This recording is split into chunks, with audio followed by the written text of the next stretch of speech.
It was an ordinary and calm day in the city, where nothing new was happening.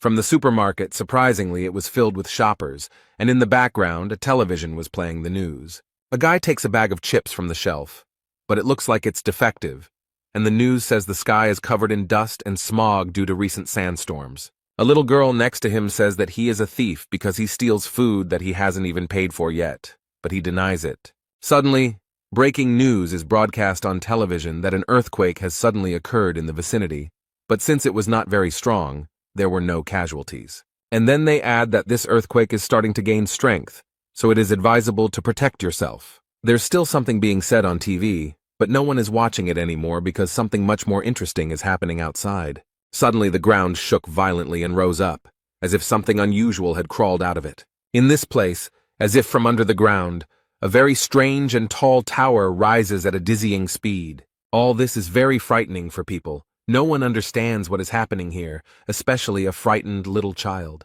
The whole store is shaking. People around are asking if everything is okay, if no one was hurt. The guy picks up the child and protects her from falling. He asks if everything is okay with her. The two of them look around and see what is happening outside, and the frightened child asks what happened.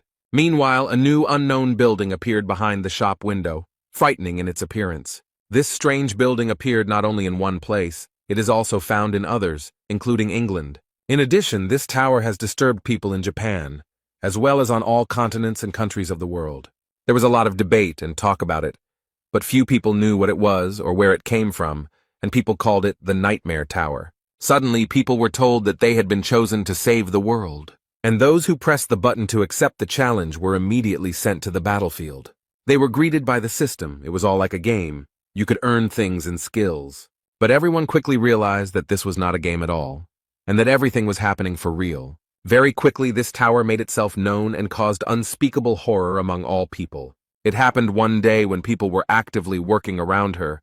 They had some kind of plan. At first, they didn't notice anything, but one of the workers looked up and drew their attention to the tower. A creature on two legs emerged from it, resembling a human, but it was clearly not a human. The creature has claws and a tail, and frightened people call the police when they see it. A real monster with large, very sharp and strong teeth emerged from the tower. A great catastrophe occurred, and many monsters escaped from this tower and spread throughout the world. And from the loudspeakers on the street came panicked cries that the tower had attacked people. The city's residents are terribly frightened and are trying to save their lives and those of their loved ones. And the authorities deployed the army and heavy equipment to destroy these monsters. However, these formidable monsters are not at all afraid of tanks and bullets, which do not harm them. The city is attacked by many different monsters. Some of them are extremely large and strong, while others have wings and can fly. Because of all these monsters that were constantly coming out of the tower, a third of the planet's population was brutally destroyed. And all those who voluntarily wanted to become walkers found themselves inside the tower and could only watch what was happening outside.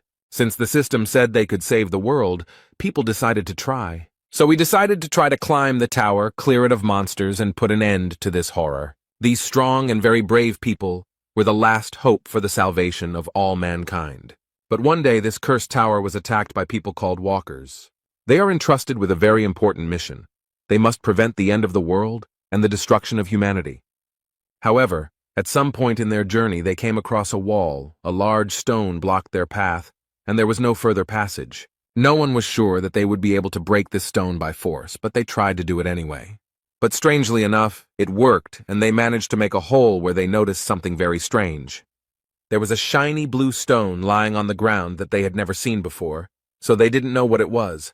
The tower sent a message with information about the Stone of Return. With its help, you can return to the past and save your memories. To activate it, you need to break it. The captain of the Walker, Huang In-chan, was extremely happy to have the opportunity to return to the past. So he said that he would tell about this stone after he used it and broke it with his foot. The bright blue light blinded all the warriors nearby, so they had to cover their eyes. The light became less bright, and everyone looked in surprise at the mountain where a bright point towered. When only smoke and fading light remained in the captain's place, they realized that their captain had truly disappeared.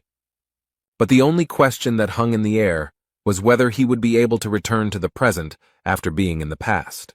Former scientist Sakamoto, who was with them, said it could have been much more obvious.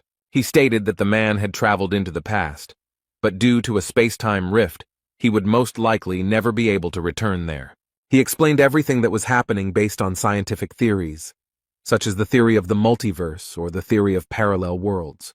The man stated that there was a rift in time and space, meaning that the Huang In-chan who had traveled to the past was no longer the same Huang In-chan they knew here. Upon hearing this, the men were extremely surprised and found this information very strange and even frightening. Samatoko is sure that Huang In-chan ended up in a completely different time-space, so his trip to the past will not change the present in any way. As far as he knew, all these items from the tower never lied, their descriptions were absolutely truthful. The stone will send them into a time rift, but that's just his theory, and it's entirely possible that using the stone will land them in this very world. But ultimately, the impact of the objects in this tower goes beyond the human mind. And then the clouds thickened in the sky, huge lightning bolts appeared, and one of them struck the tower hard. All the monsters in the tower became active, as if they had been given a sign. A huge number of monsters flew out from all the cracks of this tower. They are ready to attack people again. And before the end of the world comes, the walkers must find a solution, use the Hearthstone, and go back in time. Or they can stay in the tower and try to deal with all these monsters. Then they will most likely die. A huge monster with a terrifying mouth emerged from the wall they had made a hole in. He mercilessly destroyed everyone in his path, and many suffered from this. All those who remain understand with despair that this is the end. They no longer have a choice. Poor people hold these stones in their hands and understand that their life in this world is over. Almost all the walkers decided to use the stone to save themselves from the ugly monster. There are 2 of them left, and one of them asks for forgiveness because they have no hope left. It immediately disappears, but the last warrior is still standing. He has no desire to use this stone. The poor fellow falls to his knees in despair and no longer tries to fight. He has lost all hope. With his hands down and in deep despair, he stands before a mad and ruthless monster. Suddenly, out of nowhere, a very brave man appears, confident that he can handle all this. He delivers a series of quick blows to the monster and releases a green liquid from it and its tentacles. Everything happened very quickly, and the boy cannot believe what happened. This young man looked at the poor thing and smiled sweetly. He always asks if everything is okay with them. The red-haired young man slowly looks around, enjoying what he sees. Behind him stands a whole legion of fighters against these damned monsters. They ask if everyone was saved. The boy looks at his saviors with tears in his eyes, and the man thanks him for standing firm until the end and not running away. It was these people who did not use the Stone of Return who were humanity's hope for salvation. The head of this legion stood proudly among his brothers and urged them to move forward. These are the warriors who bear the responsibility for the fate of human existence. They are called Seize the Day. They are all defeated, their weapons are broken, and the one who remains alive is completely exhausted and wounded. The guy lies there exhausted, finding it difficult to understand at what point everything went wrong as they had planned. Although no one wanted it, many of their brothers died in battle in this tower. These monsters are extremely strong and always different, and it is difficult to immediately understand how to defeat them. The boy steps on the creature and worries about his friend who is planning something dangerous. Jae Hwan attacks the monster from behind while it is distracted by his brother. He gathered all his strength into a fist and swung his weapon to destroy this monster. On the other hand, his friend attacked her and also made every effort to destroy this evil. With their combined efforts, these guys finally managed to destroy this monster. They dealt it a crushing blow. And after they did that, the body of this monster simply turned to dust. Yun Hwan said that fortunately there were no casualties, and that those who were injured would recover quickly after rest. It seems that this tower gave them the ability to heal wounds quickly and painlessly. With such success, they have every chance of reaching the top floor of this ill-fated tower. The guys are smiling happily, and Jae Hwan noticed something interesting from the side, so he got a little distracted. He saw the dragon suppression sword. It was imbued with the energy of the sun and moon. It was forged by the master of the 85th floor in 1,000 days to kill the dragon. The warrior picked it up and admired the beauty and power of the sword. The boy was glad that a stronger weapon had appeared. Jae Hwan looks at the blade with a smile on his face and hopes that they can still reach the top floor. But now, looking back, he realizes that he actually thought that everything was going for the best and in their favor. Now they reached the 98th floor. This is the Purgatory Chamber. Here they met the strongest monster of all they had seen before. Their extremely durable weapons were almost completely destroyed. It looks like the monster simply melted them, and their legion seized the moment was almost completely destroyed. The poor guys couldn't survive this battle. Jae-hwan watches all this in horror and can't believe that it will all end here. At this time, the monster swung its huge limb to destroy another brave hero. He easily throws the poor thing into the wall, which cracks from the powerful blow. The boy screamed loudly in severe pain and appeared to have suffered serious injuries. You can tell from his eyes that he has already lost all hope of moving forward. The poor guy remembers the past, how much he went through with his friends in that damn tower. He understands that there is no chance now, and that continuing the fight is most likely useless. The boy had already lost all enthusiasm in fighting these monsters that had taken the lives of his faithful comrades. But he can't accept that they've already been through so much, and now he's just going to die one step away from victory. Jae-hwan stares at the terrifying monster he has to deal with. But suddenly he notices a brave man very close to the head of a terrible monster. This brave man, this is Yun-hwan. He gathered all his strength to finally destroy this monster. The Seize the Moment Legion warrior is very strong as he manages to pierce the monster's armor. He inflicts a lot of injuries, and does not give this creature the opportunity to destroy even one more person. Yun-hwan calls his friend and asks Jae-hwan to finally pull himself together. The guy tries to hold out as long as possible and inflict great damage on this monster that has taken many lives. He jumps high to deliver another powerful blow. This warrior is trying his best. The young man asks for help because he understands perfectly well that he cannot cope on his own. This terrible creature turned its red, burning gaze on the poor boy. Jae-hwan doesn't move. He still stands in place as if nailed to the wall. He is stunned by what he sees. His friend no longer holds his weapon as tightly as before. This terrible creature pierced a strong warrior of the Seize the Moment Legion. The young man could no longer fight. Jae-hwan screamed his friend's name in horror and despair. He couldn't believe that this actually happened. After this, for unknown reasons, the monster turned in the opposite direction from the guy. It's as if he's running away from something. Something very strange is happening to this terrible creature. The monster broke through the stone wall with its head. It destroyed it with its strength. The young man understands that all this is very strange. These creatures usually do not act like this, so it surprises him. Jae-hwan gritted his teeth and focused all his anger on the monster that took his loyal friend with him. The boy felt that he still had the strength to fight. He had to avenge all his brothers. So the last warrior gets to his feet and picks up his weapon from the ground. He still needs it. The young man doesn't want to let this monster go so easily. He speeds up and quickly approaches it. He doesn't know if he can survive the battle, but he does it for the sake of all those who fell in the fight to save humanity. The Legion warrior uses his power and, like magic ropes, wraps it around the monster. Suddenly he noticed a light on this creature. It seemed that these ropes were causing him irreparable harm. The guy adds strength and makes the liquid flowing inside the creature flow out. Jae-hwan now realizes that the monster escaped because it was already weakened and damaged enough to be easily destroyed. The creature falls to the ground with a loud thud, raising a large amount of dust. The walker puts in even more effort and approaches him at breakneck speed to deliver the finishing blow. The monster could not withstand this powerful blow and suffered a crushing defeat. The creature lies in the burning liquid that recently nourished it, and now suffers from it itself. The young man sighed in relief and turned to Yun-hwan, who explained that it was time for them to leave. But the boy was in no hurry to get up from the ground. He had a large wound on his stomach. The poor guy didn't have the strength to get up. This monster seriously injured the boy. It caused him irreparable harm. Jae-hwan looked at his faithful friend and realized with horror that with such wounds he would not be able to survive. The boy smiled one last time at his brother, with whom he managed to reach the 98th floor of the tower. But this is where his journey ends. He apologizes to Jae-hwan for not being able to go further with him and help him. During the time spent together, the young people managed to get to know each other well and develop a strong friendship.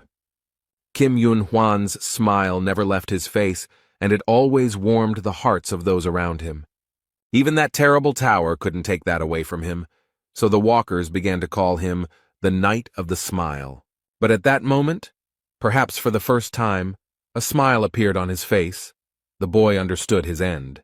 Jae-hwan's heart was breaking, but he turned away from his friend and asked him to leave. He doesn't want this brave and strong warrior to leave him, so he goes another way. The young man looks down and walks away from Yun-hwan with a heavy burden on his heart, leaving behind only the memories of his sincere and kind smile. The guy stood up with difficulty. He knew that his friend had noticed everything and clearly understood what needed to be done. This stone was in too bad a condition to be used, and Jae Hwan realized this. The young man can barely move. He climbs the steps with difficulty and thinks about his friend. In fact, Jae Hwan turned out to be much stronger than he previously thought. The guy reached his goal and sat down to gather his courage and do what he had to do. He thought that it was Jae Hwan who gave him the confidence that reaching the summit was indeed possible. Yun Hwan gave this world his last smile. He is sincerely glad that his friend stayed here and will be able to finish his work. Then he pushed off the floor with his foot slightly, and what was supposed to happen happened. He disappeared from this world, and now his smile will not be able to warm the heart as before. Jae Hwan will miss him very much. This guy made this world at least a little kinder and better. He will miss Yun Hwan very much and will try to go all the way to the end for him. And his friend will continue to live in the boy's memories until he himself dies. But now he has no time to grieve for his friend. He needs to move on. He must continue on his way because now the fate of all mankind is his responsibility. The young man opened the door to the next level, and a bright blue light shone from there. It took Jae Hwan's eyes a few minutes to adjust to the bright light and figure out where he was. And the next moment, the young man realized that he would now have to fight on a snowy plain. A cold wind immediately blew on him. The boy's clothes were completely unsuitable for such weather. The Seize the Day Legion warrior didn't have to wait long for a new opponent to appear. It all happened so quickly that Jae Hwan barely managed to dodge the icy blows. However, he is not an easy prey, as he managed to get here and overcome various difficulties. Suddenly, a very strong and cold wind arose, which almost knocked the young man off his feet. The dragon with a huge mouth slyly asks if his new victim has already surrendered. The boy's hand was covered in ice. Apparently, this creature still managed to harm the young man. But that doesn't stop him. Jae Hwan confidently declared that he will never give up, and the ice dragon took his words as a challenge and struck on the spot. The walker hid from this terrible creature to buy time and try to do something with his hand. The dragon tried his best to find his opponent. Apparently, people don't come here often. The boy sits quietly in his hiding place. He can't let this creature find him any sooner than necessary. This monster has been sitting here for 10 years. He uses some kind of potion to heal his injured arm, the monster's blows causing him great pain. At level 98, Jae Hwan had faced many difficult challenges, but what awaited him here was far more difficult than what he had already experienced. The boss of the 99th floor of this cursed tower is the ice dragon Velhesus. He inspires fear with his strength. The breath of this dragon from the Forgotten Lands is difficult to withstand, even if you have a high level of cold resistance. The young man understood that if it weren't for the weapons and supplies of the dead walkers, he would have no chance of winning. On the 85th floor, he received the dragon suppression sword, and from Yun Hwan, the ice demon armor. The boy sadly bowed his head and remembered his faithful friends, for whom he came here. He gently touched the Fire King's bracelet and remembered from whom he received this artifact. This is from Han Shiel. He suffered so many losses, lost so many friends because of these damn monsters. He was extremely sorry that such wonderful people had to die such a horrible death. An image of a beautiful girl with a warm and gentle look appeared before his eyes. He regrets that he was not stronger and could not save her from death. She did not deserve it. No one deserves it. He remembers with horror how Han Shiel died, unable to survive a fight with another monster, and Jae Hwan couldn't save her or prevent her death, and it breaks his heart. The young man remembered another incident when he was sitting at the table and calmly drinking tea. The man asked him if he wanted to try again, and the young man replied without hesitation that he definitely wanted to do so. Then the warrior boldly and confidently declared that he believed that this time he would definitely succeed. The Atopos blacksmith, whose name was Jae, looked at the young man with interest and was glad that Jae Hwan did not give up. Adipose City was the last one to be recaptured after defeating the 50th floor boss, Alniminus. People did not lose hope. Even when wounded or dead walkers were brought in every day, the priests founded a rescue squad to save wounded soldiers. In this city, blacksmiths worked to ensure that warriors had weapons and armor so that they could fight to save humanity. The guy thought for a moment and decided to note with sadness that Jae now seemed special to him, since he is the last blacksmith of Atopos, but the man asks not to remind him of this. However, he added that Jae Hwan was the only person he worked so hard for, and noted that weapons from the lower floors were no longer being returned. Jae explained that he had little ore left, although there was a lot of it a few months ago. The guy understood that this was to be expected, because there were almost no living people left in the village. He has lost track of time and doesn't even know what year it is. There have been more than 10 tremors since the tower was built. And at some point, people stopped coming to the first floor. It became completely empty. With sadness in his voice, Jae Hwan stated that, in his opinion, humanity had been destroyed after all. The last blacksmith in town looked down sadly and continued his work.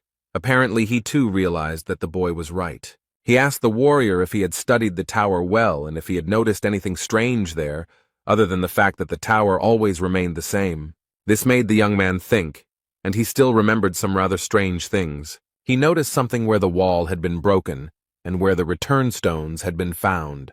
There he saw a very strange inscription which read, "A tower within a tower, a nightmare within a nightmare." He assumed it might be a message from the people, but he had no idea what it might mean. Koval said that 2 days ago Grandma Kylene disappeared, and this information scared him. Time stops in this tower, so if someone disappears from it, there are 2 reasons for this. The first option is that a person used the Stone of Return and found himself in the past. Or there is another, no less terrible option, that the one who disappeared jumped from the tower. Halen from Halen's potion and Jay from Jay's workshop were among the few remaining walkers. The blacksmith tries not to show that he is sad or worried about her. But Jae Hwan understands that underneath this mountain of muscles, this strong man hides a gentle heart. Suddenly the boy asks his blacksmith friend to teach him blacksmithing. The man's hand trembled when he heard such a bold request from this young man. Jae didn't answer, apparently needing more time to think about the request. And Jae Hwan waited patiently for an answer. He sincerely wanted to master this difficult task. A Seize-the-Day Legion warrior emerges from his hiding place, ready to continue the fight. The dragon reported that since the tower was built, no one had climbed to the 99th floor alone. The ice dragon Velhesis declared that he recognized in this boy an amazing person, but the young man did not want his skill to be recognized by some monster. The boy teased the dragon, saying that it would even hurt him if he died, since he knew his abilities, but the dragon explained that this was impossible. The young man doesn't believe the words of this overgrown lizard, so he grabs his sword and is ready to prove him wrong. Jae Hwan asked the dragon with interest why he was so confident. He is smart and observant enough to notice flaws in his opponent's defense. So he declared that even the armor that the dragon was so proud of had already cracked. The arrogance of this young man greatly irritated the overgrown ice lizard. So he aggressively declared that it was time to put an end to this senseless chatter and was ready to strike. And the next moment there was a very strong blow. The dragon used the power of his breath. This did not pass without a trace for the boy. Crimson drops appeared on the white snow. The poor guy was in a lot of pain from his breath. It seemed like their fight ended at the very beginning. The dragon chuckled and asked if this worthless man had really decided to fight to the end. Jae Hwan remembers his loyal friends who died in this fight for humanity. The dragon hypnotized the boy. He believed that even if he stood firm to the end, he would only receive loneliness. The ice figures, who look like his faithful friends, seem to encase him in ice. They do this at the will of the monster. This lizard-like echidna watches as the boy slowly dies in her clutches. The brave boy sighed heavily and declared that the dragon had been sticking out his tongue for too long. And then he put in a lot of effort and managed to free himself from the captivity of these ice sculptures. The dragon aggressively asks if this little man has decided to attack him again. He calls on the walker to surrender because he himself will never be able to defeat such a large and strong dragon. Jae Hwan went to the tower later than everyone else, so he missed out on a lot of different skills and hidden abilities. That's why he decided to give up all skills and focus on just one thing. His only skill was to attack the enemy, and he did it over and over again. Thanks to this lunge, he managed to kill over 50 million monsters, and his brothers gave him the second name, Lunge. Over time, the guy realized that his skills were changing.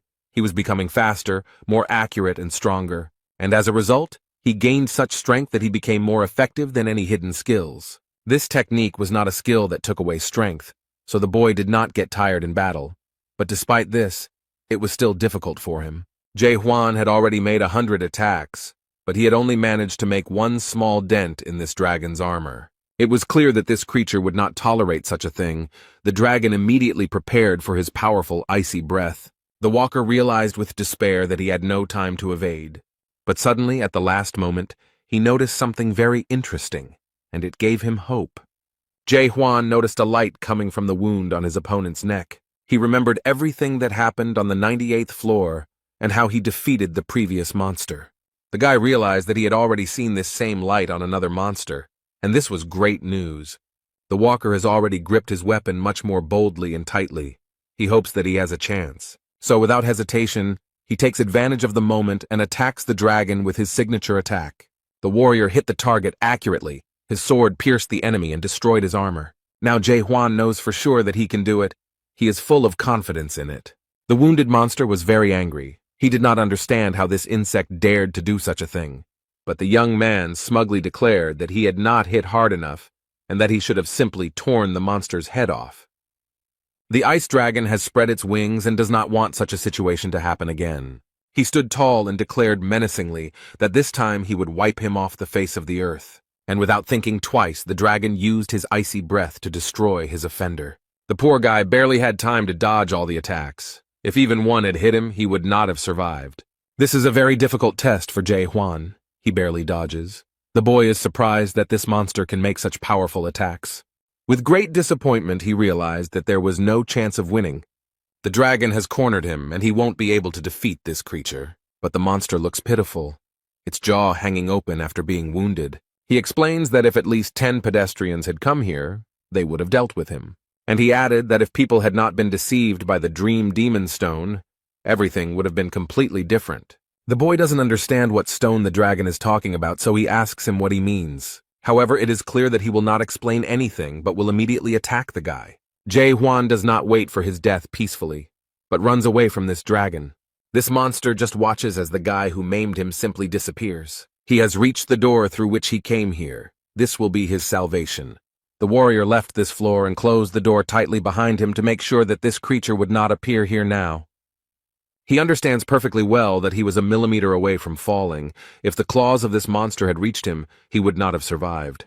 Jae-hwan remembers the dragon's words about the Dream Demon Stone, but he can't understand what he was talking about. What kind of stone was it? How did it deceive everyone, and what could have been different? Many questions immediately arose.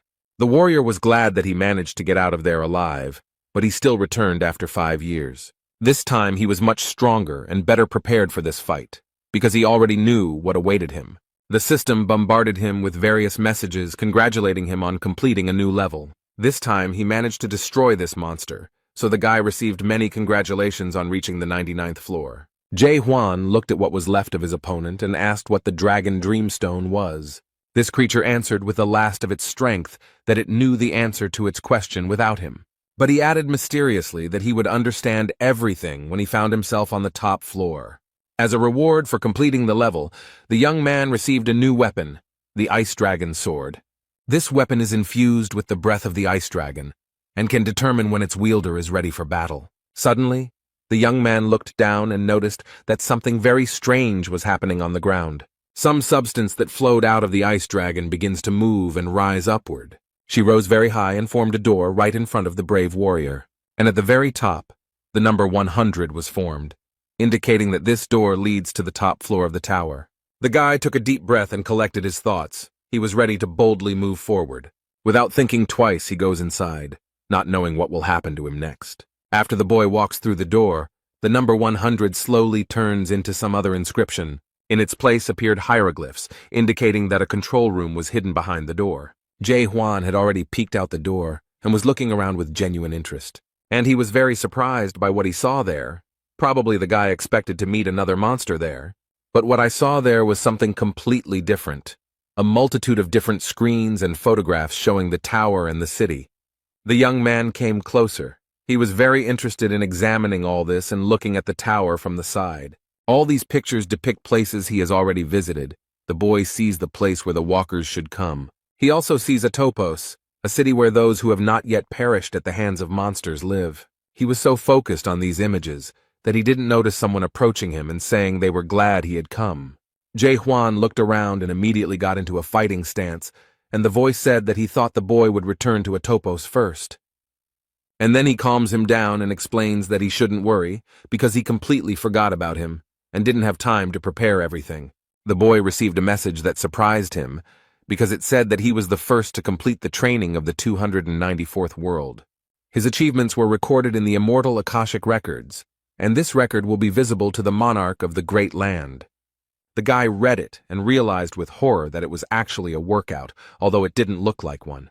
He is overwhelmed with emotions, and they turn into water that envelops the poor guy. The warrior was extremely excited. A large puddle of water had already formed under his feet, caused by his stormy emotions. The voice asks if he is surprised and hopes that the boy will soon recover from the shock. A huge wave of water rose up around the young man, ready to swallow him up. The creature smiles slyly and remarks that if he does not cope with his emotions, they will consume him. And then the lion head with bright eyes adds that it is probably too late to pull yourself together. And he tries to explain to the guy that there is no reason to be too upset, because he achieved a good result, considering that he is an ordinary person. However, this brave warrior did not give in to his emotions and tried his best to calm down. His stony expression shows that he is in a state of complete calm.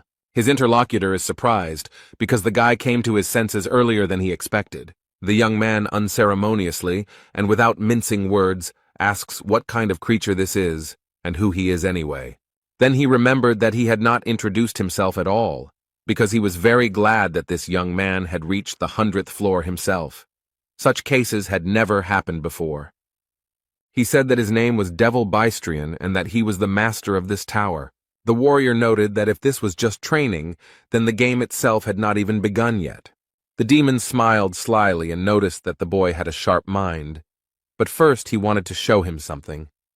And the next moment he clicked his paws with sharp claws, showing what he had prepared. A large screen appeared in front of him, showing people who were in the tower for the first time and looking around in surprise.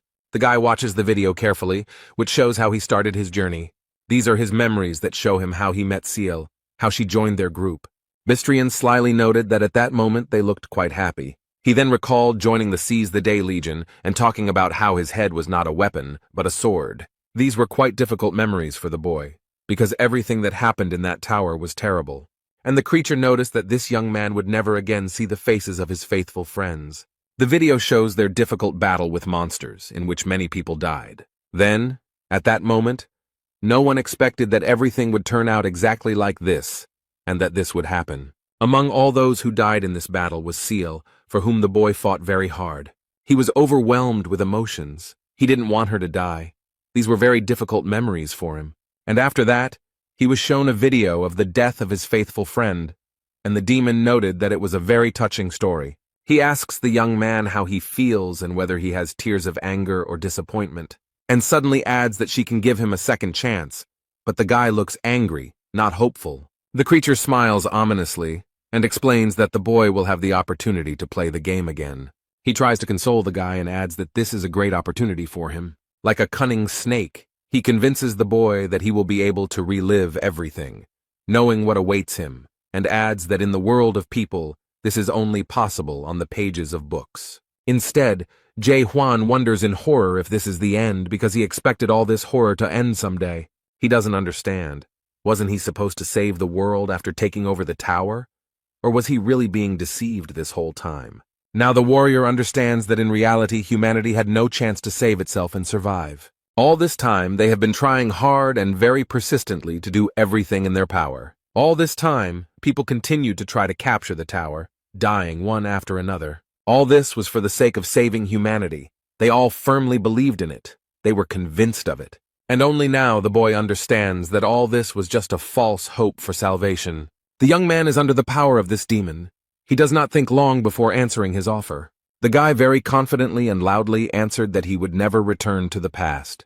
This answer from this, as it seemed to him, pitifully worthy man somewhat surprised the owner of the tower. But suddenly he began to bare his sharp teeth and mock this young man with a grin, and this laughter turned into a loud and crazy laughter that filled the entire room. In fact, he was very amused by the boy's idea that he could go back in time. So he decided to explain one very important thing to this brave warrior.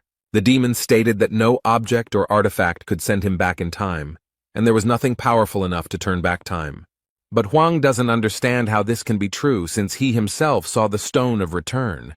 And immediately after these words he understands what the ice dragon meant. The dragon's words echoed in his head, saying that people had been deceived by the dream demon stone. The guy remembers this stone and the description that the system gave him, and with horror he realizes that it was a lie. The creature explained that it was not actually a return stone, but the dream demon stone. He is not able to return a person to the past.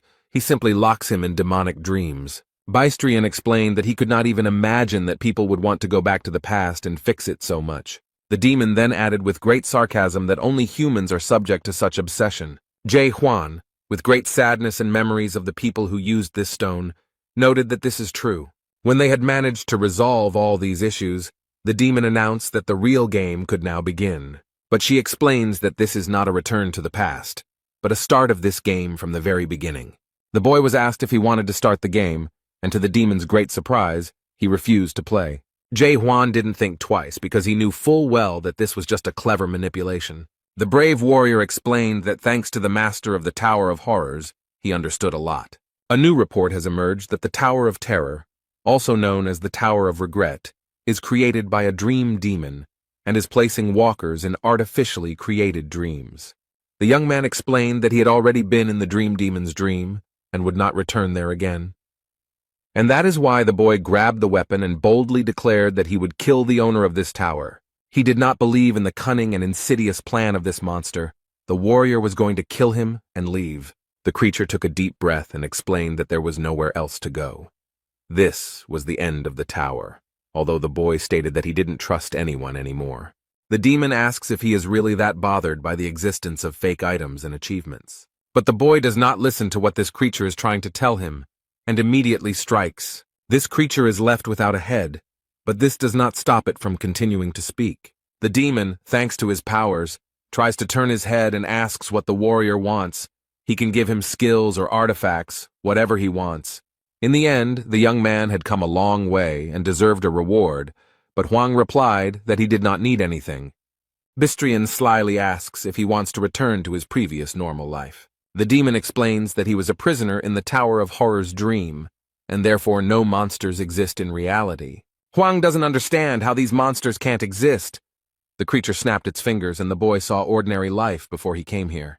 People are chatting peacefully, preparing to go to the cinema and discussing films. The guy doesn't understand what's happening. How could this happen? Was he really that fooled? Suddenly there was a strong jolt and Jae Hwan was suddenly moved to another place. He found himself in public transport, similar to a train. The guy was amazed by everything that was happening here. In reality, no one died, the earth did not turn into a desert, and most of humanity did not disappear. The demon noted that it must be great news for him that his friends and relatives were not killed. Bystrian snapped his fingers again to move again, and wanted to show him the most important thing. He saw many hospital beds where patients still lay, unconsciously connected to various machines. The young man moved closer to the hospital bed to get a better look at what was happening. He saw himself on the bed, connected to the machine. The guy was very impressed by this. The demon explained that decades had passed in the Tower of Terror, but not even a month had passed in the human world. The creature noted that the boy would never be able to defeat him because he could barely lie down during training, and he added that there was a huge gap between people and dragons that he would never be able to overcome. Jae Hwan boldly stated that it was a great relief to him to learn that the creature was a dragon. He announced his sword and said that he had fought dragons before, so he wouldn't have any problems.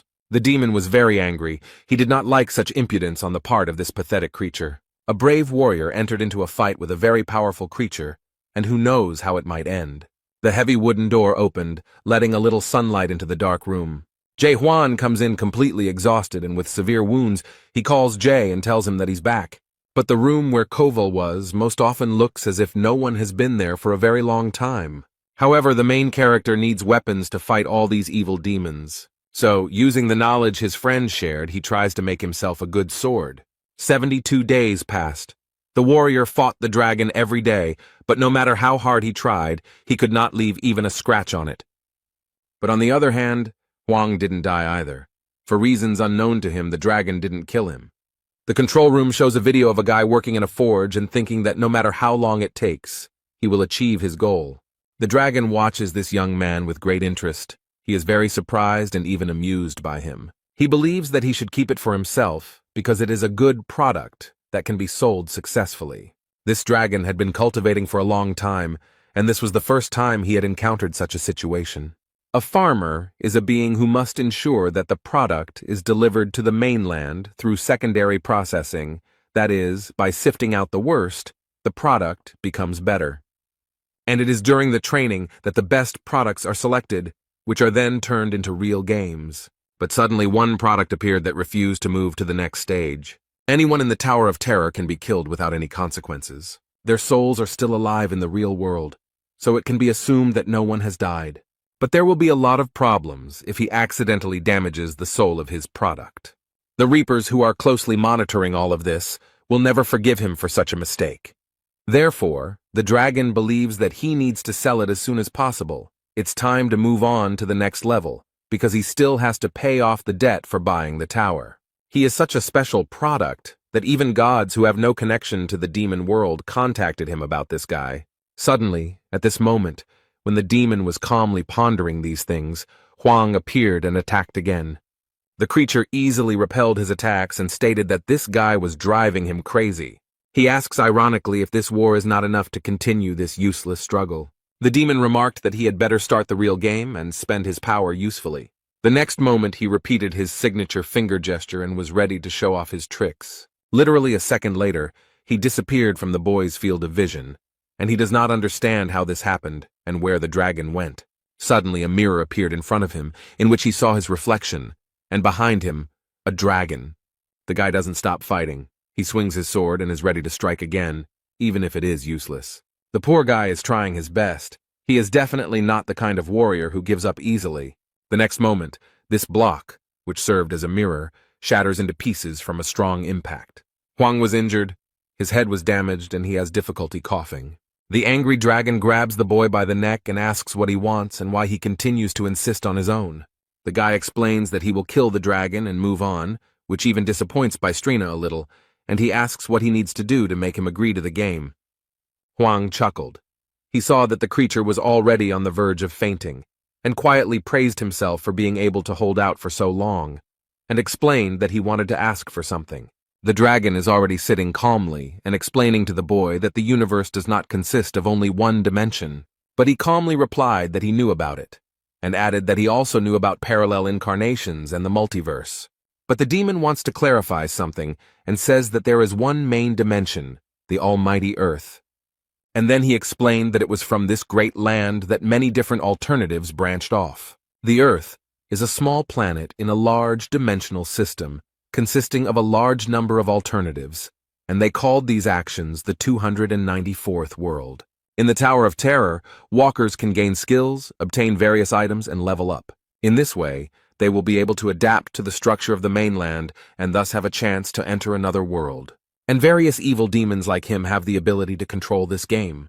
But the guy doesn't understand at all why he's doing this, why the demon needs it. The dragon noted that it was a good question, but he didn't think it was something he really cared about. Bystrian snapped his fingers in his usual gesture, and it seemed like the tricks were about to start again. But they find themselves in a ruined city and ask a question that really interests the guy. So he wants to explain why, out of all the alternate worlds, the Tower of Terror ended up on Earth. The dragon asked if this was not what interested the young man most, why he and his family were forced to face this, and then he gave a very short and quick answer that their world was chosen at random. But this guy said that he was asking about something completely different. He was interested in why he was running this tower. The demon was very surprised, and the young man continued to ask what benefit this tower would bring him. His interlocutor thought for a moment and explained that it was something like his passion or even hobby. And then I realized that this guy didn't seem to really believe his own words and didn't understand that demons also have hobbies. He then explained that among them, there are those who simply enjoy watching outstanding walkers, and there is also a place called Paradise where monsters and demons live alongside humans. And to make his point completely convincing, he showed the bishop's message, which said that the boy should not be killed. And then he smiles slyly and asks if he believes him now. Huang didn't answer, he just watched because he thought it was all complete nonsense. The walker found himself on the 99th floor, where he had already defeated the ice dragon and received a message that he had reached the maximum level of 100 and all his stats were at maximum. The guy was in terrible condition. He was badly injured, so he drank a potion to recover. He looks at this message with terrible despair and realizes that he now has no purpose. But he still can't tame this monster, the master of the Tower of Horrors, although he really wants to do it. The warrior lay down on the cold ground in despair, wondering what to do next and how to understand what is real and what is not. Jae-hwan ponders whether humanity can truly be destroyed and how he will know. Perhaps everything in this world is destroyed, but some alternative version continues to live peacefully. And at that moment, the boy felt something very strange. He had never experienced anything like it before. This alarmed him, and Hwang thought that something very strange had happened inside. And then his attention was drawn to some very strange yellow light, which was definitely not there before. Bright yellow substances began to appear in the air, and the main character even thought that perhaps it was a hallucination. Jae-hwan hesitated a little, but still tried to touch the strange things in the air. As he examined the substance, he squeezed it in his fist and it seemed to crumble into small particles. These small particles were first shaped into Zycra cubes and then immediately crushed. The guy believes that these particles are the components of the world, and it doesn't matter what shape they have. Then he remembered the bishop's inscription that the demon had shown him, and he began to gradually understand what was happening. The warrior frowned and realized that he was just entertainment for the stronger life forms in this universe. Suddenly, a demon appears in front of him, and the boy asks who the monarch is and if he is the one in charge. And he tried to explain briefly and clearly that monarchs are observers of a large country. Those who manage to complete the game are sent to the mainland and receive the support of the monarch. Jae-hwan didn't quite understand what this meant, so he asked again to get a more precise explanation. The dragon stated that the boy's future could change dramatically depending on the monarch chosen. And then he promised that if the boy obeyed him, Bistrian would use all his strength to help him get to the great monarch. But the demon noted that this would only happen if the young man agreed to play the entire game to the end. Jae-hwan noticed that the creature now spoke like an annoying store clerk, and the next moment the guy agrees to join the game, but will do so only after 10 days. 9 days have passed, and the boy is still training with the sword to be in top shape before the game. The demon sits calmly in his control room and watches all the actions of the young man. But he is looking forward to it. There is very little time left, and he remembers that he bought this tower because he was deceived. These memories made him angry because he remembered how false they were. He was told that the tower had been built by the Lord himself, and that it was so old that its value could hardly be overestimated, so it would definitely be a good buy. But he regrets that there is no function to voluntarily exit the game while keeping all your achievements. And now he himself is trapped in the tower, unable to exit the game because Hwang refuses to move on to the next level. He sat there in despair for so long and had already resigned himself to his unhappy fate. But finally, all this will end tomorrow when Hwang starts the real game. The warrior received a message asking if he wanted to return to World 294 without losing his memory and start the game. The dragon is looking forward to the moment when the guy confirms the application. He is very excited. But completely unexpectedly, the guy attacks him. The main character still wants to kill the demon. He asked with great surprise what was going on here and why Jae-hwan was doing this. The guy had been dreaming about this for a long time and had been training for a long time. He deliberately took his time in order to prepare well. The walker holds his weapon tightly in his hands and makes a remark to the demon, which he could have guessed. The young man, with a threatening expression on his face, explained to his enemy that from now on he would hunt him. With these words, he strikes his opponent again. The guy is very confident in his abilities. He noticed that after hallucinating these gold particles, it became more difficult for him to control the sword. But he explained that every time he tries to take a shot, he gets a very strange feeling. The guy thinks it's like waking up, like he's breaking this dream. Therefore, Jae-hwan does not intend to stop and stubbornly continues to attack this creature. The main character, with a smile on his face, waves his sword and declares that this is the feeling of life. However, a magical symbol appears under his feet, which the boy does not notice at all. In place of this symbol, a huge tree immediately grew, which the boy saw on the 91st floor. It is called the Black Iron Tree. The monster regenerates his arm and explains that this should have happened a long time ago, adding that he has never seen anyone like this guy. The dragon smiles slyly and watches with pleasure as they do this to the boy, paying a huge price for it. The protagonist finds himself completely trapped in the iron roots of the breeder tree and wonders what this creature plans to do with him next. Bistrian calmly replies that this walker will not be able to finish the game without his permission. The demon finally abandoned all attempts and hopes of convincing this stubborn warrior. But I decided to try again and asked why the guy decided that his studies should be continued. However, he added that the Tower of Horrors will automatically close after 100 days of training. The dragon explained that he needed the boy to survive, so he needed to complete his training and move on to the game. The boy has no intention of staying there alone, so he calls on the demon Bystrina to stay. The protagonist stated that on this vast land he is called the Sanctuary of Irritation. The guy knows a lot about this monster. He says that it lived 784 years and visited 128 worlds, and now continues its vile selection among the walkers. The demon cannot believe what he hears and has no idea how he knows all this information. Jae Hwan boldly asks if this bastard was planning to hand over his mathematics to the Black Monarch. The monster asks in surprise where he knows all this from. How can he know all this? The boy saw golden letters, a message from the demon to the Black Monarch that the selection would soon be over if he could convince the farmer. The main character explained with a sly smile that he was the one he had been waiting for so long. Suddenly a bright light appeared and the warrior managed to free himself from the shackles of the iron tree. And freed from the roots, the boy attacks the monster that imprisoned him there. With just one blow, the demon Bystrin lost his arm, but this time he was very surprised and frightened by it. Something very strange has happened. Will this guy really be able to defeat his opponent? The protagonist uses his power again, but this time the enemy defends himself. It seems that Jae Hwan managed to injure the demon the first time, so now the demon is holding his hand. He can't believe that this idiot managed to give him such a cancerous tumor on his arm. The expression on his face reflects all his confusion and shock at what happened. The walker holds a very strange sword in his hand that emits a blue light, as if it is enveloped in something. There are some very strange things happening around. It feels like the game has started to reboot. The guy looks very confident in his abilities, so he stands proudly and stares at the demon Bystrina. When he reached the 100th floor, he began to wonder what it all meant. The main character began to doubt whether this was really a dream. He then wondered if the demon really could not or would not kill him. Then he wondered if he could be reborn after death, and he had many questions. The elements of this world crumbled into particles and text appeared.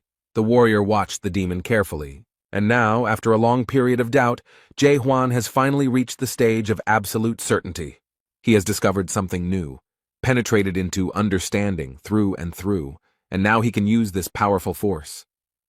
The vortex of energy quickly approached the demon and very easily and completely destroyed his defense. The dragon was surprised by the abilities of this walker and became very angry with him. This creature opens its mouth with large fangs and asks what is going on here. The system issued a message about the lifting of temporary restrictions, which shocked the tower owner. So he became extremely angry with him and explained that he would no longer feel sorry for him and would give Hwang a chance to surrender before it was too late. But the boy will not do this. He will proudly and bravely stand against the demon in battle. Bystrina noted that the young man had achieved a lot in such a short time, but there is a limit to everything. A multitude of sharp thorns instantly grew out of the ground, and the dragon declared that no man could defeat him. This stubborn young man was not so easy to defeat. He looked at the weapon he received as a reward for passing the last floor, but he squeezed it tighter. It was the only thing that could help him in this difficult struggle. The timer shows the countdown of the loading time, and the demon pushes off the ground with its paws, ready to attack. The creature approaches the boy extremely quickly. Its rage knows no bounds. It will not let this pathetic insect ruin everything for him. Bystran shouts that Jae Hwan will still participate in the real game, and by doing so, he makes his situation worse. The timer has reached a round number, and the main character is preparing for the decisive blow. The main character skillfully dodges all the sharp spikes and strikes the enemy. The boy remembers how he defeated all his previous monsters, especially those he encountered on the upper floors. But full of confidence that he would succeed, he dealt another blow to the monster with whom he had been fighting for a very long time. The demon is angry, but he can't do anything. He only begs that all this doesn't happen. Now Bystrian finally realizes that this is not just a reboot, and that he will soon have problems. He cannot comprehend with his mind how this ordinary man was able to accomplish all this. There was another blow and a bright light appeared, as if after an explosion, and the demon suffered more and more. The main character does not stop for a minute. He continues to attack to destroy the enemy. The dragon screams wildly from pity and severe pain, opening its wide mouth full of fangs. Jae Hwan stands proudly and holds his weapon at the ready, but first he wants to clear up a few things. The guy wants this unearthly being to know that people are not just a commodity to be sold. But he added that they were not so useless that they could be digitized in some game at the behest of some demon. People were not things that could be given a price tag. Bystrian turned into a small creature. Hwang poked him with his sword and explained that he would no longer obey his plan. The main character raised his head and knows perfectly well what he wants to do next. He has already thought everything through. So he says that he will completely destroy this place and move on. He will rise higher and higher. Jae-hwan confidently declared that he would destroy this terrible world, and there was not a hint of doubt in his voice. The guy is confident that he can destroy the world created by these scoundrels. Suddenly the ceiling began to crack. Fragments rained down onto the ground, and the roof of the tower collapsed.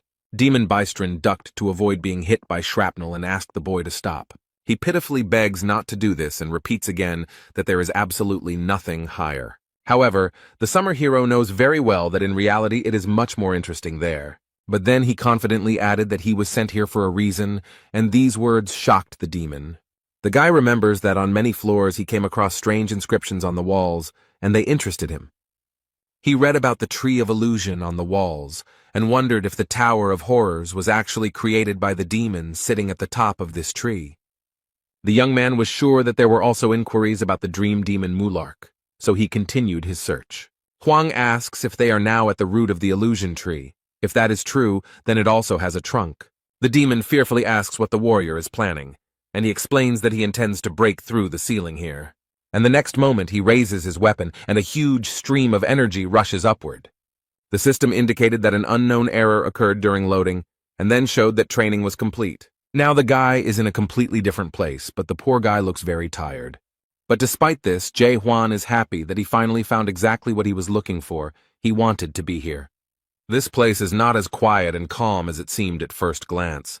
It seems that scary monsters live there.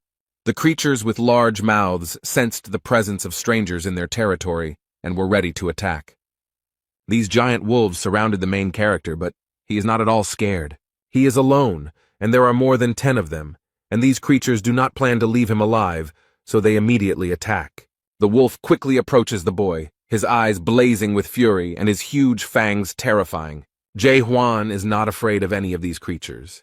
He makes a light lunge at it and immediately inflicts serious injury on it. He then looks back and sees another evil monster approaching him. This creature is extremely close to him, but this fact does not frighten the warrior at all. He can cope with it. The creature looks very bloodthirsty and evil, as if this creature was specially created to destroy everyone around it. The protagonist holds his weapon tightly and is ready to defeat this creature. He does not seem to consider it very strong. But against this huge wolf, he uses a medium lunge that literally cuts the monster in two. On the monster's head is a large horn, which is enveloped in a magical yellow glow, looking magical. The boy became curious and decided to take the thing for himself. Huang easily pulled it out of the creature's flesh. He put the horns of these creatures in the backpack on his back and noted that the monsters here were not very strong. Jae-hwan heard the noise and looked around to see what was going on. Suddenly, some strange creatures appeared and shouted aggressively, "How dare this man do this?" One of them points his finger at the backpack and shouts something, but it is difficult to understand what he wants. The warrior looked at them all carefully, but could not make out what this creature was saying. And then he realized that they were pointing to the horns behind him, so the young man offered to make a deal. He would give up all these things, and in exchange he would want information about what this place was. But the monsters didn't seem to even listen to him, and it was unknown if they understood him at all. They went on the offensive. One of these green monsters immediately dealt a strong blow, apparently thinking that this would be enough for victory. The young man got angry and said that now he would have to kill these scoundrels with bulging eyes. He is ready and willing to proceed with his promise. He does not mince words. Jae-hwan didn't have to spend much time and effort to neutralize them all, since all of his stats were at their maximum levels. Now he is trying to get at least some information from this monster. The young man needs to know what this place is. The guy grabbed 2 antennae sticking out of the head of this incomprehensible creature, and it screams in horror that this is a game. The walker is still trying to get at least some valuable information out of him, but all in vain. The creature uttered a few words incoherently, which were understandable. They said, "Human, kill, now." And the next moment he bit his tongue, and it looked very strange and incomprehensible. The boy tore off the antennae and the creature died. At first they seemed weak to him, but now he thought they were not so simple.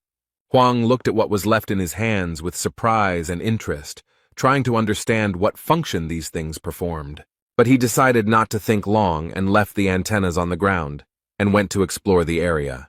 To get a little more information, The protagonist decided to look at other creatures. He saw a small bag and received an information message from the system that it was a small backpack for storing things with a volume of 2 cubic meters. After leaving the tower, the system stopped working, and he thought he would gain access to the other dimensional system.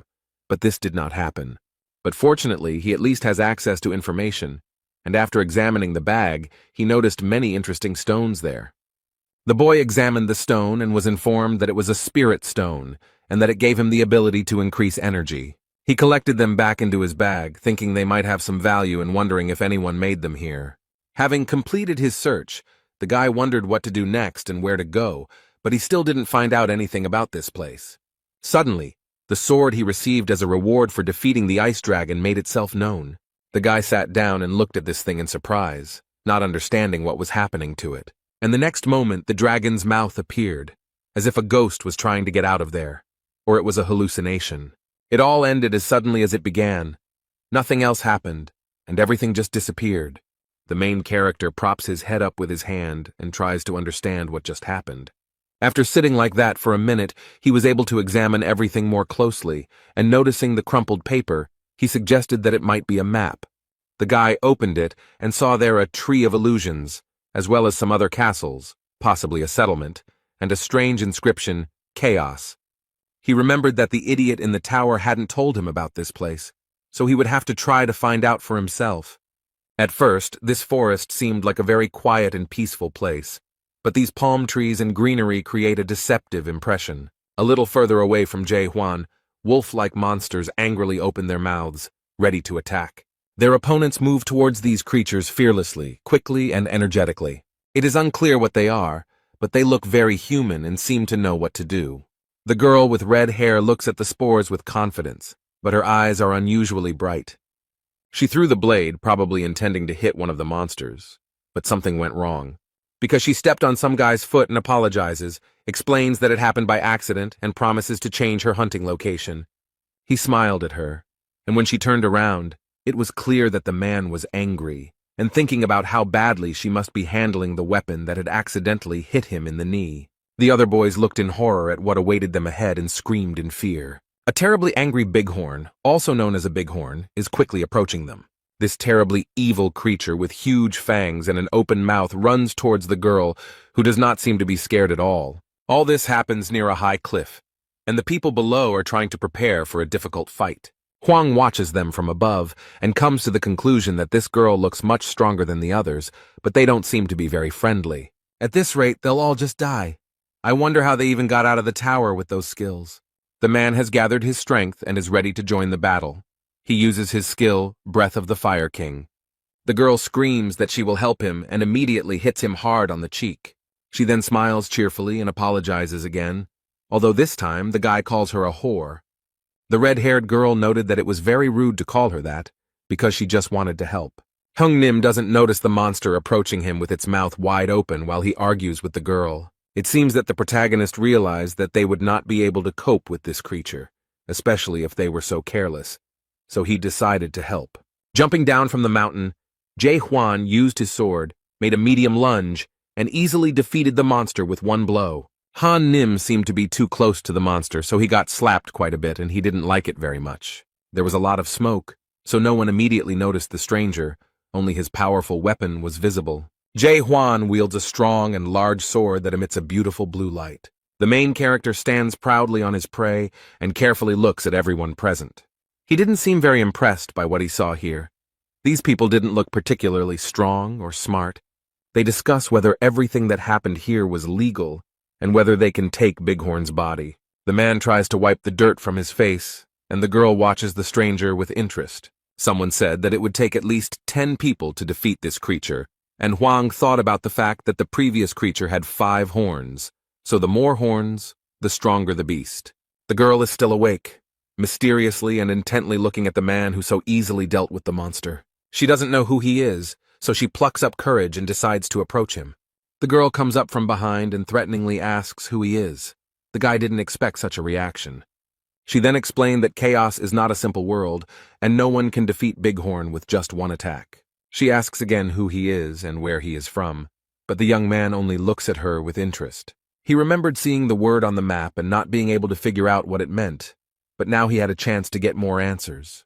Huang turns around. They are standing too close. He stares at the girl and asks what chaos means. The red-haired girl was a little confused, finding herself so close to the stranger. After that moment, they all calmly moved together to new territories for Huang. Hyung Nim asks the stranger again and again. He asks if he is here for long. The guy answers in the affirmative. And then, surprised, he asks if he knows the local language, and the guy replies that he does. The man said, as if to himself, but out loud, that this kind of thing doesn't happen here often, and he found it all a little suspicious. The girl asked if they could really take the body of this monster, and the boy calmly replied that he had no rights to it. She finds him very suspicious because the whole situation is extremely strange. Even though he says he came here through the passage, he killed that monster himself without using any skills. The girl tried to use her abilities on him, but the system gave her an error and indicated that the skill could not be used. She was a little surprised that even her strength couldn't help her stop this guy somehow. The system noted that verification was impossible, and the girl assumed that the guy was probably outside the system. She is very concerned about who this man is and why he came here, so she has several questions for him. So I decided to explain that chaos is not such a simple place, and no one can kill this monster with a simple attack. Then she bombarded the guy with questions, and he looked around with surprise and great interest. But of all these questions and explanations from the girl, only one word, chaos, interested the creator. However, this made the girl very angry, and she asked if he was serious or just joking. And then she decided that maybe he didn't understand what she was saying because she asked who he was. Was it really that hard for him to understand? But the main character explains that he understands everything perfectly and hears perfectly well what she asks him about. The boy remembers his life on Earth, his family and friends, and realizes that his whole life on Earth has lost its meaning after the appearance of the Great Tower. And then, during his life in the Tower of Terror, he made new friends and loved ones. He had many wonderful and very touching memories associated with these people, but after completing his studies, they disappeared like a mirage. All of these people are still alive somewhere on Earth, and he could retain all of their memories if he started the game over. But they won't remember him or their adventures, so this venture will most likely be useless, and they will have a hard time coping with the loss. The guy decided not to tell this whole long and complicated story, and decided to say that he simply didn't remember anything. The girl looked at the boy with affection and asked sympathetically if he really had amnesia, and then she aggressively asked if he really thought she would react that way, and if he could at least try to convince her that he had amnesia. The protagonist noted that he did not say that he had amnesia, and the girl was convinced that it was the same thing, but suddenly, someone asked if he was from the mighty abyss. Just as he was thinking about what they meant, his ice sword suddenly reminded him of itself. His weapon grew considerably larger and opened its dragon mouth as the boy rummaged through his bag. The girl looked at the sword in surprise and realized that this guy had a super weapon. So she comes to the conclusion that it's all about the super weapon and not its mighty power, while the guy is feeding the sword with iron blades. The men nearby look at the super weapon with great interest, as it is a very valuable artifact. The main character is fiddling with his weapon. He doesn't even notice that hungry eyes are watching him. Red is mad at Huang for ruining her assignment. She had a great plan, and she would have done a great job with it. As she thought about this, an idea came to her mind on how to turn this situation to her advantage. Now she talks to the guy differently, explains that she will no longer ask him questions and wants to offer him something. But with a sly expression on her face, she mysteriously asks if he wants to listen to her proposal. The girl introduced herself as Mino and told me in detail about chaos and how everything works here. And then they moved on to discussing the people around her, this suspicious crew of guys called the Red Fox. From her story and transparent hints, the protagonist understood that Mino wanted him to kill them. The girl noted that they would soon get to him, so there was no point in looking so closely at these scoundrels. One of the men noticed that it was getting dark, so it was not worth going further, so as not to disturb the monsters.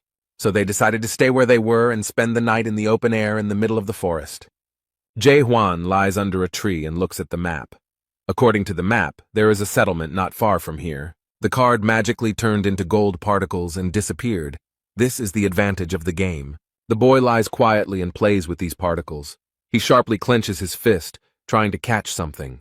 Through the system, the men saw that their guest was in the second stage of awakening, called knowledge, and his energy level was very low. They calculated that his energy level was much lower than their leaders, so they realized that he had defeated the monster only thanks to his weapon. But they know that super weapons can only be obtained in the abyss.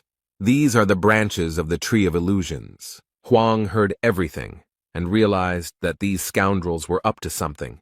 They would be surprised when they found out that this was where he got this weapon. The tower owner said it wasn't a very impressive weapon, so they probably wouldn't want to hunt for it. The protagonist looks at the stars in the cloudless sky and thinks about how to get to the almighty earth. The Red Fox Legion fighters were already confidently moving towards the boy.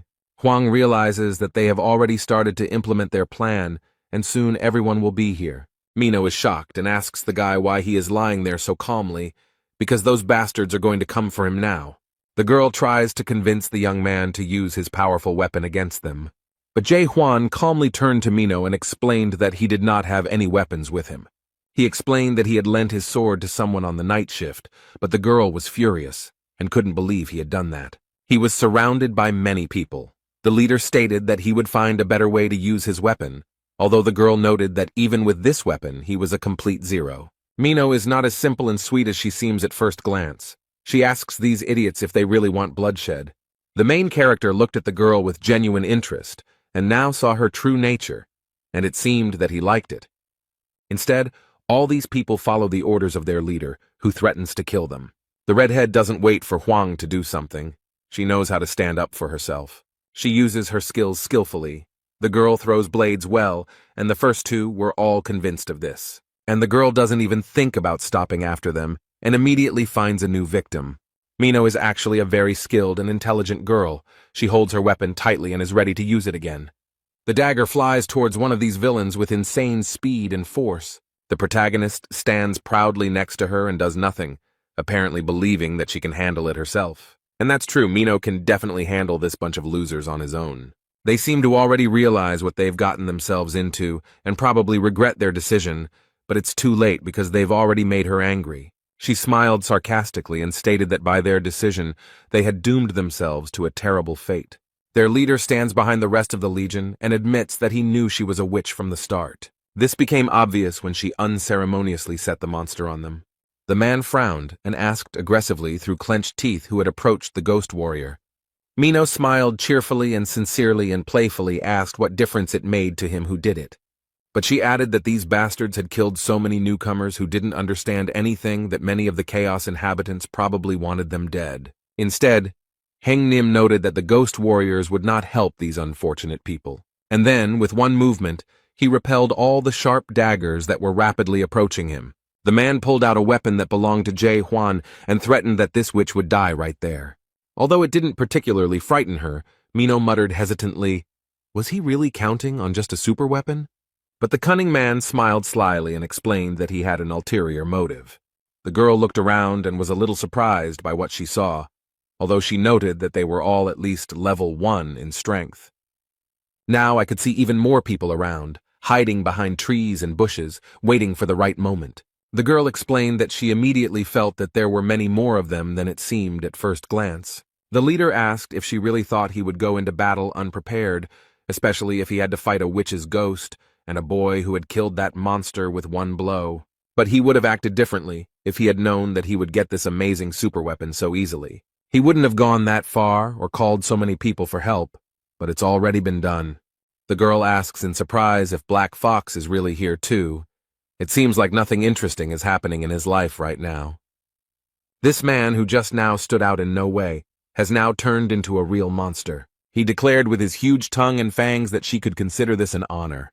Black Fox Clan, who is the head of the Red Fox Clan and holds the 3rd degree, explained that more than half of the clan was gathered here. She is not very pleased with the honor done to her and asks them to wait a little, as they still have so much time to gather here. Mino feels that she can't handle this monster alone, so she turns to Jae Hwan.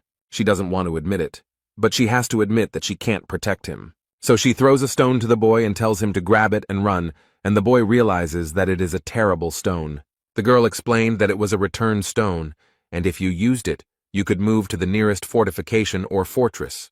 But she added that she only has it, so he can use it without any problem, although the guy is a little confused. Now he realized that this stone does not return you to the past, it saves you in the present. He immediately remembered his friend from the Tower of Horrors, who did not use this thing. Jae Hwan thinks that he should have given Yoon Hwan that stone, and maybe then he would have survived. A guy asks his new friend if she had the opportunity to go back in time. Would she do it? At first, she was angry because now was not the time to ask such questions, since their lives were literally hanging by a thread. And then she still answered that, of course, she would not return, and this greatly surprised the main character.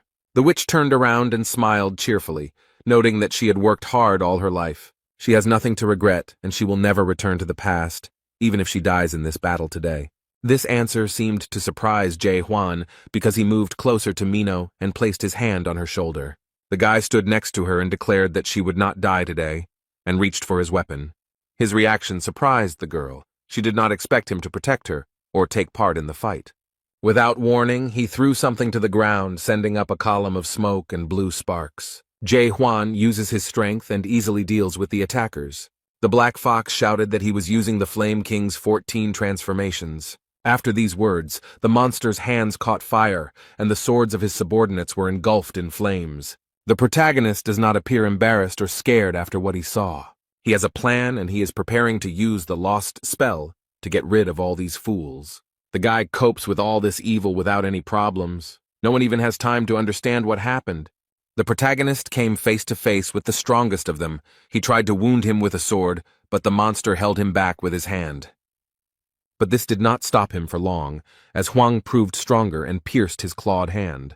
And as a result, the boy's weapon passed through the flesh of this monster, although Black Fox did not expect this. It turns out that Heng Nim remained alive, although the head of the Red Fox clan took up residence in his body. Jae Hwan looks back and stands proudly in front of the very scared man. The poor man, overcome with fear, fell on his knees and humbly handed over the weapon to its owner. The remaining members of this gang realized that after the death of their leader, they were powerless here, and quickly fled. Although the main character will not give them such joy, he holds the weapon firmly in his hands and is ready to take revenge. He uses a light lunge and effortlessly destroys anyone in his path. Mino is shocked and very scared. She cannot understand how this is even possible. She remembers how easily he gave up the monster's body, and then she thought he was just a fool. She felt like he didn't understand anything when he bragged about his super weapon. And when he said he just gave his gun to some stranger, she thought he was an idiot with no sense of self-preservation. But everything turned out completely differently. This stranger turned out to be very strong and cunning. When Hwang finished, he looked back and saw Mina with a very surprised expression on her face. She cannot understand who he is and why he came here, and asks him about it again. The guy is in no hurry to answer her questions directly. It seems he likes to maintain a sense of mystery. He smiles at her and cheerfully asks if she has forgotten about him.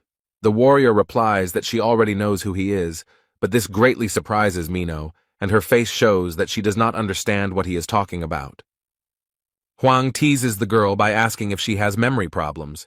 He thought he was the only one with such a problem, but this remark angered her. However, Mino decided not to discuss it further and asked him to return the stone to her, but he admitted that he had lost it. The poor thing is seething with rage and cannot believe that he could lose such a precious thing. They are sitting by the fire and relaxing after a very eventful evening. The young man sits quietly and looks at the stars. It calms him down. He feels peace and bliss. Instead, the girl tries to find her stone in his bag, but it seems to be in vain, and she fails. So she gets angry that all this is happening because of some stranger. The guy noticed that she already knew everything, so there was no need to ask him questions, but she didn't quite understand what he was talking about. Hwang explains that he knows who he is, and looking at the fire explains that he is an ordinary person. He then asks his interlocutor if she is human, and she reluctantly replies that she is almost human. Then the boy thought of something, clenched his fist tightly and replied that it was good. This seemed a little strange to her, so the girl wondered what he was thinking about now. And then, realizing that the guy wouldn't say anything else, she turned away and thought about something of her own. She wondered if it really was necessary to be just a human to become so strong and skilled. The girl asks if he has really forgotten everything that happened to him on Almighty Earth, and Hwang confirms that he does not remember anything. Then she bowed her head sadly and remarked that he was very lucky that he had forgotten everything. Most people here would envy him. And she added that it was obvious how they all ended up there and why, but the guy didn't understand why it should be obvious. But he asks with interest how she ended up here, and the girl stops when she hears this. She gave him a sly look and noticed that he would immediately regret his question as soon as he knew the answer. They achieved their goal. The girl took him to a very beautiful place, which turned out to be the Gorgon's palace. They approach the building and Mino notices that they have arrived at their destination. Huang carefully examines the entire new territory and tries to understand what kind of place this is. The circular space with columns reminded him of the first floor of the Tower of Terror, where newcomers came. The square was completely empty and there was not a soul around, but suddenly a red light came on. And then something very strange happened, which really scared the main character. He didn't expect it. He saw many people suffering, crying from pity or writhing in pain. These were the last seconds of their lives. Mino noticed that there were 1,000 times more of them this time and added, "Does he now understand how she got here?" But frowning, she added in a threatening voice that he should never ask her that question again. The poor people in the round square are still screaming and writhing in pain, and the girl, lowering her head, noticed that they were in chaos in the kingdom of the dead. If you die on the almighty earth, you will go to chaos. But if you die here, that's the end. The soul will turn into nutrients for the illusion tree. At this moment, men in white boots appear and rush to do their job. Their uniforms are white with gold trim, and the captain orders them to line up and escort. They rush to meet people who have just arrived. Their job is to welcome them. The captain wrapped one of the new arrivals in a warm blanket and noted that he looked very weak, which was probably the cause of his death. The captain's name is James, and he was called to point out the two waiting on board. He asks why the girl came through the north entrance, to which she replies that since they are acquainted, she would be glad if he let her in earlier. The captain apologizes, but things have changed, and now everyone who enters the fortress must have their documents checked.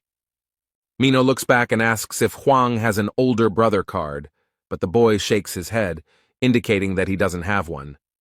The girl understood everything, and looked at her new acquaintance with suspicion. She turned to James and tried to explain in a flattering manner that she had forgotten her ID. Then she handed him a bighorn horn and asked if this one would suit him. It worked. The captain picked up the phone and basically stated that he checked the paperwork and everything was fine. The man asks Huang to show him his documents, but he explains that he has no identification and asks what he should do. Mino looked at her friend and said that if he asked her for help, she would resolve this situation. Instead, James reiterated that entry into the fort without identification was strictly prohibited. Huang briefly replied that he understood them, and the girl looked at him in horror and asked what he was going to do. She thought he would kill all the guards to get inside. The girl knows that he is not quite normal, and seems to have some mental problems, but she doubts that he will ever get to this point. But this picture of him killing everyone appears very clearly before her eyes, like a terrible dream, so she thinks he's still capable of doing stupid things like that, and that scares her a lot. Mino tries to prevent this from happening, so he suddenly stands in front of the guy and tries to somehow convince James. Suddenly a voice comes from the fortress. Someone asks what is going on here. This really scares the man in uniform. The girl also realizes with horror that they are stuck and will now have serious problems. All the boys immediately lined up in a straight line and greeted the man in unison. He seems to be a respected and very serious figure in Gorgon's fortress if he is treated like that. Approaching them is the most famous checkpoint captain in Chaos, North Entrance Captain Carlton the Stubborn. He approaches James and asks him sharply what is going on, and James meekly tells him. The captain rubs his beard and thinks about what to do if this man wants to enter without permission. And then he categorically states that it is impossible. Huang asks why, but the man does not understand why he is asking this. His eyes lit up blue and he read Section 4 of Article 37, which states that if there are problems with identity verification, they have the right to refuse entry to the guest. He used the skill Law of Fortress, and everyone knelt and bowed their heads before the captain. Mino doesn't really like that he used that skill. It seems like those knots are giving her a headache. However, during the lesson, the protagonist holds the sword firmly in his hand, and this skill does not affect him in any way. Huang noticed that the girl was not feeling well, so with one movement of his weapon he easily cut the knots on her head and arms. The boy shouted sharply for him to stop teasing. The captain of the north entrance, Carlton the Stubborn, could not believe what had happened. Jae Hwan stands proudly and stubbornly declares that he doesn't care about their laws at all. And then, without waiting for their reaction, he asks what should be in this certificate. The captain doesn't understand how he managed to untie the knots, but replies that the ID card must indicate the name, status, organization, skills, class, and spirit level. The protagonist replied that in that case he did not need an ID card, since he did not want to confirm his identity. Carlton tries to use the skill Law of Fortress against him again, but it doesn't work. Since this had no effect, the captain declared that he was forced to arrest him on the basis of paragraph 6 of the second article of the serfdom law. But he used another skill against the guest, which is called Silver Shackles. Jae Hwan is chained in silver, but he doesn't look scared. The guy dealt with them surprisingly easily. The chains broke and fell apart. The captain's subordinates are shocked that this guy managed to free himself from the shackles of their respected captain so easily. The man, no less surprised, asks how he managed to do it so easily, because it is impossible to get rid of these chains on your own. Hwang points his finger at Minho and asks if he can do the same as her. This really scared the poor thing, and you can see the fear in her eyes about what might happen to her as a result. She understands perfectly well that in this situation the horn was a bribe, and the chief captain will not like it. But besides her, there is James, who received the bribe, and 2 men who witnessed it. They were also seriously frightened, and cold sweat ran down their foreheads from fear. The girl tried to stop him, but Hwang had already thrown something at the captain at the north entrance. He caught the object in his hand easily and casually, and seemed a little surprised that the boy had done so. The man looks at something in his hand with interest and attention, and Hwang gestures for him to take it and throw it. James is incredibly angry, he shouts how this bastard dared to bribe the captain.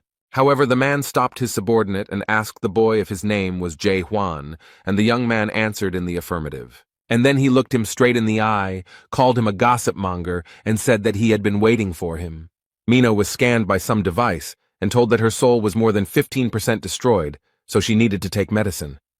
The captain explains that her soul has been affected, so he assumes that she knows what to do in this situation. Hwang asks with interest what this destruction of the soul is, and the girl, having taken the medicine, asks if he really doesn't know or understand anything.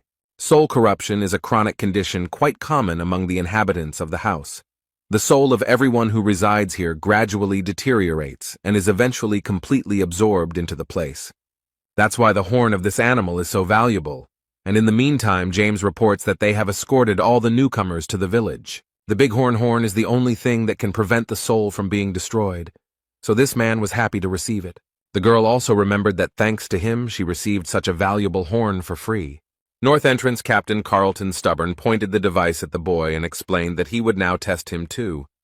It's like some kind of eye-shaped camera that scans a person's face and gives out all the information known about him. The protagonist stands obediently and waits for this thing to tell him something about himself. However, after scanning, she found some error. It seems that this device does not provide any information. The system only showed that the process of destruction of this guy's soul went unnoticed. James and the captain are shocked by this information, as everyone in this city is suffering from soul destruction. And this thing shows 0% destruction, and it makes them wonder who he is. Carlton thought for a second, then smiled slightly and said he understood. The man takes the boy by the hand and explains that he has checked his stone and can now take it back. Hwang asks in surprise if they really don't need this thing, since it seems quite valuable. He addresses him as a messenger of gossip, and explains that the spirit stone is not something to be given to just anyone, but the guy ignores the fact that he is some sort of messenger. But the captain didn't explain anything. He just smiled slightly, and noted that he knew about it.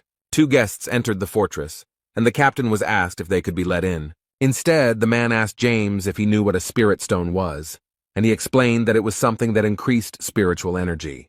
Carlton noted that this was not the only thing worth knowing about this stone, and showed his subordinate something quite shocking. When he took off his white glove, his hand was in a terrible state, and his subordinate asked if it was because of the stone.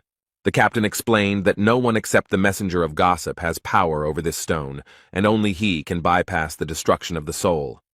Although he doesn't think that this guy is actually the messenger of the gossip, he somehow managed to control the stone. James asks if they can really trust this guy, but the captain explains that he does, deep down.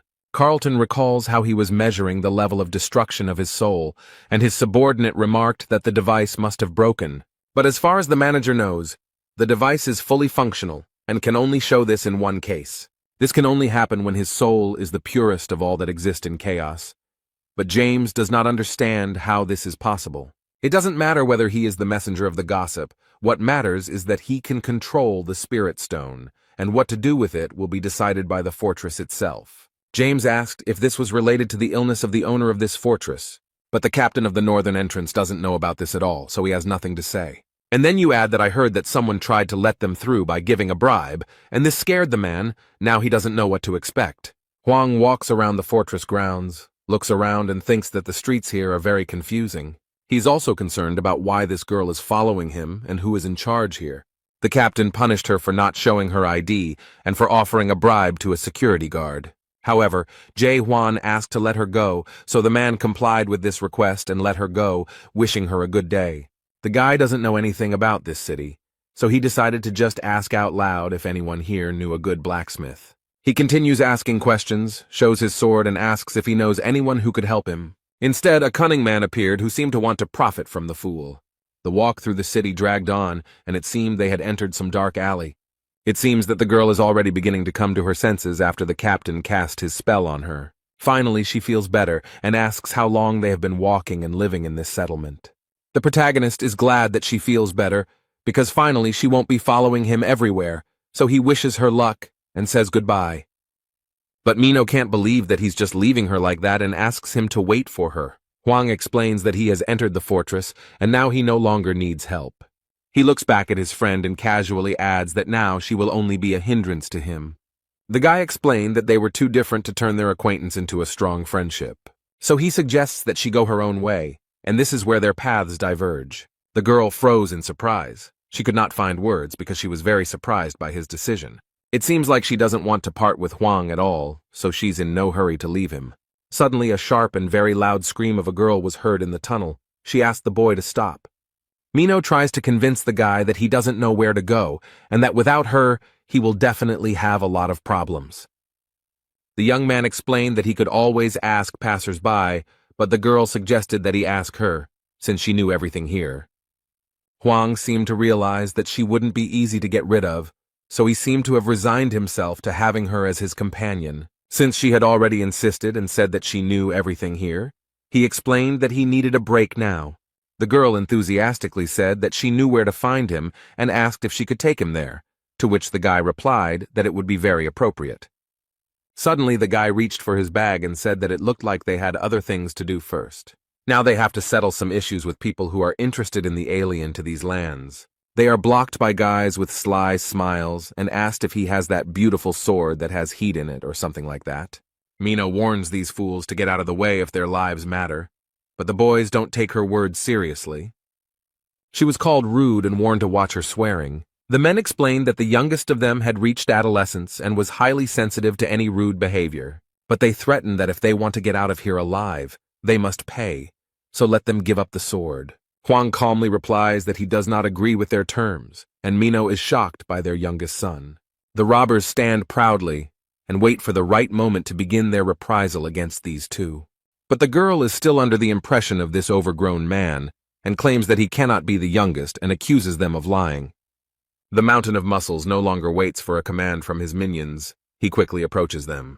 Approaching the girl, he swung his axe and declared that her rudeness would be punished. But suddenly a sword appeared right in front of her. It seemed that her new friend decided to save her. Huang took away both of the emotionally unstable man's arms in one motion. This shocked and frightened the other robbers, and they froze in their places for a second. The bushes fell at Huang's feet, and he noticed that everything here was very noisy, something he was not used to.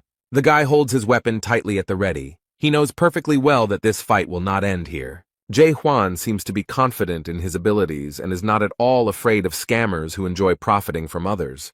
He stands with a cold gaze and a threatening voice, calling for them to come forward and begin the fight. Their youngest lies and whines in pain. He no longer poses any threat. The others scream in rage. How dare he raise his hand against their little brother?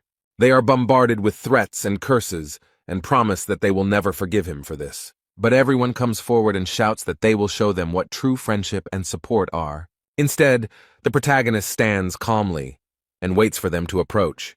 He has no doubt that he will easily cope. It didn't last long.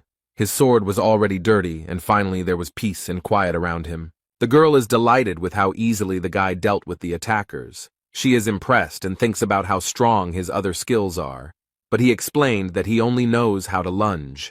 Mina was surprised at first, but then she remembered that her other friend also only used one skill, but in his case it was defense. And then she asked why he blew off the roof of the house, because she thought that this blow was unnecessary. The protagonist recalls all these events and tries to collect his thoughts in order to try to explain them clearly. Hwang recalls that during the fight, he realized that one of the attackers was using an invisibility skill, and so he just wanted to scare him because he really irritated him. The girl asks in surprise what kind of normal person would destroy the roof of a house just to scare people, but the guy, in his defense, explains that, in his opinion, this is completely normal.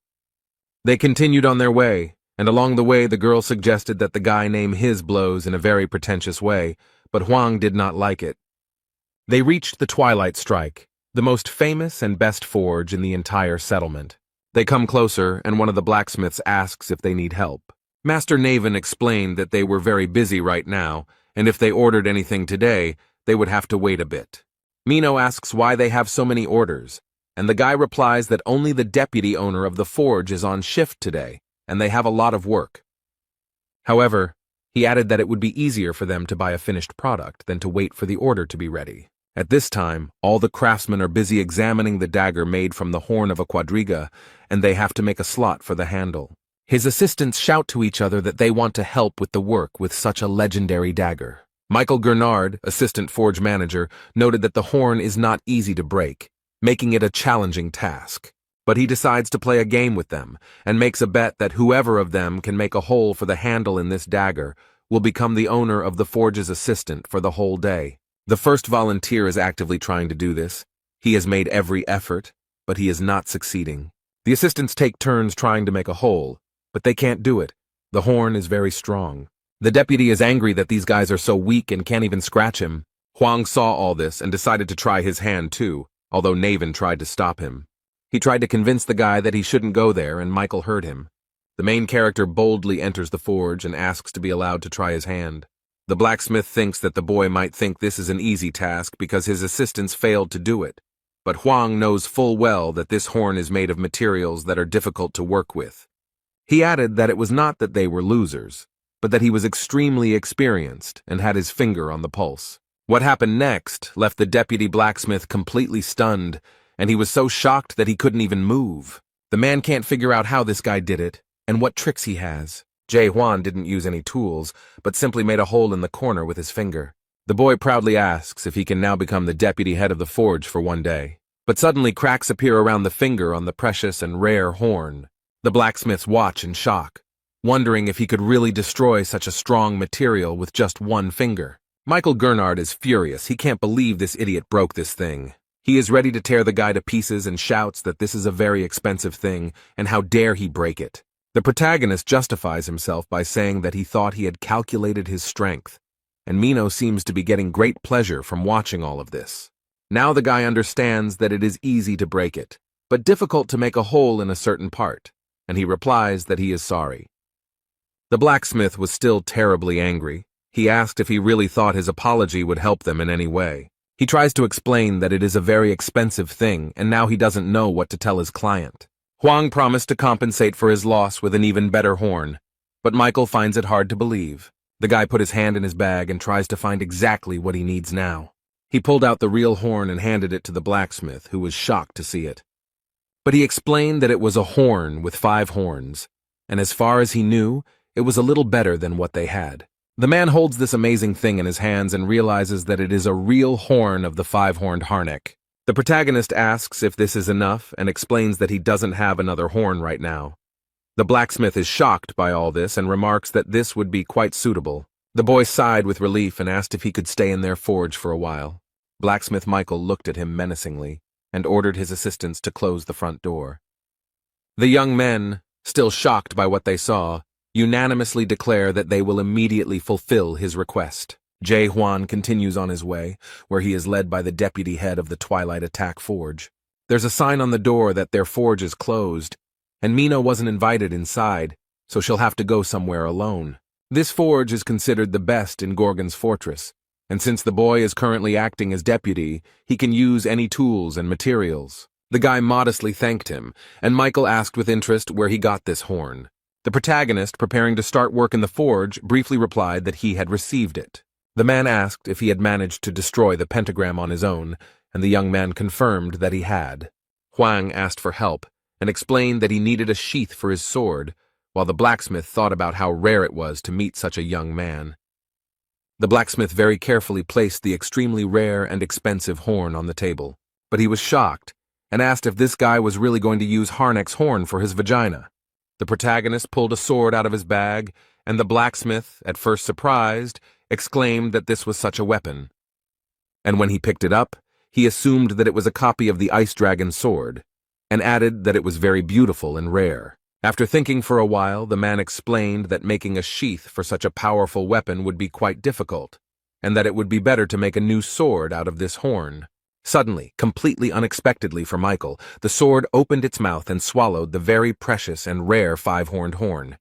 This is the second time today that such a horn is destroyed before his eyes, and he justifies himself because he did not think it was a spiritual weapon. But he is so fascinated by this amazing weapon that he has no time to grieve over what is lost. After looking around for a bit, he realized that this sword had evolved, and due to the great evolution, it was changing its shape, after which Huang had to give it a new name. Because after a great evolution, every spiritual weapon loses its original name. Michael regrets that the horn swallowed the sword, but the guy calms him down and explains that it doesn't matter because he still has the sword, and he calls the sword a pig's snout. Not even a few minutes had passed when Cavalia took the horn in his hands again, and shocked, asked how this was possible. But the guy noticed that this monster had 5 horns and added that it was obvious. Having come to his senses a little, Koval asked how he could help, and the main character explained that he wanted to see how he worked on this material. He was ready to start work, and asked if his client had already thought about the form. Huang explained that since Michael is the best master here, he can solve this problem himself. He trusts him. The man is impressed by such trust and is ready to show everything he is capable of and do his job in the best possible way. The action takes place in the main building of this place, in the powerful and very beautiful Gorgon Fountain. There is a very calm atmosphere. The man is enjoying warm and aromatic tea. As he sipped his drink, his subordinate told him regretfully that he was very sorry. The man knelt down in front of the owner and told him that they had beaten up all the bandits, and then he lost sight of his target. Gorgon Fortress Minister Jurgen Jaeber thought for a moment about this guy's words, but he is interested in how he lost them. The man replies that it is difficult for him to say specifically. He only knows that he lost consciousness, and when he came to, he found himself on the roof. The minister asked in surprise if the target had been able to detect or somehow sense his presence. The man thought for a moment, since he was able to experience a high-level 3 invisibility skill, then he himself must be at least level 5. Jurgen Saber ordered his subordinate to gather as many people as possible and search the entire territory of the fortress. The man left the office, leaving the minister alone with his thoughts. Suddenly he felt a severe headache, frowned, and clenched his teeth. A strange sensation permeates his entire body. He feels every muscle tense. The table he was sitting at swayed and the tea almost spilled out of the beautiful porcelain cup. His legs felt like cotton wool. They didn't obey him at all, but on the contrary, they pressed tightly against the chair. The minister, exhausted, banged his fist on the wooden table and tried with all his might to pull himself together. Overcoming the unbearable pain, he asked the owner of the fortress to be patient and wait a little longer. Meanwhile, at the local bar, as usual, alcohol was flowing and people were drinking no matter what. People sit quietly at tables, eat their ordered dishes, and watch TV. The program Top 10 of this week is coming to an end, and the presenter is a little sad about it. But she still has the latest videos, and the girl assures that each of them has already heard about it. He became very popular in Little Brother, and this video is now being talked about by everyone. It talks about the lonely hero of the 99th floor. People are watching this guy on video and wondering where he is now because the Lord seemed to really like him. There are rumors in the bar that the tower has stopped growing plants, and it is assumed that this happened because the tower's owner was trying to cheat. It is said that the tower was completely destroyed, and its owner fled, although for the demons, this tower was worth a lot of money. The bar's patrons think it would be better to sell it at the market rather than destroy it, and in between conversations they order more drinks. Suddenly the door opens wide and Mino appears, looking very unhappy about something. She walks past all these drunk men. What an impression such a beauty makes here. The girl boldly walks past them and sits down at the bar counter with other visitors sitting nearby. One of them is already quite drunk and tries to flirt with her. He asks if she is alone here. The girl addresses him in a very threatening and aggressive manner, making it clear that she does not want to date anyone. The man immediately realized that it was better not to disturb this sweet girl now, so he moved away. Mino is in a very bad mood right now and can't understand why she is so sad. She takes out the money, gives it to the bartender, and orders herself a liqueur, hoping that it will lift her spirits and make her feel a little better. The girl asks the bartender for more. She wants to drown in alcohol and forget. Not much time has passed, and the girl is already quite drunk and tells the bartender what is bothering her. She drunkenly says that this guy is a terrible weirdo and is making a big deal out of himself. The owner of this tavern, Claire, exhales heavily and notices that the girl hasn't even had time to get drunk yet, and she's already talking nonsense. The woman explained that there were many good men around and asked why she was so attached to him. The girl lowered her head, but the only explanation she had was that he was starting to really irritate her. She remembered him from fights and explained that this guy destroys absolutely everything in his path. It irritates her that he walks around swinging his sword as if he doesn't care about anything at all. Mino tilted her head and remembered how he spoke and what he said, and it all sounded very strange. The trouble is that he speaks to her very poorly and completely incomprehensibly. She was angry with him because he did whatever he wanted, even knowing that he was in the world of chaos. Huang responded that people usually think it's the end, and then added that she is no longer human, and they are very different. Apparently these words really touched her, because the poor thing sadly leaned over her glass and fell silent. She is terribly irritated that this man does not take her seriously and considers her a nobody. The girl noticed that everyone present there was struggling for their lives, and he just appeared out of nowhere. She remembered asking him what he would do when he was horrified, and the boy briefly replied that he wanted revenge. But he didn't explain why he wanted revenge, so the girl thought he was looking down on her. Minu is terribly irritated by his behavior. Next to him, she feels inferior and worthless.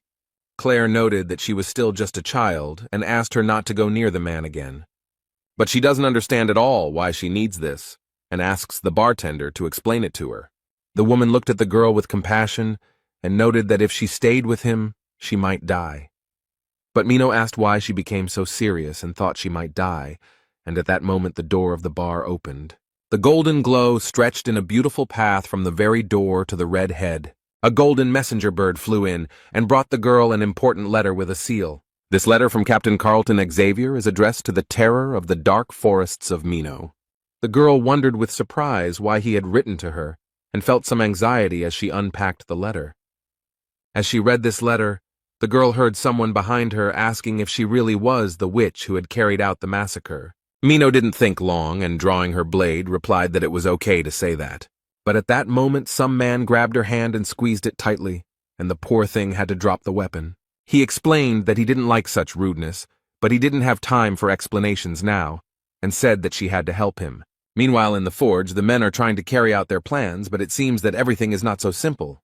The blacksmith struck the horn, and it was immediately thrown back with great force. He had not expected this at all. Completely unexpectedly and as if out of nowhere, a huge monster appeared. It was that very pentagram. The man is terribly frightened. He cannot take lessons and asks where they can get his horn. The poor guy doesn't understand at all how to do this because the monster is huge and scary. The protagonist noticed this, lifted the man to his feet and asked him to pull himself together. Jae Hwan asked threateningly if he had forgotten that they were already halfway there, and he added that since this man promised to help, then let him fulfill his promise properly. All this happened because the blacksmith persistently tried to break the horn with his tools. But for a long time he couldn't do anything. He was very tired and said that this was too high-level material for him. Huang covered his eyes with his hand and explained that the situation was unequal, noting that the first stage of rebirth is the stage of doubt, which can destroy the essence of the world. The second stage of rebirth is the stage of understanding, that is, the ability to recognize and accept the destroyed world. The blacksmith seemed to discover a strange, secret vision within himself, and looked in amazement at the horn on the table. The thing began to move and seemed to change its structure and shape without any apparent reason. A large black substance begins to rise and form something completely unlike itself, which seriously frightens the man. There was a strong, bright flash that made blacksmith Michael Garnard close his eyes. And when she opened them again, he couldn't believe that what he saw was actually happening. From this strange black matter emerged a huge and terribly evil monster. The man seems to freeze in place from horror and complete incomprehension, and Huang asks him to come to his senses. But he added that since the blacksmith promised to help, he must do it now. Michael is horrified and cannot understand if this monster is really Harnick's horn, and that he used his pathetic skills against it. Suddenly, in the middle of this space, he saw a door. The man thinks that he is sleeping, so he wants to wake up as soon as possible. The blacksmith quickly runs to the door, being completely sure that this is a dream, and Huang does not have time to stop him. The guy just sighed in disappointment and realized that he was useless here. The man quickly ran out of the door and screamed desperately, calling for someone to help. But what he saw there frightened him even more and plunged him into complete stupor. Ugly and scary skeletons slowly approach him, surround him. In fact, it is his assistants in the forge who ask if he has finished his work yet. The man is so overcome with fear that he cannot understand what is happening to him. Suddenly, Michael heard a voice telling him that this fool had no right to be here. The poor guy can't do anything. His forehead is covered in beads of cold sweat, and his whole body begins to shake. The boy has to attack this creature himself, trying with all his might to subdue it. He thrust the instrument into her with all his might, while wondering if this world really existed. Jay Huan has finally achieved success. He forges with confidence, and this material lends itself to him. The horrible creature began to fight back, and the boy wondered how it had managed to get here in the first place. The main character tries his best to hold on to the monster so as not to fall, but it seemed he had already realized that this would be a much more difficult task than he thought. The monster turned out to be quite strong and terribly angry, so the boy decides to jump. He then applies twice as much force to speed up and try again.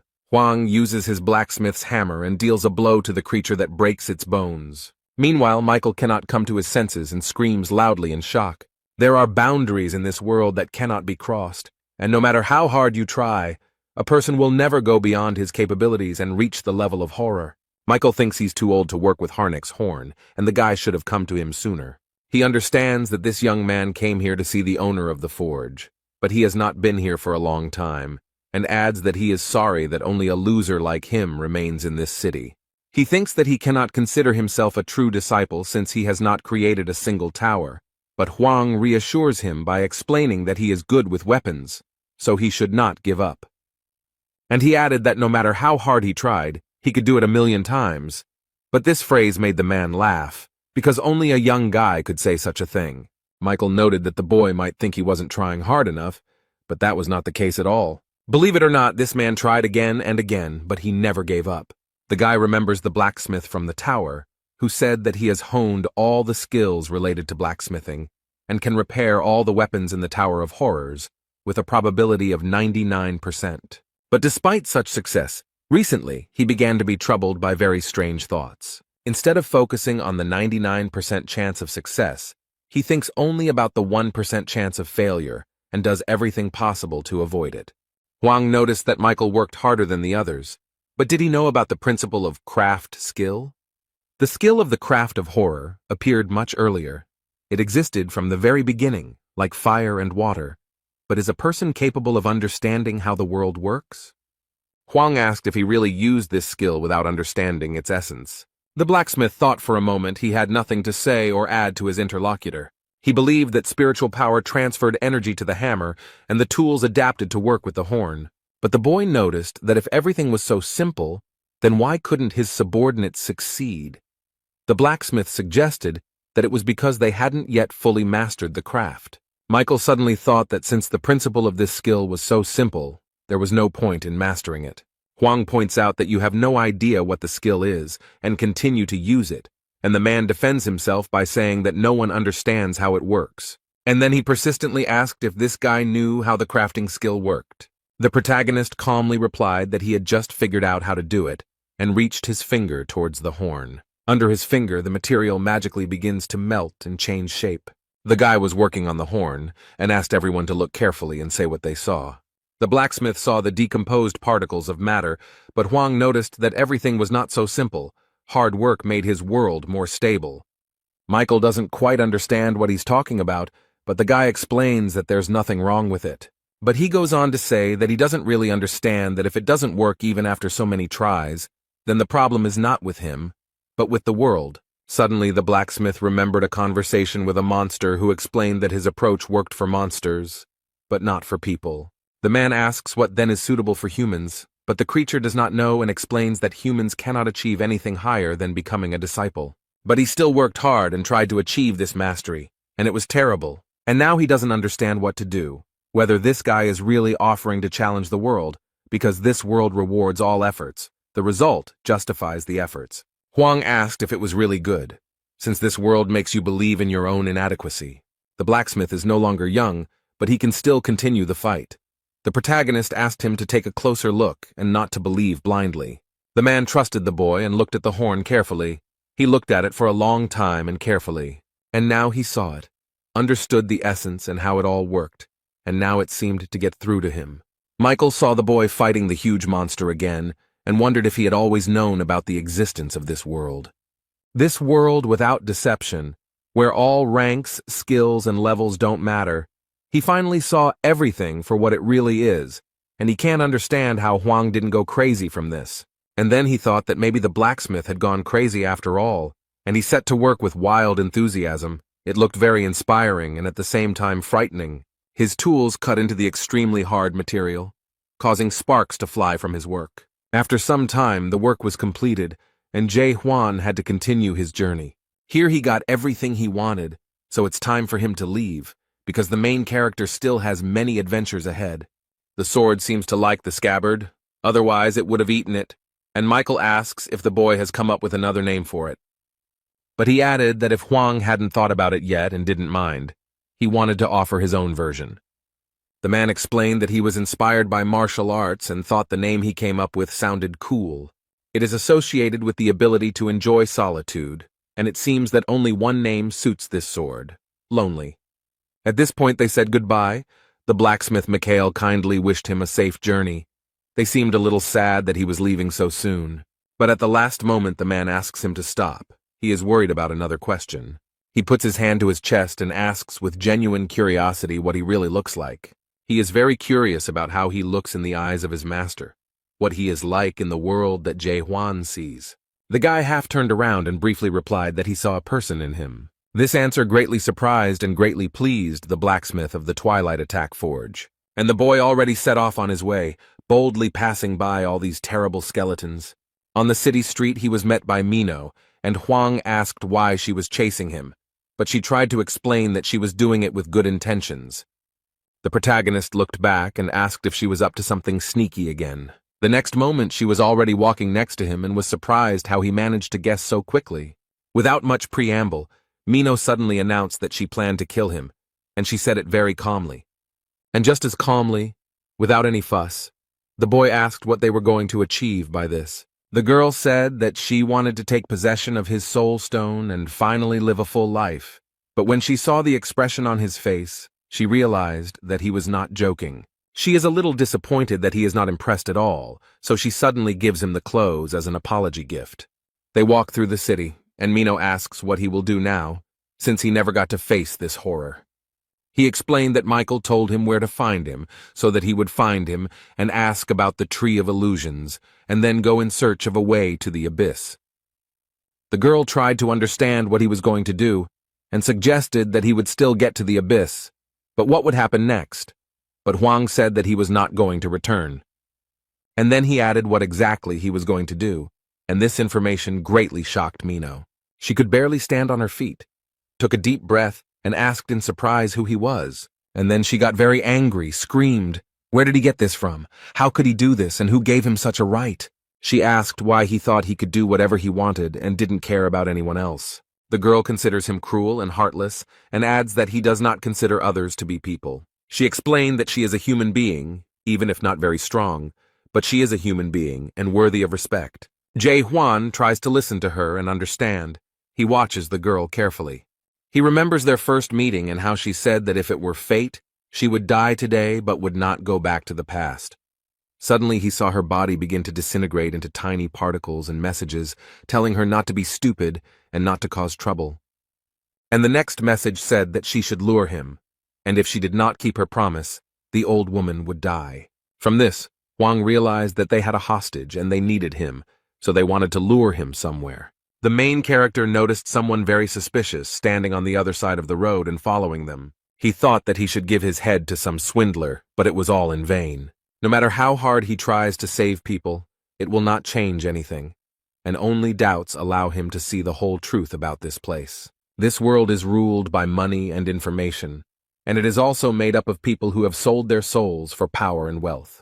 The guy decides to get rid of them and go in search of horrors, while Mino explains that you don't need a big dream to be happy, you just need to appreciate every day you live. She gets terribly angry and thinks that from this point of view he is not a person, and grabs him by the clothes.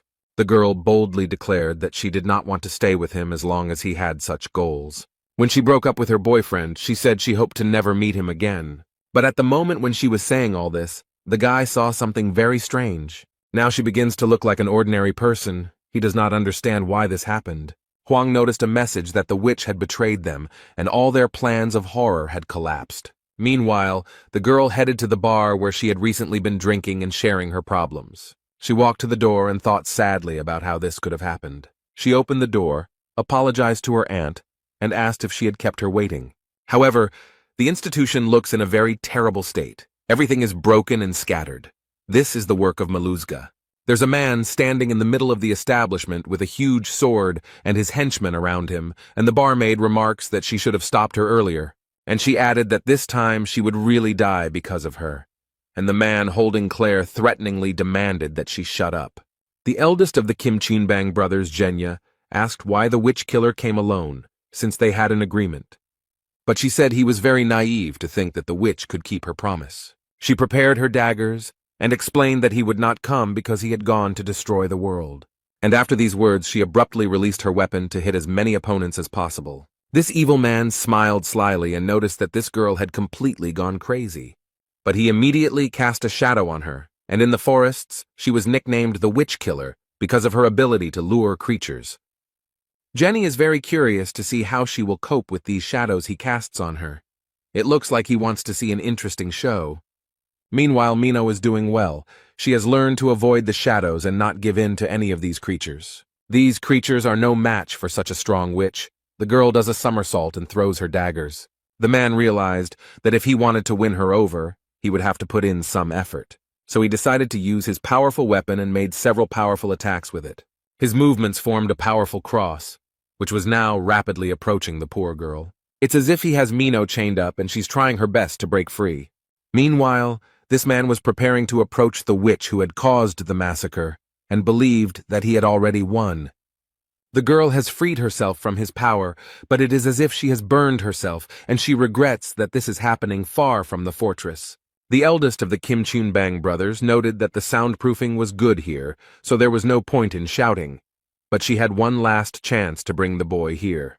But she is not going to do this, and threatens that the dark forest will take revenge on them for her. The man said that by the time the fort found out what they were doing there, they would both be dead.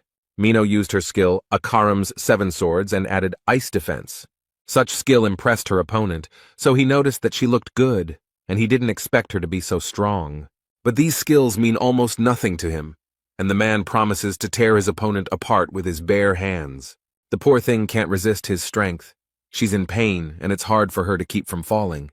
The girl holds on with all her might, her eyes almost closing. She wants this to be the end.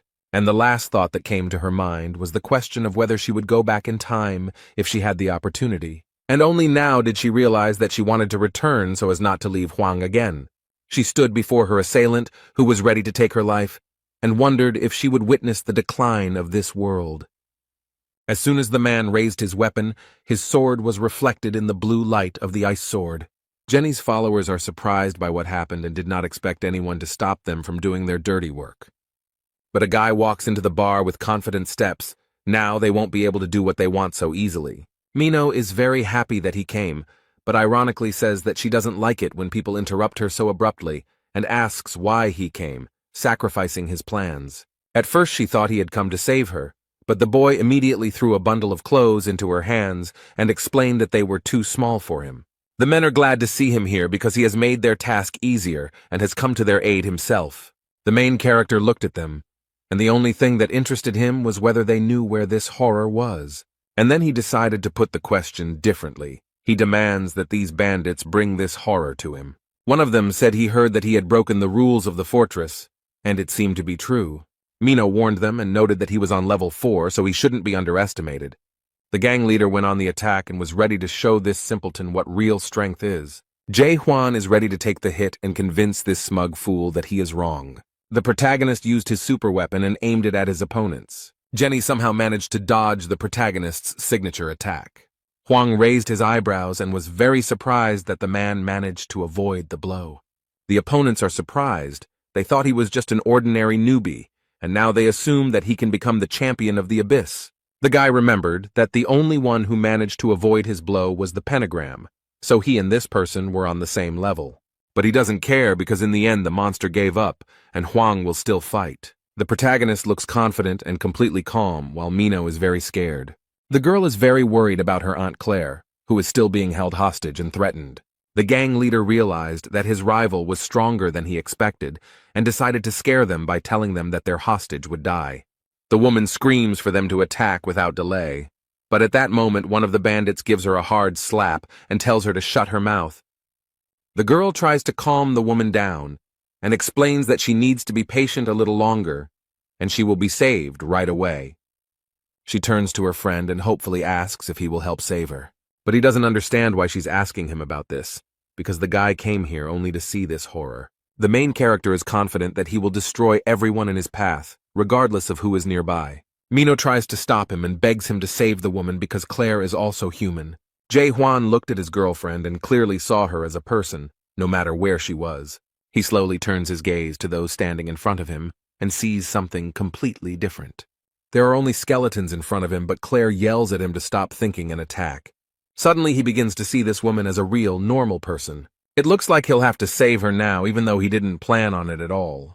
He then decides to raise his sword and direct all its power upwards towards the roof of this building. A huge jet of energy burst through the roof and shot high into the air, attracting everyone's attention. This was noticed in the fortress as well, and they looked around in surprise and did not understand what was happening here. The captain of the north entrance also noticed it and seemed very interested in what it was, so he immediately orders his subordinates to head to where this light is coming from. It turns out that there was some strange magical dome above the house, created by the smoke of the villains. They realized that they were now in trouble because Hwang had broken the barrier of silence. Immediately after this, people in uniform appeared and were ordered to cordon off the area.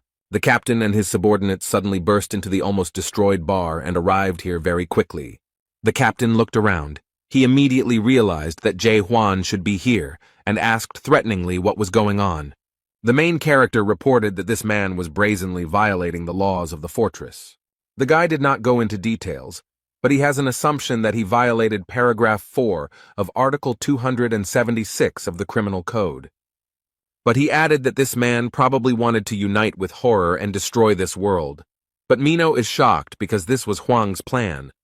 The captain arrests them under paragraph 4 of Article 174 and paragraph 6 of Article 124 of the Criminal Code. The bandits are not very happy that they want to be arrested, so their leader gives the order to flee. However, the man is not going to let them go so easily and uses his silver chains skill.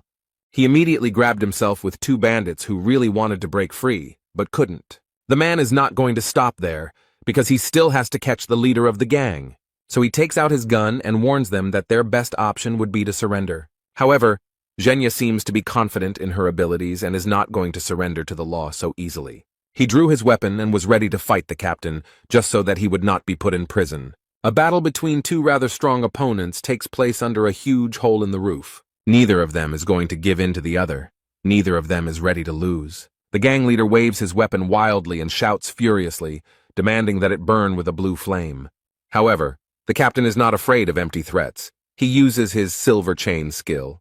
The man wielded it skillfully as he instantly and effortlessly tied his opponent's hands. But he threw him to the ground with all his strength, so that the man would not be tempted to continue the fight. Zhenya realized with despair that he had no choice. He was already completely defeated. The captain pinned him to the ground. The man sighed heavily and admitted that he was now giving up. The warrior leader is glad that the man surrendered and notes that it was a rather wise decision on his part. But suddenly, completely unexpectedly, one of the villains threw a lighter at Carlton. She falls into the middle of the room and begins to do exactly what she was thrown there for. Black and acrid smoke filled the entire building, making it difficult to breathe and understand what was happening. The man watches the house from afar, the smoke from which has already cleared a little. He did not think that he would have to take such measures. One of the bandits seemed to have inhaled the smoke. If you inhale a lot of it, you can die. He turned to the man and aggressively asked how he dared to use black smoke without consulting their leader. The leader of the Forbidden Paradise clan, the wanted warrior Hexal Ran, did not comment on this, as he was more impressed by the witch's skill and remembered that they had promised to bring her to him. The boys explained that the witch was not to blame because they used silver amulets against them. Only now did Hyuksol realize that Juan was there too, and he was glad that the boy had inhaled that smoke and thought he was already dead. However, as soon as he thought about it, he noticed something near the building that surprised him. Jae Hwan emerges from the building unharmed with his friend, the witch Mino. It looks like he used his super weapon to avoid the harmful effects of the smoke. But as soon as he came out, he immediately noticed these scoundrels on the tree, and with one swing of his sword cut down the thick trunk. They are extremely shocked, and do not understand how this guy's spirit did not decompose under the influence of black smoke. The man suggested that it might be a messenger, but he had never seen them without antennae before. Huang looked around and made sure the girl was okay and could stand on her own so he could finish his work. The clan of Scum is already wary and wondering why this guy came to the house. Instead, the protagonist took out his super weapon, and thinking that they were terribly annoying him, prepared to engage in a fight. Huang is very serious, so he will not lose this fight. He unsheathes his sword, and he really didn't think it would come to this. He summons the monster hidden within this sheath using the technique Garnek's Greatness. It's clear that no one expected this. They were hoping to defeat this guy very easily. But now they have to face not only a guy with a super weapon, but also a giant and terrifying monster. Before they could recover from what they had seen, the boy and the monster had already attacked several of them. The protagonist calmly walks past the lifeless bodies lying in his path. He looks very menacing and scary, and his weapon radiates terrible fury and ruthlessness.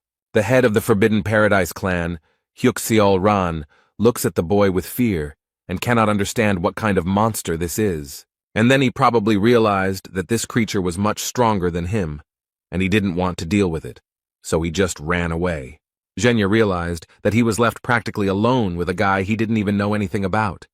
Zhang Man and Zhang Meng were unable to withstand Huang's strength and so lost the battle. The man immediately lost two of his subordinates and friends. He cannot believe that everything turned out this way. The protagonist approached him and explained that he had a chance to save his life. He just needs information about where they are hiding this horror, and then he will let him go. The man knows that if he tells everything now, his life will lose all meaning, because if he finds out about the betrayal, he won't just let it go. Jae Hwan became very curious about who Zhenya was referring to, and who would take revenge on him for this. The bastard took another look at all his comrades who had just died and realized that there was no other way out. He already understood everything perfectly well. He knows that in any case he is destined to die. So the man boldly takes the blue stone out of his pocket and eats it. The guy recognized this stone. He is 100% sure that it is a soul stone. At first glance, it may seem that all people living in chaos are attached to some objects. But these are not drugs. As it may seem at first glance, they must be taken to prevent the complete destruction of the soul. After all, no one wants to die. That's the point of this place, and this man risked everything he had. After he did this, he was overcome with unbearable pain, and his eyes seemed to grow larger. Strange long shoots, similar to tree roots, begin to emerge from the body. The man's body has completely changed. It is getting bigger. Something is happening that is completely different from what he expected. The city's residents are terribly frightened. They have never seen anything like this. Instead of dying, he turned into a huge monster. This creature is very frightening to those around him. The creature is very angry, and there is absolutely nothing left of Jenny. Now he will be like this. His rage knows no bounds.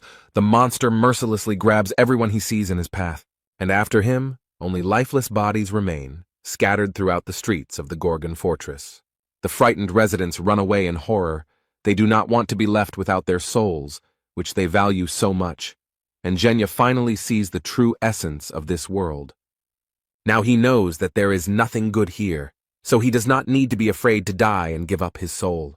Now he knows that he held on to all this in vain, but he could be truly free. This being is now satisfied. Now it has no fear because it has nothing to lose. The monster didn't see where Jae-hwan was, but now he finally found him and promised to destroy him. The boy stands boldly and proudly before the monster, and it is already stretching out its limbs towards him. Now he can see the world as it really is, and the boy in this world looks like an ordinary person, not like a skeleton. Zhenya is surprised that he is a real person, and does not understand how he could end up here. Instead, the protagonist stares at the creature and has no idea what is happening to it. Hwang tried to use his doubt skill, but it didn't help him figure out who he was. But now he doesn't have time to think about it.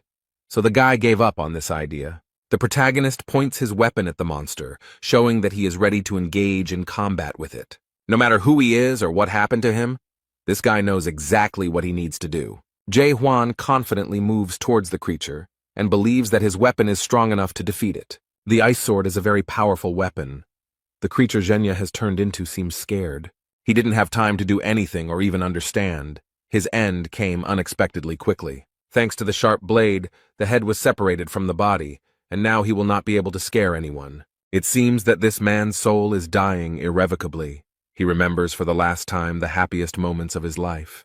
In the world of chaos, it's raining, the bodies of the dead are smoking, and Jae-hwan doesn't care because he destroyed the monster. All that is left of him slowly disappears like rain erasing a pattern on the asphalt. And in an instant, nothing remained of Jen, the great swindler and criminal, but smoke.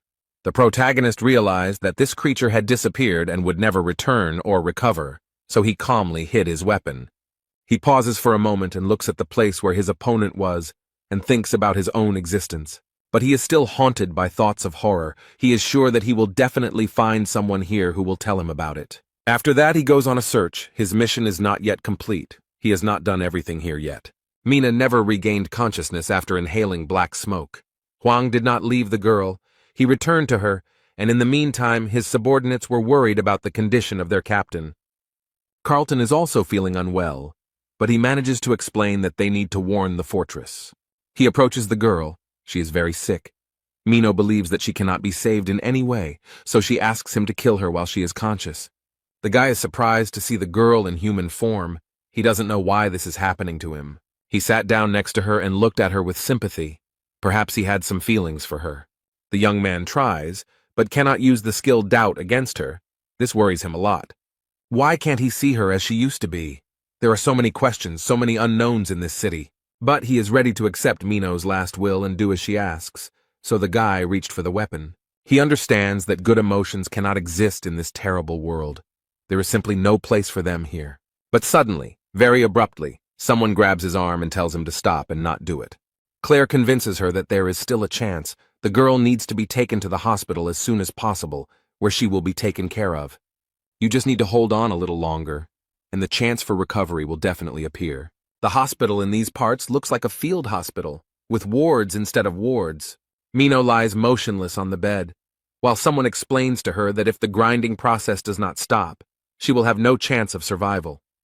Suddenly there was a very sharp and unpleasant sound, signaling some kind of warning. Announcements appeared all over the fortress that the dead had appeared on their territory. In order to save themselves, the leadership asks all residents to immediately leave the fortress, which causes great panic. One young man, in a panic, tried to get at least some information from the guard and asked where they should run. But when the guard turned to him, it turned out to be a terrible monster, from which everyone ran away. The poor thing has no chance to escape. It's too late. The creature has stretched out its limbs towards him. On the territory of this world, there is real devastation and anarchy, and a mad scream is heard. People are trying their best to save themselves. They all want to live. That's how this world works. And now they have very little chance of survival while such monsters roam the streets. Suddenly, as if from nowhere, warriors appeared, destroying these monsters one after another with one blow.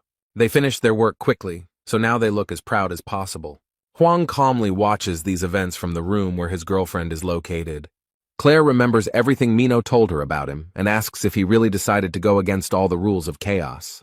She believes that this person judges the world by himself and decides for himself who has the right to be called a good person. She understands him very well, because when you get here, you adapt not because you are stupid, but because there is no other choice. The guy suggests that people here simply don't have the courage to change anything. But Claire was skeptical of his words and asked what all this courage was for. Huang tries to convince the boy that it takes courage to step outside the box. Only with courage can one break accepted laws and rules to see a new path. The woman noticed that he was one of those people who always strived for something. Perhaps he was right, but she could not understand him because he had such courage. Claire raised her head, looked at Huang intently, and stated that she knew one thing for sure. She understands perfectly well that this guy is dangerous, so it is better to stay away from such people. Mino hopes he won't leave now, but Claire has made it clear that she wants him to leave. And this is not because of her personal dislike or desire, but because he gives people hope. And then he drives people to despair. It's terrible and very cruel. It's better for him to leave. The woman is angry with him. Before his arrival, everything was relatively fine, but now everything is going wrong. Instead, Mino asks Huang not to give up with a sweet smile on his face. The main character is lost in his thoughts. He looks at the poor girl and feels sorry for her. Most of the doctors and guards surrounded the captain. They found that most of the medicine had been used for the master of the fortress, so now they had little left. James shouts out an order to immediately bring all the medicines that are in the fortress. Jae Hwan watches all their actions carefully and thinks about how to help Mino. He noticed that the monster's horn was crushed in the bowl. Now it became clear how they used it. They tried to give it to their master, but even the horn of the cocked hat could not correct the situation. Huang asked if they could bring him back to life after he turned into a corpse. The man is very irritated by this question because he does not know the answer to it, so he answers like this. The protagonist grabs the captain by the shirt and lifts him up to shake him slightly. He slaps him and asks him to wake up, while his subordinates complain how he can behave like this to their master. However, the method seemed to work, as their attention shifted from the boy to the captain. He barely opened his eyes and said Jae Hwan's name, a little unclearly and very slowly. He holds his hand tenderly and has only one request. He wants the young man to kill him. But the boy asked incredulously, "Don't people usually ask for salvation?" The captain explained that according to Article 4, Section 1 of the Gorgon Fortress Law, this was exactly what should be done in this situation. The boy bowed his head over the man and looked at him with compassion. This man was so dedicated to his work. If he had had at least a few people like that around him, he wouldn't have been stuck in the tower for 40 years. Suddenly, the system reacted and reported that the captain's soul destruction level had reached 94%. This is already a very large percentage, and it seems that there is no chance of salvation at all, because the decomposition process will soon begin. There is some noise in the street, and all the guards are ordered to step aside and make way for him. The same man who, a few minutes ago, destroyed the dead monster that was wandering the city streets, enters the tent. James realizes with fear that this is the captain of the demonic extermination squad, Jahir, who has the 5th degree. He drew his sharp sword and declared that he must do his job in accordance with Article 4, Section 1 of the Gorgon Fortress Law. He has to kill the captain of the northern gate of Carlton and a girl he still does not know. This man waves a gun and doesn't ask if anyone is against his decision. But Huang doesn't hesitate to stop his weapon with his bare hands. It seems he has other plans. This action greatly surprised the captain of the demonic squad, because no one had ever done anything like this. The protagonist explains that he will not allow this man to be killed because he still has a few questions for him. Jahir frowned and couldn't understand how this guy managed to stop his blade with his bare hands. He tries to calmly explain that very soon Captain Carlton will cease to be human and will turn into a dead man, and this will lead to terrible consequences. However, he added that they are doing this with good intentions and just want to avoid this event. Huang pulled out Harnek's horn and asked if it could help him, and from the doctor's expression it was clear that it was exactly what he needed. Therefore, the guy, without thinking twice, crushes such a valuable item right in his hands. He did it to separate 2 sick people. The guy tries to save them both. Jaime sat down next to his captain and explained with relief that his numbers had stopped deteriorating, so there was hope. However, the result of Mino's treatment was completely different. These drugs did not help her as much. Its endurance level is very low, so the decomposition process does not stop, but on the contrary, accelerates. The level of destruction of her soul has reached 90%. It seems that they can no longer help her. However, Claire is still trying to save the girl. She asks to call Chan Ho, because he knows how to do dead man's strike. She insisted for a long time and explained that this blow could stop the destruction of the soul. The captain explained that they could not call upon the divine physician for such trivial matters. But after that, he calmly approaches the bed where the girl lies to finally do what he came for. However, Huang blocked his way. The captain politely explained that he did not want any arguments and asked him to disperse peacefully. The main character doesn't seem to be planning to do this. He has a very confident expression on his face. The guy has something in mind. His hand reaches for the sword, which is already ready to do its job. And then he explained that he would kill this girl because she asked him to do it. Jae-hwan approached the girl and tried to use the doubt skill on her again, after which he saw the world as it really is. Claire is still screaming at him to stop and not do anything stupid, but the guards are holding her back. And the skill of doubt never worked on the girl. He could not see her in a different light. The main character, with great sadness in his eyes, fulfills Mino's last request, to which he is not indifferent.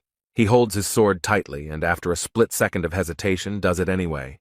However, instead of what usually flows through the veins, silver drops drip onto the ground. Suddenly, very strange things happen, and Hwang himself does not understand what is happening here. He is blinded by a bright white light.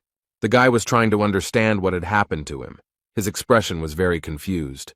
The poor fellow looked around and realized that he was in an endless white space and did not know what it was. Only Hwang, Mino, and some grandfather remained, who looked at the girl with sympathy. He very kindly asks how Mino was able to bring herself to such a state with her methods. And then this man raised his head and realized with surprise that there was someone else here. He looks at the guy and screams how he ended up in his world and who he even is. The old man looked at the boy carefully and frowned. It was a very strange situation. He noticed how such a big soul could fit into such a small brain, like that of a 5-year-old child. The protagonist tried to use his doubt skill, but it had no effect on him. Hwang thought for a moment and guessed that this old man was the reason for the destruction of her soul. The boy thought that she might survive if he killed the man, so he attacked. Hwang is surprised that his grandfather was able to stop his punch, and his grandfather doesn't understand how the boy blocked his punch. Then he looked at his weapon in horror and realized that the entire blade was covered in cracks. Captain Jaher and the doctor watched them through the porthole in space with very surprised expressions on their faces. The old man was furious and shouted that the boy had no right to behave like that in his world. And the next moment, his weapon completely shattered into small pieces. His weapon was destroyed. He suffers. For him, it was a very important weapon, his favorite cocked hat. The main character didn't seem to do it on purpose. He didn't expect it to happen. In fact, this old man is a divine physician named Chang Ho, but he seems to be offended. The captain asked what he was doing there if he needed to treat the owner of the fortress. But the man made an excuse, saying that a beautiful girl would soon die and she needed to be saved. But he adds that he doesn't care who owns the fortress, and these words really surprised the man. But Hwang prevented him from performing the dead man's strike and broke his sword, so now he can't do it. And then he looked at the sword that the boy was holding. It seemed to beckon him with its beauty. The old woman squealed with joy when she saw this unique and very rare weapon. He already reaches for the weapon and asks where the guy got it from, but Hwang stops him. But he asks if this old man can save the girl if you lend him your sword. Chang Ho smiled contentedly and promised that with such a weapon he would definitely succeed. The main character, without thinking, gives his unique weapon to almost the first person he meets. Now he slowly watches what the old man will do, and it seems that this grandfather is confident in his abilities. The doctor examined the weapon and noticed that the sword had exactly the same aura as its owner. Meanwhile, everyone in the room watches what is happening with surprise and fear. The divine doctor is preparing to perform his signature dead man's punch and looks very stern. He smiles with satisfaction and declares that he is ready to see what this weapon is capable of. Jae-hwan looked around and didn't understand what he was seeing or if it was some kind of hallucination. He thinks it's a bit like the effect of the doubt skill, and in the meantime, Grandpa is doing his job. Now the boy understands a little better what world this old man belongs to. The doctor tried to perform a dead man's strike, but suddenly something went wrong, and the sword fell out. Suddenly the old man fell, exhausted, and now lies on the ground near his weapon, unable to rise. The main character is wary. He does not understand what is happening and is worried that the ritual is not complete. Chang Ho had exhausted almost all of his magical power, as he had previously healed the master of the fortress. The guy can't believe that it's all over, but the girl still couldn't be saved. He realizes with horror that this world is collapsing and soon he will have no chance. The old man was drawing a girl with a sword, but he couldn't finish it, and now everything is crumbling and disappearing. He apologizes profusely and explains that he is very sorry that this happened. The protagonist quietly approaches the man and, without saying anything, takes the weapon from him. He has a very concentrated look on his face, and his grandfather says that this is a stupid idea because he doesn't know this world and won't be able to repeat his hit. Jae Hwan gave the man an angry look and explained that he didn't know how to punch. The guy holds the gun with both hands and wants to do it, although he won't be able to do it exactly the same way as the doctor. Chan Ho, horrified, asks him to stop because the dead man's kick is not that easy to perform. They think he is being stupid and wrong to think he can do this. But Hwang puts an end to all their conversations with just one word. He aggressively asks them to shut up. Now he begins to do what the old divine doctor did not have the strength to do.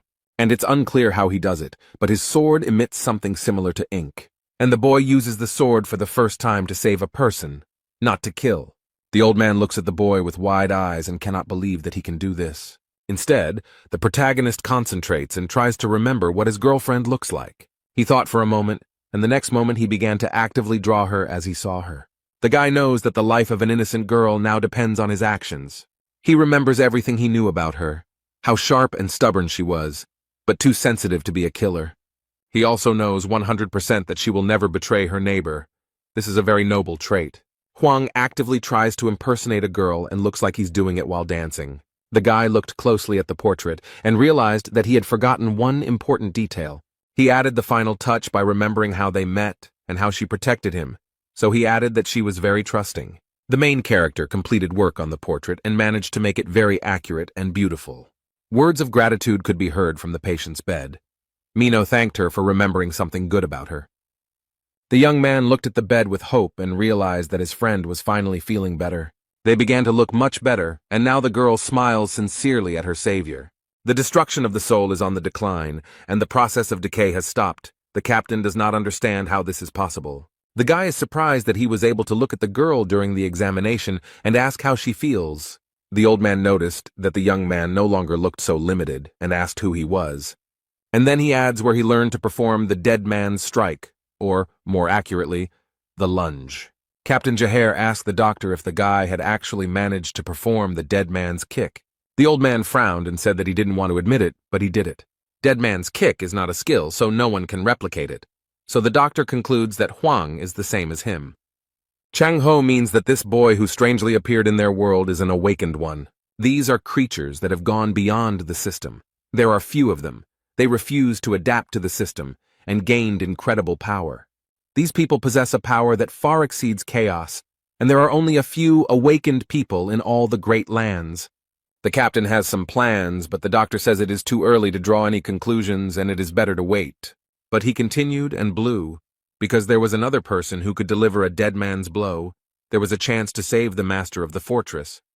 But he turns to the divine physician, declaring that there is nothing more important than the master of the fortress. Someone tries to enter the cell and explains to the guards that he received permission from the fortress.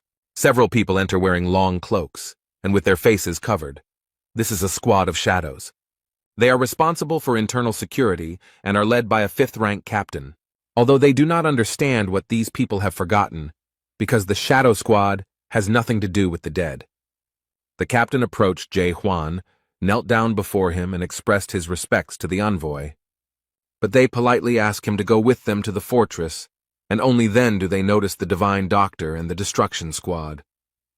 They are surprised and ask if this is true, and if he is really the messenger of the messenger, but Hwang also doesn't seem to quite understand what they are talking about. But I still came with them to the fortress, and many issues will be resolved there.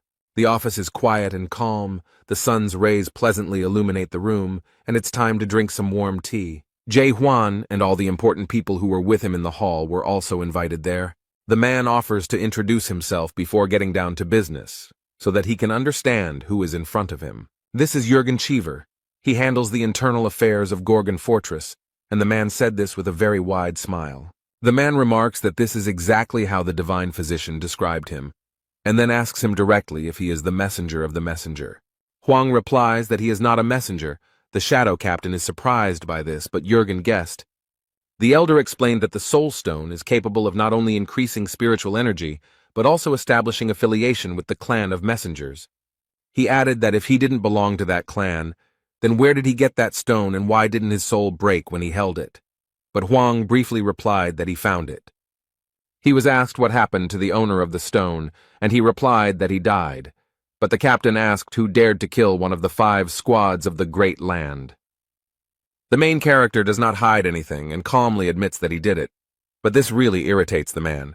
Jurgen asks him to calm down and explains that the guy probably had a good reason for doing what he did. Huang said that they attacked him first and wanted to steal the horns he had gotten himself, so he simply gave up. This man knows that messengers of messengers can be very greedy when it comes to materials. And then he asks Jae Hwan to tell him in detail how he ended up in chaos with them. The main character honestly told everything as it happened, and Jurgen Cheever wants to sum up everything that was said. So this young man claims that he ended up in chaos by accident and accidentally received the Soul Stone. Then, just as by chance, he entered into a fight with the divine physician and managed to repeat the dead man's blow that he had seen for the first time in his life. The young man listened to all this and did not make a single comment or excuse because everything was really so. Chang Ho looked at the leader with wild amazement and could not understand why he believed his words. The man tries to explain that in order to win someone's trust, you need to learn to trust yourself. He then turns to the boy and asks if he can ask him one more question. He asks if Huang is human, which greatly surprises and even scares the protagonist a little. Then he raised his head and looked into Jurgen's eyes, but it was clear that the boy was worried. He did not enter the game but left the world and destroyed the tower, and therefore his soul has no form. There is a high probability that the Tree of Illusions mistook him for dead and sent him to chaos, but his body is still somewhere on Earth. However, it remains a mystery to the boy how this man realized that he was alive. He explains that no one in chaos would call their death an accidental fall into chaos. He then asked if he wanted to reveal his identity because he was afraid of threats, but Huang did not give a clear answer. The man thought for a bit and decided to confess and apologize for something. He said that for the last 4 days his people had been closely watching him and reporting everything to him. But this is nothing new to Jae Hwan. He knows all about it and easily exposed that guy on the roof. He explained that the young man was much stronger than they thought, so it was very difficult to keep track of him. Despite everything, they managed to obtain some information and open the data files. It reads, Danger level 55, power level not determined, damage caused is approximately 380 million horins. He managed to do all this here in just a few days, and Jurgen Cheever is extremely unhappy about it. This greatly surprised the divine physician. It was impossible to determine whether he was a hero or a villain. They shout into the room that he is simply crazy, and Jurgen calmly replies that they can call him different things. But he explains that it is precisely people like this young man that he calls the main hero, who will have to overcome a large number of obstacles. Such heroes have special values, so they are usually famous. But Jae Hwan is not very famous. It seems like someone is trying to hide him from the public. And it seems that this creature is hostile. If it weren't for him, then Hwan wouldn't have had problems with the documents. So he is the main character, pursued by an incredible force that cannot be controlled. That's why he accidentally ended up in chaos, and all this made him think. He is not 100% sure, but it is safe to assume that the monarch is behind all this. One of the 12 monarchs of the Great Lands, a young man ponders how powerful this creature could be. The man in the chair explained that he would not ask who he was or demand compensation for damages, and promised that he would be protected. Is the Gorgon fortress so strong that it can withstand the onslaught of 12 monarchs of the Great Lands? Jurgen Cheever asks if the boy is being pursued by monarchs, and explains that there is a possibility that he is one of them. This turned out to be good news, since monarchs have no right to interfere in the affairs of chaos. The protagonist is not a stupid guy, and understands that such things do not happen for free, so he asks what they want in return. Everything happened exactly as he suspected. They wanted Jae Hwan to do them one favor, save the owner of the fortress. 2 hours later, the boy is led through dark corridors without windows or lighting. Meanwhile, the North Gate captain and the girl are still recovering in the hospital. He is being taken to the training field, instead of being able to rest peacefully in the guest room. Old Jong Ho noticed that he had a lunge and a punch, so he wanted to test his strength. And then he adds that this guy also cleaned the master's tower, and these words really surprised the guy. He asks what this old man knows, but he calmly replies that he knows a lot. They walked along long corridors, went down the stairs, and found themselves in front of a large and strong door. They enter the room and the man explains that if Jae Hwan wins, he will answer any questions. And then he adds threateningly that it is impossible to defeat him. But such words only fuel the boy's desire to fight. Some time had passed since their fight, and some things in the training room had gotten a little damaged. The protagonist looks down in surprise to see where the shorty is hiding. From the hole in the ground comes the voice of the divine medic Jung Ho, who barely survived Huang's blow. But he is very persistent. The old man has not yet managed to climb out of the hole, and he is already demanding revenge. The guy looks around the almost completely destroyed room and explains that the old man has already lost. But he justifies himself by saying that he didn't have time to use his most powerful move, and he didn't use it earlier because he was afraid that Huang would die from it. The guy remembered that his opponent had already said this, and then he was asked how old he was.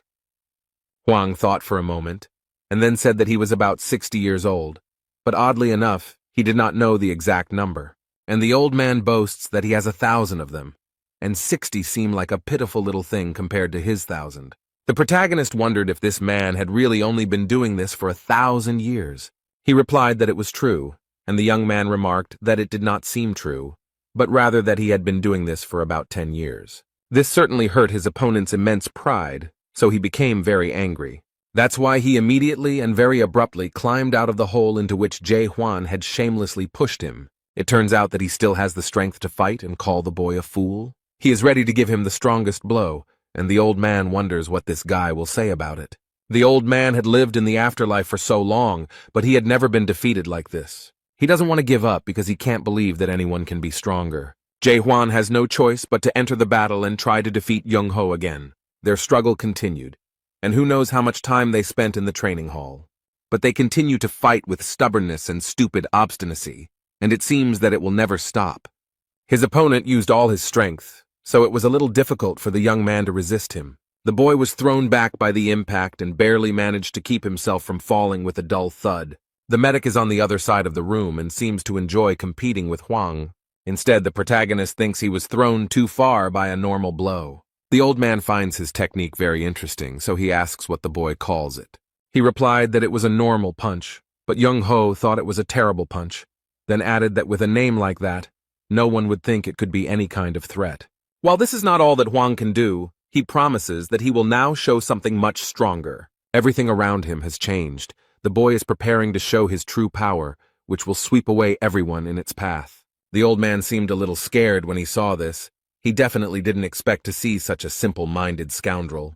The young man had hidden his true strength for so long that the old man seemed to have underestimated him. Instead, Jae Hwan remembered all the previous battles he had fought in, and all the years he had spent in the tower. Therefore, now he has no equal in battle, because hundreds of different monsters have been destroyed with these hands. The main character no longer holds back and uses the skill King of Chaos, an extremely powerful blow. Just the thought of the Chaos King terrifies the divine medic, so whether he can repel this attack, it may be different from the king's strikes, but it will definitely not be less powerful. By directing a stream of power upward, the boy caused great damage to the Gorgon's castle, and after that, Jae Hwan warns his opponent that he will be approaching him. But in response, he immediately heard frightened screams and pleas to stop and not come closer. He doesn't want to experience this blow himself because he is not sure if he can survive, so he admits defeat. Meanwhile, in the vast lands of Region 5, the Steel region, interesting conversations are taking place. The man is told that the monarch of incredible darkness is currently linked to chaos. The Steel monarch, nicknamed Unbreakable Steel Huo Yu, asks why he is doing this. But he remembered that all the monks of the Great Lands had signed a treaty that stated that they would not interfere in the affairs of the house. The guy is scared because he knows very well that no one likes bad news. He notices that everything is much more complicated and asks him to look at the screen. Huo Yu explained that the video, titled Hero of the 99th Floor, recently went viral and wondered if it could be fake. His subordinate knows that the Monarch of Total Darkness was going to participate in the development of this product. The Steel Monarch asked where he was now, and the subordinate tried to explain this difficult situation, that he refused to join the game and broke through the roof of the tower. And he says that he escaped to the house. But Ho Yu does not understand how this is possible, because on the 100th floor there is a spellcaster following them. The guy doesn't want to say it, but he has to explain that this man killed the cultivator. It's hard to believe, But the monarch of pitch darkness is sure of it, but Steele doesn't understand what connection the monarch of Region 9 has with chaos. The subordinate explains that they had been thinking about this too and had only recently learned some very interesting information. It turns out that the monarch of total darkness has long since broken the agreement and is doing business with the house. Some branches of chaos have long maintained close ties with this monarch. The man frowns and stares out the window, wondering what this monarch of pitch darkness is up to. And then he orders a notice to be sent that he is going to chaos, and his subordinate asks in horror if he really wants to interfere in their affairs. He justifies himself by saying that he is simply observing what is happening from the sidelines, and adds that they should send 10 of their best gold-ranked warriors. The boy quickly ran to carry out the order and was glad that this time the monarch did not yell at him. The steel monarch thought about Jong-ho and remarked that he would have lived a long life if he had a gentler character. He thinks that nothing will disturb him there, but in fact the situation there now is a little different. The old man hugged the sword and said that he would not allow him to do this, and also noted that elders should be respected. And then he sternly asked how this was even possible, since he had been honing his punch for 40 years, and how this guy managed to achieve this. Huang thought about it, and explained that he had probably performed this kick 10 billion times, but the old man thought that was impossible, because he would have to go without food or sleep and perform 8 kicks per second. The protagonist explains that he can deliver 100 blows per second, and asks why this man thinks that a blow can only be delivered with a sword. He sat down next to the old man and concentrated on his body, and then something strange began to happen. The divine physician looked at him with wide eyes and realized that it was the same alien energy he had felt when he first saw him. The boy was already surrounded by a radiant halo, and the old man understood that this was not energy or even fighting spirit. He comes closer and realizes that it is actually his anger and his frantic desire to change this world. Chan-ho touched the glowing needles and they seemed to illuminate him. Now the medic understands that these are all blows. This man looks at the young man in shock and can't believe what he sees. This guy has become a hit himself. With wide eyes and a trembling voice, he notices that Huang is surpassing this world every minute. The protagonist calmly remembered that he was telling the truth about having performed this blow about 10 billion times. The guy shows his opponent a document and asks if the old man remembers him. This is the contract they signed before the fight, in which they agreed that the loser would have to grant the winner one wish. He starts to read the contract, but Jung-ho stops him and is ready to listen to his wishes. And he asked if the guy wanted to make a slave out of him, but the main character explained that he didn't need that. He has a very simple request. He wants an honest answer to just one question. Although the man finds this a little strange, he agrees but suggests taking a walk first. The young man asked who owned the tower because he knew it was made by horrors, so he was curious about how it worked. Towers are rated from F to S, but there are some horrors that don't care about that. A master is someone who has already built an S-rank tower while still an apprentice and has become an exemplary master. But if a tower is built by a master, it does not mean that it belongs to him.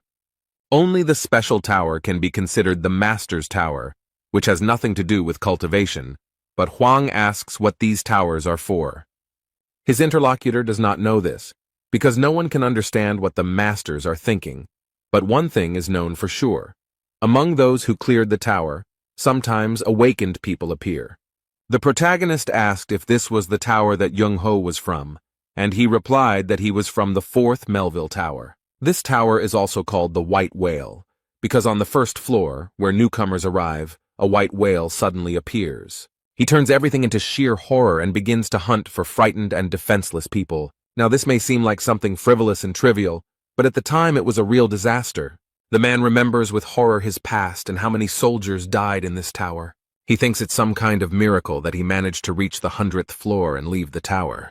These creatures are extremely scary. If they don't kill you, they will leave a scar for life. Jung-ho realized that the young man was also from the master's tower and asked whose tower he had cleared.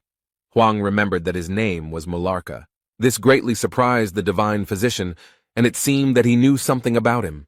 However, he noted that it was difficult to believe that there was an awakened one who cleared Mulark's tower. The boy asked if this grandfather knew Mulark, and he replied that he knew him well because he had traveled with him. The main character did not expect to hear this at all, so this information surprised him very much. He stopped and couldn't believe it was true, so he asked if he was really traveling with him. Young-ho probably decided not to go into details, so he briefly replied that it was a long story. And then, realizing that he was standing, he looked back at the guy and invited him to walk a little further. They reached a place that was very beautifully decorated with flags and lanterns with a warm yellow light. People sit at tables, drink cold beer, and noisily discuss their affairs. A fragrant and very appetizing-looking plate of meat and vegetable kebabs was served on the table. The old man sarcastically asks Claire if she will sell on the street like this from now on. She abruptly put the beer down on the table and responded aggressively that some guy had completely destroyed her building, hinting at Huang. The man noted that after everything that had happened, she had finally found the strength to open the bar again, so she really needed the money. The main character looks worried about something. He lowered his head and stared at the table. He looks closely at the plate and everything on it, and various thoughts come to his mind. And despite it, the inhabitants of the house walk back and forth, thoughtful and perhaps a little sad. He seemed to sense that something was wrong with the place and that everything around him looked very strange. The old man drinks beer and says that everything here looks somehow bland, and why eat in a city where you don't feel hungry? The man also thought for a moment and looked at the contents of his kitchen, at what he was drinking. The divine physician considers chaos to be a blessed world for the souls of all these people. In this place, souls tired of wars in the great lands will finally have the opportunity to rest and live in a completely different way. It was here that the warriors were finally able to lay down their arms, and the musicians were able to sing not about war, but about peace. Suddenly, the main character is distracted by some kind of argument on the side. Someone calls him names and demands that this person watch where he is going. Two men are angry at each other, and it looks like a street fight is about to break out. The protagonist realizes that this is just a drunken brawl and returns to his drinking. But having tried the beer, he is surprised to realize that it is not alcohol at all, but ordinary water. The old man explains that this is not a drunken brawl because no one here can get drunk, hungry, or grow old over time. They are just pretending to be drunk. Despite everything, people on this blessed land miss their old life and try to behave as before. You can't eat or drink here, but you still have a body and a heart beating in it. However, there were people who went against all the rules, a team of madmen who dreamed of the impossible. Gathering together to return to life, these people called themselves a group of deep explorers. However, the main character does not understand why they needed to explore the depths. Young-ho calmed down a bit and replied that they wanted to find the fruit of reincarnation. This magical fruit only grows on the Tree of Illusions, so they set out to find it. The protagonist looked at the man in surprise and asked if the dead could somehow come back to life. The old man, with a suspiciously sly smile, replies that this is possible and explains further. The only way to return to your old life is to taste the fruit of rebirth. A team of deep explorers was created specifically to search for this fruit. Around this time, Chung-ho awakened and had nothing to fear. At that time, he was only 150 years old. Huang asked with surprise and interest whether Mulark had really taken part in this expedition. The old man explained that this is exactly what happened, and added that Mulark was the leader of this group. The divine physician recalls the events of that day and notes that Mulark was special. Then they approached the river, and Horror noticed that the awakening process was quite interesting. But he added that since Jong-ho had not fully manifested, the awakening process was not complete. He remarked that it must have been difficult, since the man had gone his own way, although the old man tried to deny it. Mularka continued to irritate him with his questions and suggestions that the man must be feeling unwell after cultivating the land. And because of this, he threw his sword and almost hit the body of the horror that created the towers. But he asked why the horrors go deep, since that is precisely why towers are built, which are afraid of enclosed spaces. With his purple hands, he pulls out the sword stuck in the tree and explains that he has nothing to say because his apologies won't fix anything. He justifies it by saying that it is simply his job, which he will have to do for the rest of his life, but despite this, he deeply regrets creating the tower. It was at this moment that Mularka confessed to Young-ho that he had plans to find the Tree of Illusion.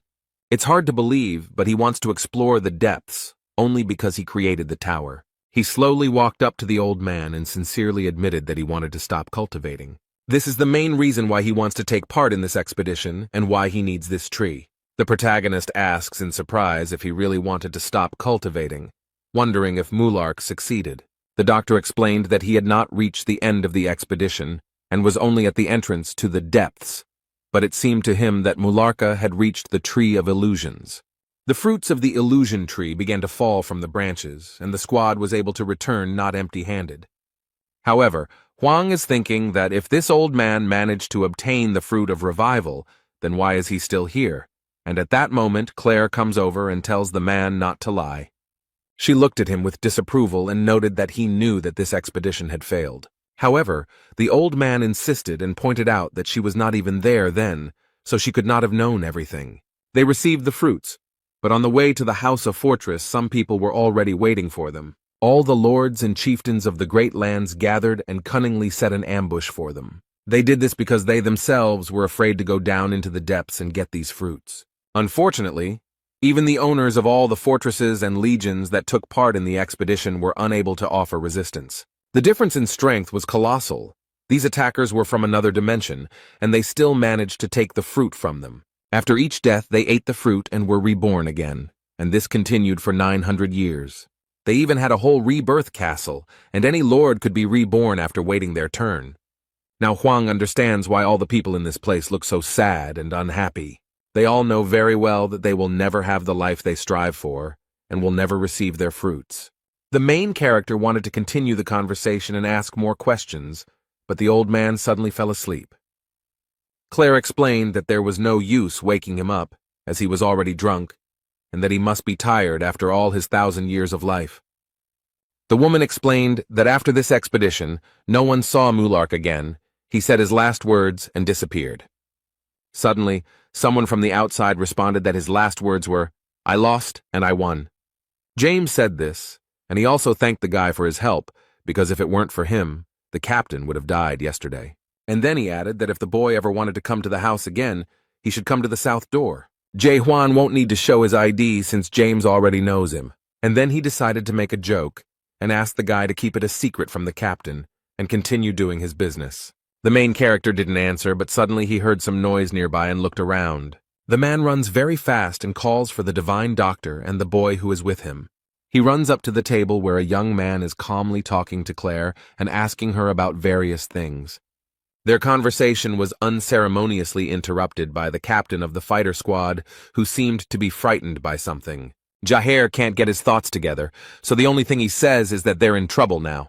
The full moon is shining brightly outside, but it is barely visible because of the thick, dark clouds. It seems that these are not clouds, but energy that comes from the owner of the fortress, the main character, and rushes towards him.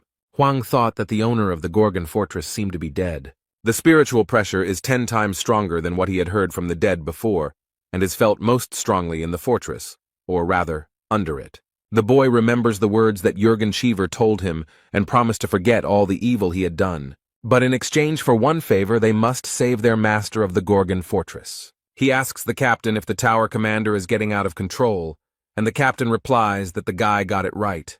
He suddenly got angry, which usually happens no more than once a week. The captain warns the boy so that there will be no misunderstanding, that their master is a good man, at least he was one before his decomposition, but he added that he was one of those who went into the depths for the fruits of the Tree of Illusions. He suggested that Huang could also perform the dead man's strike, since he had already done so, as the divine physician would not be able to do so. The boy explains that he was just repeating the movements, but the old man could teach him. They reached the fortress very quickly but felt tremors. The men are surprised that there is an earthquake now. It could mean something bad. Everything around is moving dangerously, and the fortress itself is barely holding on.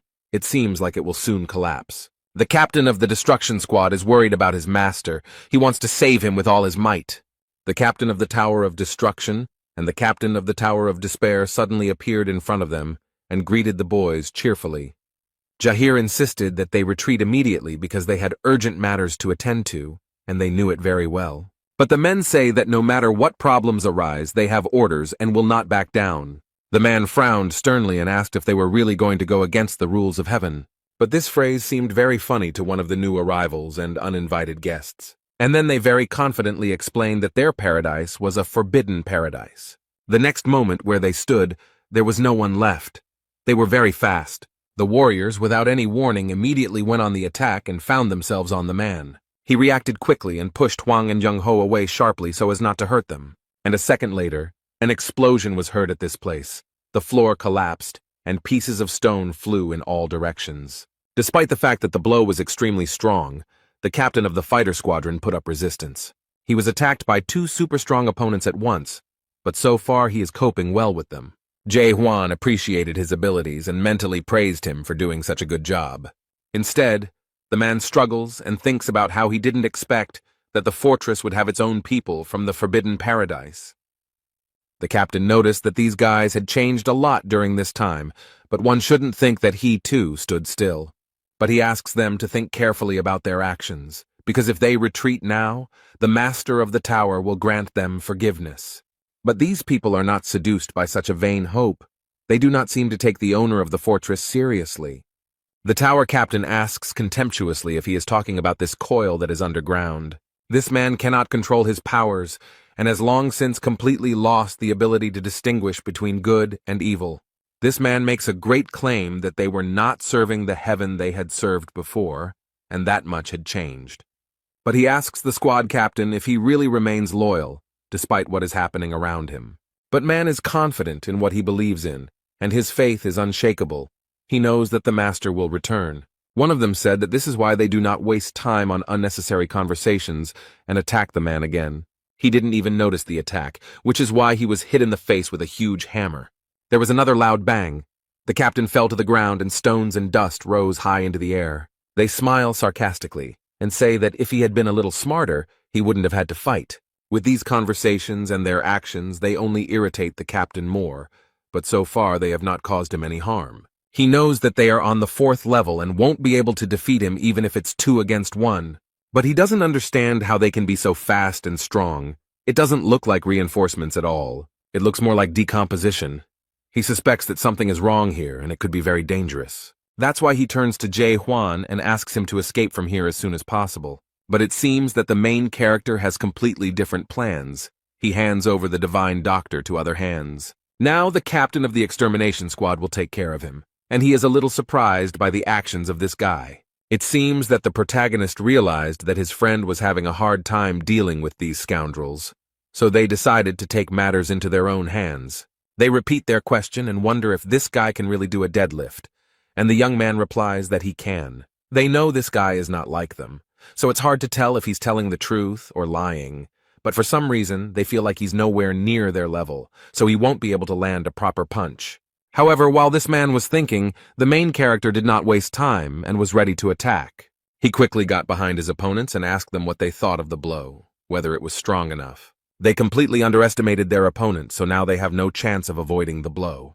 The captain of the Tower of Destruction had already received his portion of conviction that his opponent was strong after all. He fell to the ground with a crash, along with his big hammer, which this time did not help him at all. The other tower captain looked at this with horror, and could not believe that this had happened.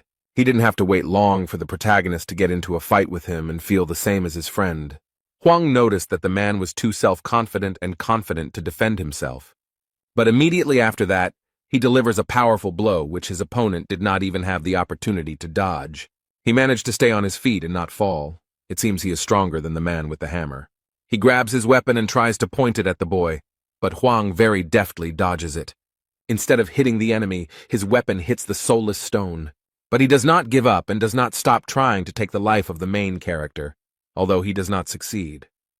The boy dodges his large spear and now feels a much stronger energy. He looks at the man and tries to understand what this energy is, and realizes that it does not look like revenge. His opponent's mask was broken, and he asked if Hwang really hoped to save the tower's owner. And at that moment the boy understood what kind of energy it was. The energy of fear. He wondered why they, with such weak abilities, came here to fight. He explains that he cannot save their master because the job belongs to the old man. The young man stops his opponent's spear with a light movement of his foot and wants to finally finish the fight with him. The captain of the demonic extermination squad, Jaheir, is extremely surprised by this boy's abilities, and it seems he also underestimated his strength. He jumps high and is ready to deliver the finishing blow without wasting any more precious time. He is confident, his stern gaze is intimidating, and he claims that it will not be difficult for him to destroy the two of them. There is complete darkness all around, and the only source of light is the burning torches on the walls. Dark energy is spreading through the dungeons of Gorgon's fortress, and the walls seem unable to withstand it. Important figures from the fortress arrived there and are strictly observing what is happening. It hasn't been a day since the dead strike, and the situation doesn't seem to be improving. The owner of the fortress is cruelly chained hand and foot to the columns, and these people do not understand how he brought himself to such a state. Only recently a doctor came to him, performed procedures, and prescribed medication. The owner seemed to be getting better and the decomposition process was slowing down. It is unclear why he lost control again, and when there was even the slightest hope of saving him, he could have been helped if he had held out for at least a month. The medic explained that now the dead man's strike that Huang would use would only be a poor imitation, and that the master of the fortress was now in a more serious situation than Mino. But an ordinary person would have been dead long ago.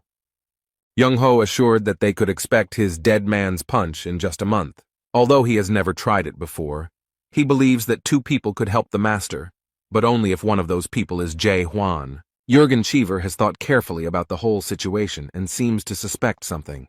He glances around out of the corner of his eye and is convinced that one of them definitely knows about Jae Hwan, which means there is a traitor among them.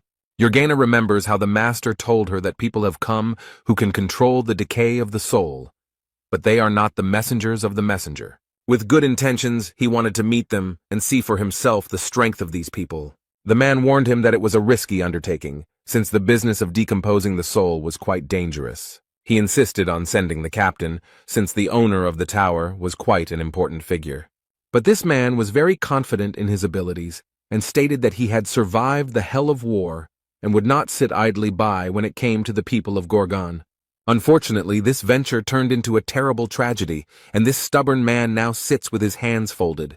He went into development and no one knows what happened to him there and what led to this. However, in the end he returned from there with a broken soul. But there were witnesses to this event, and one of those who knows what happened then was Mena. Now he stands nearby and warns everyone to be vigilant because the situation is very serious. Jurgen Cheever suggests calling a doctor, but he explains that the Gorgon fortress will collapse if they wait any longer. However, he knows that they cannot carry out a dead execution without a doctor, and asks if he really wants the warden to die. But Mena is convinced that they won't be able to deal with him even if they join forces. And then, completely unexpectedly, he offers his help and says that he himself can do the dead man's blow. Jurgen seems to be against this because it is a last resort, and during this attack they must preserve the host's spiritual energy. And then he adds that for this ritual they need the ghost stone, but it doesn't seem like that's a problem. Mena explained that everyone already knows and understands that this man cannot be saved. At that moment, someone quickly approaches them from the dark corridor and shouts that he is already here. The dark shadow captain approaches them with a box containing a very important item. Jurgen is shocked. He cannot believe that the traitor was someone very close to the commander. Now he also realized that this box contained a crystal that belonged to Jae Hwan. Mena complained and asked why they were hiding such an important item from him, since the future of the Gorgon fortress depended on them. And then he puts pressure on the man, stating that he knows perfectly well what will happen if the decomposition process is completed. But she asks if he intended to turn their master of the Gorgon's tower into a real dead man. Everyone knows what danger an ordinary person who has turned into a dead person can pose, and this one can turn into a special undead and bring trouble and destruction wherever he goes. Jurgen is worried as the fortress caretaker is becoming increasingly violent, and the doctor is still missing. He hesitates. At first glance, it may seem like a rational decision, but his heart tells him that something is wrong. The fact that they have the crystal means nothing, because Dead Man's Strike is a special skill of the messengers, but where can they get it now? But this man seemed to have taken care of everything and assured me that there was nothing to worry about. After all, he has already found people who own this technology, but they look very suspicious. Mena explains that they are not the Forester's messengers, but they know how to strike. Jurgen Cheever can't watch all this calmly. He knows it's wrong. But this does not stop anyone. Everyone actively begins to prepare for the ritual. However, if the blow is dealt in this way, the master's spiritual energy will be trapped within the crystal. Since spiritual energy does not belong to the house, anyone can become the owner of a ghost crystal, and whoever gets the crystal will be able to possess the spiritual energy of the overseer and become the master of the fortress. But if the crystal falls into the wrong hands, the consequences will be dire, and who, other than Jae Hwan, can use the crystal? The man remembered the owner's words that people had come who could control the decay of the soul. Jurgen realized that these were the same people who had begun the process of decomposition of his master's soul. 6 months ago, his soul began to decompose, and now he has almost completely lost control, so all this was part of the commander's plans. The man finally understands everything, and gives the order to everyone to stop the commander immediately, and then he looked with horror into the faces of these people, and lost his last hope. Now he sees that they were all together, and only Jurgen was loyal to his ruler to the end. From this understanding and disappointment in all these people, he fell to his knees, powerless. They're all in this together, and he knows he can't do anything alone. He took one last look at the owner of the fortress and apologized for how things had turned out. Jurgen Cheever was supposed to defend Gorgon's fortress, but he failed. He sincerely regrets that he couldn't save him because he was too blind for so long. Suddenly there was a loud explosion, and a large hole appeared in the wall of the dungeon directly above them. All the walls shook. Stones rained down from above, and the torches that served as light almost went out. This explosion was heard throughout the entire vicinity of the fortress, and a large fog of dust rose up around it. No one can understand what is happening here and why the ceiling suddenly collapsed above their heads. Everyone present looks up in surprise and tries to understand who did it. Jurgen Cheever looks up with eyes full of tears and hope for the salvation of the master of the fortress. And everyone else is trying to pull themselves together after the explosion and a small rockfall. Meanwhile, moonlight penetrates the hole and a man confidently jumps into it. In an instant, Jae Hwan and the demonic destruction squad's captain Jahir approach them. He looks with pride at everyone present and shows with his whole appearance that he will not allow them to destroy the soul of the master of the fortress. They came here to stop this traitor from carrying out his terrible plan. Mena is not at all happy to be disturbed, so he asks who he is and why he came here. However, Captain Jahir demands that the steward stop and not do something he will regret. The captains fall at his feet, and the man explains that news of his terrible plans has already spread throughout the heavens. But he adds with irony that his traitorous accomplices have long since told everyone everything. The manager looked at them with a cruel gaze. He would not allow there to be traitors in his ranks. One of the beaten men understood this look and apologized, explaining that he was sorry. But this did not help him at all, because Mena mercilessly and with one movement destroyed him. This action frightened the men. They did not understand why this man was doing this. He smiles sarcastically and says that they probably chose to die for spreading the truth, and he simply fulfilled their goodwill. But this excuse irritates the captain even more, and he insistently asks the man to finally pull himself together and stop talking nonsense. And he calls on the others to prevent him from carrying out his vile plan, but they surround the poor man with swords. He asks in surprise what they are doing, but one of them explains that he is sorry. One of them explains that this is the will of the administrator and no one has the right to go against him. And he adds that they must remain in place until the process is completed. Huang remembers being promised that he would be safe if he saved his master, but he knows that it was nonsense and that they couldn't guarantee anything. And in order for everything to work out as they promised, the main character is ready to change the conditions. Jae Hwan very confidently promises that he will save the master of the fortress and destroy all the traitors. In return, he demands that they give him the divine doctor Jung Ho. The guy, with a serious expression on his face, explains that he plans to repeat the trip into the depths. But it is obvious that he is not alone. He demands that they help him with this, and such statements surprised everyone very much. The mine manager frowned and said incredulously that this was nonsense. But he adds that he has already heard different stories about a guy who killed a dead man with one blow. He always thought that these were just stories and lies, but it turned out that it was all true. Since such a situation has already arisen, he proudly and very confidently declares that he will go with them.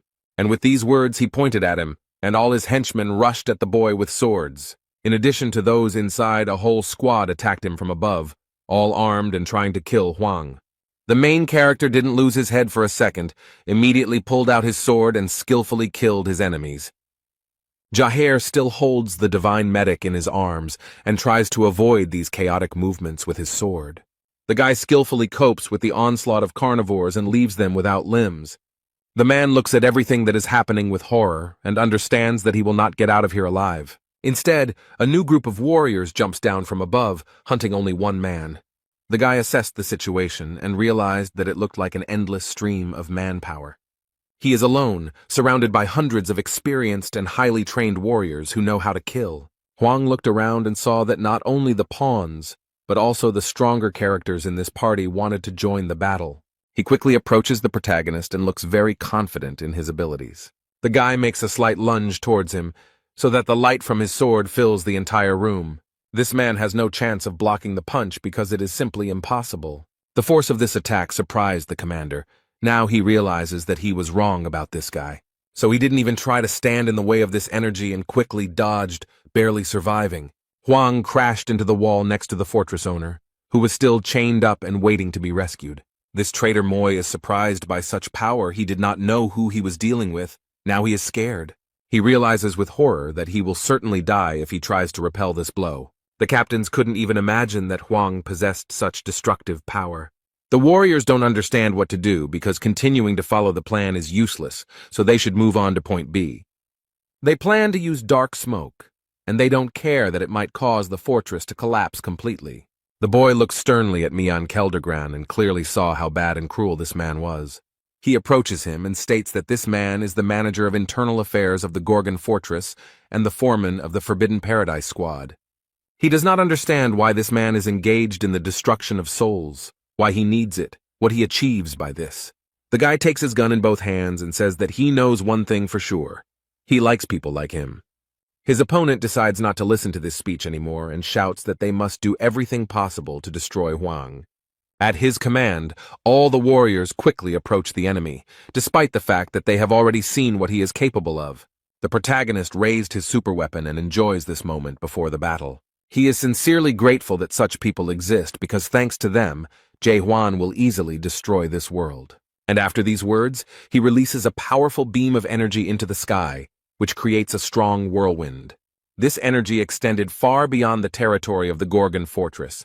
If he had directed this beam at the people, all of chaos would have been destroyed. The beam broke away and flew high into the sky like a comet, destroying everything in its path. And then it seemed to explode and scatter its particles all over the territory of this world. The captain stood next to Yungen and asked him to stand up and look up, and he realized that it was all-consuming hope. These particles reflect back and break rocks and people in their path. He remembers the words of the owner of the fortress, who explained that there was no hope for the people here.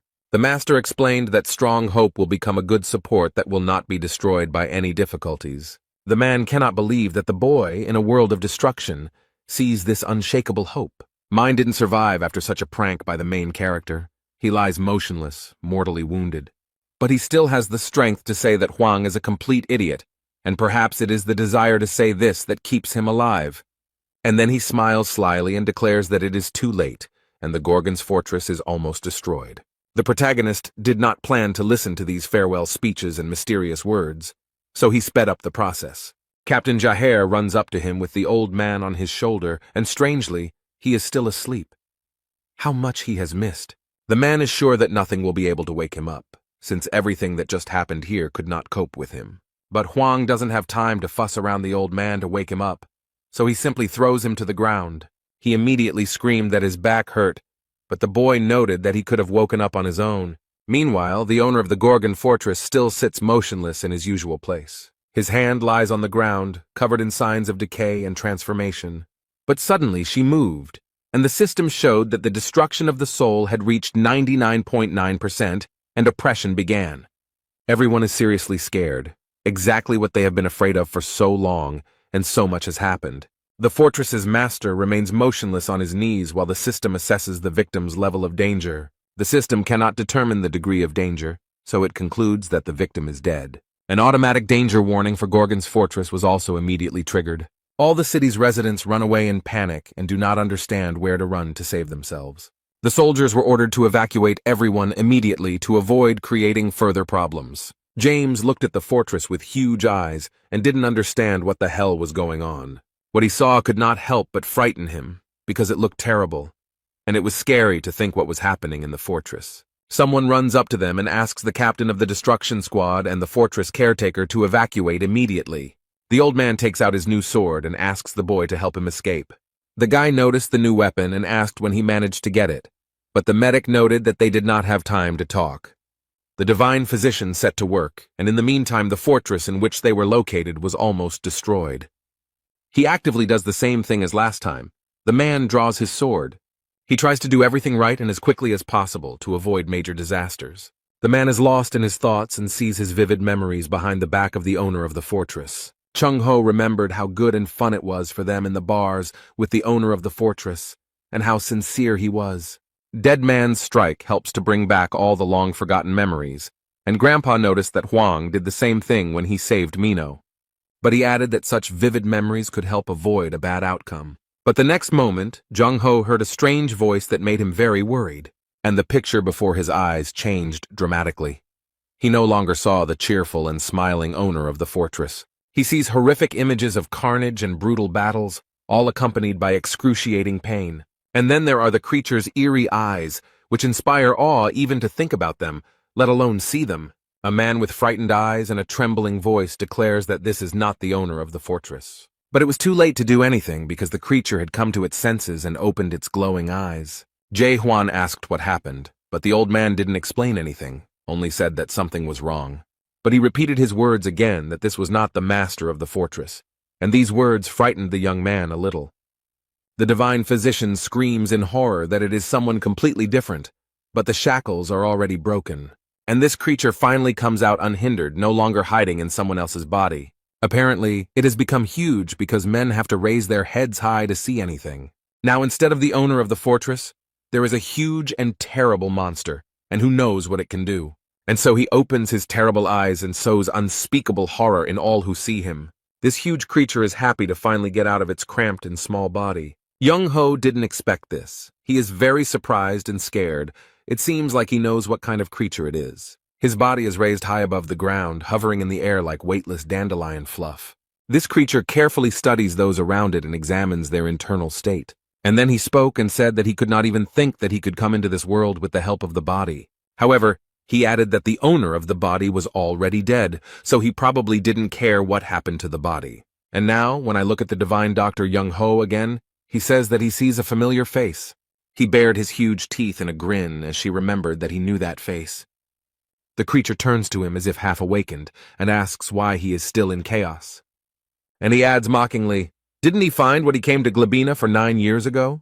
He is the master of the Fortress of the Dead, located in the center of chaos, and only he can open the gates to the depth." The protagonist tries to use his doubt skill but can't figure it out. This creature looks very much like a dead person, but it is something completely different. Hwang cannot understand who it is. The master of the dead fortress waved his hand and pretentiously asked why this man was still here. But then large black rays burst out of it, absorbing everything in their path. It is difficult to resist such a force, and the creature asks if all this is because it wants to save this unfortunate world. Jung-ho is scared. He doesn't know what will happen next and what to expect from pure evil. In the end, with one flick of his finger, he easily erased the entire world he had created. And then this terrible creature turned its attention to the boy, who was standing calmly to the side. He looked at Hwang and noted that he was an interesting person, and his voice sounded even more frightening, and added that he was fully awakened with a living heart. The old man suggested that the creature had taken advantage of the royal privilege of dead man's gentleness. Perhaps it had used it on the owner of the fortress. "So it's just a clone." This conclusion really alarmed the old man, and he was shaking all over. He can't believe that the Fortress of the Dead's doppelganger could be so terrifying. Jae-hwan turns to the old man, who looks at the young man with fear and listens to what he says. The protagonist calmly asks if he understood correctly that he failed. The guy has already pulled out his superweapon and is holding it tightly, ready to use. And then he explained that if their plan had failed miserably, then his goal was to kill this monster. But when this monster heard it, it seemed very funny and completely impossible to him. He asks again what the man is going to do and starts laughing even louder. King Catastrophe laughs madly, his voice penetrating your skin and making you tremble. Chung-ho tried to convince the young man not to do this, since he would not be able to do anything against such an opponent. But he added that even Mulark would not be able to go against him, despite the fact that he was just a brawler. It might be unrealistic. However, the protagonist is very confident in his abilities, so he insists that the old man not be afraid and convinces him that he can fight him. The old man was shocked to notice that this boy was too calm in the face of real death. And this monster laughs louder and louder, trying to scare his opponent. Jae-hwan didn't move for a moment. He had already seen many potions in his life. The Tower of Terror had hardened him greatly. The monster opened its mouth wide and the hilt of a deadly black sword protruded from it. He grabbed it with both hands and pulled it out of his throat, then demanded that he show him his best punch. He calls the boy a stupid awakened being with a living heart, but Huang doesn't respond. The creature smiles slyly, holding a giant sword in its hands, and eagerly awaits the boy's first movements. This weapon that the King of Catastrophe wields is called the Void Sword. It is a terrifying weapon. Chung Ho recalls that it was this sword that turned the entire expeditionary force into dead men. It was the most incredible combat experience for him, and now he can't believe he's seeing it again. He moved closer to the boy and seemed to grab him, but Huang restrained himself. He looks intently at the young man and declares that this look is familiar to him. He has seen it before. And he stated that Huang is aiming to get into the deep, but this shocks Jung Ho because he missed the guy's confession. He can't believe this guy is going to the depths. The old man didn't even manage to get there, but he wouldn't want to try again. The creature sarcastically stated that it seemed that there were still those here who wished to reach the end of the world. But then he adds menacingly that this guy is too weak for such a difficult journey. The monster laughs and says that the boy doesn't even reach the level of horror from 400 years ago. And then the monster stretches out its terrible and scary hands to the main character's head. The poor thing seems to be swallowed up. He tries to fight, but it is simply impossible to escape from these embraces. Huang held the sword and managed to use it skillfully, so now the bastard was left without an arm. This fight is very difficult for the guy, but he always finds a way to defeat his opponent, whoever it is. He consoles himself with the fact that he has lost his arm, and hopes that in the future he will be able to destroy it with the same success. The creature swung its dark sword and almost hit the boy, but he barely managed to dodge. Immediately after this, the monster repeated its attack, and this time wounded Huang's hand. The guy is not distracted by this and lunges, hitting right in the chest. But for the King of Disaster, this blow is not a problem at all. He acts as if nothing happened. And then he thrusts his sword into the ground, making a loud noise and raising a lot of smoke. He tried to explain to Huang that the destruction of the soul is a disease of all times. It will never go away. The main character, being at the site of the injury, already feels that the same energy is emanating from there as from the dead man. After the void sword inflicts a wound, centuries or even millennia may pass. The soul does not stand the test of time. It wears out over time and eventually breaks down. And after this destruction, a person turns into a terrible creature, the dead man. But this still doesn't stop Jae Hwan. He proudly declares that he will tear the King of Disaster to pieces. The monster taunts, saying that all he can do is cut a small piece from a dead soul, and then he emits streams of black energy, which are already absorbed by him on the way. The protagonist didn't know what he was signing up for when he threatened to kill this creature. These beams turned into many swords, turning them into dead men and pointing them at the boy. With one easy movement of his hand, he caused all these weapons to quickly approach the enemy. Jung Ho covers his head with his hands and screams in fear as countless swords fly towards him. But Jae Hwan covered it with his body and used his weapon to repel all these attacks. The monster noticed that the boy didn't feel too bad, considering that he was holding an ordinary toy from a horror movie. The old man saw that the boy was wounded and screamed in fear. He was not indifferent to this boy. The protagonist is aware of his wound, but he has no time to think about it. After all, at this moment a monster is rapidly approaching him, wanting his death. They met in a duel and crossed hands at night, creating a powerful wave of energy. He is so strong that he sweeps away everything in his path, and even the divine physician cannot resist him. The monster smiles sarcastically and remarks that this guy's soul won't live long if he continues to fight like this. The main character understands that this monster is right, and at this rate he won't last long. The guy can't figure out his opponent's weaknesses even with the doubt skill, and can't concentrate because of the tiny particles flying in front of his eyes. Huang remembered how the old man told him that his world was white, and in it, he could recreate the images of all the people in his life who had died through his imagination. Each awakened person has his own unique world. This world is built from a special word, and is usually an expression of desire or emotion. In addition, strong, awakened ones can pull a rather large creature into their world. This gave the guy a little hope. It seems like he plans to make his plans come true. He wants to try to create his own world. And this hope gave him strength, thanks to which the main character managed to repel the blow of the terrible monster. Jae Hwan has distanced himself from his opponent and is preparing to put his plan into action. He focuses and plans how it should look, and I have to give him an advantage in the fight. The next moment, He is already building his own world, into which he plans to draw the enemy and play by his own rules. He created a very dark and hostile world called Moon's Eye, and now he will feel better. Chung-ho looked at it all carefully and immediately realized that it all looked very much like hell. The old man realized with horror that this boy had been living in such a terrible world all this time.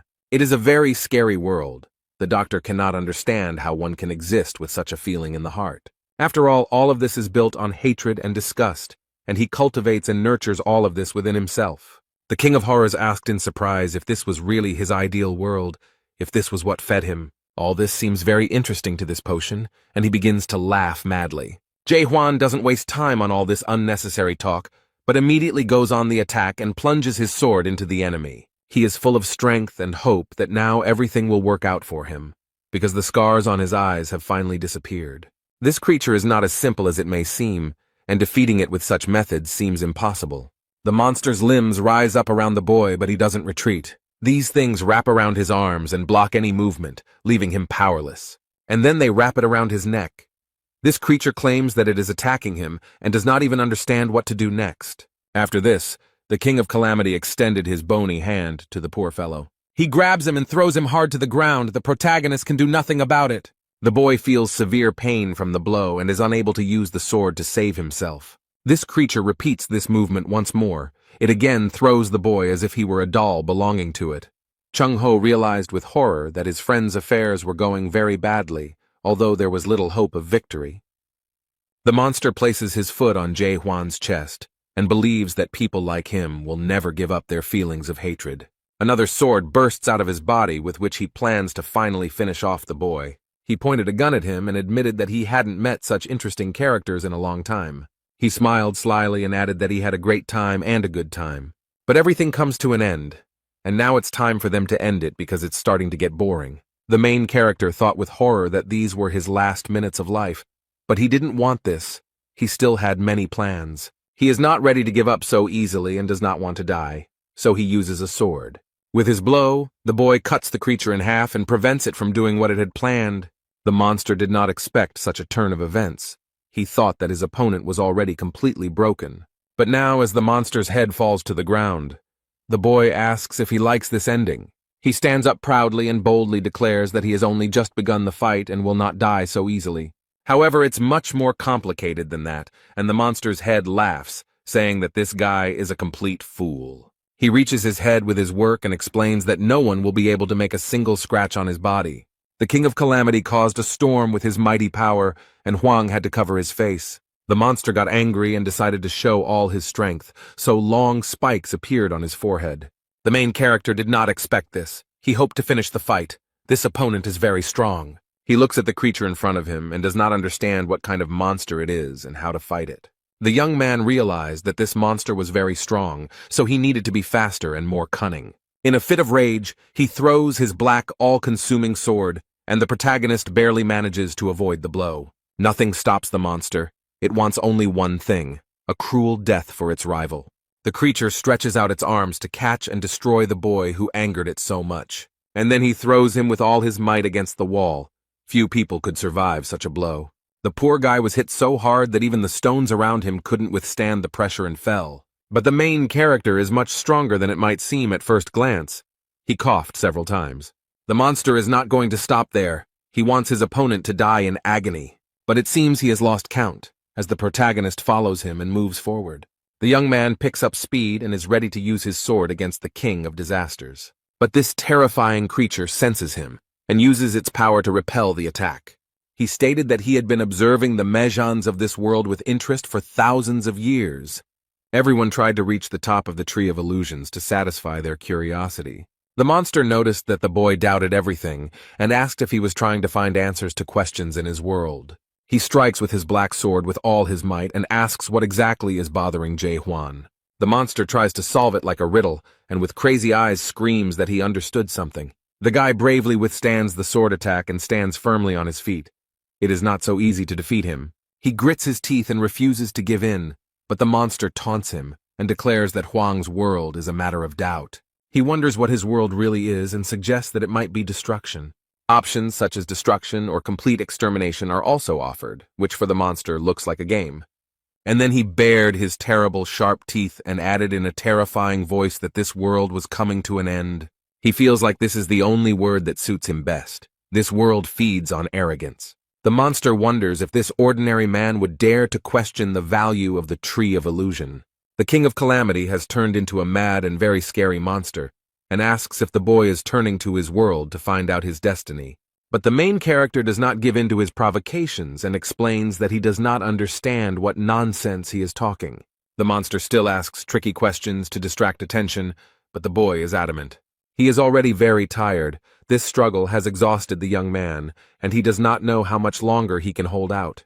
But suddenly he unexpectedly remembered something, and realized that this had already happened to him in the past. The guy remembers such a terrible monster, and he defeated it then, which means he can do it now.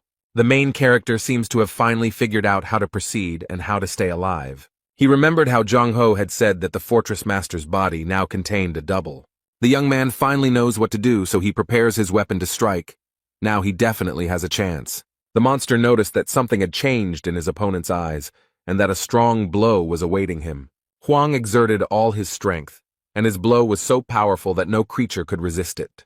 The result was a powerful explosion that crashed down on the monster and lifted many stones into the air.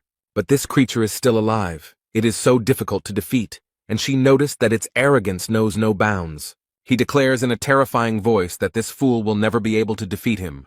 The monster then stated that he was bored and wanted to finally put an end to this. The main character froze in front of a creature that was tens of times larger than him and opened its mouth wide. It doesn't scare him. It seems like nothing scares this guy anymore. He looks very confident. Instead, this creepy monster grins angrily and rejoices that he will soon swallow his stubborn rival. But Hwang won't let that happen. He's preparing to deliver another powerful blow. He uses his doubt technique again, and this time it worked, and the protagonist saw it. He saw a long and bright thread connecting the double with his physical body. Now he knows where to aim, so he grips his weapon tighter and prepares to strike. Jae-hwan quickly approaches the monster, completely ignoring all of its wounds. He doesn't have the opportunity to think about it because the only thing he needs right now is to defeat the King of Calamity. The last blow caused damage to the double, as the young man used the decomposition technique. The main character does not stop fighting and increases his attacks in order to eventually win. The monster stated that the boy lived for the end and added that he would wait for him in the depths. This was his defeat. This was the last straw. The monster disappeared, and Jae-hwan remained alive. Hwang, completely exhausted, leaned against the stone. It was even difficult for him to hold his head up. All this struggle had a big impact on his physical condition. His body was ready at 101%. But now he has had the opportunity to analyze the fight, and he realizes that he needs to become stronger. He understands that his lunge is not enough, despite the fact that it is a very powerful weapon. Strong Strike does a good job of crowd control. However, when it comes to one extremely strong opponent, this is not enough. The attack radius is too small to deal enough damage to win the fight. This time he used the lunge to distract the monster and buy time, but now he knows he needs to master the skills to fight especially strong opponents. The poor old man is lying on the ground. He has lost consciousness and is slightly crushed by stones. As soon as it was all over, the captain and commandant of the fortress came running to his aid. The main character suddenly hears someone talking to him and becomes confused. His weapon lies at his side, and next to him on a wet blanket lies the owner of the fortress. Despite what had just happened to his body, this man somehow survived.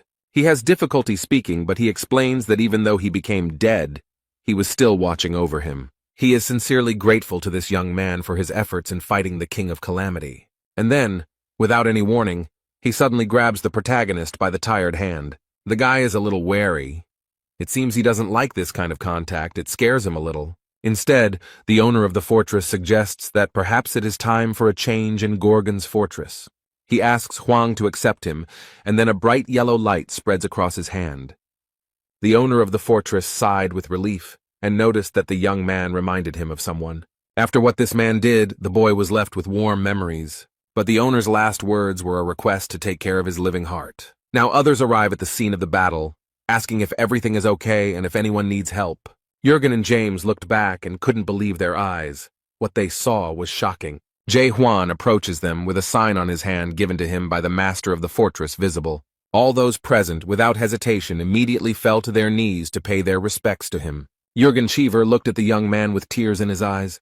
He realized that the overseer had died, handing over his power. He submits to the will of his master, and if he wanted it, no one would object. Jürgen dropped to one knee and greeted the new overseer and master of Gorgon's Keep. And now the main character understood what this seal on his hand meant, and it shocked him. 2 days have passed. The fortress is gradually being restored. Active construction work is underway. Huang is sitting at the table, and Jürgen approaches him and addresses him as the owner. But the guy objects and explains that he does not intend to be an observer. The man shows him a document where the boy's promise is written down. He promised to save the observer and kill the traitors, and Jürgen promised to help him get to the depth. The guy is angry because the owner of the fortress died. Now he must take his place. Jürgen noted that the boy could not break his promise since he was now their new leader. But this is not what he planned. He cannot waste time in the fortress because he wants to get into the depths. He hopefully asks if he can pass the position on to someone else, but Jürgen assures him that this is impossible, as the new person only takes over the position after the owner's death. The fortress does not recognize a new observer, and this sign is a symbol of the Gorgon fortress, which is why it was chosen. Since they had resolved the issue, today the man brought him a mountain of documents to study. There are also some extra helpful notes since he is new here, so he needs to familiarize himself with everything. While sorting through the papers, he noticed a strange law that punished a person for insulting an observer. And if this happened 3 times, then he would be punished by the complete destruction of his soul. Jürgen went to put the books away, but before that he allowed them to use any items on the table, and the boy looked into the drawer. He was a little surprised when he opened it and saw what was inside. He was very interested in a crumpled piece of paper that stood out from the rest of the documents in the drawer. On the edge of the sheet was a noticeable inscription in red ink, 17th Warden. Suddenly, this paper ball starts to unfold without any help. And he starts talking. This paper greeted Huang, and it really surprised the guy.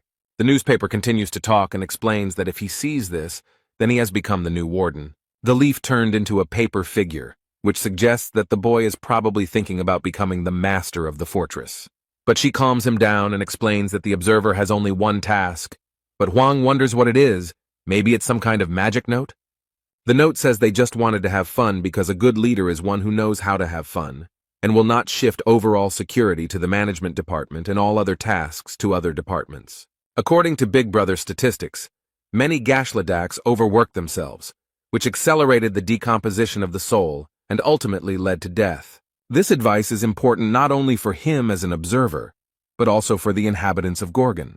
The previous leader hopes that his successor will be able to find a balance and not try to change something that does not exist. Don't overload yourself. Everyone in this world already knows that nothing can be changed. The inhabitants of chaos do not need change, but a long and peaceful life, so there is no point in inventing anything. And so saving the many without changing the lives of the few would make more sense. Therefore, the former warden has only one request for his successor, not to be insatiable. After all, a good leader is one who does nothing, the note ended. And then he curled up into a ball again and fit into the box, and the boy thought about these words. After this note, he seems to begin to understand what kind of life the caretaker of the Gorgon fortress lives. If the existence of the overseer is limited only to the preservation of life, then he thereby deprives the world of the possibility of any changes for the benefit of the majority. Jürgen approached and found the boy very thoughtful, so he asked him what he was thinking about so persistently. The young man seems to have come up with something and wants to tell this person about his plans. He confidently states that he will abolish the position of the caretaker of the Gorgon's fortress, although this will be an ambitious request. Jürgen Cheever doesn't understand how this is even possible, so he asks what it is supposed to mean. The guy decided to start over and asked what a lock was. The man thought the question was strange. A castle is a fortress, and a fortress is a military structure designed to protect against enemies. And suddenly the guy makes a very bold assumption. There are no more enemies. But he asked the man what would happen if there were no more people willing to attack the castle. In this case, the existence of the fortress would lose its meaning, and the guard would no longer be needed.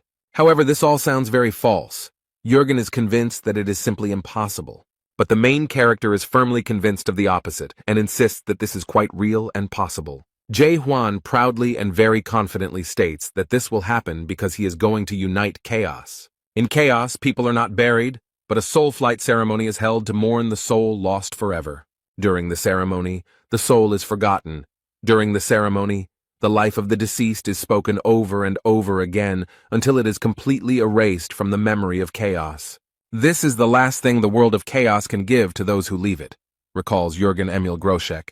He is no longer there, so eternal memories will become fertilizer for the tree of illusions. This whole ceremony will last a whole week, and sooner or later everyone will forget about him. And during this week they will remember him and share their memories. They will talk about the dead man non-stop until there is nothing left. Huang stands there frowning, and now he knows the name of the one who so shamelessly handed him the position of fortress overseer. The protagonist overhears them discussing him. They are amazed that such a young man became a warden. Someone noticed that he was not even 100 years old, and suggested that Jürgen was up to something.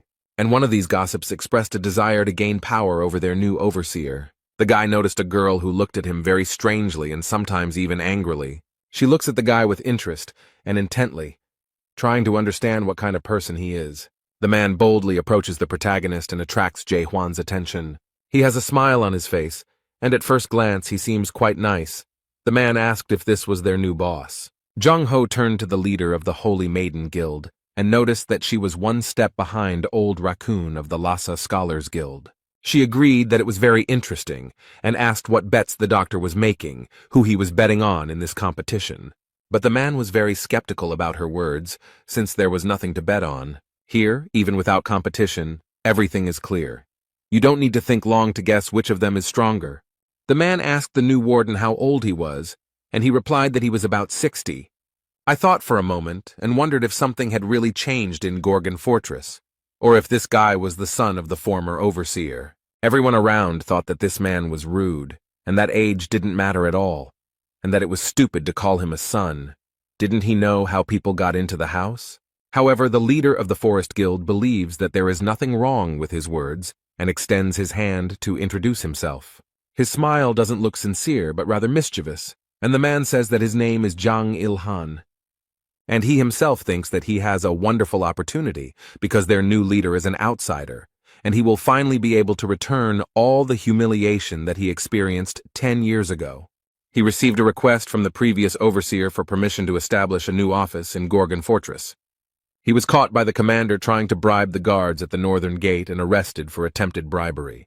The former manager did not allow him to set up any representative office because he had problems with the law.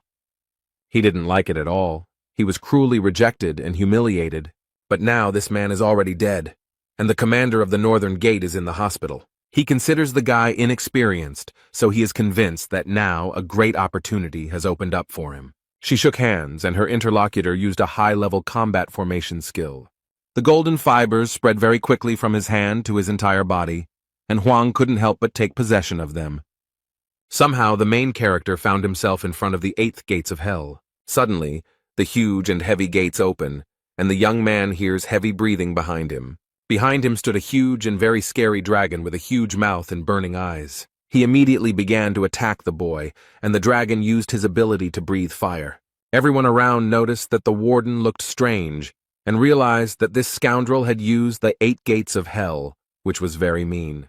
Jang Il-han smiles sarcastically, and is happy that the boy is now watching the hellfire of the red dragon Tiamat, and believes that soon he will begin to beg for mercy. But suddenly Jae Hwan came to his senses and noticed that House had a very interesting greeting. The man's hands began to shake. He definitely didn't expect this. It seemed like the guild leader had underestimated his new boss. The protagonist now knows what kind of person this is and is glad that it didn't take him long to find out. He dealt with the red dragon very quickly, and now he has to repay the debt. And now he casts the lost spell and transports this person into his world. This world scared him terribly, although he did not have to fight with a terrible dragon. In horror, he fell to his knees in front of the new overseer and shook him. People gossip and don't understand how this guy managed to break through the 8th gate so quickly and easily. Huang said he should be publicly flogged for insulting the prison chief, but today he was kind and simply asked not to do it again. The guild leader looked at the guy in surprise and wondered who he was, but Jung Ho was a little disappointed as he thought it would be a more interesting sight. The ceremony continued, and the moment came when Jae Hwan was called upon to give a public speech. Since he is the new leader, he should greet everyone. They used a sound amplifier for him and asked him to start. Young-ho is a little wary. He has a bad feeling about this welcoming speech. He starts with an introduction.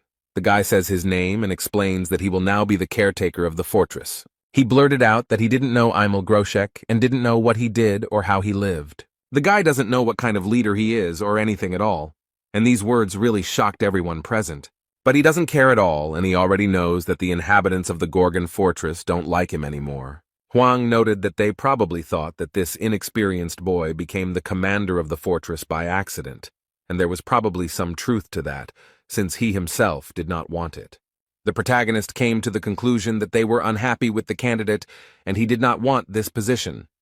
So after thinking about this question for about 30 seconds, he came up with a rather interesting solution. The guy explained that whoever beat him in a one-on-one fight would become the next warden. Whoever manages to do this first will be able to take his place and get this position. South Sea leader came and slammed his fist on the table and remarked that this guy was brave.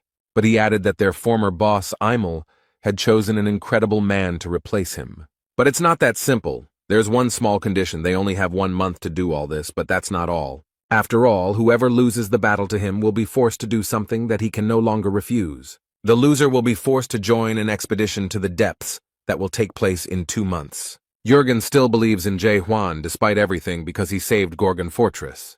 And no matter how you look at it, the former warden recognized him and handed over all power to this guy. He believes him even in spite of his stupid decrees about uniting the entire house. His faith was not shaken even by Jae Hwan's strange welcoming speech. He decided to give him a chance. The villagers are very concerned about their new leadership, but Jurgen believes that no matter how strange this guy is, he is still their overseer. Many people have gathered at the gates of the Gorgana fortress, but the guards are not letting them in. They notice that they have a chance to compete with the warden, but the guards cannot cope with such a crowd. But the captain of internal affairs still doesn't believe that this young man could do anything to harm House. But in the morning, a man bursts in and notices that it seems that things have gone too far. He shows a commercial featuring Chog Ho and comments that he once challenged the warden and is confident that even all of Chaos couldn't defeat him. It seemed that Jurgen was not prepared for this information, but he was not prepared for the guests either. Having received this information, he quickly ran down the corridor to resolve the issue with the prison warden. The man quickly ran to the office door and was already thinking about what he would say. The captain of internal affairs abruptly opened the door and 1,000 sheets of protocol were thrown at him. It seems that this man is in a bad mood and noticed that the manager has a lot of work accumulated. He sorts through all these stacks of documents and approaches the table where a man is sitting. He says that in such a mess one cannot sit and pretend to be active, but there is no leader at the table. Jurgen asked in surprise what Carlton was doing here since he should be in the hospital now. But despite this, he is now worried about a completely different problem, and he is not in the mood to play hide and seek. The entire fortress heard his desperate cry, and the question of where the hell the warden was now. Carlton has his own room with his statues. This man loves himself very much and admires himself. But his beautiful sculpture is very fragile, and became a target for the main character. He practices his skills on Carlton's collection. He destroyed Fallen Angel, Angry Carlton, Brooding Carlton. Young-ho asked if he realized how much this collection was worth. However, Huang reassures him and asks him not to worry as he has mastered a new skill and is demonstrating it. The doctor was impressed by the boy's posture and noticed that Huang was encouraged by his strike, judging by the movements of his sword. The old man suggests that the boy name the kick after him, and the boy asks if he wants to try doing it himself. But you seem to be against it, and all he has to do is come up with an interesting title and add that the guy does whatever he wants. But there is a limit to everything. But this does not stop the main character at all, and he prepares to strike again. Jong-ho barely managed to escape from this powerful force that was rapidly approaching him. This angered the divine doctor, and he noticed that these young people had no respect for their elders at all. But he angrily added that respect was the main law in life, and the guy should learn it. But their petty argument ended when the men noticed something unusual in the room. When the smoke from the impact cleared, they noticed a wounded man lying on the floor. The old man looked closely at the boy and noticed that this man was from the Thunderlord clan. And it's true, Yun, the leader of this clan, is lying on the floor thinking about how everything went wrong. Some time ago he was in the attic of Gorgon's fortress preparing his plan. These people specifically waited for the moment when the mentor was busy teaching. There was a crack in the ceiling through which they could watch what he was doing. It was the perfect place to carry out his insidious plan. From here, he could see everything. He used his powers and thought happily about how he would become a leader today. He doesn't care that he might be called a coward for doing it so covertly. For this man, murder is the result of a fair fight, and it doesn't matter how exactly it happened. But suddenly, due to a strong blow, the ceiling collapsed and he fell to the ground, completely naked. He came to his senses and realized with horror that his plan had failed, and like him, fell to the ground. Now he stands like a hawk and screams in pain. His back hurts after the fall. But he comes face to face with the doctor, who is glad that their unexpected guest has come to his senses. The guy didn't expect to see him here, and Jung-ho stated that this idiot was always clumsy. And then Yoon gave Jae-hwan an angry look. He asked in surprise who it was, because nothing was known about this man either on the mainland or in chaos as a whole. But the doctor noticed that he had the same problem. That's why this guy asks what's the point of managing something you've never heard of. Jung-ho looked at Hwang training and explained that there was no point in it. Then he remembered everything he knew about this man, although they had met not so long ago. But in that short period of time, he realized that the only thing that mattered to this guy was that everything about him was meaningless. The Thunder King clan leader listened carefully to the old man and found it a little strange. Jae-hwan looked back and stared at them, wondering what they were talking about. And Yoon immediately prepared for battle and was confident that he would defeat the warden. This time he won't attack from cover and will come out on top. Hwang doesn't mind the guy trying. So he waved his hand at him, inviting him to start a fight, and told him he could try again. The man frowned and tensed his entire body so much that his veins bulged. And then, like a bullet, he rushed forward and very quickly approached his opponent. The leader of the Thunder King clan uses his power and instantly attacks Jae-hwan. But the boy skillfully dodges his quick attacks, so he notices that Hwang is faster than he looks. He prepared a special attack and assured that it would be difficult to dodge, but the protagonist was not bothered by this.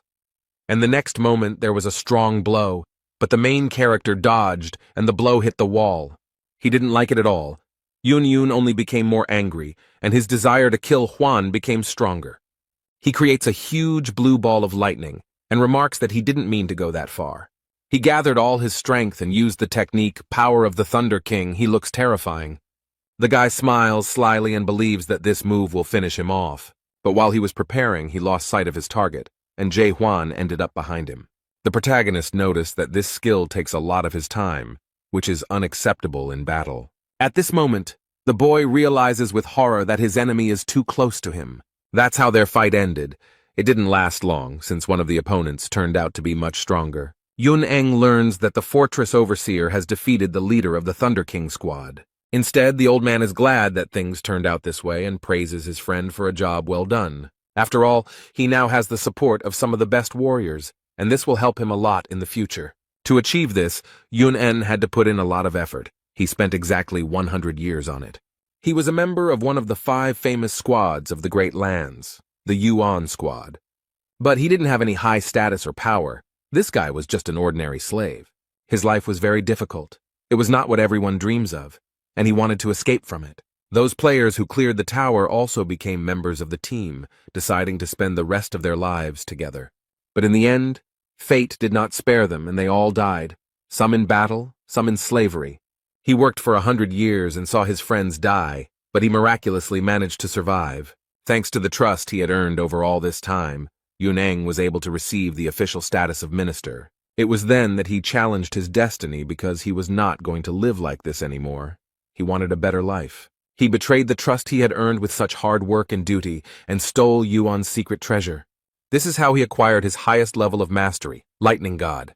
This treasure somehow miraculously rejuvenated his cells the moment he appropriated it. This clot of energy gave him knowledge and instructions on how to use the Yuan treasure. Apparently, Yuan's squad had been pursuing him for 20 years, and in the end they were all wiped out. And after being summoned to chaos, thanks to the skill Lightning God, he managed to take 9th place among the 1,000-year-old squads. But Hwang really irritates him, because he hasn't lived even 100 years. He hasn't had such a tragic and difficult experience. Yoon doesn't understand why he got such a high position, how he managed to do all this. It's just impossible. He recalls his conversation with the divine physician and finds his behavior strange. This man is familiar with the feeling of despair after an expedition into the depths, but when he talks about Huang, a smile appears on his face. The old man mockingly declared that he was very lucky because he met this guy before he knew real despair. Meanwhile, the main character looks with interest at the last surviving statue. The boy stares at Huang, and Jung-ho notices that he can't figure out what's so special about the warden. But he reported that a week ago, the Gorgon fortress was captured by a detachment of the Golden Heavens. The young man looked at his interlocutor in surprise and listened with interest to the continuation of the story. The old man, in despair, says that he cannot say exactly how they managed to win everyone over to their side.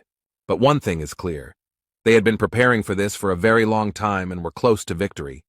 And it was this guy who saved the Gorgon fortress from complete destruction. Yes, those who defeated the mighty king who had taken possession of the body of the fortress guard.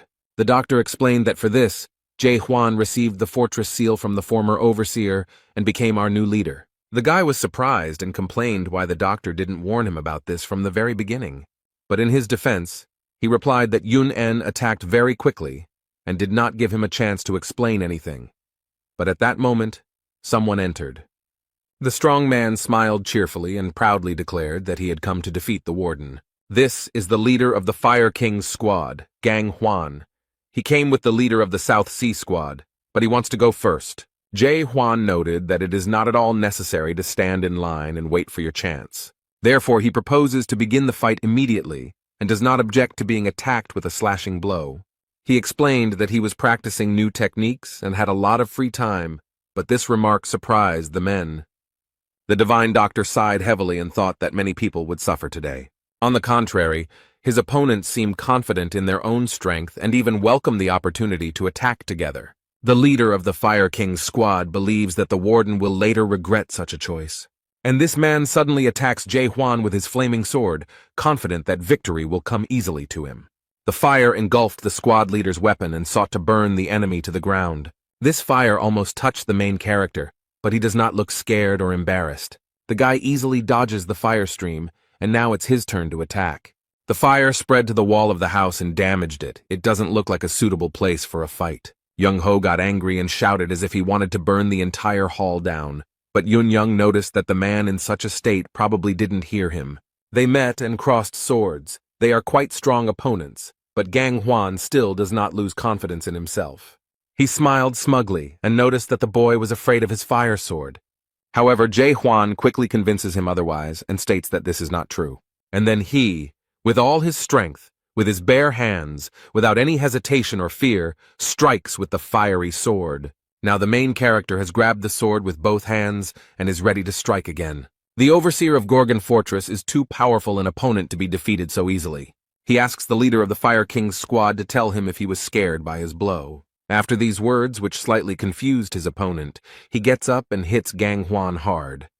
As a result, there was now a large hole in the wall, and the boy noted that he still found it difficult to use force. Yun-yun is shocked by what she saw, and the doctor is worried because he doesn't know how to explain all this to Jürgen. The leader of the Southern Naval Detachment struck the ground with his sword, and water appeared all around, which was very much needed here. After their fight, everything is on fire, so he decides to use his power to put out the fire. He looked at his friend and noticed that Gang Hwan was okay in case anyone was worried about that. The protagonist looked at him menacingly and repeated that he asked to attack simultaneously. In response, this man very laconically explains that he does not really like fire. And now that the leader of the Fire King's squad has been defeated, he is ready to try to win. He stands proudly and offers to fight, despite how easily Jae Hwan dealt with his predecessor.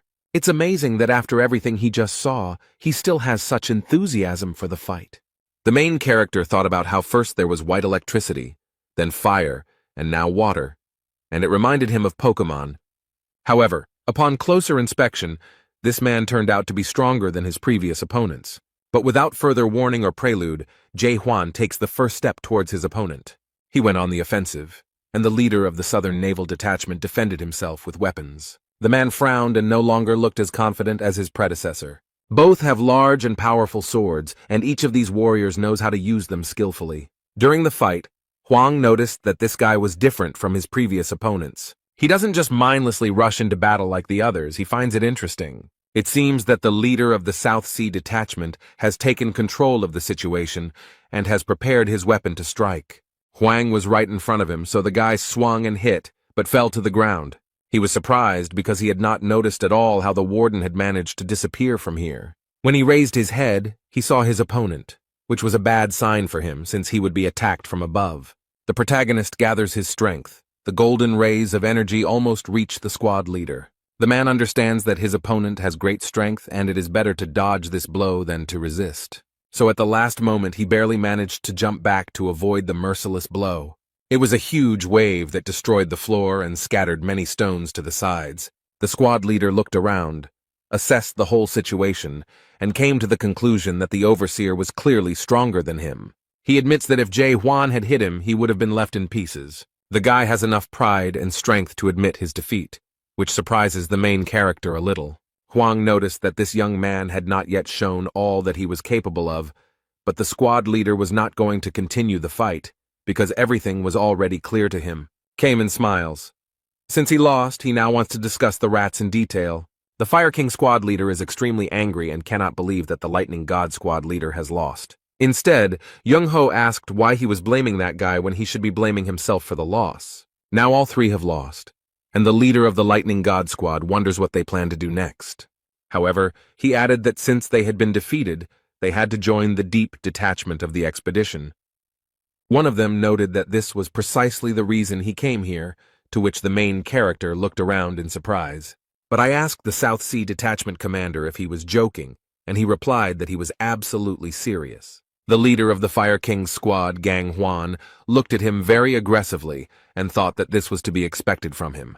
This guy was the best friend of the former commandant of the fortress, Emil, but he was unable to join the expedition because he was still too weak at that time. Then, when the detachment returned, everyone saw their failure, became disappointed and lost hope. The people were defeated and the fruits were lost forever. It was a strong blow to the fortress of Gorgon. This guy saw with his own eyes how dangerous and scary it is to go down there, and even more dangerous to own something so valuable. He witnessed the disintegration of a detachment that was going on an expedition into the depths, after which no one else showed a desire to go there. It happened 900 years ago, and Cayman believes he honed his skills for this very day. He then explained that he planned to join the squad in the near future and go into the depths. The divine doctor sighed heavily and asked for what purpose the Fire King had come here. The man crossed his arms over his chest and remarked that since he had already lost, he had no choice. Then I asked the Lightning God, and he calmly replies that he has already made a decision. And the next moment, he suddenly stood up and ran quickly. I wonder what he was thinking. Was he really going to run away? The main character noticed this, and he didn't like this idea at all, because everyone knew the conditions of the battle. However, then everyone noticed that he was running towards the main character, and the doctor tried to stop him, as he thought that he wanted to fight him again. But the guy doesn't stop and continues to do what he planned, which alarms those present. The protagonist had already grabbed his sword to fight back, but the boy fell to his knees in front of the warden, apparently realizing that Jae Hwan was indeed very strong. His behavior really surprised everyone present. They certainly did not expect to see this. He swears that from now on he will serve him faithfully and obey his overseer. The protagonist looked at him in surprise and remarked that he should not swear allegiance. But the boy still kneels, promising him his devotion, and is even ready to die for him. However, Huang noted ironically that he would not be able to do this since he was already dead. The young man realized that he had said something stupid, and it upset him, but he was not going to back down. He begs to be accepted and is ready to become a private captain, just so that he is not rejected. No one understands what he wants, but the boy promises that he will not steal the secret treasures and begs to be accepted. The divine doctor doesn't understand what's going on here, and why the leader of the Lightning God squad is acting this way. He asks how he can speak and behave like this, and how his team will react to it. The other two squad leaders watch this whole event with surprise and great interest, and the leader of the Lightning God squad admitted that his squad was no longer in chaos. Young-ho asked in surprise what this young man meant. How could his unit not exist?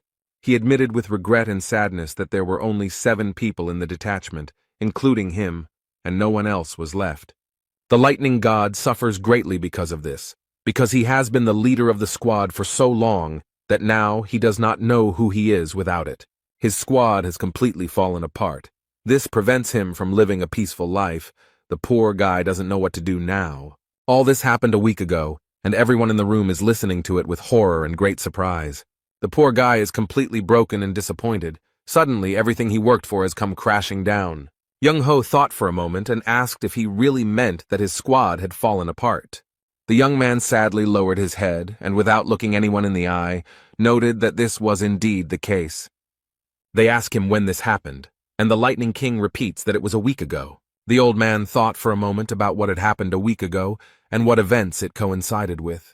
And I realized that the squad of the Lightning God fell apart when a new caretaker of the Gorgon Fortress was announced. The doctor noticed that this guy had come here to get a job as a warden and had mistakenly convinced himself before the fight that he would succeed.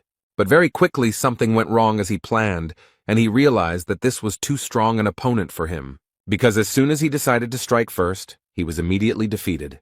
The old man came to the conclusion that his destiny was ruined and he was never able to become a leader, so now he asks Jae-hwan because he has nowhere else to go. The guy is glad that he was understood, but Young-ho gets angry and asks if he has lost even a drop of shame. But suddenly everyone is surprised why no one knows about this, and there are no rumors about the destruction of such a large detachment, because a week is a very long time. The Lightning King asked again and wondered if the overseer had really saved Gorgon's fortress. The old man looked at the boy in surprise and explained that he had already told him this story. But he added that this inconspicuous young man had saved them all from the horde of golden skies, and at that moment, the doctor guessed. The other leaders are surprised that the chaos that happened a week ago in Gorgon's fortress created a squad of golden skies. Chung-ho bowed his head and asked if they were the ones who bombed his unit so mercilessly. The poor fellow still stands bent over and sadly replies that the doctor guessed correctly. But he added sadly that his unit was not the only one to suffer from the Golden Skies unit. Along with them, there also existed the 3rd rank Shadow Squad and the 1st rank Dragon Squad. Although these troops were quite strong and there were many of them, none could resist the Golden Heaven Squad. This information really surprised and even frightened those present, because this is a serious request. The doctor asked what happened to the Manticore castle if their troops were defeated. The guy sadly explained that the castle had been captured by the Golden Heaven Squad a week ago. The doctor frowned, and now everything was clear to him. But there was still one question that was bothering him a lot. All this happened a week ago, and it is unclear how this information has not spread throughout the House of Representatives yet. It's impossible to keep all this a secret, so Young-ho thinks they have some kind of cunning plan. It seems that the Golden Sky Squad is controlling the skill system and blocking the signal from Manticore Castle. The leader of the Fire King's squad scratches his head and cannot understand how this could have happened. Were 3 squads destroyed at the same time by just one squad, Golden Heaven, which is ranked 10th? Cayman had heard that the unit was growing in strength, but it was unclear how they had managed to reach such a level in just a few years and take control of Castle Manticore. The protagonist had been keeping aloof all this time, but now he asked to explain how the ranks worked. He assumed that the lower the rank, the greater the power, but everyone was very surprised by this remark. Yun-en looked back at the caretaker of the Gorgon Fortress and thought that a person in such a position could not help but know basic things. But with a hint of contempt or mockery, he asked if his boss had just realized it. However, it seemed that Jae-hwan sensed this hint of disrespect and became a little angry at his subordinate. Everyone present held their breath in horror and anxiously waited to see what would happen next. And now the poor fellow, scared to death, is trying to make amends and explain what he meant. The young man fervently begs his master to have mercy on him. He promises that he will explain everything. Hwang only nodded in agreement, and the young man sighed in relief when he realized that he was still alive. He then explains that there are 4 great castles, Gorgon, Manticore, Dryad, and Garuda, and there are also 10 house squads. Each squad has its own special power that it wields best, and its own rank from 1 to 10. First rank squad is the strongest, and the 10th rank squad is considered the weakest and is very different from all the previous ones. The Lightning God squad was ranked 9th, the Shadow squad was ranked 3rd, and the Heavenly Dragon squad was ranked 1st, and they were all defeated by the Golden Heaven squad, who were ranked 10th. Yuneng doesn't know whose support they got, but someone was definitely behind it because they managed to take over the castle. The protagonist reflects on this situation and remembers his meeting with the Golden Skies squad. At first, Jae-hwan thought that these were ordinary people who had retained a connection with the horrors. But these people tried to capture the fortress of Gorgon, and now they have captured the castle of Manticore. They seem to be storming fortresses one after another, perhaps pursuing the same goal as Jae-hwan. He remembered how the man had refused to tell him where this horror was, and remarked that if he found out that you had betrayed him, there would be no life for him.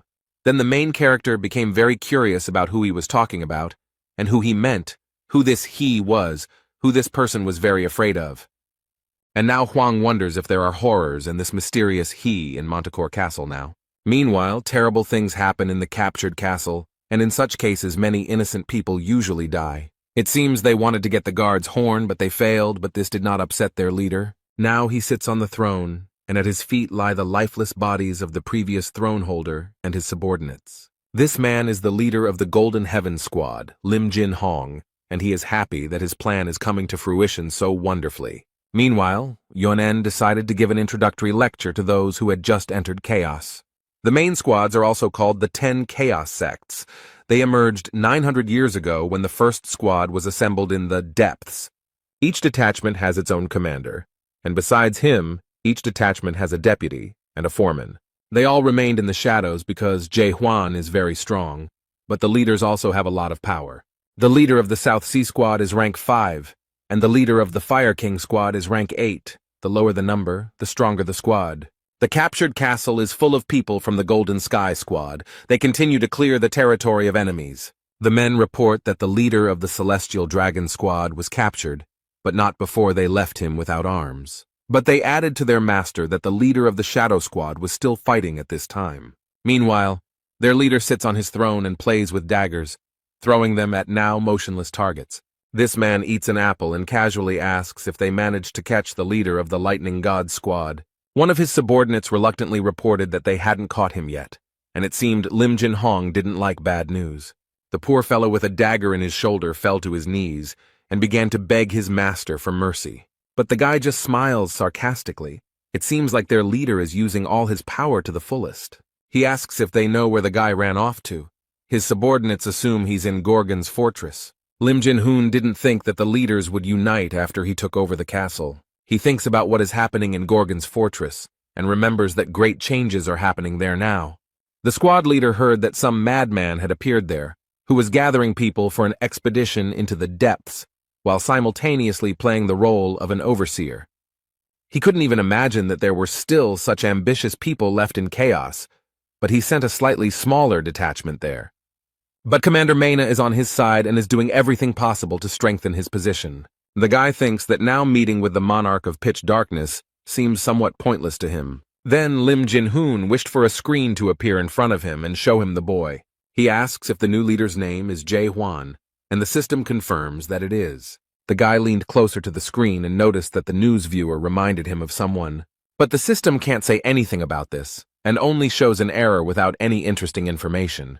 At this point, he is informed that a message has arrived from the Lord of Pitch Darkness, and the man assumes that he will again ask him to sort out the goods that went wrong. This made him angry, and he doesn't understand why they should be held responsible for the system's failures. But he seems to have no desire to conflict with the monarch of pitch darkness, so he asks to tell him that they understand everything. He sits quietly in his chair and notices that everything seems more and more pointless each time, but his wounded subordinate still stands in front of him. This poor guy is bleeding and struggling to hold on, and their leader doesn't seem to notice him. He discusses the guy who most likely managed to destroy the tower cultivator, and the subordinate looks at his colleague with pity, but is unable to help. He finds it completely insane that someone managed to clear out the entire tower, kill its leader, and somehow infiltrate the house. And after that, this heartless man shot the wounded soldier straight in the head. Lim Jin Hong looks at his subordinates through the screen, but he doesn't seem at all embarrassed by what he just did. He does not comment on the death of his man, but only believes that there is no point in such actions of the product. He thinks that this is impossible and simply absurd, so he assumes that this man has simply gone crazy. They ask him what to do with the leader of the lightning god if he escaped to the fortress of Gorgon. Their leader asks to leave this weakling. He is informed that there are rumors that the leaders of all 10 squads have begun to gather in the Gorgon fortress. This happened after they heard the news about the new prison warden and his tempting offer. The squad leader states that he will still deal with them for the sake of uniting the chamber, so it is even in his interests. The leader of the Golden Skies squad has a terrible plan. He noted that soon the Gorgon fortress will be filled with the dead. Lim Jin Hong knows that a very evil creature appeared in Gorgon fortress a week ago, and this man is 100% sure that the king of disasters appeared in the fortress. Traces of his presence quickly disappeared, but the squad leader knows that the arrival of an evil force is not the worst thing. After all, the dead call upon their own kind, and now the inhabitants of the fortress will understand why the king is called a catastrophe. Meanwhile, in Gorgon's fortress, the overseer and squad leaders try to figure out who is supporting the Golden Skies squad. One of them boldly suggests that one of the monarchs of the Great Lands may be behind all this.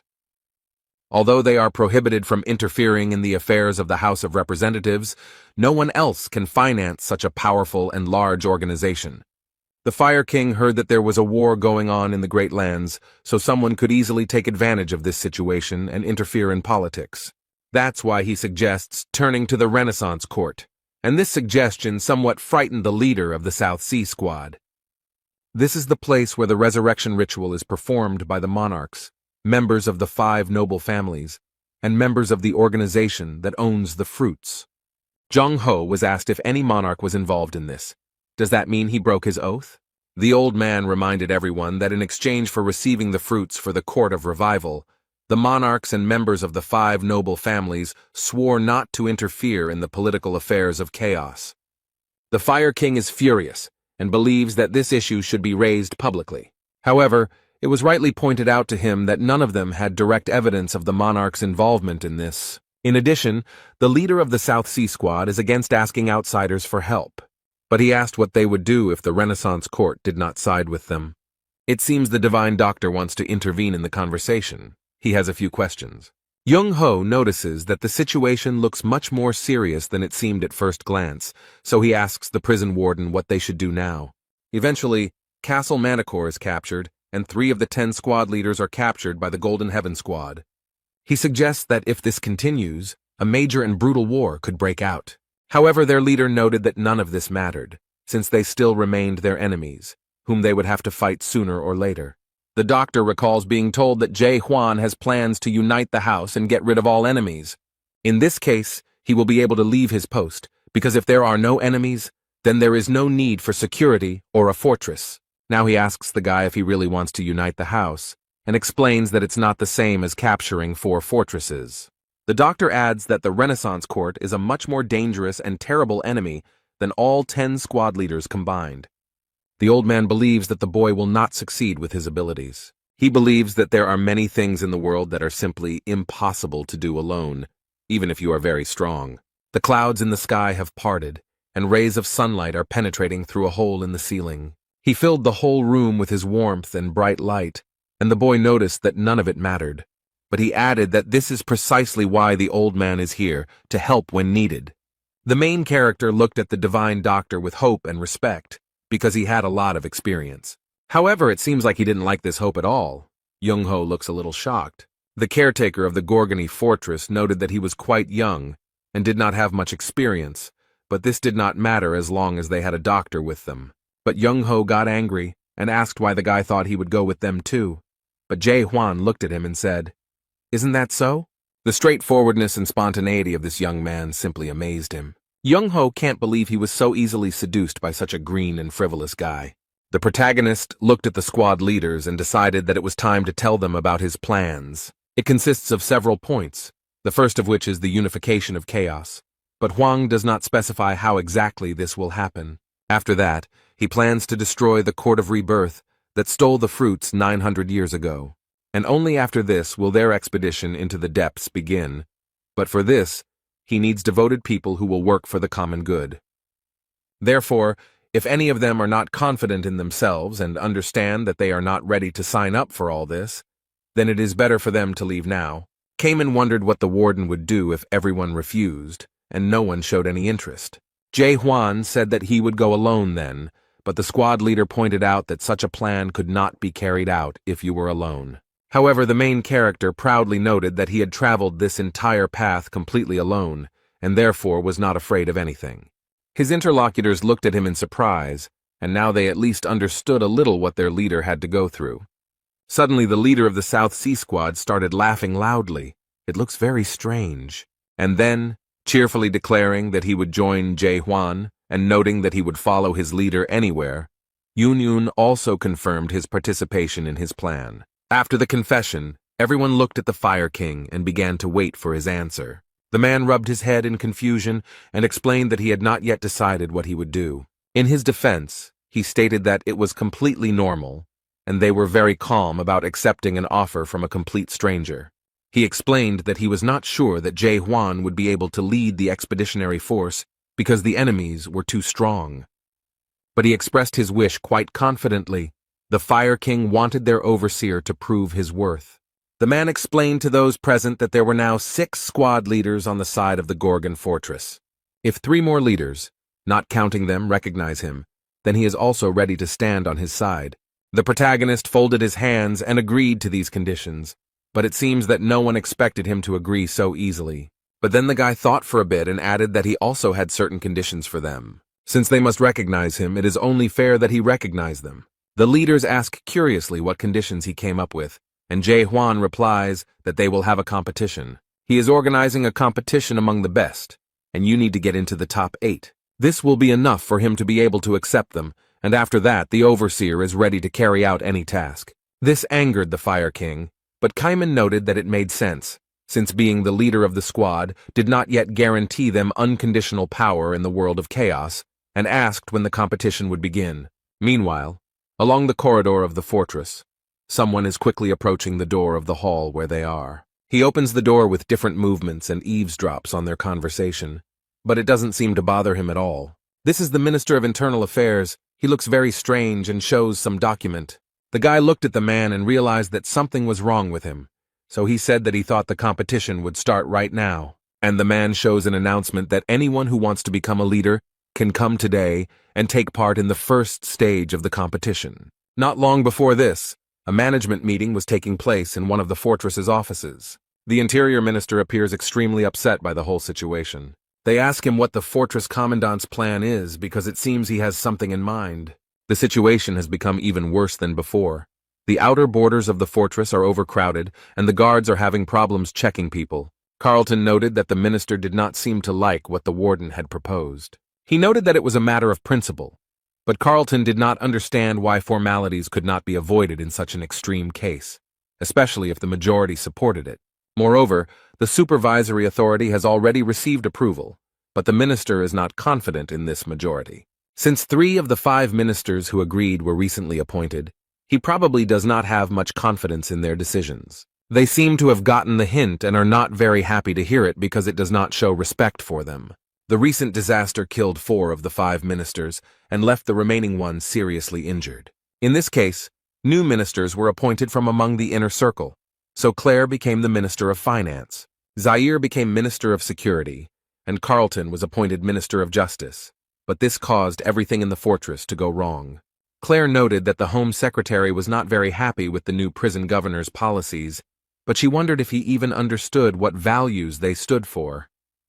The man doesn't seem to quite understand what she's saying or doesn't want to accept it, so she points out that you shouldn't look down on her just because she's a waitress. He tries to object, but the Minister of Finance sees everything perfectly and understands his tone and facial expression.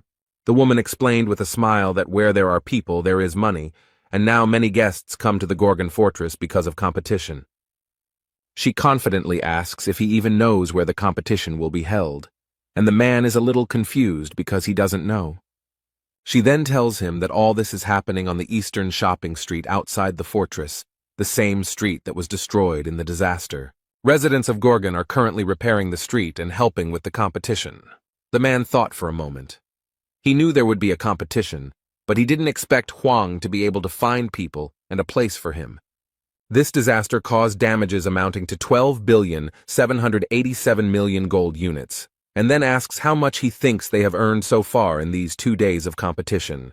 The Minister of Internal Affairs tries to answer something, but says nothing concrete or significant. That's why Claire decided he didn't know anything and took matters into her own hands.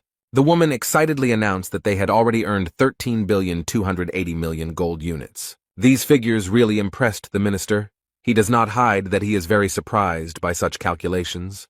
The Minister of Finance explained that it doesn't matter what world she's in, the main thing is that she's excellent at counting money. Claire calmed down a little and added that she didn't know what their new fortress caretaker was doing. Does he really want to form a war band in the depths? Or perhaps he is planning to rebel against chaos? The only thing she knows for sure is that it is time for change in chaos, and for some, it may be painful. Whether these changes will be positive or negative will become clear later. Somewhere far away, in the southern part of chaos, everything is very quiet and calm. Peace and harmony reign here. In this part there are endless sea spaces, beckoning with their purity and idol. The highest and most ancient place in these magical lands, that is the Acropolis, is Dryad. There rises a heavenly fortress of mighty stems, growing thanks to the monster guardian plant Dryad. At the very top of this tower, a woman plays with a shoot of this plant and talks to it. This is the caretaker of Dryad Keep, Asa Lincroft, and she senses trouble approaching. She was completely focused on using her unique skill. The observer uses an advanced clairvoyance skill and attempts to see what is hidden from the normal eye. This skill allows the Dryad Fortress Overseer to see at very long distances. She saw a terrible picture of a huge number of dead people approaching the Gorgon's fortress. But what's even more frightening is that among them is a walking Magritte, a very dangerous and powerful creature. This monster somehow realized that someone was watching it and was able to deal damage at such a distance. The woman gritted her teeth in pain and stopped using her skill. She had seen enough. It took Asa Lincroft a few minutes to recover from the contact, and now she is ready to do anything to warn the Gorgon fortress about the approaching danger. In one movement, the guard turned into a bird and headed towards the fortress before it was too late. Meanwhile, in the territory of the Gorgons, at the eastern gate, extremely interesting events are taking place. A crowd of people gathered to watch the competition between the strongest people they knew. Everyone is incredibly excited because there will be 16 fights in just 4 days. The leader of the Infinity Squad, Shin Moo-hyuk, watches everyone closely and thinks that they are too demanding. Someone from the outside noticed that this was all because of Kang Hwan, because he lost control, and declared that he would kill everyone. Young-ho spoke to him, and they greeted each other as if they had known each other for a long time and were old friends. But it looks like this man decided to surprise his old friend and show off his strength. The leader of the Infinity Squad shines like gold with his power, and the old man seems to appreciate it. But he noticed that he looked very good, and it seemed like he had not been sitting still but had been working hard. The man looked closely at the divine doctor and noticed that he was also in good shape. They watch the fight and have a nice chat in the stands, which Young-ho finds quite impressive. He knows that Shin Moo-hyuk loves to fight, but he refused to participate in the tournament. The latter remarked that he liked fair fights and not meaningless ones. The old man remarked that Kang Hwan would definitely not like such a statement. Meanwhile, in the ring, the fiery king gritted his teeth and tried his best to defeat his opponent. He can't lose. It would be too much of a blow to his pride. Therefore, this man does not hesitate to release a huge wave of fire at his opponent. He smiles sarcastically and believes that he has succeeded and the warrior he fought has already been defeated. But the next moment he realizes that something is wrong and this is not the end of their fight. The man raises his head and sees above him, in addition to the clear blue sky, his opponent ready to strike. The enemy approaches Kang Hwan with all possible speed and holds his spear at the ready. After this, there was a very strong blow, as a result of which a large amount of gunpowder and even stones rose into the air. However, when the fog cleared a little, it became obvious that the leader of the Fire King's squad had no time to dodge the attack. What remained was exactly what he had feared so much. He had lost, and in front of so many witnesses. Moo-hyuk noticed that this divine law seemed very familiar to him. The doctor confirmed that this was his habit. They talk about Ha-yu, the Steel Lord of the Green Winds, and he seems very powerful. The men looked at him in surprise and did not understand what he was doing there and why he needed all this. But Jong-ho can say with certainty that many lords are interested in this tournament. The 16th round is now complete, and the long-awaited battle between the top 8 will now begin. Shin Moo-hyuk noticed that everything was happening very quickly, and the doctor explained that their new leader did not like delays. Someone confidently enters the arena, and the crowd is already going crazy with impatience. Finally, it's the turn of the leaders of the followers, and the people in the stands are happy that they've finally waited for the most interesting part. Yagello Man entered the arena. He is the leader of the followers, and is considered the best fighter in all of Chaos. Young-ho watches this man with interest and finds him very strange. Yago looked at the doctor with such contempt and arrogance that no one would have liked it. He was seething with anger, but he noticed that this guy was very arrogant and needed a good spanking to bring him down to earth a little. His interlocutor asks him to calm down a little, because he is only 400 years old, and in the meantime his opponent enters the arena. Young-ho is looking forward to the events and smiles sarcastically because he knows what awaits this idiot. He noticed that the young man was now teaching the leader of the followers a lesson in a way that made him feel almost uneasy. The protagonist stands proudly before his opponent without a drop of fear or hesitation. The man smiled slyly and said that he had heard of his plan and considered it useless. Shinmu Hyuk leaned forward to get a better look at the new caretaker of Gorgon Fortress. He seems a little surprised to see such a young and seemingly inexperienced guy. In the arena, fighters prepare for battle and will show their true strength and courage. However, Mu Hyuk is not confident that Jae Hwan will be able to defeat Jaegyul Mang, as he is a very strong opponent. The man looked closely and thought that this guy reminded him of someone and asked if he was Young-ho's student. But the old man just smiled and decided not to explain anything for now, but to enjoy the battle. The main character takes out his weapon, which means that he is ready to start, because he does not like to delay this for too long. And the next moment, the people in the stands open their mouths in amazement and surprise. But this doesn't only apply to ordinary people. Even experienced fighters who know well how much strength is needed for this are surprised. The ministers of Gorgon Fortress are also seriously stunned. They probably didn't think that things would turn out this way. It only took Jae Hwan a few minutes to defeat one of Chaos's strongest fighters. Everyone was surprised at how easily and naturally he did it. It seems that now everyone will at least approximately understand how strong their leader is. Jae Hwan didn't get a single scratch and didn't even seem to be very tired in this fight. Jong-ho looked at the boy with pride and asked his friend if such a person could become his disciple. After all, he is not an ordinary person at all. Inside him there is a real monster that no one can defeat. This time Jurgen will give a mini lecture on what the 4 fortresses of Chaos are. On each of the 4 sides of Chaos there is a fortress. Gorgon in the east, Dryad in the west, Garuda in the south, and Manticore in the north. Fortresses were built to protect souls from the dead and prevent them from entering the castle. That is why the fortress's first priority is to get rid of all the dead that have appeared in the fortress. Zaire tried to destroy Carlton, who almost turned into a monster, because it was his job. Each fortress has its own overseer, and each of the 4 overseers has its own special sign, also called a talisman. Yagelman fell heavily to the ground and remembered that his opponent was not on the list of semi-finalists. This man has had a hard time with Jae Hwan. He is all beaten up and his body barely obeys him. When he learned that his opponent would be the warden, he was very happy about the news. In the end, he decided to take part in this stupid competition only to appease the fortress commander. This has happened before. People gained hope and began to make plans for a long-lost life, but unfulfilled hopes led to great disappointment. He came here precisely to destroy this hope and prevent it from turning into disappointment, and he has been doing this for 400 years. That's why he can't lose, and this man is not going to admit defeat. If he loses anyway, it will mean that everything he has done for 400 years will lose all meaning. The man noted that Huang said that the fight would be one-on-one, but did not specify what kind of fight it would be. The protagonist remembers that everything was exactly as it was, and does not understand what his enemy is leading him to. He smiles slyly and says that he wants to have a battle of terms. It seems that in this case he will feel a little more confident. The people in the stands are outraged by his choice because they think he is pathetic and too weak to admit defeat. Young-ho frowned and guessed that this man wouldn't be able to come to terms with something he lost so easily. His interlocutor could not remember anyone who could win in a battle of conditions, and the doctor suggested that the guy wanted to take advantage of the military advisor's trick. Then he calmly watches what happens next and how the leader reacts. The guy asked what kind of battle of conditions this was, and this cunning man does not miss the opportunity and remarks that he will assume that the guy agreed. The next moment everything around changed. The main character did not expect this. He did not understand at all what his opponent was talking about. Somehow, an unfamiliar landscape had opened up before him, and now he had to figure it out. He stood on the green grass and looked around so as not to lose his advantage due to his confusion. It looks like some kind of simulated small world in which the main character is like a giant. The system informed him that this was a world of military strategy building, and since the guy was a newbie, it suggested that he familiarize himself with the rules of the game. Yagelman explained that the construction world is just a beautiful name.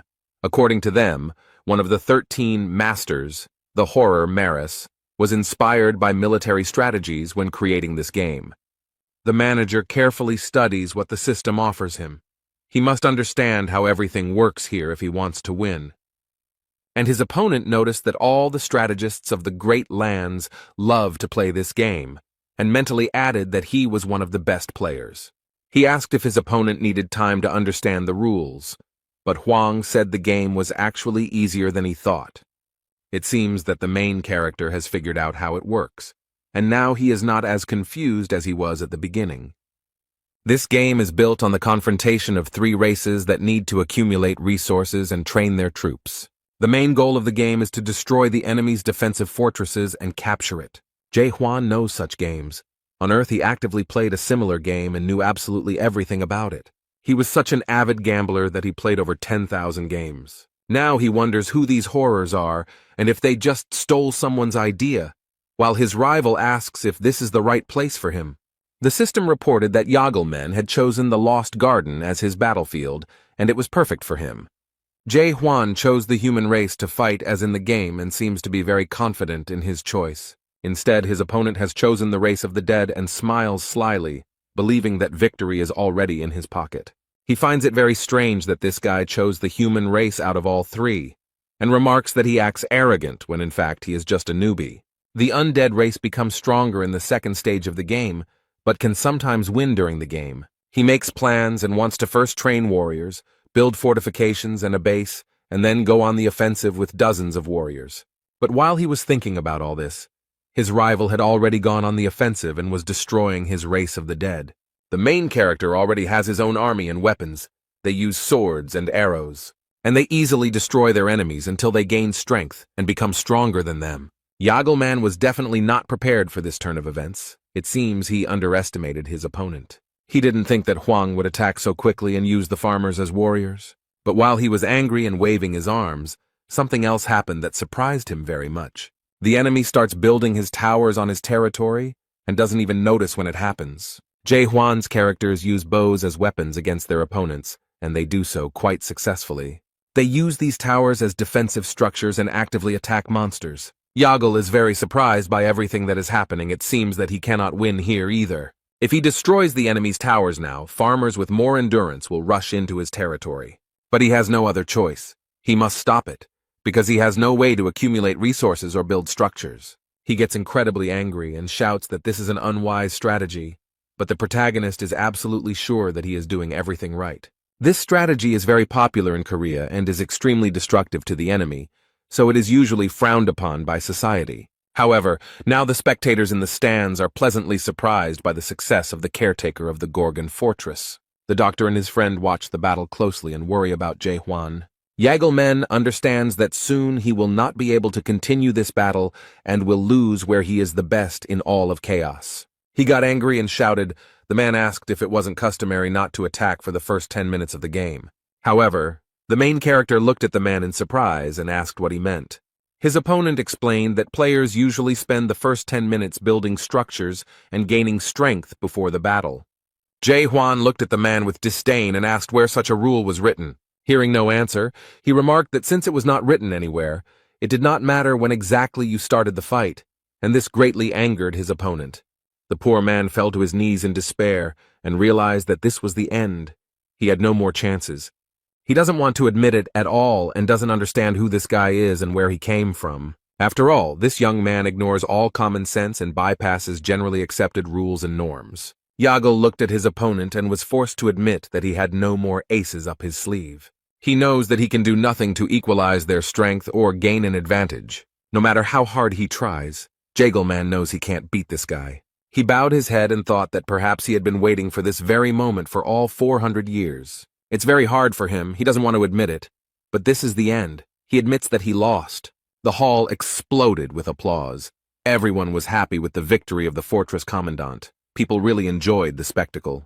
The protagonist is resting after a fight, and someone approaches him and asks who taught him military strategy. They went down from the stands to the arena to talk to the commandant of the fortress. The divine doctor and his friend landed, and Young-ho remarked that he thought the young man only knew how to lunge. However, he added that the new breaking technique was created based on Chung Ho's strike, so there was no need to insist that he was only interested in lunges. The old man realized that the main character had used the spiral fracture technique against his opponent. The boy looked at the doctor in confusion, and he explained that this was the best name for the procedure. Before the competition, they argued, and Huang noted that he only used lunges, and Jung Ho noted that the young man was inspired by his strike, so he should be named after him. Kamen thought for a moment, and noted that both the strike and the lunge were aimed at killing the opponent, so the word lethal could be added to the name. The guy suggests going with the name Death Spiral, although Jung Ho isn't too happy with it. The protagonist still insists on his own, because he likes his name better. But suddenly he switches his attention to the person next to him. He doesn't consider it necessary to introduce himself first, but immediately states that this man looks strong and asks if he wants to fight him. The man noticed that the warden seemed to dislike unnecessary ceremony, and his friend explained that the guy had no respect for his elders and even dared to give orders first. The guy exhaled and explained that experienced fighters had gathered here, so he saw no point in unnecessary ceremonies.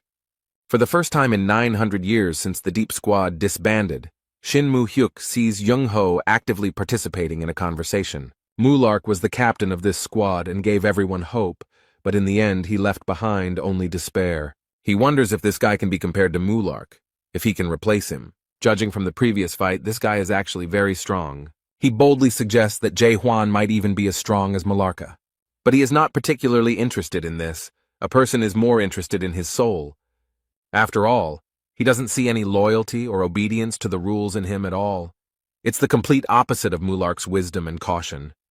Shin Mu-hyuk looked at the boy closely and thought that something was wrong with him, that he was somehow overwhelmed with bloodlust.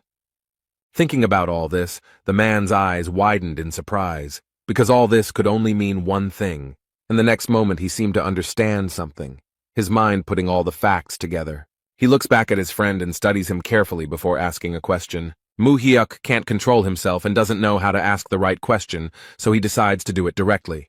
He looks at Jung Ho and asks if Jae Hwan is sleeping, but the doctor doesn't answer at first. And then he breathed a sigh of relief because his friend finally noticed, and noted that Huang was fully awake. The announcer announced that the quarterfinals would now begin, and that we were in for some very interesting matches. The protagonist stood and thought for a moment, and then decided to enter the arena without an invitation. The divine doctor does not understand where the boy is heading, because his turn has not yet come. Meanwhile, Mu-hyuk looks at the boy suspiciously, still thinking about the fact that he is fully awake.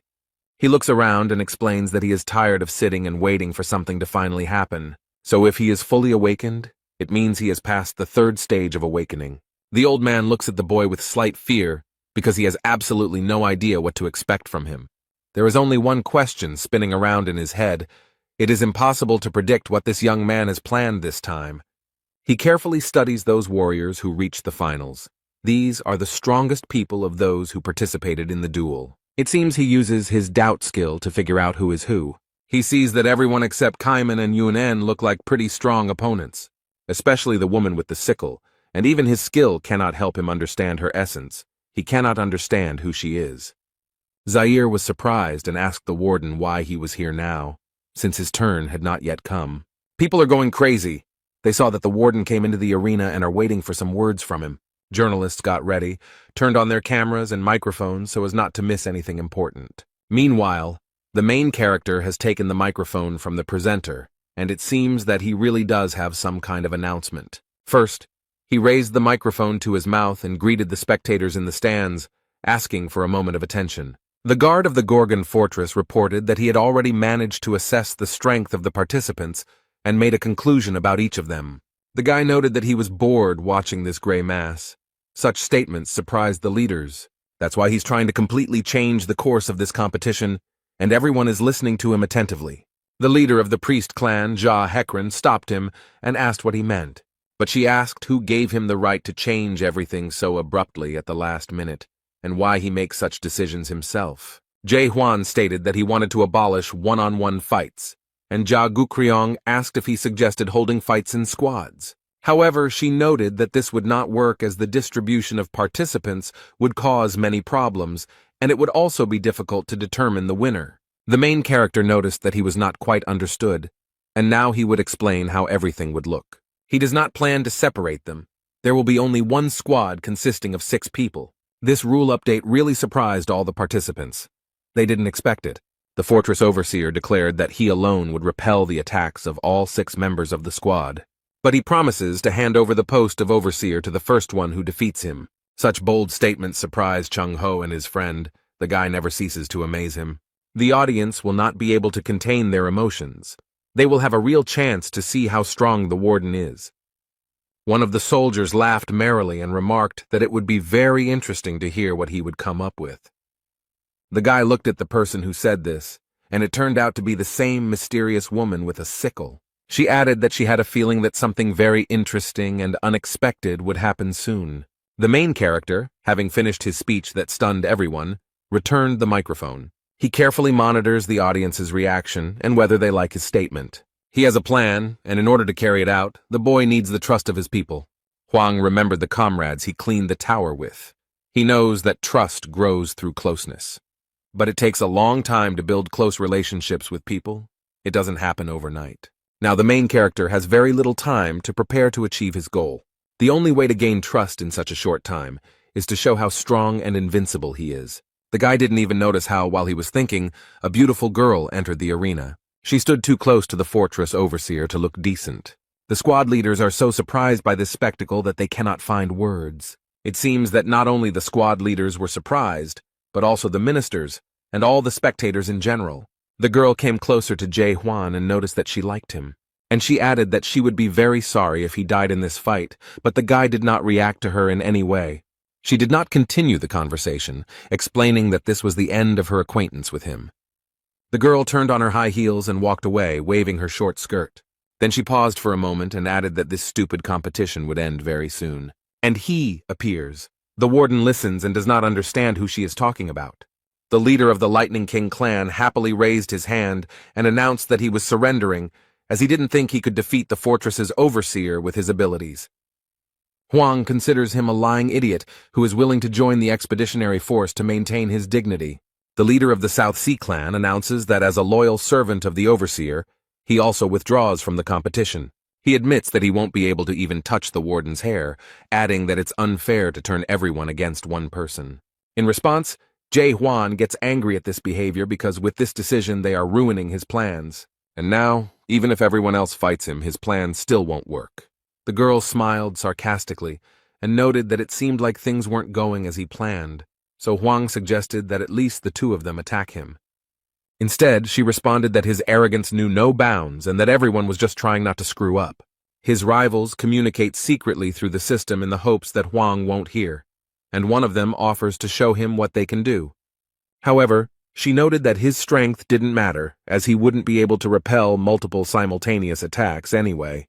And she added that they did not come here at all to defeat the warden. However, the protagonist used his doubt skill and understood everything they secretly communicated about. And he was very surprised by the fact that they did not come here to fight him. Using this system, one of Hee-yeon's subordinates asked her what she was going to do next. One of them believes that it is necessary to observe how events will develop further, and wonders who will cover the Forbidden Paradise squad and force the Steel Overlord to make a move. Their captain noted that he could not tell everything, but they would do what they came for. Hee-yeon doesn't seem to like this very much, but she asks what she should do now. They explained to her that they first needed to understand who the warden was and what he did. The girl realized that they wanted to find out what kind of pawn he was and how he could be influenced. So she turns to the boy and remarks that they are not going to compete with the chief of the Gorgon fortress. The protagonist frowns and wonders if this means he's just giving up. However, the girl notes that this is not an entirely correct interpretation, since the unwillingness to argue and raising the white flag are slightly different things. Hwang then, to make sure he understood correctly, asks again if this means they won't fight. And then they announce to him that they wanted to voluntarily join his detachment for an expedition into the depths. Young-ho looks a little surprised and even angry. It seems like he doesn't like these guests. The squad leaders who had already sided with their boss were also surprised by his words. Quite logically and rationally, the protagonist asked what their motivation was. The girl sighed heavily and wondered what he meant by asking this strange question. But she added that they cannot have any selfish motives, but only a desire to help people who are stuck in chaos and want to return to their previous lives. Although the people in the stands were not very happy that instead of fighting, they decided to just talk. Yan suggests speaking honestly, and points out that this competition was not a game for the position of warden from the very beginning. She suggests that it was such a tempting and very cunning move for the sake of something completely different. From the very beginning, the talk was not about the position of overseer, but about recruiting people for the expedition to Gribben. The public is surprised by this turn of events, and the girl continues to note that the warden's methods impressed her a little. Since the failed attempt 900 years ago, no one has tried to do something on such a scale again. So this girl feels proud to be here and notices that everyone here should feel the same way. But he invites those present to boldly admit that they have not come for the job of overseer. It seems like this girl is up to something because she takes off the mask she's been wearing all this time. But suddenly her eyes lit up with a bright green light, as if she was using some kind of skill. She rises into the air and hovers above the arena, spreading her power around. This skill spread throughout the arena and stands, and it calls into question their true motivation for why they are all here. Thanks to this skill, the girl gets the opportunity to see the whole truth with her green eyes. Yan seemed to have cast a spell on everyone in the stands and could reach into the most distant corners of their minds. The girl seems to charm everyone and asks what really brought all these residents to the house. Is the battle the main reason, or perhaps they are concerned about the future of Gorgon's fortress? The girl used her justice skill and approached people to understand their thoughts. People start looking around and trying to understand why they actually came here. They discuss what they think about this and how they feel about the deep sea expedition. The main character looked around and realized that she was using a skill that enchanted everyone around her. Huang looked at the girl and even thought about ending it all with one blow. One of the older men raised his hand and declared his support for the Divine Ladies squad. But he adds that he did not come here from the east to watch some ordinary competitions. This man turned out to be a wandering sword general, and his appearance here surprised everyone very much. This old man, Han Myung-gwan, is as strong as 10 troops put together. It seems like Yan was trying to achieve this because you can see the satisfaction on her face. However, the main character is not very happy with this turn of events, because he sincerely wanted a fight. Meanwhile, the main building of the Gorgon fortress is empty. It is quiet and calm here, because most people are in a completely different place. Only one person walks through the empty corridors and does not feel any danger. This man is Justice Minister Carlton, walking slowly towards his office. In complete silence, he boldly opens the door to the room. It is already late evening outside. The window in the office was open, and a bird with beautiful blue feathers flew in through it. This is Orel Visnik. No one has been in this office for a long time, so it is unclear when he arrived here. The bird obediently waits for the person who will receive the message it must convey. When the eagle realized that the message could be entrusted to the Minister of Justice, he showed it. Carlton read a message from Fortress Overseer Dryan that the dead were heading to Gorgon's fortress. Then the messenger flew away, having completed his task, and the man remained standing at the window. An expression of unspeakable horror appeared on his face. This news simply stunned the minister. Carlton wonders what will happen to the fort when they finally get here. Meanwhile, no one suspects that danger is approaching them. They are still in the arena. The sky has already darkened and is covered with black clouds, but people do not disperse and remain in the stands. The entire crowd is completely hypnotized by this woman. She calls on everyone not to fan the flames of internal conflict. But she suggests that we all sort this situation out together. It's strange that no one stopped her. Yan stated that it was time to end this competition, as they had already achieved their goal, and there were many people behind them who were willing to volunteer to go on an expedition into the depths. She understands that now everything is in her hands, and she can get down to the most important thing. The girl announces that there is one more issue that everyone should discuss. She asked who would be the captain of the expedition group, as it was a very important mission. Young-ho wonders if this girl has returned to herself. It seems like he knows her well. Hee-yoon used the skills justice and illusion against people. Now she uses her cunning tricks to deceive people. I wonder what she is trying to achieve. The girl hopes that the commander of the fortress will take on such responsibility. She believes that the current overseer is a unique genius, surpassing in strength and intelligence all the leaders of the 10 squads. People praise the leader of the Divine Women's Squad because she is an amazing person who wants to praise someone else and not herself. She asked if anyone had any complaints, and the wandering swordsman noted that the position of squad captain could not be taken so easily by force and cunning. The girl is surprised and wonders what qualities a captain should have. He believes that the only thing a captain should be able to do is lead a large number of people. She suggests that the girl take a closer look at the fortress caretaker to find out. The man asks if she can use her fair check skill on the warden. That was exactly what she was trying to achieve, because a faint smile appeared on the girl's face. People are very supportive of this idea, because thanks to this, everyone will see what kind of person he is and whether he can be trusted. Zaira announces that everyone except the warden must leave the arena and asks the leader of the Divine Ladies squad to use his skill. She pretends that it is not her idea, but the desire of the majority, so she is forced to do it. The girl lightly points her hand at the boy and creates many white butterflies. They form different figures. One of them is a large arrow figure. It seems to be some kind of ritual. The guy was very surprised by this, and the squad leader asked him what he thought about it. It scares him a little. He doesn't know if it can hurt, but she keeps asking. Chung Ho realized that this girl had acted very treacherously, and this was exactly what she had been waiting for. But he noticed that she had everyone under her control, and the man explained that everyone knew about her outstanding abilities. People with a high level of adaptation undergo a fair test to make up for the missing characteristics and move to another level, although he himself has never done this. The doctor is worried about Jae Hwan because if he now brutally disperses everyone, the expedition will definitely not take place. After all, no one wants to follow a captain who can kill at any moment. But if we don't intervene now, his soul will be tested, and this is an intervention in his personality. The old man eagerly awaits what this young man will do, and the protagonist calmly agrees. This answer surprised the divine physician because he faced a very difficult choice.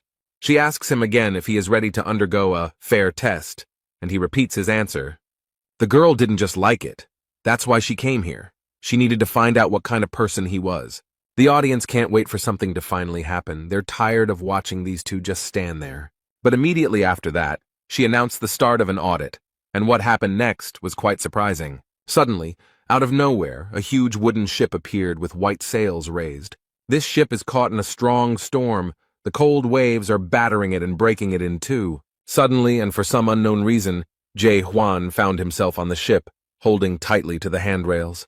And the squad leader announced that this time the ocean would be the location of the fair test. The main character is furious. He cannot understand what is happening here and how to get out of this illusion. Although, despite this, everything looks very real and scary, the guy does not know what to do. The girl noticed that, as everyone could see, there are cases in the ocean when a ship sinks during a storm. People find themselves in the open ocean and, trying to save themselves, climb into a boat. The girl notes that, fortunately, the lifeboat arrived in time, and people have a chance to be saved. They pulled almost all the people out of the water, leaving only one person overboard. But the boat can only hold 10 people. If they take this man on board, they will all drown together. Suddenly, one of the men grabs the captain with a wet and cold hand. Everyone looks at Jae Hwan, and one of the men holds his hand tightly. They demand that he make a decision about what to do as soon as possible, but the protagonist cannot understand how he ended up in this situation. He has two options. The first is to leave one man overboard and save everyone in the boat. The second is to take this man into the boat, and everyone will die together. It's a fair test, and the girl sarcastically asks what the fortress chief will choose. If he chooses option 1 and leaves this poor fellow in the sea, he will be accused of indifference. But if he chooses the second option, he will be short-sighted because his decision will destroy everyone. Therefore, no matter who the overseer chooses, the people will definitely doubt his candidacy for the role of expedition captain. Jae Hwan thought for a moment and suddenly announced to everyone that he would choose the third option. The girl was surprised and noticed that there were only 2 options. She did not understand what the guy was talking about. The young man explained that his goal was to save everyone and prevent the boat from sinking. The squad leader is at a loss. She finds it hard to believe that he will be able to find such a way out. This answer option will appear only when the man starts looking for his own way to solve the problem, and now the system has shown the third option, where he will save everyone and not let the marriage drown. This is the only way to save everyone and preserve humanity, but the girl did not count on this. She wanted to make him look short-sighted, and Huang ruined her plan. But now she can't do anything about it, so she invites him to share his plans. The main character noticed that they all have problems because of the sea, so they have to fight it. He looked at the sky, covered with black clouds, and explained that he would simply part the sea. The girl is very surprised to hear this. She does not understand what he is talking about and how he is going to do it. It seems to her that the commandant of the fortress has simply gone mad from overexertion. Instead, Jae-hwan looks extremely focused and is already preparing his weapon to fulfill his promise. The girl looked at this with horror and tried to stop the guy, asking what he was going to do. Young-ho recognized this pose. He had seen the guy do it before and knew exactly what would happen next. So he immediately warned everyone to hide somewhere, and people began to run away in panic. The protagonist gathered his strength and performed his signature strongest attack, which formed a large beam. The people on the boat were frightened by everything that was happening. They covered their heads with their hands. The leader of the Divine Lady Squad watches in horror as the water droplets rise up. Everyone watching this was very surprised, but Jürgen looks suspiciously calm. The system issued multiple messages indicating that an error had been detected while modeling the situation, and the sea instantly disappeared, and the terrible and terrifying storm ceased. All the simulated characters were saved. The girl who was on the ship hugged the captain around the neck and thanked him for saving her. However, Jae-hwan is not very happy about this closeness and disgustedly tells her to stay away from him. Everyone thanks me with big smiles and slowly disappears, which looks a little strange. The main character, it seems, did not expect to see this. It even scares him a little. They are like characters in a game. How many strange and incomprehensible things happen here for him. This world constantly surprises him, and the system noted that he passed the fair test. The girl screams in rage, asking what the fortress commander has come up with. However, the main character does not react to her hysterical screams and calmly replies that it is time. These words, or the way the main character said them, terribly frightened the squad leader, and she immediately fell silent. Now he looks as scared and furious as possible and remarks that it is time to put an end to this absurdity. The girl is afraid to think about what might happen now, after she so skillfully manipulated him and everyone around her. However, suddenly the system announced that the Gorgon fortress had been given the order to unite. No one can understand what is happening and why the siren went off. The fortress caretaker, without thinking twice, realized what this could mean, turned around and quickly ran somewhere. They announced that from now on, all events were canceled and asked all residents of Gorgon to come out to the eastern street. Visitors to the city cannot understand what is happening, and local residents explain that dead people are approaching.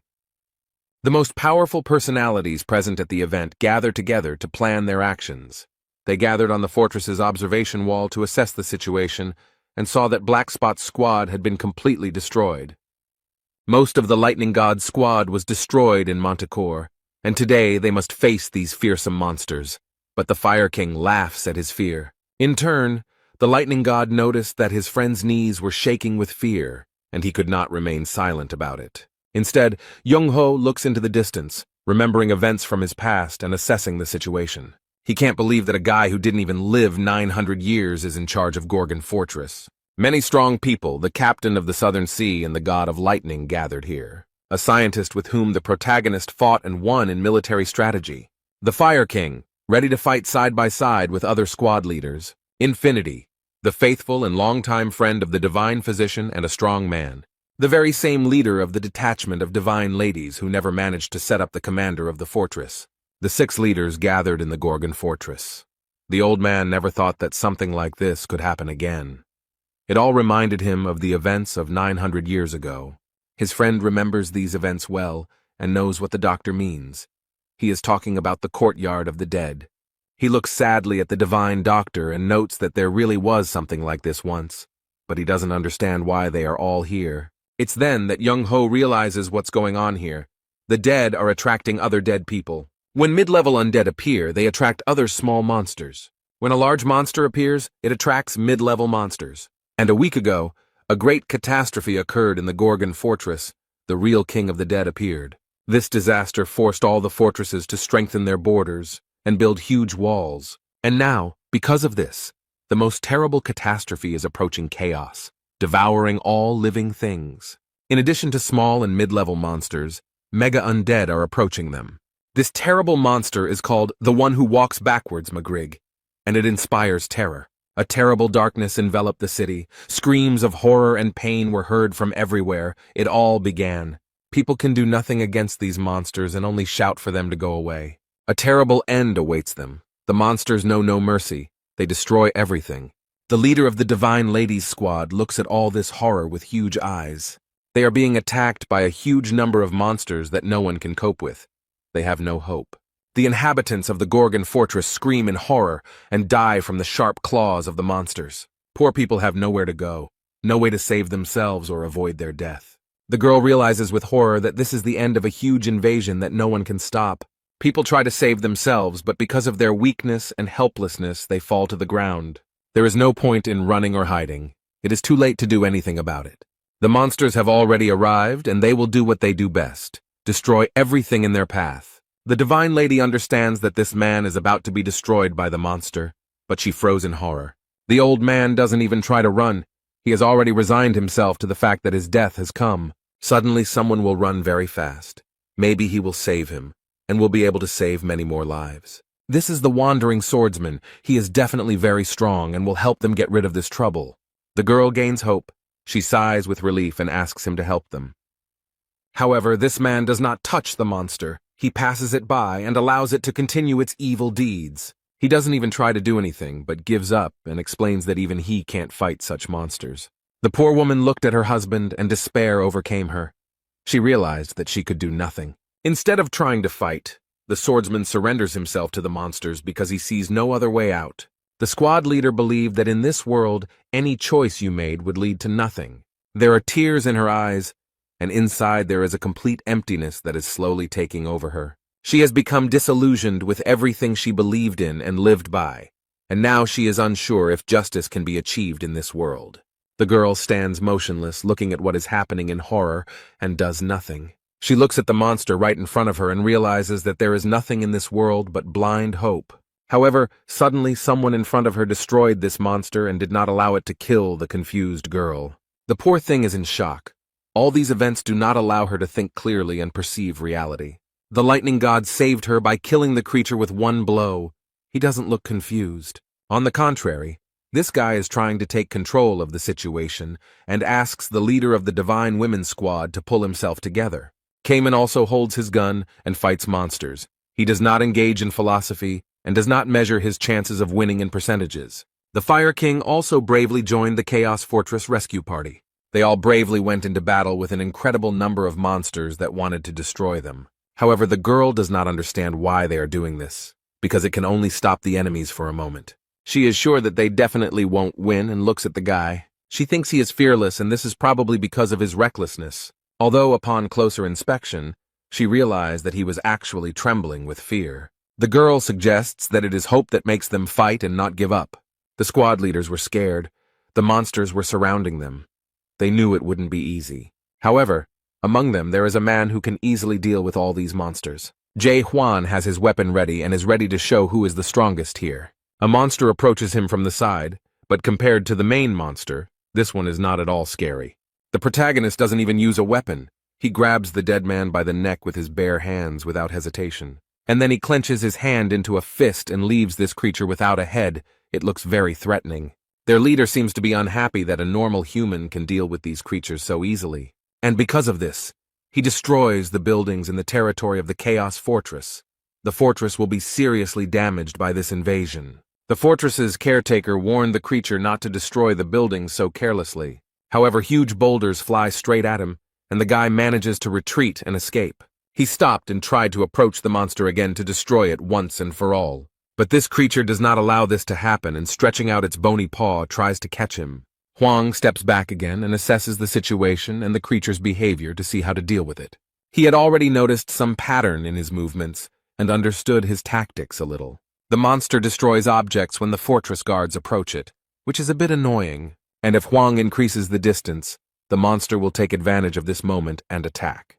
He opens his huge mouth wide and releases a deadly beam from it. The main character decided not to block the blow, but decided to retreat, since he was not ready for it. As a result, the monster hits the wall and destroys it, and the stones fly in different directions again. The monster does not wait long and prepares to strike again, but this time it wants to hit the boy. The protagonist looks at the monster with contempt. Now he knows exactly what kind of creature it is. And he goes on the offensive without hesitation or fear. He simply has no time to be afraid or hesitate. This time he does not dodge, but stands boldly and is ready to repel a powerful blow. Divine Dr. Young Ho also wields a sword he will not hide or sit idly by.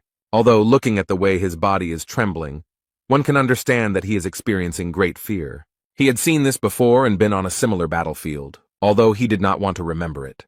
The old man thinks with horror that an ordinary person is truly unable to do anything in the face of real despair. And suddenly, in this complete, all-consuming darkness, the man saw a bright light, like flashes of warmth and goodness.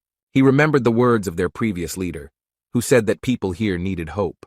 The protagonist has thrown the creature off the tower and is still standing there, ready to deliver the finishing blow. Jae Hwan resolutely plunges his powerful sword into the body of this monstrous creature and puts an end to its existence.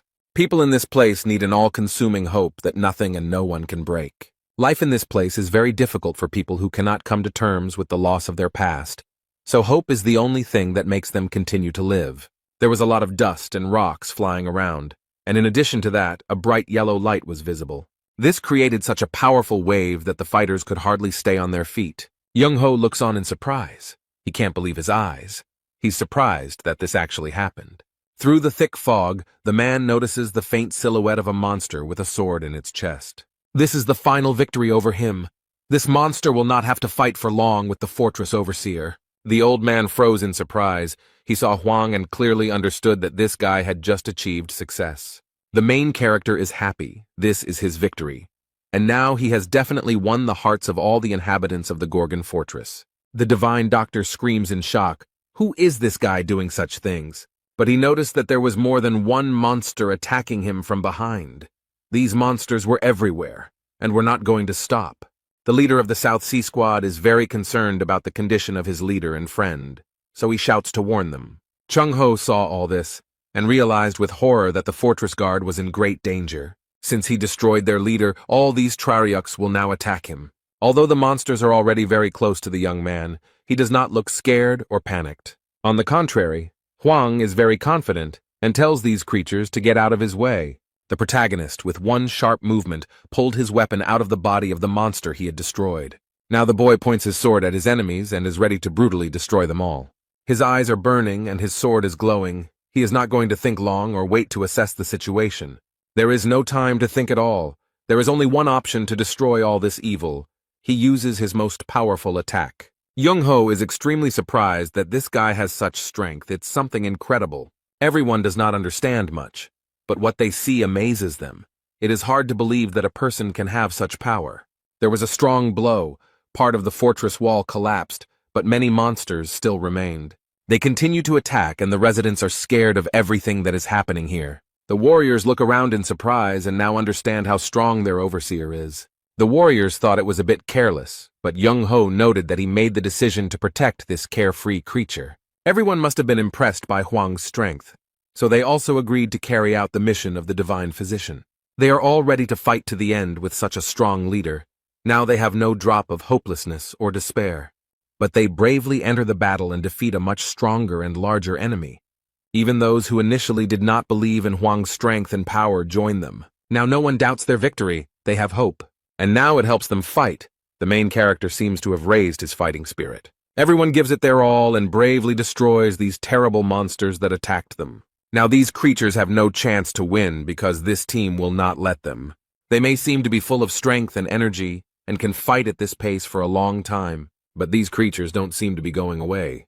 You'd think it would last a long time. The Lightning King is doing everything he can and everything in his power to put an end to this undead. He uses his energy to destroy one monster after another, just like his friends, doing everything in his power. The guy dealt with the monster. He did a great job and he was happy about it, but not for long. The young man looked at his Fire King and realized that they were all a little tired. And these terrible creatures are getting closer and closer, and it seems that there are no fewer of them. The Fire King noticed that his movements began to slow down due to fatigue. At this rate, he would soon completely lose control of the situation, and it seemed like someone had noticed. The monster was already approaching the boy, but at that moment someone threw a stone at him. It's a girl. She did it to distract the monster and prevent it from destroying the warrior. It seems her plan worked. The creature was distracted enough to understand what happened, and when she saw the girl, she quickly went to her to take revenge on her for what she had done. The monster is already very close to the poor girl, and it seems that now she cannot escape and this is the end. But it seems that was the plan, and she screams wildly, loudly, and with tears in her eyes that now is the time to begin. And the next moment, Silver chains suddenly appear, quickly surrounding this monster. They completely entangle the monster and do not allow it to escape, which apparently means the end of it. Carlton was good at this ability, and he came to the rescue because the fortress needed him. But it was not only he who came. Other powerful inhabitants of the Gorgon fortress also appeared. The Fire King liked this very much, because fighting with support is much more enjoyable. He easily, and even with a smile, destroyed the creature, which was already bound by magical chains. After this monster has no chance to survive. He is pierced from all sides. Despite being very tired, everyone does not give up their positions and continues to fight. And also the overseer of the Gorgon fortress, who bravely fights off the invasion of monsters that destroy everything in their path. Jae-hwan hasn't shown his full strength and power yet. He still has a few aces up his sleeve. The guy uses his legendary sword and is ready to deliver a powerful blow. He thrusts the weapon into the ground with all his might, and a blue light appears around him. It spreads throughout the entire territory of the Gorgon fortress and destroys all evil spirits. It's all over. 10 days have passed since the disaster that seemed to never end. After the great deceased Magritte and his company visited here, the city turned into ruins. I wonder what the biggest changes could be in chaos after everything that has happened. The guy was told that life has become better, but he doesn't understand what he's talking about, so he asks for clarification. 6 out of 10 hunting leaders have moved to the home, so there are more resources and horned monsters, which has increased the economy. Although Naven looked around, he felt that the situation here was not so good. He sees a completely destroyed city and thinks that the situation still looks pretty dire. But on closer inspection, he noticed that the population looked quite friendly. Blacksmith Michael Gernard noted that the guy thought the situation was dire precisely because he couldn't see the path of the wave. Then the black sea of monsters that were approaching and destroying everything around seemed to dissolve with one swing of the sword. And all who were with him at that time, as if enchanted, rushed to fight the monsters with great enthusiasm. Although the blacksmith noted that the only thing the fool could say was that life in Gorgon's fortress had gotten better. This guy simply wrote that after a huge tragedy happened, people can still live in chaos. Suddenly there was a loud explosion, and this sound terribly frightened and surprised the young man. However, Koval tries to calm him down and explains that this has been happening here quite often lately, and he shouldn't worry about it. The journalist believed that such an explosion could only occur when a high-level adapter collided with soul energy. Then he looked at the tall building and remembered that from now on, the leaders of the 6 squads were here. The journalist comes to the conclusion that there is a war between clans, and Koval notes that this can be said. Suddenly, a loud sound is heard again, and a real explosion is seen in the fortress, which looks quite frightening. They both look up and see who the blow was aimed at. 5 people, along with their weapons, were thrown into the air, and now they are falling helplessly. Some of the strongest squad leaders are defeated and simply thrown out of the tower. It seems they are not as strong as they thought. The blacksmith watches this very casually and habitually, as if it were happening suddenly.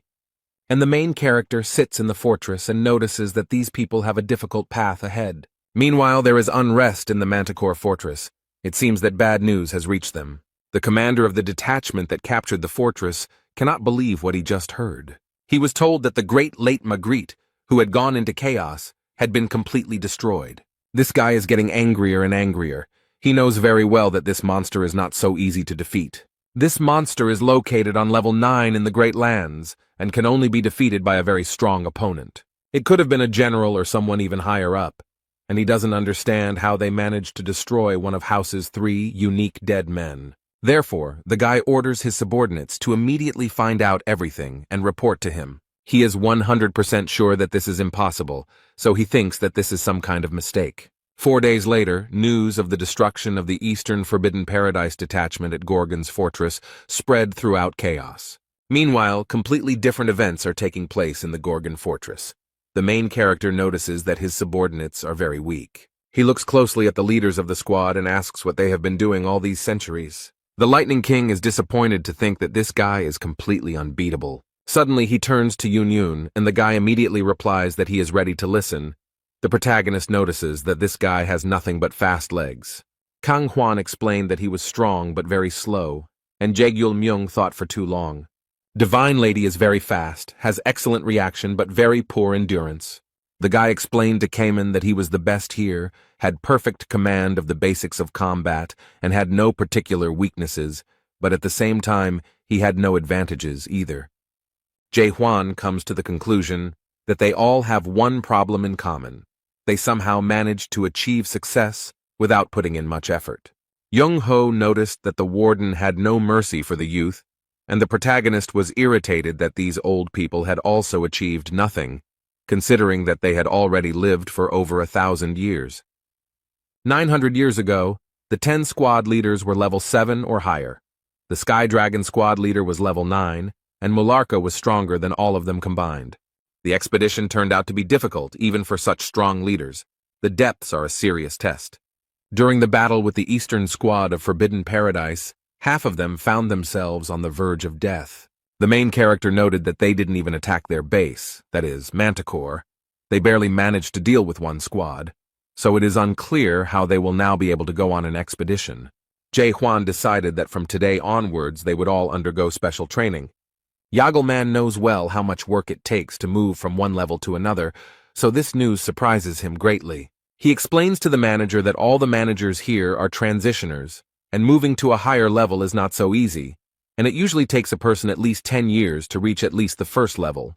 Then it takes 20 years to reach the second level, 40 years to reach the third level, and to go from the third to the fourth level takes a full 80 years.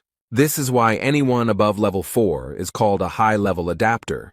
Most people won't even live to that point. Hwang wonders what the leader means, and Jaegil-myung asks if the warden wants to awaken them. Everyone present was very surprised by such a request, because it is not so easy to do. The man explained that, as far as he knew, awakened ones do not accumulate power, but are able to move to the next level through sudden enlightenment.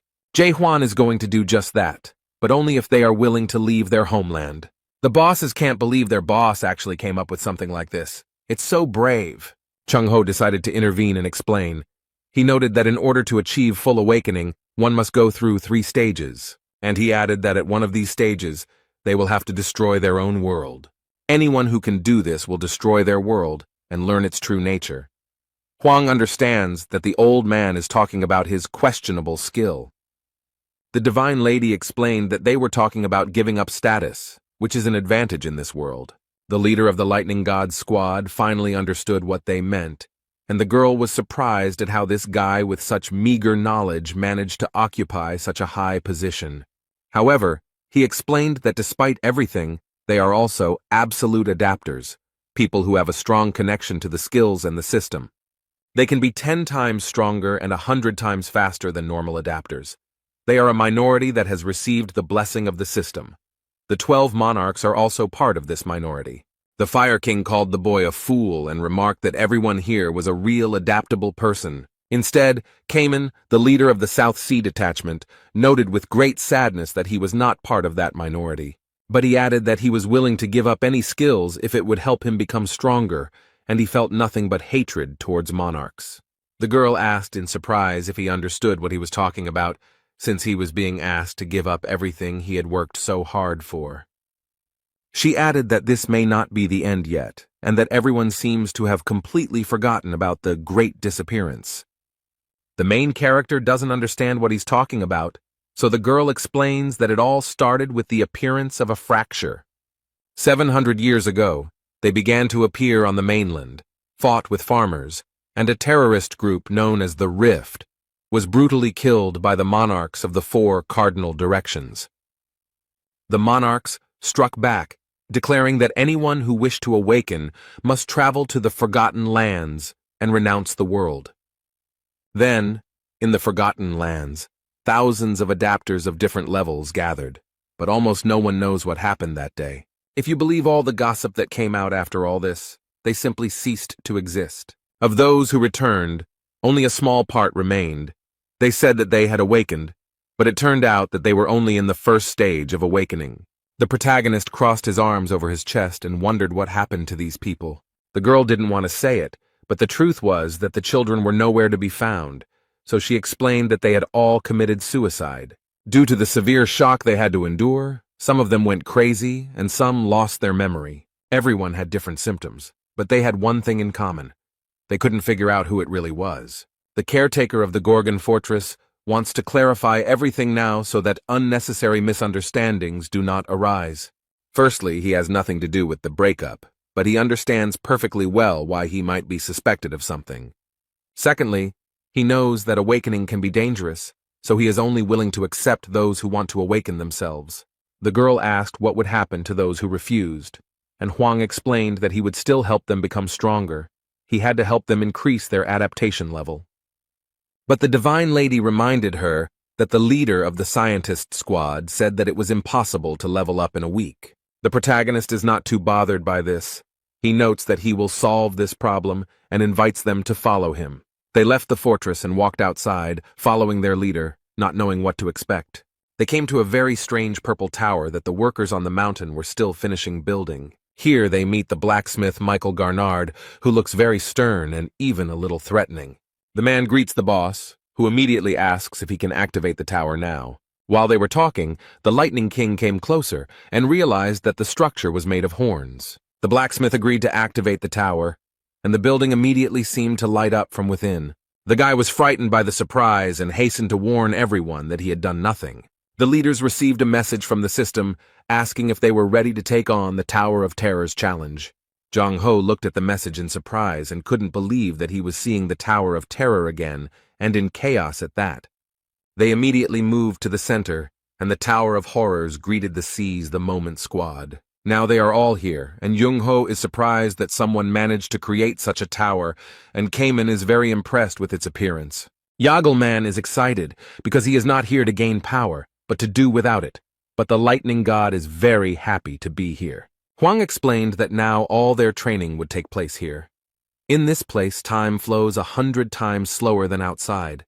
That is, 1 day outside is equal to 100 days here.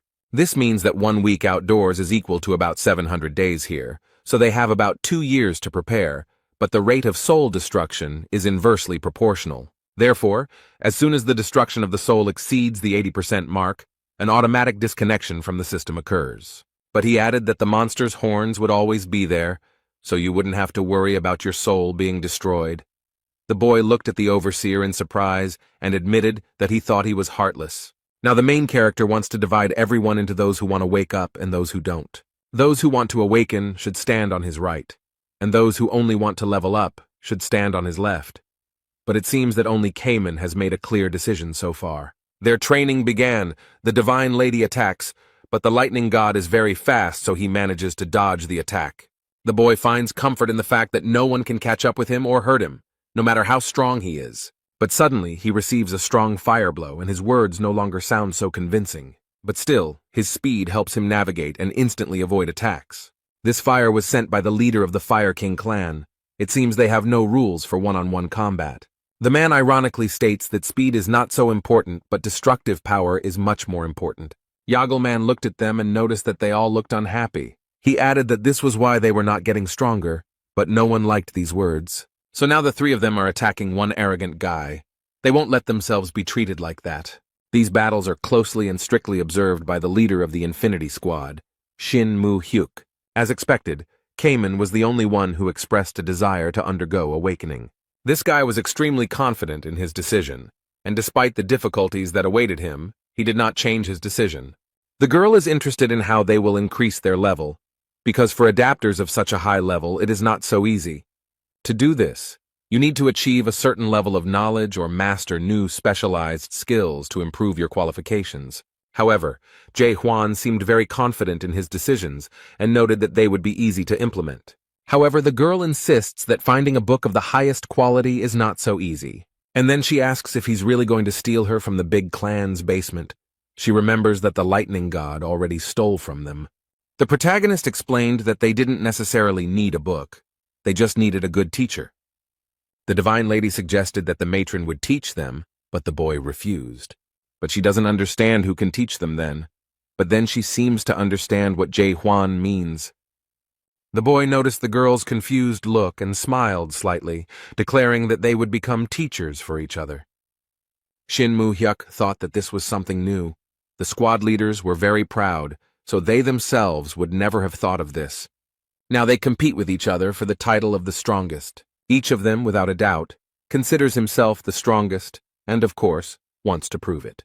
The squad leaders shout that someone is stronger than the other and compete with each other. On the other hand, Jaegal Man is shocked by such competitions and considers the squad leaders to be short-sighted idiots. Shin Moo-hyuk watches this and believes that everything may well go according to the prison warden's plan. Then he wondered how Kamen was doing on the second floor, whether he was coping with his tests. He trains hard and repeats the same movement for what seems like an eternity. He had already lost count of how many times he repeated the same thing, but the guy did not calm down, but stubbornly continued. Jae Hwan watches him and orders him to speed up, and the young man tries hard to do so. And then he asks if it will help him become stronger, but his coach doesn't want to hear such questions. He explained that the guy should have already felt and understood everything himself. He just needed to listen to himself. Hwang asks if he's having a hard time because he hasn't fought other adapters, but Kamen knows that he's much weaker than the others and doesn't have much talent. Hwang explained that the guy is different from the others because his perseverance and constant work on himself made him one of the strongest, and his strength of spirit helped him not to lose himself. It is not talent, but strength of spirit that leads to awakening. Kamen doubts that he will succeed, but the warden believes in him. The protagonist repeated his words and noted that he wanted the young man to trust him. The guy was not very confident in himself and his abilities. He always considered himself worse than others. However, the coach's words instilled in him confidence in himself, and he believed that he could achieve anything. Now the fighter works on his movements with even greater persistence and achieves success. Meanwhile, outside, the night is quiet and calm, the sky is cloudless and starry, and the moon brightly illuminates everything around. A dark-haired girl drinks alcohol from a bottle and enjoys the taste. She sits all alone on the roof of the house and drinks what is in her bottle over and over again. She is surprised that the Tower of Terror was created by man to seize the moment, and believes that people are naive to think they can change anything even though several centuries have passed.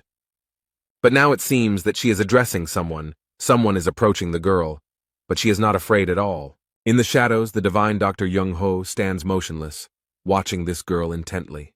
He doesn't seem very happy to see her and asks what Sol-ha is up to and what tricks she is using. The girl greeted him as an old friend and asked why he was speaking to her so rudely, and invited her husband to come back since everyone was waiting for him there. However, the man noted that he had said more than once that he would not return because he did not want to be with such inhuman idiots. Young-ho explained that they were fighting for humanity, but the girl noted that her friends were the only ones who did it sincerely. Sol-ha started talking about the breakup, but the old man interrupted her and pointed out that they were using people for their own selfish purposes. He explained that the break ended after the Great Disappearance, and they all became just a pathetic bunch of people who had lost all meaning in life. But all these words made the girl very happy, and she laughed loudly and joyfully. She leaned closer to Young-ho and apologized for losing her temper, and noted that she was very surprised by his words. She leaned even closer and said it was because he was also involved in the Great Disappearance. But the man sadly noted that this was far from the truth, and the girl added that everything turned out to be different from what he thought. But instead of doing something about the Great Disappearance, he remained on the sidelines. Sol-ha is still grateful to him for this, because if it weren't for him, she would be a completely different person now. The girl said that there are people in the rift who are still trying to awaken using the Chung-ho method. They have no talent at all. They just raise swords against each other hundreds of times. She pours the drink into a glass and repeats that they raise their swords hundreds and thousands of times. These people kill each other over and over again, and only a small portion of them can survive and take up arms again. They stop perceiving life and death and overcome human existence, thereby opening their eyes to what this world really is. Thus they receive the first key to awakening. This key is destruction. But the old man gets angry, turns around and notices that it is the wrong key, and they are going in the wrong direction from the very beginning. The girl looked at him calmly and was skeptical about his words, because he was not yet fully awake and did not know it. Young-ho created his white world around them, and Sol-ha saw that it had not changed at all. She explained that he was afraid of losing his humanity, so he could not draw anything in his universal world, which he created with great difficulty. But the girl added that she filled her unique world exactly the way she wanted. She also became the captain of the second squad of the Rift, and wants to show her old friend her world. Sol-ha seemed to have broken through the old white world with her chains, and immediately created her own. Young-ho watches in surprise and explains that he heard that she became a captain. But he doesn't know something, so he asks if she has reached the third level of awakening. The girl smiled carefreely and noted that she would not just be on the third level. Suddenly, the divine doctor finds himself in a red puddle and cannot believe his eyes. The girl mocks his confusion and asks how he can see such things and if he knows what they are. And then, without waiting for Young-ho's answer, she herself answers that it is the day of the great disappearance. Sol-ha wonders what he feels when he looks at his creation, this red sea filled with bodies. She looked at her husband and said that nothing would change in chaos, and that she believed that Jung-ho thought the same. This world will not change. Everything will be as it always was, and it is useless to hope for anything different. So she smiled and kindly invited her husband to come back to them in a breakup. However, he noted that everything will change, and then repeated once again that the world will definitely change. This time everything will be different and everything will really change. He is absolutely sure of it. His interlocutor cannot believe that he still believes this, and remarks that Huang has had a huge influence on him. But she is sure that they will not succeed, just like 900 years ago in chaos and 700 years ago in the Great Lands, and just like when he abandoned them and fled. The girl turns around and leaves, but the last thing she says is that they can do whatever they want, but the break will consist of watching them. The first stage of awakening manifests itself in doubt about this world. The boy is on the way to it. The second stage of awakening manifests itself in understanding the world that has caused doubt. The third stage manifests itself in forgetting your former self. This is not so easy, and as a result, you can completely lose yourself. The guy is in a deep decline of his knowledge and seems to have lost control of the situation. The main character tries to attract his attention and bring the poor guy to consciousness. He strikes close to Cayman to awaken him and set him on the right path. His plan worked. The guy came to his senses and can now continue to work on himself. His teacher slowly approaches from the fog and explains that he doesn't want to see him in such a pathetic way. Jae Hwan raised his sword and declared that his student must fight to the death, and his weapon was so close to the boy that he could have died at that moment. Cayman is surprised by such a sudden attack and is not sure he can do it. A very strange thing happens, as if the drops escaping from this space are protecting the young man. He can't convince himself that defeating the warden seems like a fantasy. After all, he doesn't even realize how strong his opponent is. Cayman is definitely weaker than him, so there's no point in even trying. But Cayman believes that it is worth starting from a completely different place, to find out whether the guy has become at least a little stronger. In the situation he is in now, it is very difficult for him to control his body and mind. So Huang tries to help him and asks him to forget about the limits this world puts him in. The Cayman seemed to have awakened from a long and deep sleep. He finally came to his senses. The third stage of awakening begins for him. The guy overcomes a difficult path and reaches the finish line. He grips his weapon tightly and feels the power rolling over him like waves in the sea. The third stage of awakening involves forgetting the old self, and Cayman had reached this point. He looked at the sudden surge of power and did not expect such a result. His strength is equal to the waves of the sea. He is Cayman, the king of the South Sea. The next moment the waves died down. The boy dropped to his knees and leaned on his weapon, and heavy drops of water fell to the ground. The main character greeted him. The guy raised his head in surprise from such words.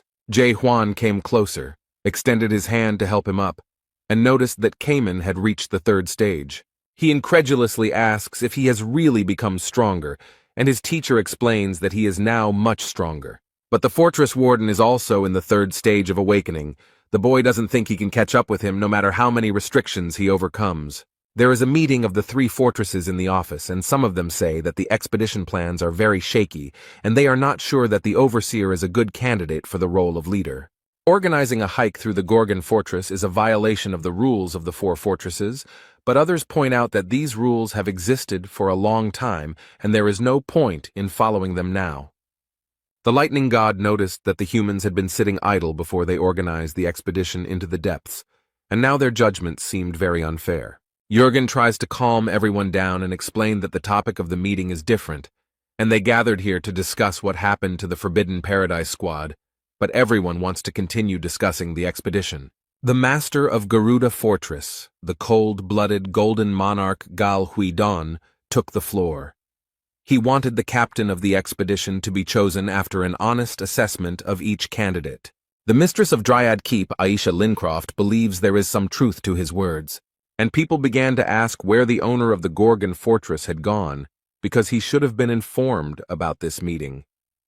They received the news of this meeting when the warden left his place, and before they could even report the refusal, they received the news of the dispatch of the Garuda ambassador. By this time, the adaptation group had already returned, and the leader of the awakened group was still on the way, so now they were sitting without the person who was supposed to have the final say. Gal Huidong noted that they could trust a guy who was just over 50 years old and wanted him to become the squad captain. This man finds it absurd. He does not understand how the house can be handed over to this little girl. But these words did not go unnoticed by the leaders of the squads, and the owner of the Garuda fortress was surprised by what happened. The Lightning King quickly ran up to the man and prepared to protect Jae Hwan. He would not allow such insults. He put a gun to his neck and claims he is who he says he is when he does it. People look around and don't know what to do. They don't understand what's going on. The Fire King also stood up and stated that if they were planning to change the squad captain, they would have to deal with them first. Because no one has the right to change the captain, and they will stand by him like a mountain. They gathered in the arena to sort out their relationship and understand who is stronger. Gal Huidong seems to mock the boy and remarks that the lightning god is very determined. Instead, the guy in turn asks his opponent if he is afraid of losing. The master of the Garuda fortress smiled and generously allowed the boy to strike the first blow. The Lightning King runs around his opponent and adds that he was going to do it without his permission. The guy is confident in his abilities. He trained for a long time and spent a lot of time in the Tower of Terror. And now he can boldly confront such strong opponents as the master of the Garuda fortress. While Lightning Boy performs his maneuvers, his opponent simply stands and watches, doing nothing. He just smiles and remarks that this guy is pretty fast, but seems to underestimate his opponent. Suddenly, the young man disappeared completely from sight. He did all this not just for fun, but to lull his opponent's vigilance. Now the Lightning King towers over the overconfident Gal Huidong and is ready to strike his first blow. Now this man saw that the leader of the Lightning King's squad was not as simple as he thought. The guy with lightning speed and strength attacks the man. The master of Garuda Fortress has adaptation level 8, so he easily blocked this attack. Now the man realized that the boy had the 7th level of adaptation. He was surprised and did not understand when the boy managed to achieve it. But the Lightning King does not comment on his opponent's words and continues to do his job. Gal Huidong assessed the boy's abilities and admitted that his opponent was stronger than he expected. But the owner of the Garuda Fortress is confident in his strength and does not want to play with this young man anymore. He stated that no matter how hard the guy tried, he still wouldn't be able to win, even at level 7. This man wants to put an end to their fight and show who is the boss here, so he uses the Golden Meteor Chakram. Many dangerous golden discs are heading towards the Lightning King. They are very fast and sharp. The poor guy couldn't avoid it, and now these circles hurt him and leave cuts. His friends are scared, they watch this fight and are very worried about the Lightning King. The guy tries to dodge, but he's already injured, and Gal Huidong notices that the guy didn't do that bad. But he added that he considered it a victory because it was obvious to everyone that this guy had already lost. However, the young man is not going to give up so easily. He is still standing on his feet and assures that this is not all, and the fight is not over yet. The guy thinks that this person is afraid. That's why he says such nonsense and wants to show his opponent something interesting. The owner of the fortress does not seem to be very pleased with his decision and considers him too persistent. The boy used his lightning speed, and the man noticed that it was very predictable and thought that he had nothing but speed. But the Lightning King surprised him and used the skill Fire King's 18 Strikes. The golden meteorite chakram flying towards him instantly caught fire, and the discs no longer posed a threat. The man's jaw dropped. He was very surprised that the guy used the Fire King's skill. And then the guy used the skill 8 Invisible Traps. The time spent in the Tower of Horrors was not in vain. Gal Huidong knows very well that the leader of the scientist squad has this skill, and the fact that another leader does the same thing surprises him greatly. He is angry and does not understand how they can teach each other their skills. Have they completely lost their pride? However, the Lightning King does not understand why they need pride, because it only gets in the way. The squad leader quickly approaches the enemy and holds 2 sharp daggers in his hands. He managed to catch this arrogant man off guard and wound him. It seems that this master of the fortress is not as strong as he says. The boy looked at the man with fear and wondered if he had made him angry. That's right, Gal Huidong is angry because his pride was hurt and now he wants to show his true strength. Now the young man is scared. He is not sure if he can stand it. A huge and very dangerous golden disc is approaching him. He has seen such before, but they were much smaller. Everyone who was in the stands is trying to get out as quickly as possible to save themselves. Even the squad leaders and Jurgen don't try to stop him, but run along with everyone else, although the commander of the Infinity Squad remains. And the owner of the fortress is very strict and angry. He wants to finally put an end to this. A giant golden disc rolls across the arena, mercilessly destroying everything in its path.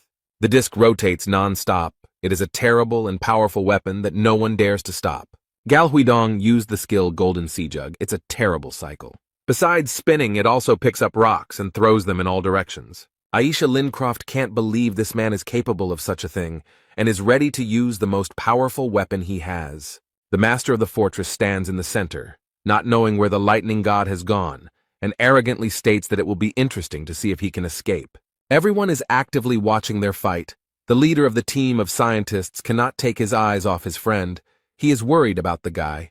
However, the young man easily broke through this crazy storm and attacked his opponent. He is ready to deliver the decisive blow and put an end to this senseless duel. The lightning god declared that the fortress master had fought well, and used Shinmun Hyuk's skill, Cloud Dragon Heavenly Sword series, against him. This blow destroyed the entire golden tornado of Gal Huidong that was circling around the entire arena. He didn't expect it, but the young man quickly approached and his blade ended up at the enemy's forehead. Shinmun Hyuk runs up and asks the god of lightning to stop, because it is already clear who has won here. He turns to the master of the Garuda fortress and asks if he thinks this battle is over. The man realized that the owner of the fortress was going to use the horned monster Garuda against the boy. But this weapon was created for the destruction of the dead, not for use in combat. He admitted that he had lost and noted that the lightning god had fought desperately and was very strong. Shinmun Hyuk announced that Gal Huidong had lost to the god of lightning and asked who wanted to fight him now. He invites Aisha Lincroft to try to measure her strength and engage in a duel with him. However, she did not answer, so the man asked if there was anyone else willing to fight. Suddenly, the divine lady takes the side of those who want to change the leader of the squad in the depths. The squad leaders are very surprised and ask the girl what she is doing, but she looks very calm. Instead, she quietly and calmly noted that she had suddenly decided to cross to the other side. The men ask very emotionally what she is planning and why the leader of the clan of divine women is doing this. But I would like her to notice something much earlier than others, and understand that now the situation will change. And she briefly explained that, in her opinion, this team has a much better chance of winning. A gray-haired man enters the arena and loudly declares that he wants to fight him. Everyone turned around and watched carefully as the man approached them from the dark corridor. This is the Golden Monarch of the Jade Mask, Bang Chonggil, Adaptation Level 9, greeting them and noting that they haven't seen each other in a long time. Jurgen does not understand what the monarch is doing here and assumes that he was the real organizer of the meeting of the three fortresses. Shinmun Hyuk knows full well that this man is an enemy of chaos, as he stole the tree fruits from them and killed many souls 900 years ago, and aggressively asks how he dared to come here. But with a calm and kind expression, he asks Moon Hyuk to stop acting like this and join them because the Steel Monarch is waiting for him. However, the fact that this man served the Steel Monarch made him very angry. The Steel Monarch lives in the 5th region of Murim and has strong martial arts skills. It's all over with He-Ai too, and the leader of the Infinity Squad is shocked that he accepted such a scoundrel as Panjong-il into his ranks. The guest asked why he held grudges from the past and noted that He-Yi forgave him quite easily. And she encourages him not to be so heartless, because they have been through a lot together. But these words do not calm him down at all. On the contrary, he does not understand how this man dares to say such things if he betrayed Murim. The man attacks him with a sword, but unlike his opponent, the monarch uses his hand. But he defends himself from attacks with his bare hands, and does it quite successfully. It seems that he is quite strong. This is their first meeting in 900 years, and Panchinol believes his opponent is too cruel. Shinmun Hyuk looks at the man sternly, and it is clear from his gaze that he is not going to give up and will continue to fight. He asks when he contacted Dryad, Garuda, and even the group of priests. But the monarch pretends not to understand what he is talking about, and adds that he is simply giving advice so that they can make the right decision. He believes that the caretaker of the Gorgon Fortress and several others are living a dream that will never come true. Then he smiles slyly and thinks that these people will never succeed and says completely without any sympathy that he is sorry. However, His opponent is firmly convinced that they will succeed, especially if no one interferes with them. There is almost no one in the stands. It is very strange that so few people are watching them. In fact, there is one very attentive spectator there. She is interested in what they are talking about and how this fight will end. The leader of the Infinity Squad shouts at her and asks that the mistress of the Dryad Fortress not succumb to their influence. But she is no longer alone. A man is slowly and confidently approaching the woman. He emerges from the shadows and assures the mistress of the fortress that she is now making the right choice. She looks back and immediately recognizes him as the Steel Monarch's envoy, He-Yon. The man convinces that the overseer of the Gorgon Fortress is more dangerous than the leader of the Forbidden Squad. The main reason he is dangerous is that he is trying to unite chaos through an expedition into the depths. The monarch perceives this young man as a threat. He can destroy the entire system. He wants to change chaos, and whenever there is a threat, there is hope. This leads to people taking action and sooner or later falling into despair. The man convinces them that they need to get rid of Jae-Hwan, or else there will be more bloodshed. And since this woman is 970 years old, she remembers and knows well what happened in the past, and in no case does she want this tragedy to be repeated. He believes that this is why the mistress of the fortress should join them, and in a week a meeting of the three fortresses will take place in the Gorgon Fortress. However, the woman doubts whether she's making the right decision. Perhaps she should not be so categorical. Meanwhile, the fight in the arena continues, although the monarch suggests stopping it. But he asks if this man himself does not understand that he will never be able to defeat the monarch. Shin Moon. Hyuk still doesn't give up and continues to fight using the skill Holy Sword. The blade passed very close to the opponent's head, and he was even a little surprised. The man uses all his strength to get rid of the rival who irritates him so much. But suddenly the hand of the monarch stands in the way of his sword, and he notices that the difference in strength between the degrees of adaptation is great. And especially if it is the difference between the 8th and 9th degree of adaptation, the difference is of great importance. Moon Hyuk hoped that he could at least injure his opponent, but it looked like he wouldn't be able to. He took the man by both hands and said that he first needed to reach the 9th degree. It seemed like Ban Chenol had easily pushed away the leader of the Infinity Squad with one hand. However, he added that anyone who does not hold the title of monarch will not be able to leave even a scratch on it. The power that this man used spread throughout the arena and affected more than just him. The Divine Lady had never seen anyone with such great power. It only took him one hit to defeat Moon Hyuk, even though he is the Golden Monarch ruling the 12th region and not even a Great Monarch. Below the Great Monarch are Lieutenant and Major, but he does not have this rank either. He is the lowest in the rank of Brigadier. The girl cannot believe that they are forming a team to go deep into the country against such powerful monarchs, and believes that they will not be able to win. The monarch also reiterates that they need to give up these stupid thoughts because they will never succeed. The monarch asks if what they have achieved now is not enough for them, since in the midst of chaos they have quite a good status. However, he added that they should not even try to reach heights that they cannot reach with their hands. The poor fellow, who seemed to have been completely defeated after the last blow. However, the hope in his heart did not die. He is firmly convinced that all this was not in vain. But unexpectedly for his opponent, he carries out another attack on him, simultaneously convincing him of their uselessness. The monarch asks what this man is doing. Is he really going to continue fighting?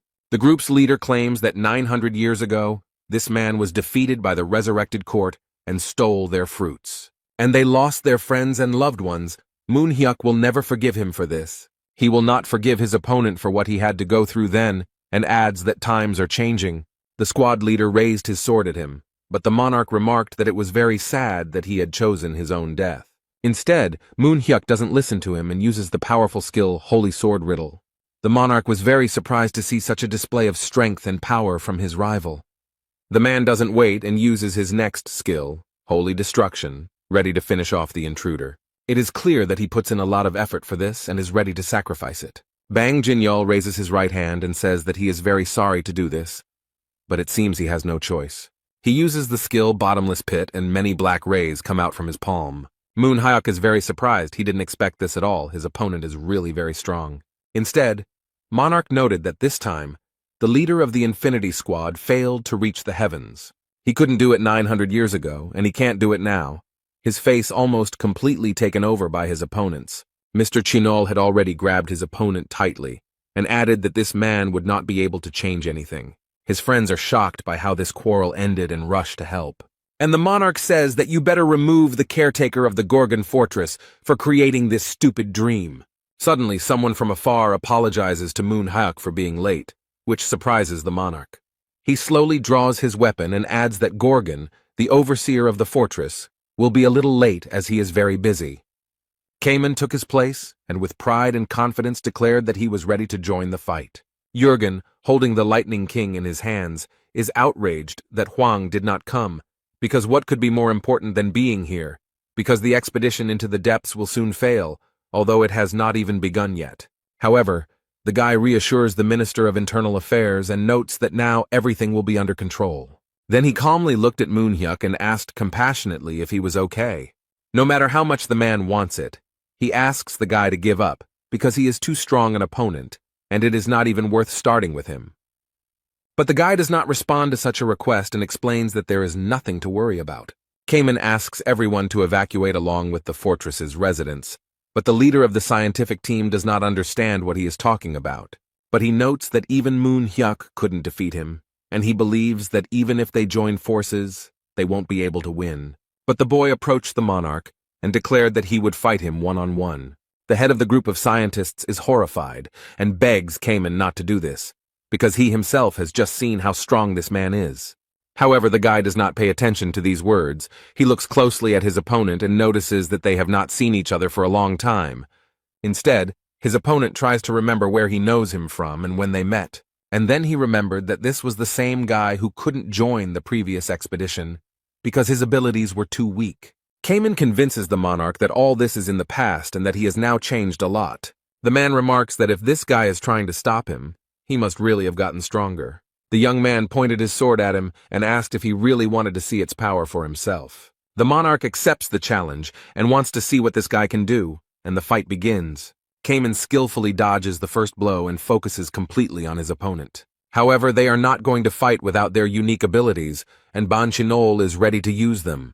The guy points his sword at him and is also ready to fight. He is confident in his strength. Their fight has begun. The Caymans will boldly begin the fight against such a strong monarch. But Banchinol didn't expect this. The boy turned out to be stronger than he could have imagined. And then the young man pounced on his overconfident opponent and threw him back with his strength. However, he still smiles and asks what skill it is because it looks really good.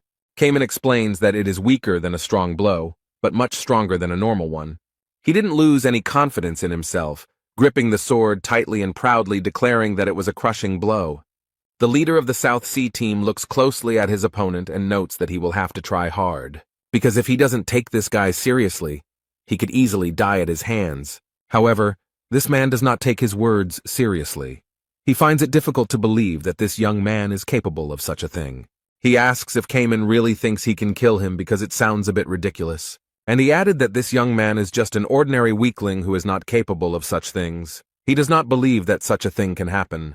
And then the monarch used his power, and very strange and frightening black hands appeared around him. He shouts aggressively, "How could such a guy dare to threaten him? This is unacceptable." One of these terrible hands approached the poor fellow and attacked him, but he was not afraid. Cayman used his strength to block the blow and he succeeded. He is not as weak as people think. He threatens the attacker that his days are numbered and this will be his last fight. But Banchinol smiles happily in response to such threats, because he is a monarch, and this simple young man cannot do anything to him. He uses his power again and attacks the boy a second time, warning this arrogant young man to know his place. Cayman stands confident and ready to repel all these attacks. He has been training for a long time. The boy remembered how Jae Hwan congratulated him on reaching the 3rd level, but he couldn't believe that he had managed to become stronger in just 2 years. The teacher explained that time flowed completely differently on the 2nd floor than on the 1st floor, where everyone else trained, and asked if he really thought he could do 10 billion punches in just 2 years. The guy uses his skill World of Endless Ocean and repels all attacks with one blow. The monarch realized that Cayman had awakened, but he knew that only the caretaker of the Gorgon fortress had awakened. Meanwhile, the young man does not wait, but prepares to strike again to defeat his opponent. He points his sword at the monarch and uses powerful force to defeat him. Mr. Chinol noted that it was a very clever and unexpected move, as he initially underestimated his opponent. The boy released his power and potential, and created almost an entire sea with waves around himself. He is ready to finish off the enemy and focus all his strength on him. Cayman uses the skill Heavy Strike, and the entire wave of water is directed at the monarch. After the blow was struck, it became quiet, and only the sound of small raindrops falling from the sky could be heard. The awakened one thrust his sword into the ground and stopped to assess his opponent's condition. As a result of their fight, the arena received even more damage, and Bang Chenol is still standing. However, it is quite difficult for him. It seems that the guy has caused him serious harm. But the young man does not stop. He is ready to deliver his powerful blow again and finally finish off the monarch. Suddenly, the divine lady stands up for the monarch. She does not want things to end this way. Cayman is extremely surprised because she trained with them and was on their side. The girl fired many daggers at the boy to prevent him from completing his task. The young man confesses that the commandant of the fortress warned him that the divine lady almost betrayed them. Instead, she asks the leader of the Southern Sea Detachment to cease hostilities. She warns that in 2 years of training he will not be strong enough to defeat the monarch. The girl warns him not to think about the consequences of his actions. But Cayman has not trained for 2 years. The guy explains that he trained on the second floor much longer than on the first. He had been practicing his kick for 200 years, and now he gathered his strength and performed a spiral kick against Bang Chenol. His friends who were watching this were forced to take cover, as it was a powerful whirlwind. Jürgen stares with his mouth open and finds it hard to believe, because just recently this young man was much weaker. And now he has made a huge hole in the wall and defeated an extremely strong opponent. The leader of the Infinity Squad, who recently fought the monarch and failed to defeat him, is extremely surprised by Cayman's success. The keeper of the Gorgon fortress foresaw everything. He sent Cayman here because he knew that chaos would not rely on him alone, but would rise on its own. Local news reported that Cayman, the leader of the Southern Sea Detachment, had defeated the Lieutenant General of Region 5. Isa Lincroft reads the news. She is the only leader who has changed her mind. She explains to Cayman that she is here because he convinced her to come here. The woman warns that the lords are very dangerous, and asks if this boy really wants to fight them, to which the young man firmly replies that he does. Those from the Forbidden Paradise are nothing compared to those in the Ancestral Court. Although he managed to defeat the monarch Bang Chenol, he has the lowest rank of all, meaning he is the weakest. Isa warns that this means that in the future, he will have to face even stronger people. But the guy is ready for this. He explains that they escaped 900 years ago and it can't happen again. These words really surprised the woman. It seems she begins to believe in him more and more. He was an adaptable man who always doubted himself because he was not a Superman and did not have any strong abilities. This guy was always surrounded by his stepfather because he couldn't do anything or change the situation in any way. But now it has changed a lot, and it is difficult to recognize the Cayman that everyone knew before. Isa Lincroft believed in him if he was so sure of himself. She wanted to say something else, but the noise in the street prevented her. She became curious about what was going on there, so the woman went to the window and pulled back the curtain to look around. She saw a tower there and a lot of people around it. It seemed that almost all the inhabitants of the Gorgons had gathered there. The woman can't believe that there is a tower of horrors there. The guy wanted to tell her something else about the tower.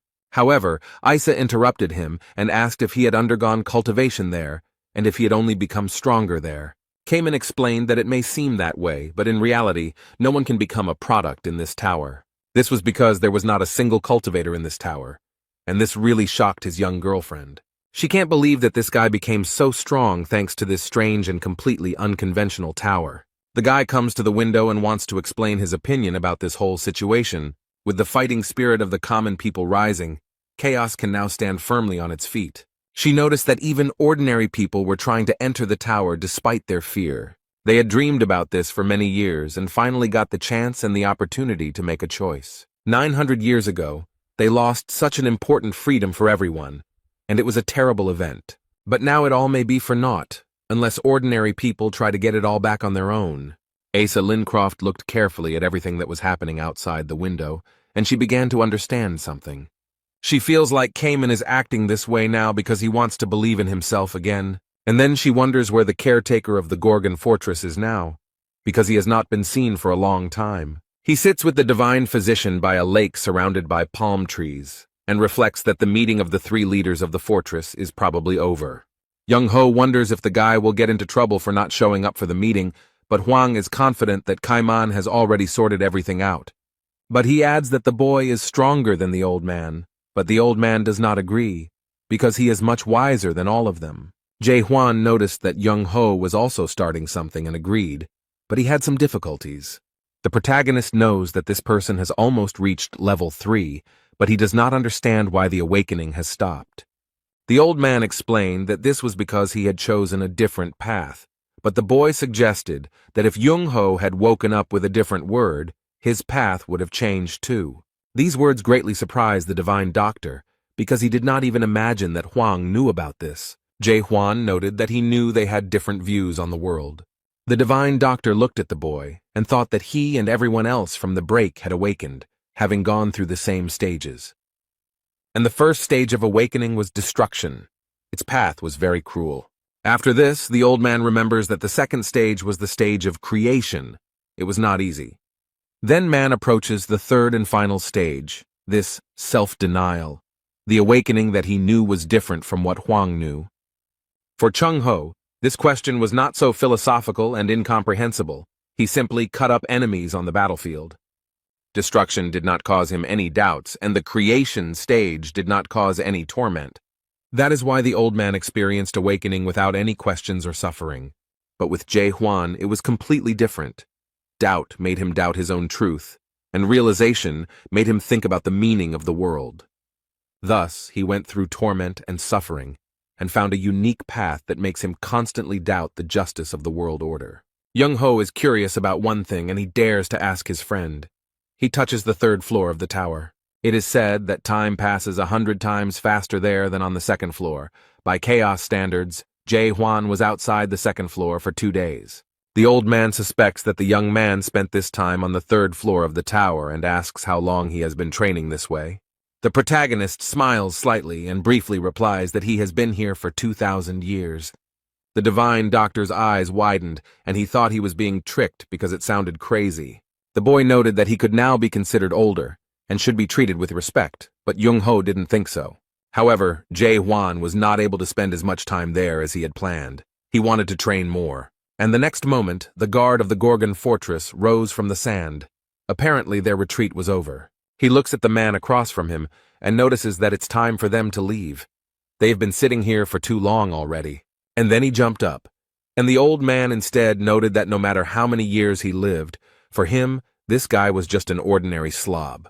They run somewhere very quickly, and Young-ho asks if the young man really wants to go to the Castle of Rebirth so much, and he firmly states that it is true. The old man warns that the Castle of Rebirth is a strong enough enemy, and they still have time to wait for help from the Gorgon's fortress. Instead, the protagonist is convinced that the Lord will not wait that long, and probably expects some action from him after meeting the awakened. That's why they should attack when the enemy least expects it, especially since Hwang doesn't plan on fighting the entire castle. The boy planned to take only the most important thing from there, to steal the fruits of the magic tree. But that's not all. He has a plan, and he's not going to stop there. He wants something more. He also wants to take away the mysterious treasure of horrors that turns a man into a lion. And he also needs a narrow gate, because if he passes through it, he might get to chaos alive.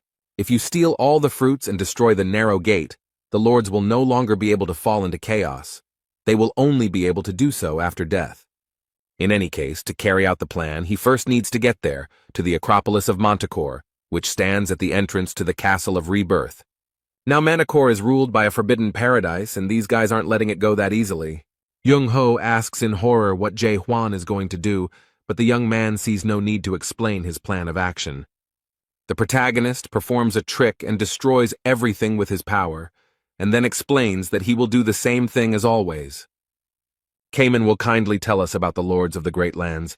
They have only 4 ranks. The highest level is occupied by great lords, who rule over 12 regions, followed by lords, great generals, and lesser generals. The old man didn't like this idea very much. He thought that it would be better to sneak in unnoticed than to fight the entire fortress now. Hwang repeated that he had warned them and would do everything as usual, but Jung-ho explained that they should conserve their strength. After all, Manticore is just a gate to the Castle of Rebirth. But in the meantime, a huge number of warriors are already approaching them. The guy didn't lose his composure, he was ready for this and stood calmly, preparing to strike. They are already very close. The main character has already gathered his strength and is not afraid of so many rivals. He makes a light lunge and easily scatters everyone who so obediently approaches him. Meanwhile, in Manticore Castle, a boy watches what Jae Hwan is doing with great interest and surprise. He realized that all this destruction of the southern part of the Forbidden Paradise was his work. He finds it surprising that this very product wanted to find the monarch of total darkness. The guy only regrets that he didn't meet this amazing warrior earlier. Suddenly someone appears in the empty room and notices that he seems to be deep in thought. The girl notes that she gets goosebumps just looking at this amazing guy. And she also finds it surprising that he is being chased by the dark monarch of absolute darkness. A very beautiful girl appeared in front of him, who felt completely confident and comfortable next to him. They seem to already know each other because he calls her a siren and comments that she is dressed too revealingly. He asks her to come to his house in her vulgar clothes, but the girl does not want him to comment on her appearance. Serena explains that martial artists always consider Murim to be their base. Suddenly she noticed something interesting, and what the boy was watching seemed fascinating to her. The girl is fascinated by his technique. She is simply delighted with what she sees on the screen. She clearly sees how everything in his path literally flies apart with just one blow. Instead, the man asks why she came here, whether she just wants to annoy him, to which the girl replies that she came to tell him something very interesting. This really interested the man. His eyes widened in surprise, and he waited impatiently. The girl reported that a golden jade mask monarch had been spotted in the chaos, but the young man said that he had already heard about it. But the girl continues to say that all the troops sent to Garuda were destroyed. This was done by the golden monarch of the Jade Mask. He defeated Garuda and Dryad in exchange for help. The treaty by which the monarchs promised not to interfere in the affairs of chaos was still to remain in force. But first, the monarch of pitch darkness intervened, and now her subordinates, the Steel Monarch. All this looks very strange and resembles a war between monarchs of large lands without a declaration of war. But the girl happily reports that she heard about the destruction of the golden jade mask of the monarch. The guy finds it hard to believe. He asks who could have done this, because this is a very strong opponent. Siren reports that one of the 10 leaders did it, but the boy notes that even all of them together could not have done it. She tells us that deep inside there is an expeditionary force formed by the caretaker of the Gorgon fortress, and it was one of the members of this squad, the leader of the South Sea Cayman Islands, who did this to the monarch. The squad leader can't believe it, because with his strength it's impossible to do this, even if he had some hidden skills or talents. The golden monarch of the Jade Mask, one of those protected by the Steel Monarch, one of the 12 supreme monarchs ruling the great lands. Any monarch above the rank of brigadier is a very important person, as the vast lands are the center of the struggle for power. The commander of the South Sea Detachment must know what the consequences of interfering in the affairs of the monarch of the Golden Jade Mask may be. Siren asks what he is going to do since the product he was supposed to be looking after has become the caretaker of the fortress due to his negligence. The monarch of pitch darkness will be very angry when he finds out that his product is behaving like this. The guy brags that he sent demonic undead, who can use the power of the dead, so he thinks there shouldn't be any problems. Instead, the protagonist easily dealt with the warriors who attacked him and believes that everything is over. However, the Divine Doctor suspects that something is wrong here because it is impossible for the Forbidden Paradise squad to destroy all the chaos with just one army. However, the main character thought about it and believed that perhaps in reality things are a little different. First he heard and then saw some suspicious people surrounding them on all sides. They confidently approached their goal without saying a word or giving any warning. A huge army of people has already appeared around them, but the Divine Doctor cannot understand who they are. But he also feels that there is a lot of evil energy coming from these people, as if they are dead. Suddenly someone turns to Jae Hwan and asks if he is the famous researcher whose name makes the entire house tremble. The boy raises his head to look at the man and see who he is. The man jumps up and remarks that he never even thought about meeting the hero of the rumors. And the next moment he lands smoothly in front of the main character and Jung-ho. This man is also glad that he met the Divine Doctor here. It seems they are familiar. Instead, the old man doesn't seem to recognize his old acquaintance, so he asks who he is. Meanwhile, this man is even a little disappointed that he was forgotten so quickly. A huge wound was visible on his face, and he explained that he collected the horns for his own treatment and for transporting patients. At that moment, Young-ho finally realized who he was talking to, and it surprised and even shocked him. This is Heinz, a noble warrior. The old man remembers how sweet and kind this guy was in the past. Instead, he now looks completely different. His appearance may even be frightening, but he sighed with relief because he is still remembered.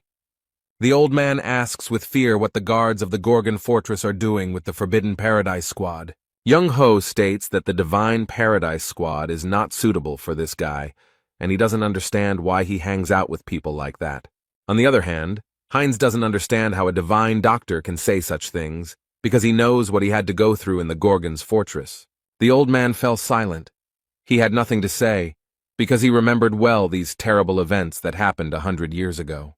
The Gorgon Fortress fought against the now-defunct Red Squad. Completely unexpectedly for everyone, a red detachment appeared, broke through, and terrible things happened. 50 guards and the captain of the Southern Gate disappeared forever due to the ambush of the Red Squad. There was only one person left alive, only Heinz, and one can try to imagine what he felt at that moment. After this incident, he realized that he was too weak and needed to work on himself. He begged Jong-ho to help him with this, because the doctor from Murim should know how to do it. On the other hand, the old man understood and knew weak people in despair well, and had no great desire to help. So with a sharp movement, he removed the boy's hand from his shoulder, showing that he was not going to do anything. But looking back, he adds that over 1,000 years he has seen enough of such people in chaos. Young-ho frowned and explained that he couldn't help everyone, and the boy felt his heart break at those words. Although the old man said he was sorry to say such things, it would not help Heinz in any way. The boy remembers this meeting well, and the words the old man said to him, "If you want to become stronger, you will have to work harder." But did the doctor know that hard work is the privilege of those who are capable of it? And most people in chaos never put in much effort or tried to improve anything. But Heinz worked hard, worked tirelessly, and all this to protect his honor. He tore his hair out to show what he was capable of, but the old man was shocked by the appearance of his old acquaintance. The guy explained that he was no longer the same second-level weakling he was 100 years ago. A lot had changed during that time. Now he is Heinz, holds a respected position in a large squad. He is the deputy commander of the Forbidden Paradise Squad. The man reported that, according to rumors, the commandant of the Gorgony Fortress uses only lunges. He has already prepared his weapon, and invites the main character to compare who is stronger. He points his weapon at Jae-hwan and uses his skill 8 volcanic fangs. And then, smiling slyly, he applies the carotid artery severance technique to perfection.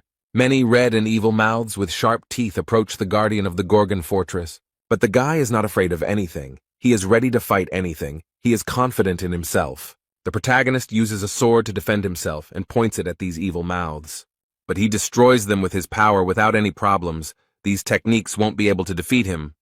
Jae-hwan is an extremely strong opponent, and it is difficult to find someone who can match his strength.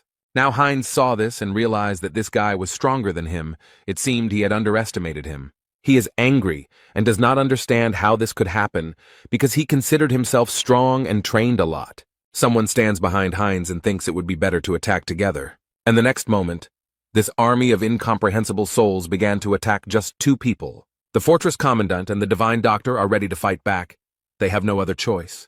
Jae-hwan is very serious. He frowned and prepared to deal cruelly to these half-dead people.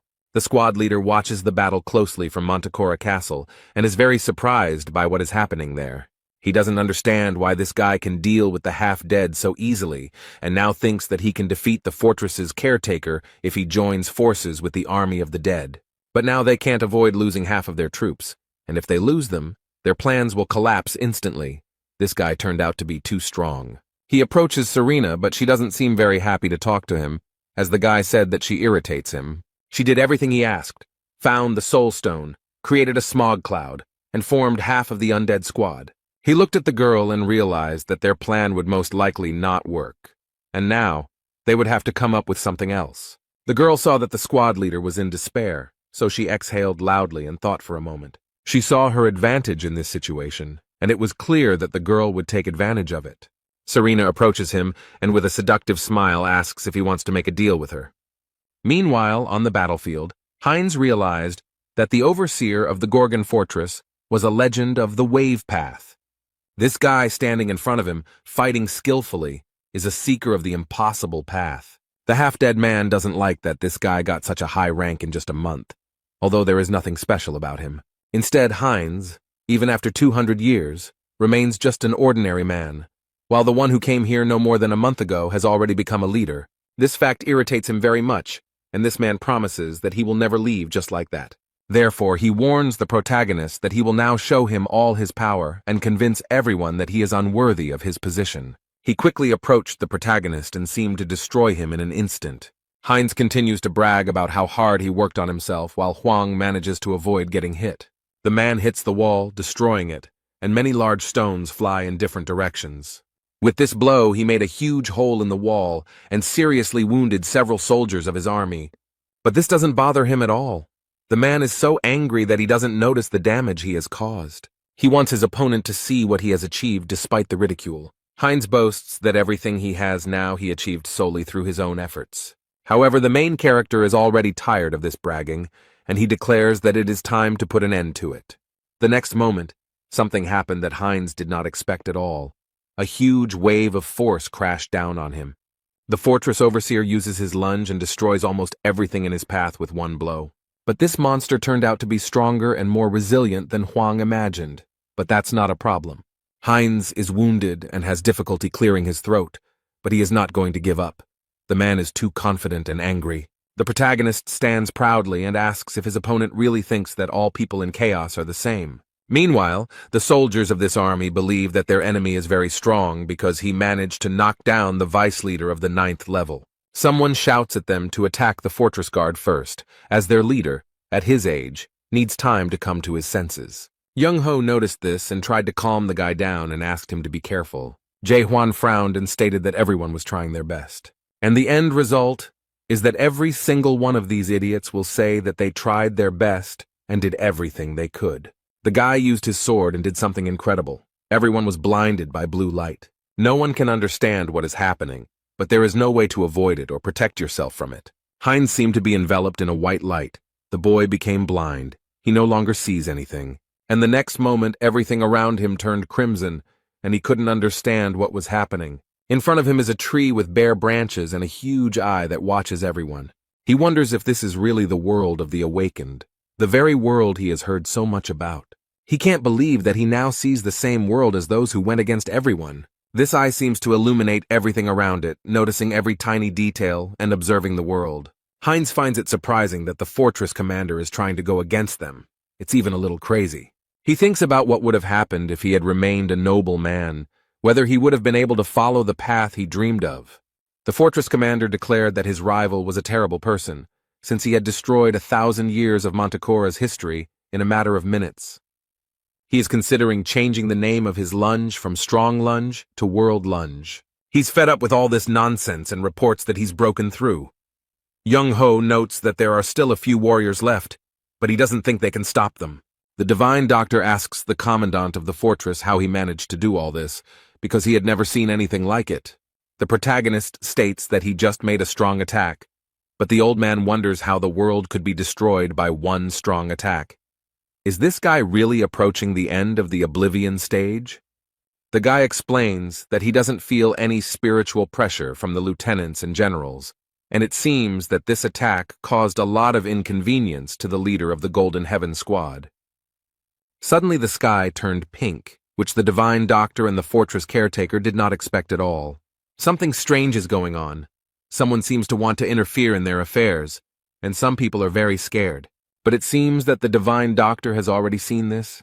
He realizes and understands what this could be. It is the transcendental movement skill called Shift that gave birth to the girl Serena. Only one race can use this skill, and while everyone is thinking about it, the girl has already landed and is approaching them. The protagonist doesn't know this creature, so it's logical that he asks who it is. This question left her stunned, because Serena thought that all the residents of the house knew her. It's hard for her to understand why he doesn't know her, because he hasn't seen Hot 10 of the Week or Best of the Best, where she was the host. She asks if this guy has a holographic panel at home. He calmly replies that he doesn't. The old man says that this woman is a real horror, and that every soul in this chaos knows about her. Meanwhile, the girl used her power and took the divine doctor's hat.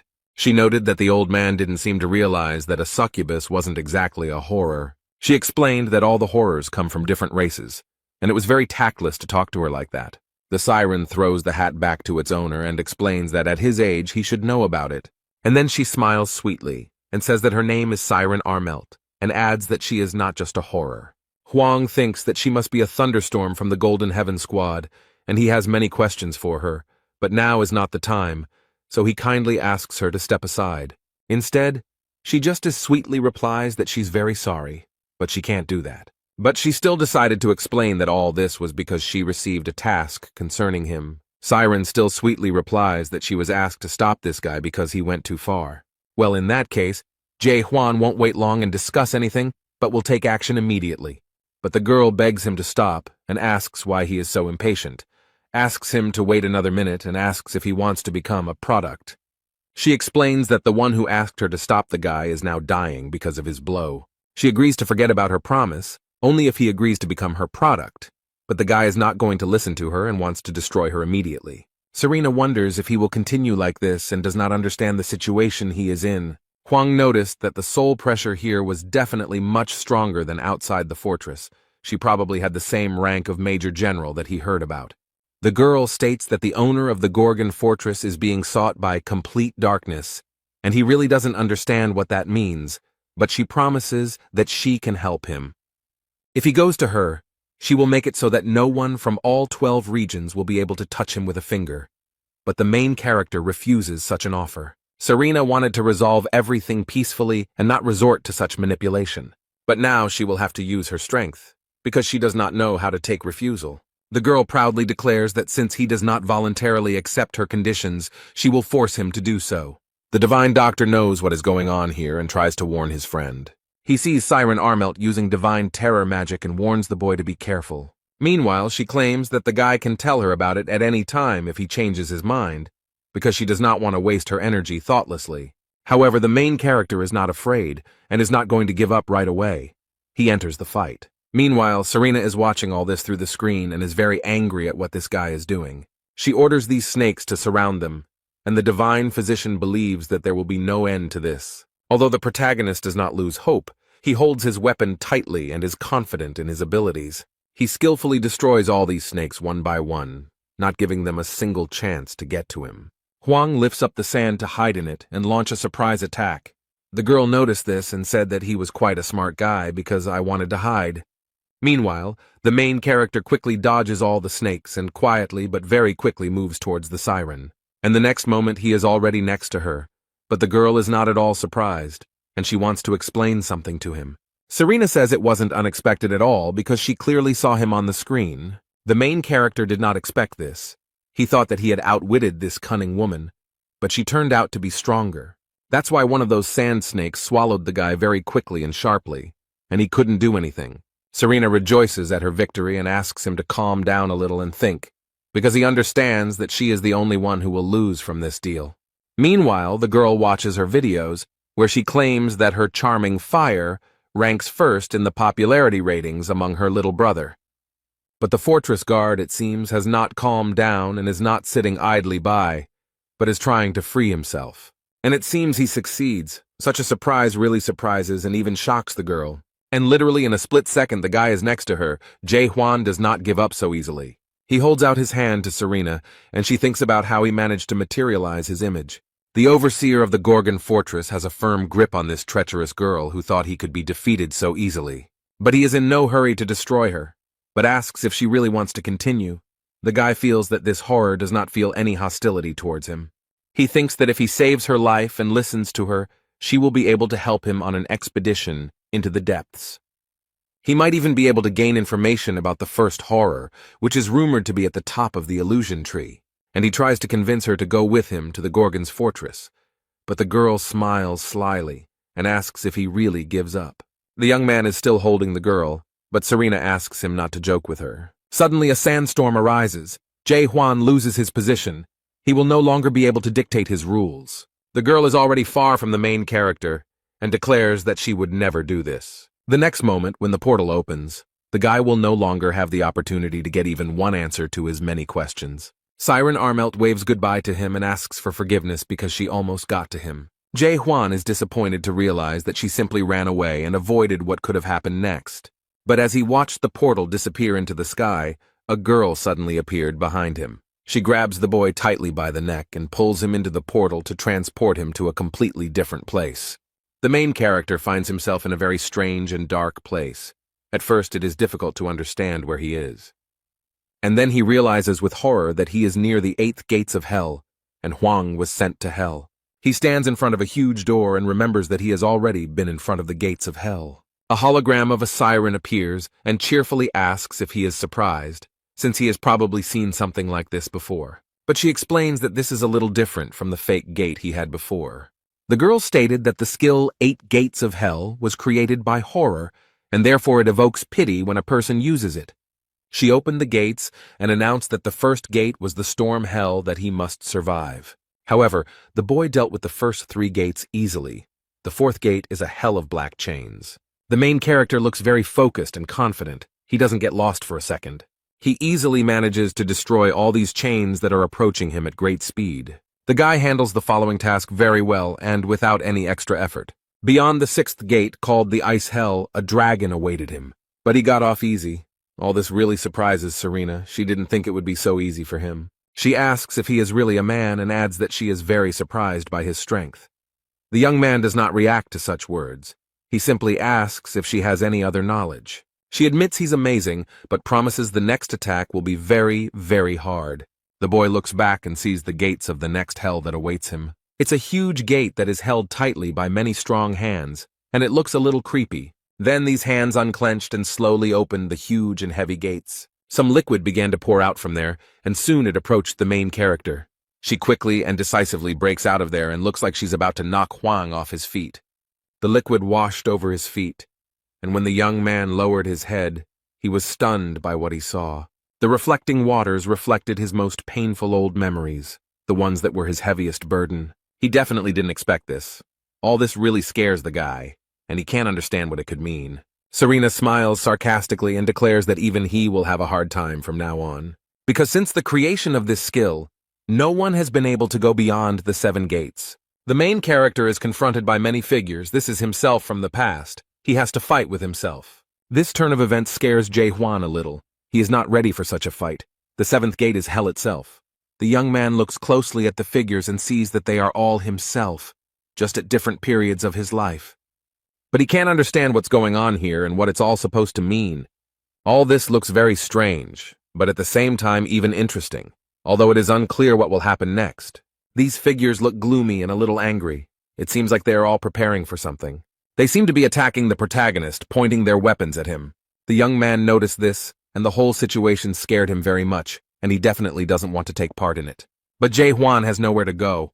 All these past versions of him are ready to attack the guy. He realizes that these figures not only look like him, but also have the same techniques as him. Besides, they can make the same decisions as Jae-hwan, and now they are studying him closely and trying to understand how strong their enemy is. He wants to make the first move to draw them into battle and compare technique and strength. One of them uses his weapon and makes a lunge, which is very familiar to him. Here everyone only knows how to lunge. It's expected and even a little disappointing that he can't do anything else. Now it's his turn. The protagonist swings his sword and wounds the attacker. Suddenly, thick purple smoke came out of his wound and spread everywhere. The guy noticed this and was very surprised. There are a lot of strange and incomprehensible things in this place. Everything has become less clear and very strange. This smoke is becoming thicker and bigger. It seems that it is not just smoke. It is actually distracting him from all these rivals who are quickly rushing towards him. Suddenly, someone appears from behind, sneaking up so quietly and unnoticed that the boy does not understand how it happened. But he has a quick reaction, so he looks around in time and doesn't think long about what to do. It seems that the protagonist hit the target straight on and destroyed it without any interference. But this number jumps high. It seems that they are not as easy to destroy as it seemed at first.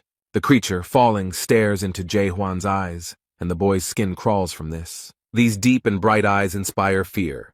This is the look of a man who has experienced terrible things and now carries them in his heart. When it fell, it turned into smoke, which spread very quickly and filled the entire space. The main character stands motionless. He understands little of what is happening, and the smoke has already completely enveloped him. Suddenly he sees a man in a terrible emotional state and tells Corporal Jae-hwan that he is very sorry. The boy looks at everything around him with horror and feels great hopelessness and horror. There is a man with a machine gun standing at the door, and he keeps repeating that he is very sorry that everything turned out this way. He finds it difficult to collect his thoughts and say anything, but he claims that he really tried his best. These are Jae-hwan's memories from his life before the tower, before he got into all this horror.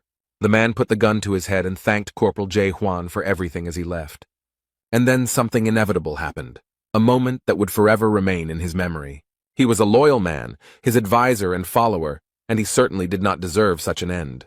The unfair humiliation towards him forced this man to destroy all his predecessors and top management in the middle of the night. Jae-hwan was shocked by everything that happened then. He had difficulty controlling himself. He was the only one who survived. All the leaders, commanders, and even the battalion commander were replaced. It was a terrible tragedy, and the young man thought only about how to save his friend. The boy was sent to jail for 15 days, but all charges were dropped because the video footage clearly showed that Jae-hwan did not participate in the abuse. This must have been when he started to hate the system. It started long before he was born. He realized that he lived in a large and cruel system that did not care about each person.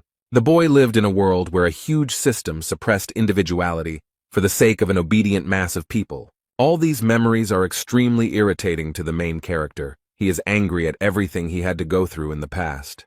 The young man actively fights all these ghosts and at the same time sees his memories. Jae-hwan doesn't like all this. He wants to end it all as soon as possible. He remembers old friends thanking him for the time they enjoyed spending together.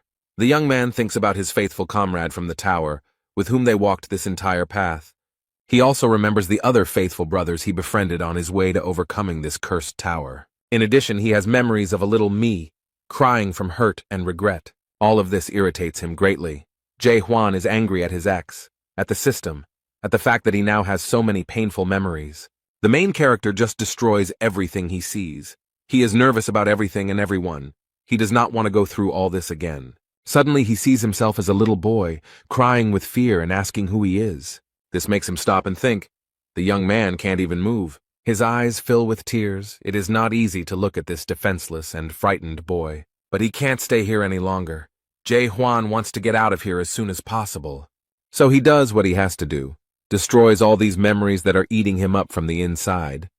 Salty tears stream down the boy's cheeks, and Serena asks how he feels after passing through the 8th gate of hell. The awakened ones say that self-denial is as possible as self-forgetfulness. But the awakened ones who have undergone self-denial are even more vulnerable in the 8 gates of hell. The girl adds that even horrors would like to commit suicide because they simply cannot cope with their big egos. The divine doctor tries to shout at the boy and bring him to consciousness.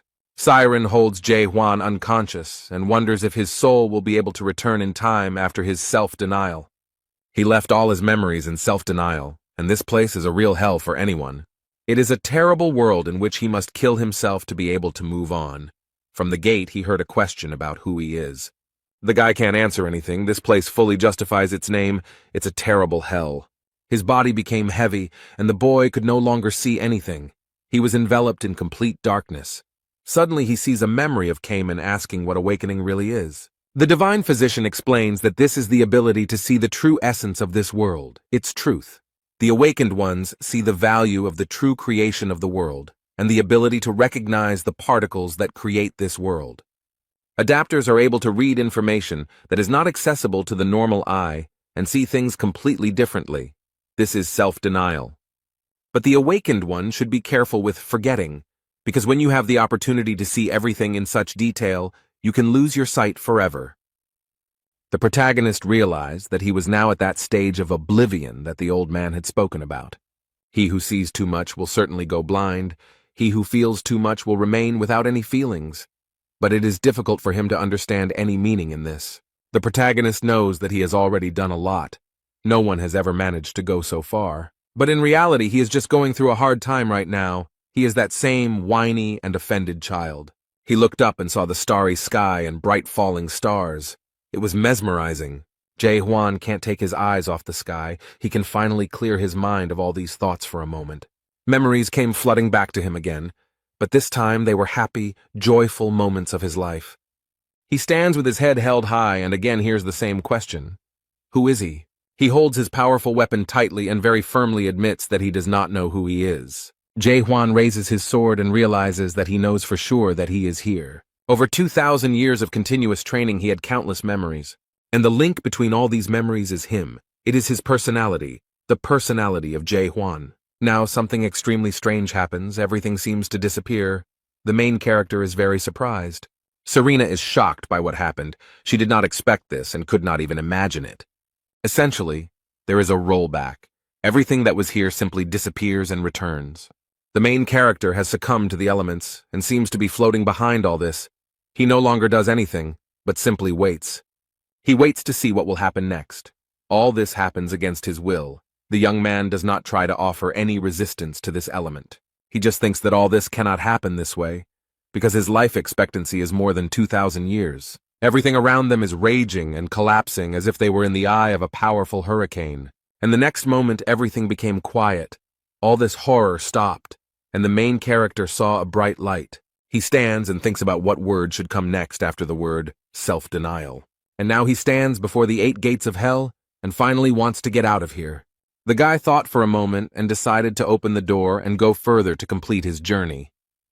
After what awaited him beyond the 7 gates of hell, Jae-hwan cannot imagine what trials may await him ahead. After the main character touched the doors and pushed them slightly, they caught fire.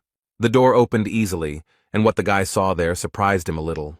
He expected something completely different. He saw an empty, very peaceful room with an endless view of stars that had a calming effect. But he was very surprised that there was nothing there, and even a little frightened that the room was completely empty. Bright stars fall on him from above, and the sky is painted in fabulous colors. All this is mesmerizing. Suddenly words begin to appear in the sky. Perhaps someone left a message for the fortress commandant. The link says that he has gone through all the gates of hell and now wants to tell the main character his story. The guy thinks that maybe these are notes left by those who created the 8 gates of hell. He then reads that the man still remembers the day the expedition team in the deep first split up. And Jae-hwan is very interested in the topic. It turns out that these references were left by Mulark Armelt and are a memory of his defeat. Meanwhile, while the boy is in hell, interesting events are happening in Montecore. In one of the abandoned buildings, a quiet noise can be heard that does not attract anyone's attention. Jae-hwan lies on the ground with Serena by his side as the divine doctor tries to wake the boy up. He thinks that the guy can't wake up because he has been unconscious for a very long time. He also drew a ghast here that used a technique against him. But it looks like it won't wake up anytime soon. But once the horror loses consciousness, the illusion should dissipate. But there is another problem. People from the intensive care unit will arrive soon. It could be dangerous for the guy while he is unconscious. The divine doctor feels that there are people there with the rank of Major General, and it is not a fact that he himself will be able to deal with them. The man slowly enters and asks if his subordinates have found them, but he reports that their search has not yet been successful. He is not going to give up and insists that they check every corner and not miss anything. This man is sure that they are somewhere nearby. He is the adapter of the 11th level monarch of the secret aroma, Sam Yoon-garam. Young-ho is a little scared and doesn't understand what this man is doing in chaos, because one of the most powerful people has entered the fight. Suddenly, the secret fragrance monarch stopped, which slightly alarmed his subordinates, who asked what was going on. Meanwhile, he doesn't even suspect how close he is to his goal, but it seems he sensed the presence of enemies and prepared to destroy them. The fiery fist quickly approaches the divine doctor and the fortress's caretaker. At the last moment, Siren woke up and used her power of movement. She managed to do this a second before their shelter was completely destroyed and burned in the fire. They were very lucky that they managed to escape, because who knows how it all would have ended. Yoon-garam personally orders everyone in Montecore to wake up and find the leader of the Forbidden Paradise squad. Meanwhile, the Siren is amazed at how many times she almost died today. She turns to the old man and explains that she saved his life and that he will not say anything to her for it. Although Young-ho tries to calmly explain that it was he who saved her life because he protected her while she was unconscious. So she comes to the conclusion that they must have saved each other, and now she doesn't know what to do. Maybe it's better to go to the Gorgon's fortress first. She explains that she hasn't given up at all, she just has some business with the fortress commander. The old man says he sent a letter to Gorgon by Post Eagle, but he didn't think Hwang would be unconscious for so long. The additional troops must have already split up after receiving his message. Cayman said that the fortress's caretaker informed them that the Manticore fortress had fallen. The guy explained that this was why the Seize the Moment squad and the Gorgon army had to split up now. Now their task is to go to Manticore and fight those who captured it. They are about to deliver a decisive, crushing blow to the Castle of Rebirth, and their spirits are high. Cayman saw the 11th level adapter of the secret monarch of the aromas of Sam Yun Garam and did not understand what this man was doing here. But nothing can break their fighting spirit, so they boldly attack the Renaissance Castle army. The leader of the Infinity Squad, Shin Mu Hyuk, enters the battle and is confident that he is strong enough for it. Some of our strong men boldly step forward and shout that they will free house. Yahello is excited to be part of the army of 300 awakened, confident that this time they have a chance to win.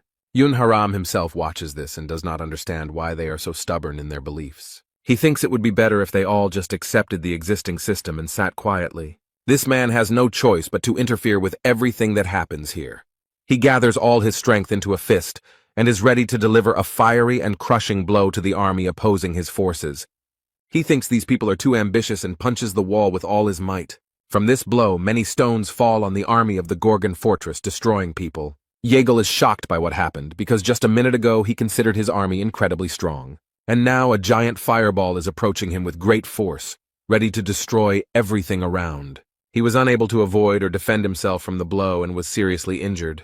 He cast a lightning-like glance at him and realized with horror that his friend was seriously wounded. He understands that now, in such a serious and terrible battle, he will not be able to help in any way. It's worth noting that the secret sent monarch is also a little intimidated by the strength of his opponents. But he will stand to the end, so he confidently goes out to defend his army. The people of the house are scared because they saw one of the most powerful people coming against them. However, the Lightning King is not embarrassed. He is not going to give up, but boldly moves forward. He calls upon all his brothers to attack Sam Yun Garam, and they obey his command. This man is not at all afraid of such an invasion and is preparing to repel it with a light blow. He clenched his fist and called these people irresponsible and inadequate fools. And after that he strikes, light appears, and a strong wave of fire burns everyone. The guy feels all the power and strength of his opponent, but nothing stops him. Although it was not so easy for the rest of those present, they were not prepared for such a strong opponent. Meanwhile, the monarch is still holding back his blow against the firepower of the Gorgon fortress army. The Lightning King was unable to stand on his feet. He was seriously injured, and who knows how he will survive this fight. Seize the day! The Gorgon Salvation Army managed to clear the way to the entrance to Manticore, but they didn't have the strength to fight any further, so they decided to retreat. It was their only chance to stay alive. And all because the secret fragrant monarch appeared. He is very strong and seems invincible. After his appearance, the course of the battle became truly turning point, and there was no chance of victory left. 10 days later, a meeting was held at the Gorgon Fortress Internal Policy Office. Their army was divided into different squads led by Carlton and other leaders, but within 10 days, half of them were destroyed, which became a turning point as they lost 5 awakened in the 3rd stage. And they were part of the main forces. Aisha noted that it would now be difficult to continue the war, and in the meantime, the army of the Renaissance Castle was already approaching the Gorgon fortress. She is even ready to accept the castle's offer of revival, but the Fire King cannot believe that she is ready to agree to his demands and give up the caretaker of the fortress and the tower. They can't betray the warden, Cayman noted, since she can't predict the future. He believes they should just continue on their way. But the woman is sure that they have no chance of winning. Everyone understands this, so she wants to turn to the monarchs for help. Jürgen asks which monarch she means, and Aisha explains that she is talking about the Steel Monarch. Now almost all the monarchs have been sent by the Rebirth Castle. They are in the 9th region of complete darkness. And probably everyone knows that between the Steel Monarch and the Monarch of Complete Darkness, there is an eternal enmity. That's all true, but they killed the Jade Mask Monarch, and the Steel Monarch might not like that. Technically, he is not dead, because anyone who enters chaos through the narrow gate will return to their body after death. The Caymans believe that even if the Steel Monarch wants to help them, they should not enlist the support of other monarchs. But Aisha didn't understand why he thought that way. She needed a broader explanation of his idea. The guy explained very succinctly that this was because chaos had to be free and independent. Meanwhile, Serena and the Divine Doctor are very worried. They are worried about Jae Hwan. The guy is still lying quietly on the bed, unconscious. A lot of time has passed. In the ward, the protagonist's friends stand next to him and think about what they can do now. Young-ho is angry at Serena and thinks that she should somehow wake him up since she herself brought him to this state. He asks what kind of spell she used since the guy hasn't been able to come to his senses for 10 days, but she points out that he's a doctor, so let him do something. They began to argue, and the old man, in his defense, said that he would have done something long ago if he could. And then he frowned and wondered why she was still here, since this girl worked for the monarch of pitch darkness. She explained that their contact no longer had any power because there was a person who could pass through the 8 gates of hell. The old man cannot believe that the illusion she created is the 8 gates of hell, and then declares that Huang will not succumb to such art. This phrase touched the girl a little because this skill is incredible and very powerful. Considering that the gate was not originally intended for humans, the true power of this skill lies in the fact that only horror can use it. But she still hoped that someone else could master this skill, so she trained the leader of the scientist squad. After all, no one has ever managed to pass through all 8 gates of hell, although many have tried. Although she had seen this goal achieved several times before, the result was different in this case. Back then, people didn't use them, and it was the consciousness of those who were there that was destroyed, not the skill itself. But this man is not like the others. He not only destroyed Serena's consciousness, but also destroyed her skill. Jae-hwan has broken through 7 gates, something no one has ever done before, and is now in the final stages. And the 8th gate is the gate of reward. Whoever manages to pass all 7 gates will receive an incredible reward. The Divine Doctor knows that whoever can pass through all the gates and reach the 8th gate can become the King of Chaos. This is what Yahello told him, but Young-ho didn't take it seriously. He thought he was talking nonsense. Now he asks what is in these 8 gates. The girl stated briefly and without details that she had an inheritance left by her godfather. He still doesn't understand what's there, but suddenly notices Jae-hwan's movement. The main character sat up abruptly in bed, and the old man was extremely surprised that the boy had finally woken up. The young man felt unwell. He grabbed his head and tried to understand where he was and what was happening. Some time had passed since he woke up. The boy needed rest. And then the Divine Doctor and the Siren shared with him everything that had happened while he was unconscious. When he had listened attentively, he stood up immediately. He was not going to sit there for long. He walked out of the room without saying anything to anyone. The Divine Doctor wondered what was going on and where he was going. Then the guy explained that he was heading to the conference room. But Young-ho warns the protagonist not to go there. It could be dangerous. The old man stood in his way and explained that there were people everywhere who wanted to give him the Castle of Rebirth. He warns that he will stand in his way no matter what, but Jae-hwan simply steps on him. Now he is shocked that the commander of the fortress simply walked past him as if he was not there. The doors to the hall suddenly opened, and the main character entered with his 2 companions. Everyone was shocked to see him here, especially since they had discussed his fate without him. The squad leaders are extremely happy that the fortress overseer has finally woken up. It is a great relief for them. On the other hand, Jürgen and Aisha cannot look him in the eye because they are ashamed to try to hand the boy over to the enemies. The guy stands silently for a while, carefully looking at everyone present and considering his decision. And then he decides to announce his intention to go to the Castle of Rebirth. This news shocked everyone. Kamen does not understand why he is saying this, and explains that it is not good to do this. Everyone is trying to convince the warden to think because he can't be sad. Jae-hwan reassures everyone that everything will be fine, but Yoon seems angry. He says that while he was lying in bed, they lost their faithful comrades. They would not have died if they had not felt hope and the taste of freedom. The young man claims that they didn't even have time to say goodbye properly, but Jae-hwan only says that he's sorry. The boy loudly declares that he hates the commander of the fortress with all his soul for giving him hope for freedom. But despite all this, they really need him, because without him everything will be lost. Everyone, with tears in their eyes, begs the commandant of the Gorgon fortress not to go to this castle and to stay with them. They decide to go into battle and die in battle, which greatly surprises the Divine Doctor, as he thinks that they want to betray him. This simple and unremarkable guy gave them something incredible and important, that now they are ready to protect him with all their might, even to give their lives for him. Jae-hwan looked at everyone present in surprise and explained that they must have misunderstood him. After all, he is not going to give up on the Renaissance. He has a completely different plan.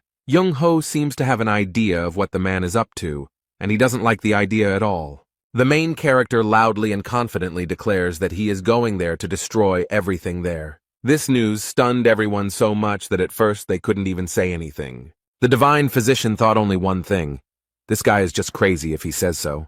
The squad leaders ask if he has gone crazy, but Hwang assures them that he is fine.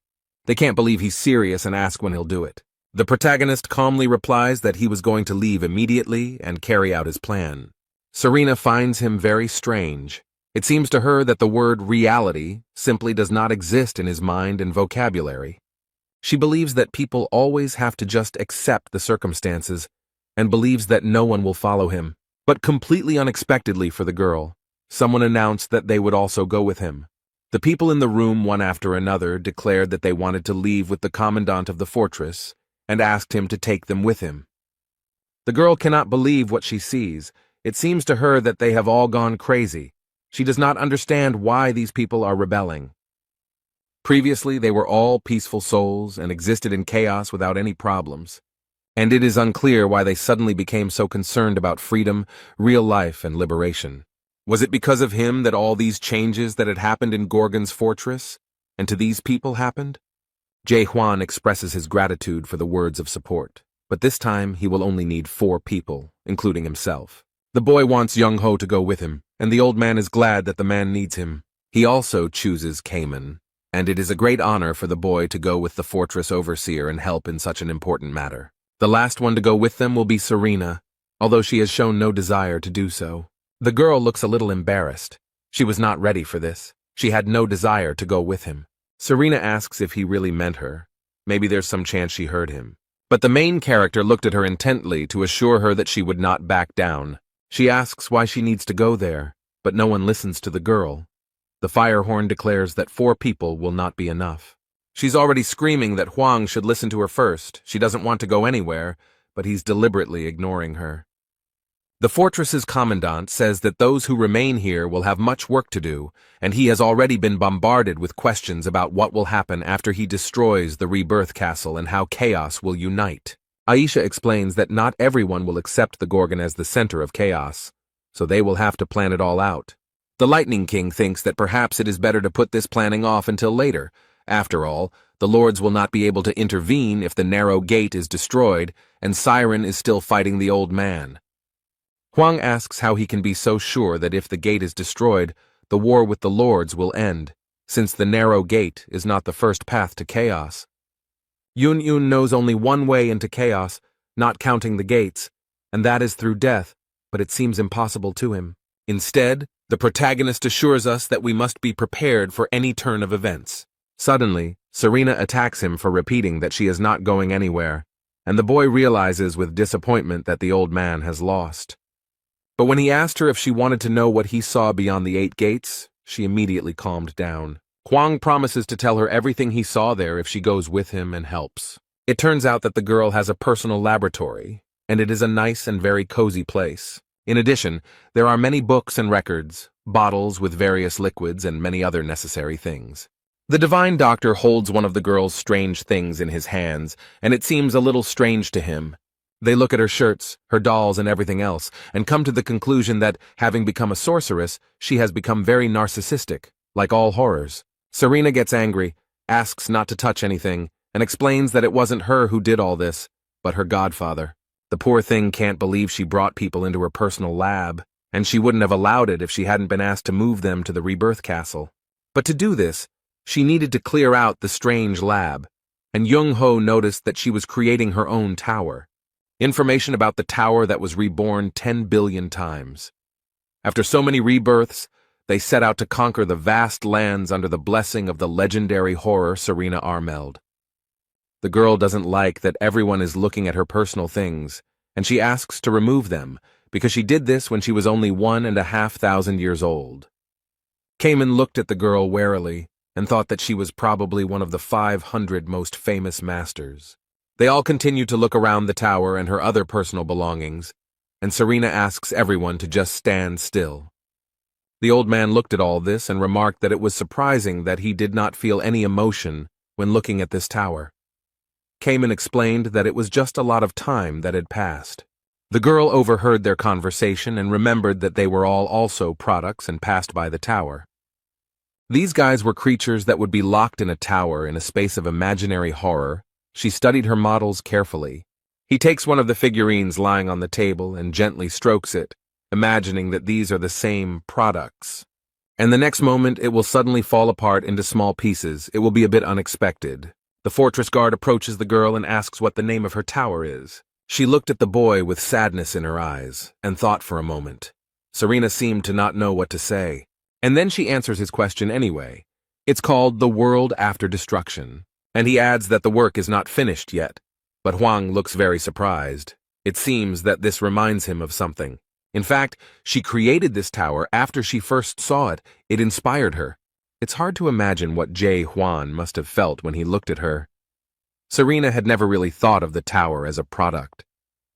And in just a few minutes, the girl had everything ready to move to the rebirth castle. Cayman goes first, and the girl has a strange premonition. It seems to her that something went wrong. She can't understand what happened, but she feels a strange sense of anxiety. She thinks this feeling is related to the reason why her godfather went on the expedition. Everyone had already passed through the gates created by Serena and arrived exactly where they wanted to go. This place is very beautiful. Flowers and crystals shimmer with magical colors and create a fabulous atmosphere. It is a castle of rebirth. It is amazing, but those who have captured it are destroying its charm. There is something going on there. There is a lot of noise in the square. A lot of people have gathered, but they are standing in line. They start arguing because someone stood in line incorrectly or disturbed the order. Meanwhile, the man watching them is a little bored and thinks all these people are fools. He thinks that if any of them had the opportunity to be reborn, they would have been sent to the fruit storage facility long ago, instead of standing here in this long line. This is the Lord of the Rebirth Castle. He is wondering if they should give up, since they have been waiting for half a year. But someone notices that this is already the third peak that this Lord is waiting for rebirth. Instead, he explained that it wasn't that he couldn't resurrect, but that he simply didn't do so because of his abilities. And the two men simultaneously asked what was stopping him. They add that this Lord is not so different from them, but it seems that this man did not like such brotherhood very much. He considers them to be far beneath him, and regards such behavior as insolence and disrespect. He decided to punish them for such insolence and used his power against the men. The boys coughed and tried to breathe, but couldn't. They were enveloped in thick, acrid smoke. Instead, the man looks down on the boys and asks, if they really want to die, he can easily arrange it. The poor people fell on their knees and begged for forgiveness, imploring the Lord to have mercy on them and spare their lives. The man sadly states that if it weren't for the contract, he wouldn't be rotting here. This job doesn't interest him at all. Lords who died during the war and returned to the chamber assume the office of Lord of the Resurrected Castle, who must hold that office until the death of the next Lord to appear in the chamber. This man dreams of the next Lord coming along as soon as possible and relieving him of this duty, as he is already tired of sitting in this part of the house. He thinks about the rumors about Lord Jade Mask who appeared in chaos, but what surprised him most was that he was defeated by the one who had awakened from chaos. And somewhere deep inside, a squad is formed, the goal of which is to attack the Castle of Rebirth. But the Lord considers this nonsense because no one dares to come here. He has no doubt that something happened somewhere because the Lords took a risk and passed through the narrow gate. But because of his title as Lord, he cannot leave this place. He regrets that he cannot check all these rumors himself. But while he was thinking about this, the gates of the Rebirth Castle creaked, and it seemed as if someone was trying to get through them. But they succeed, because the gates still collapse, unable to withstand the onslaught of force. There is a powerful explosion, people run away in fear, and stones and debris fly in all directions. The attack that the Lord had just thought about and thought was impossible actually happened. The Lord of the Renaissance Castle was a little excited. He tensed up because this was unexpected for him. He took a deep breath, focused, and prepared to repel the attack on the Rebirth Castle. The man exhaled with all his might and created a furious whirlwind of air that had enormous power. The Lord confronts his rivals. Their forces clash. Now they measure their strength to see who is stronger. He realizes that the castle is under attack, so he must protect it. But the man already understood that his opponent was as strong as he was. That is, their strength was equal. This does not stop him. The Lord boldly and without hesitation enters the battle and confronts the attackers.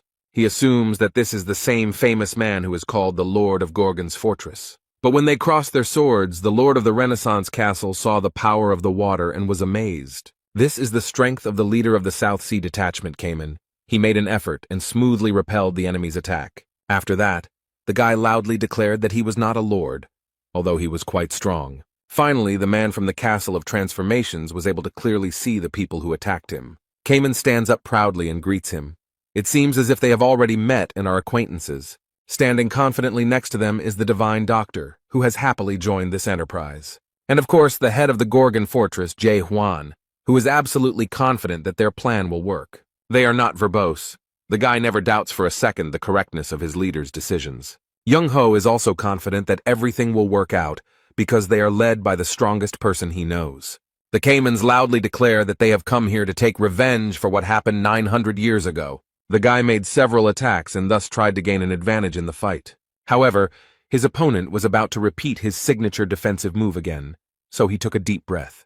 Gathering all his strength, he exhaled towards those who had come to capture the Castle of Rebirth. The guy covers himself with his hands as a large stream of air hits him, as if he were in the eye of a storm. But it's not just air, it's mixed with some kind of smoke, so Cayman can't see anything. He tries to look around, but the fog is too thick to see who is where. Now he looks a little confused because I can't figure out where his opponent is. He finds it hard to believe that he cannot determine where his lord is, despite his many trainings. The guy begins to become disillusioned with himself and his abilities. He loses hope and faith in himself. But Cayman remembered the words of his teacher and mentor, who always believed in him, and asked the boy to also believe in himself, because he would succeed in anything he did. Therefore, the leader of the South Sea Squad decided not to give up, but to continue to believe that he was strong and could defeat this man. The young man closed his eyes and tried to concentrate and understand where his opponent was. Cayman believes in his strength and that his senses will not fail him, so he concentrates and tries to feel what is happening around him. Even though he couldn't see anything, this guy figured out where the Renaissance Castle Lord was. Without hesitation, he immediately struck and did not allow his opponents to do so first. The man instantly jumped away from the attacker as far as possible and tried to recover from what had happened. He was wounded and did not expect it at all, as he thought he was well hidden behind the smoke. God can't believe that this boy was somehow able to sense where he was. Taking a closer look at the boy, he realized that he was serious and seemed to be at a loss. Cayman frowns and keeps his gun aimed firmly at his opponent, thinking that this man is an arrogant idiot. Meanwhile, Huang turns to the divine physician and tells him that he is going to go with the siren to the den of pleasure. The man is confident that Cayman will cope and figure everything out, although the girl cannot even see their fight because of the fog. Desire for pleasure is where the fruits are stored, and like Narrow Gate, it is located at the top of the Rebirth Castle. But the fact that energy beams are visible from there is a bad sign. The old man states that they will try to get rid of the monarchs heading to the Castle of Rebirth. Suddenly there was a crash and a loud bang. This castle could not withstand all this. There are 2 more people ready to defend the Rebirth Castle, because it is an important place for everyone. General of the Ring of Fire and General of the 7 Dangers came. They thought it was too noisy here. The fog has not yet cleared, so these people cannot see those hiding in it. But they see the vague outline of a short old man in a strange hat, holding a sword. Therefore, the generals confidently declare that there is no point in hiding from them, since they already know that they are there. Meanwhile, the Divine Doctor holds his weapon tightly and, taking advantage of this fog, wants to attack first. The old man gathers his strength and uses his speed to make his attack unexpected. But he fails to hit his opponents as the first one jumps and the second one ducks to avoid the blow. The General of the 7 Perils calls this man the Doctor of Despair and states that he wanted the fortress caretaker brought to him, not some unknown old man. The Fire Ring General states that they are fools for daring to attack the Rebirth Castle, while Young Ho realizes that he should be more careful as they easily dodged his attack. But the men explain that it is not too late to bring the caretaker of the Gorgon Fortress here. And another sarcastically adds that these attackers will never be able to defeat them. After all, they will never be able to deal with the generals guarding the fruits. However, the old man is not afraid of empty boasting. He does not want to hear these threats anymore. A true warrior can only prove himself in battle, so Young Ho urges them to stop talking and get down to business. Meanwhile, in the Renaissance Castle, in its den of delights, it is quite noisy and cheerful. And of course, to make it more interesting, there are smiling and cheerful girls there. There are strong leaders here who want to relax and have a good time. Rat General Laika tries to very politely explain that there is some kind of fight going on at the gate, so he offers to come over and check what is going on. The second Dragon General remarked that it was not worth paying attention to, since Herkmeyer would take care of everything himself. While the fourth Dragon General did not pay attention to it, he was enjoying the moment. The third Dragon General explains that whenever he is in the house, he likes to stay here. And the fifth Dragon General added that there could be problems in the Great Lands if the general was suspected of an illegal union with a woman. Another added that he doesn't understand at all why people who find themselves in chaos complain so much about their lives. After all, they live in such a wonderful place, says the first Dragon General. Meanwhile, the man noticed that the sounds from the yard sounded quite strange and even a little frightening. He again tries to ask someone to put aside their extremely important business and check what is going on there. But he is convinced that the Castle of Rebirth will take care of everything, and asks the Rat General not to spoil the mood and fun. But this man is not calm and asks who will be to blame if something bad happens. He tries to explain that they are here to ensure the security of the Rebirth Castle, but he doesn't get to finish his sentence because a glass of wine is thrown at him. The fourth Dragon General looks very menacing and notes that this man is very noisy, but he explains that it is better for him to keep his mouth shut and not bother anyone, and if he wants, he can go himself. He seemed a little scared, his veins were tense and his hands began to shake. The general smiles sarcastically and wonders why this man is still bothering them. The Rat General is a little scared, and these strong-looking men let him know that they are very busy. Although they are brave, they are actually very weak in the face of their own weakness, so they will not go anywhere. The man understood from their look that now he himself would have to go and see what was happening. Although he is trembling with fear, he still decides to go and see, and informs the generals. When he turned around, someone shouted from behind him that he was a pathetic idiot. Instead, the Rat General looked around and mentally called these people idiots. These people, who don't think with their heads at all, really irritate him, but he is much weaker than them, so he has to endure it. Suddenly, a powerful wave of energy was heard from the secluded room where the first Dragon General was sitting. From there, a man slowly emerges with his head held high, accompanied by two girls. He looked at the man with a look that could scare anyone. It seemed that he had no respect for the Rat General at all. He lowered his head and looked at the man with fear, not wanting to stay here for another minute. So he silently shouted that he would be back soon and quickly ran out of the hall. Now they can calmly continue their fun games with the girls, and no one will bother them anymore. They praise their older brother for handling everything with ease as usual. Instead, he remarks that he just doesn't like being bothered, but it seems like the whole situation has really scared the poor girls who don't seem to have a choice. So they continue to have fun and enjoy themselves, not noticing anything suspicious around them. To create a beautiful and romantic atmosphere, you need candles that burn calmly and evenly.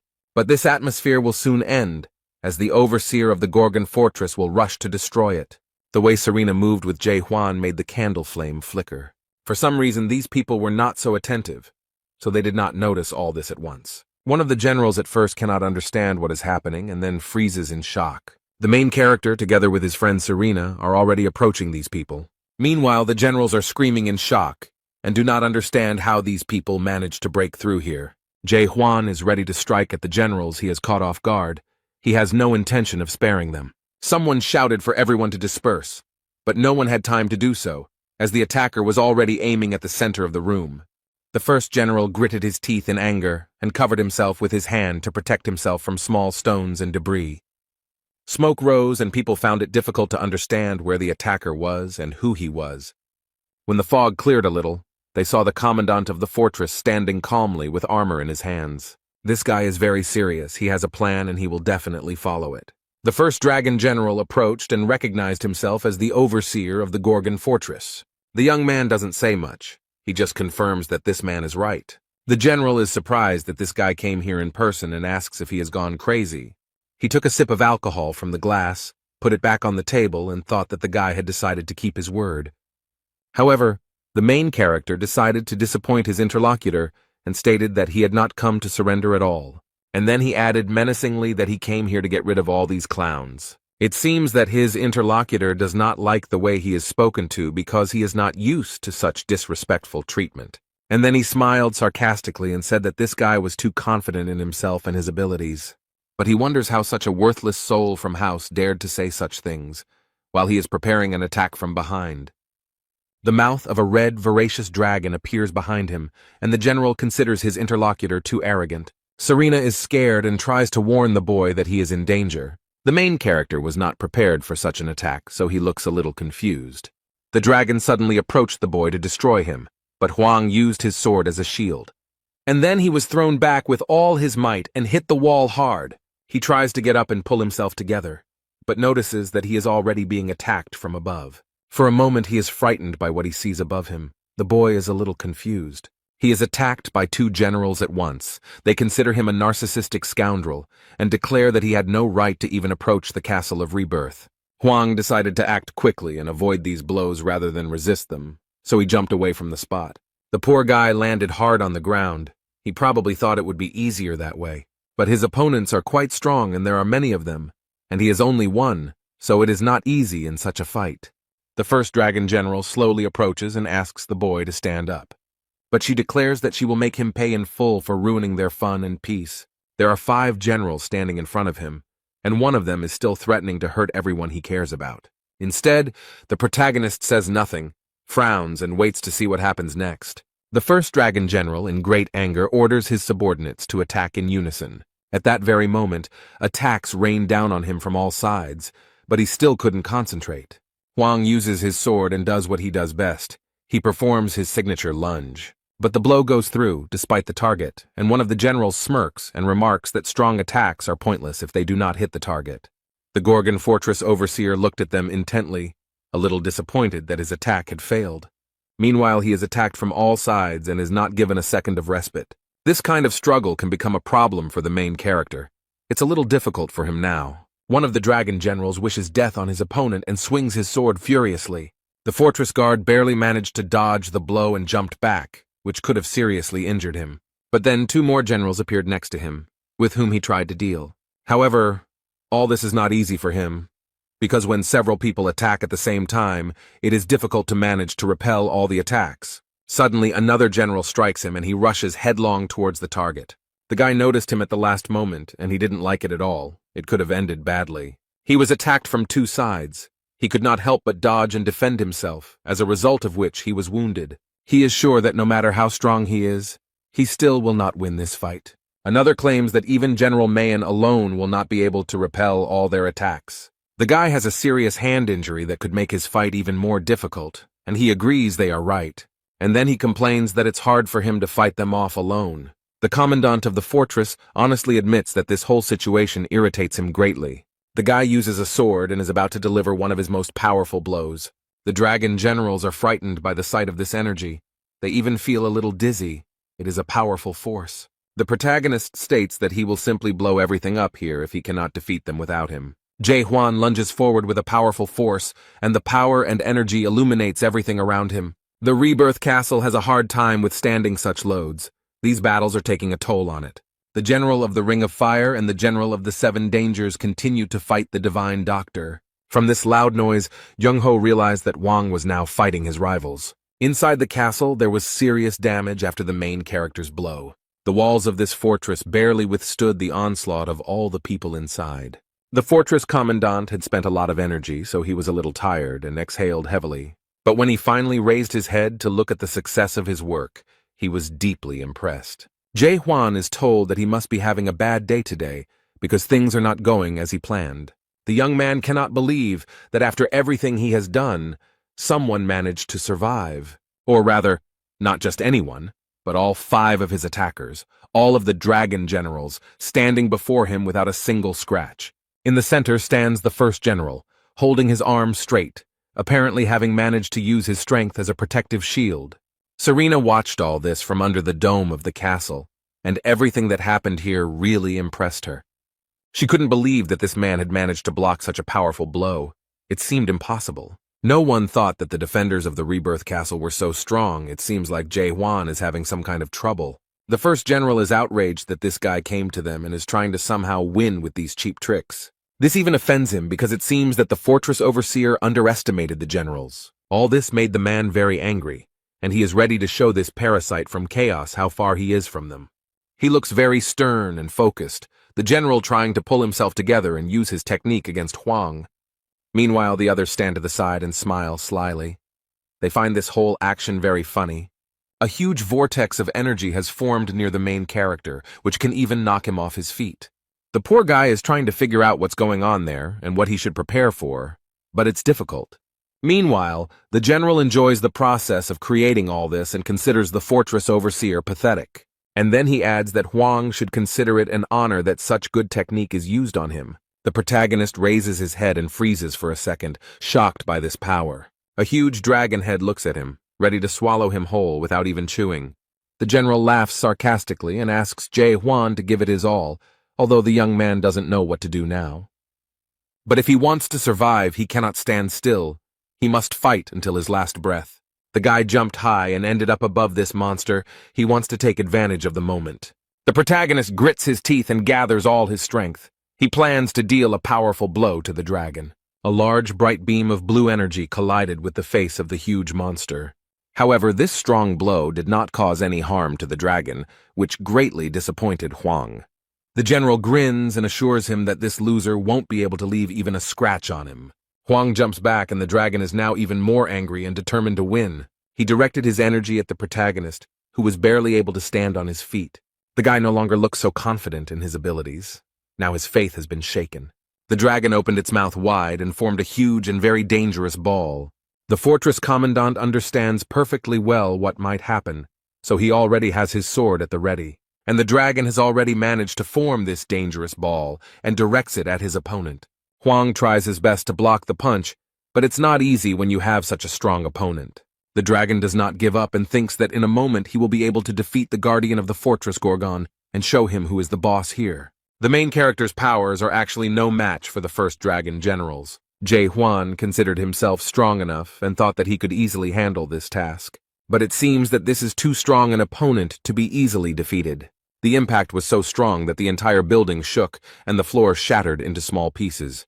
The Renaissance castle is crumbling before our eyes. The glass in the windows is cracking, and the walls are almost collapsing. After the impact, a fog formed, and it was difficult to see where Jae Hwan was. He was nowhere to be seen. Even though the creature was reaching out with its sharp claws, it must have somehow sensed where the boy was. He considers the commandant of the fortress to be a pathetic creature, too self-confident. And if he had sat quietly, then perhaps he would have lived a little longer. But now he will perish because of his pride. Although the protagonist is not going to give up, he will definitely fight until his last breath. No matter how the fight went, the guy still jumps on the dragon's head. He still wants to show what he can do, so he declares that it is now his turn to strike. However, the general does not take this seriously. He asks how he is going to continue fighting. He believes that this young man has not learned his lesson and has not realized that his blows will never be able to pierce the dragon's scales. This doesn't stop the guy. He is ready to try again and see if these scales are really that strong. But then he launches a powerful attack. This time the young man tries to do it a little differently. He directs his blow specifically to one point. This can help break through this defense. The dragon realized his cunning plan and realized that it might not be safe for him. Therefore he tries with all his might to throw off this parasite and not allow this to happen. The dragon general is seriously angry and is not going to let him go unpunished. And then he tries to press the poor thing into the ground. It is clear that the general is irritated. Apparently, the general saw that the commandant of the fortress could pose a threat to him. But the main character is not at the scene of the attack. He has quietly dodged it, so the general does not understand where his enemy is. The guy suddenly jumps out from around the corner, and now Jae Hwan has much more confidence in winning.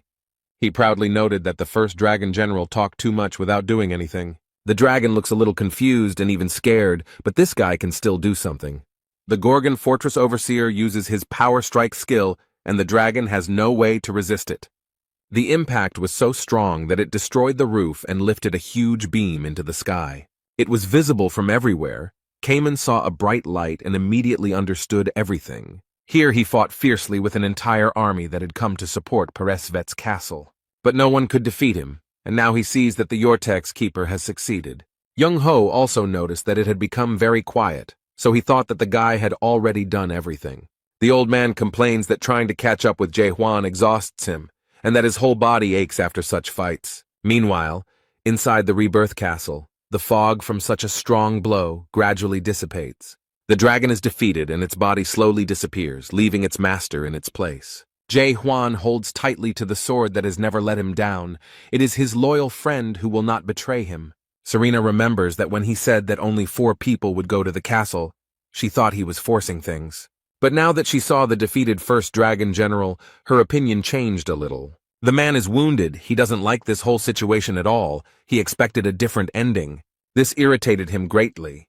The general gritted his teeth and looked aggressively at the overseer of the Gorgon fortress. He threatens to make this idiot regret what he did to him. The man promises that he will come back and tear Jae-hwan into little pieces. The general knows that no matter what this guy does, he won't die, so he doesn't feel much fear right now.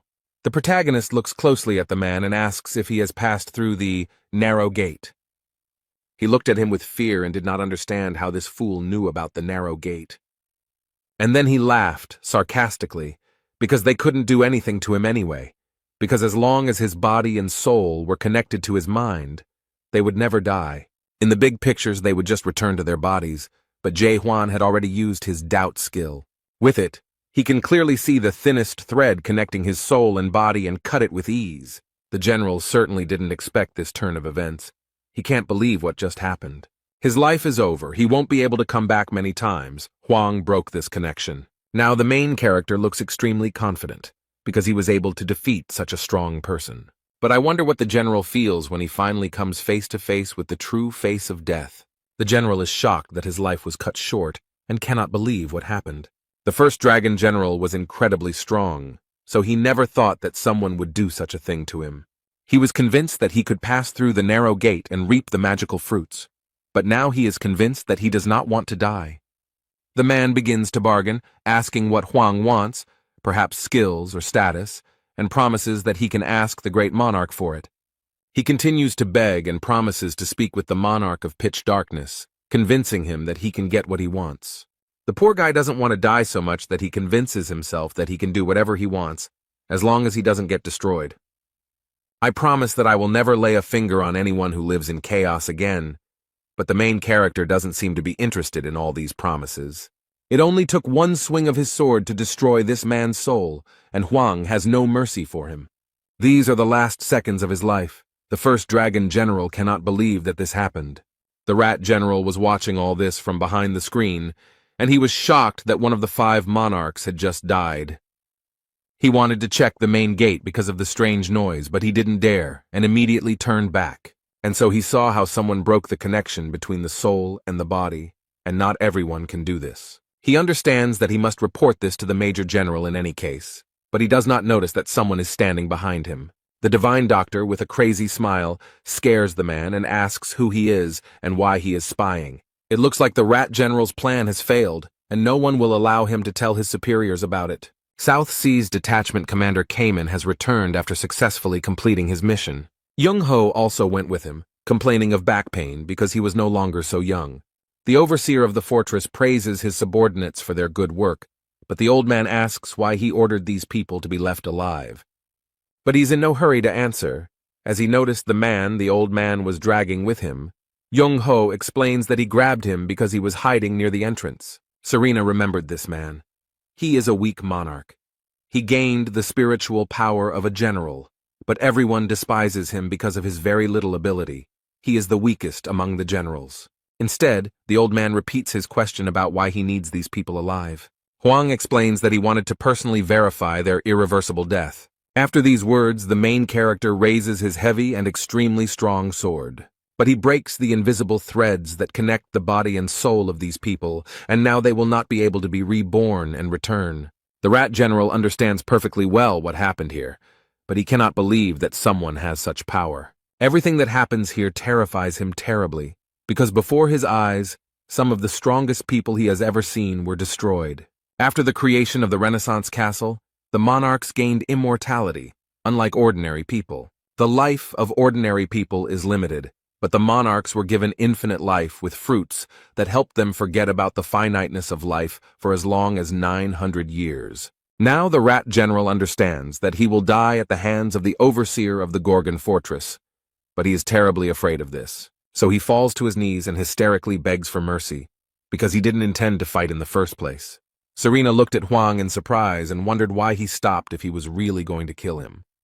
Meanwhile, the man fell to the floor and waits with trepidation for the protagonist's answer. Huan decides to leave the creature alive as he still needs witnesses. He then asks the rat general where the fruit is, who is incredibly glad to be left alive. So without further ado or evasion, he points his finger to the location of the fruits. He indicated that they were kept in the castle's dome, a vault called the Rift, which was created by a terrifying master.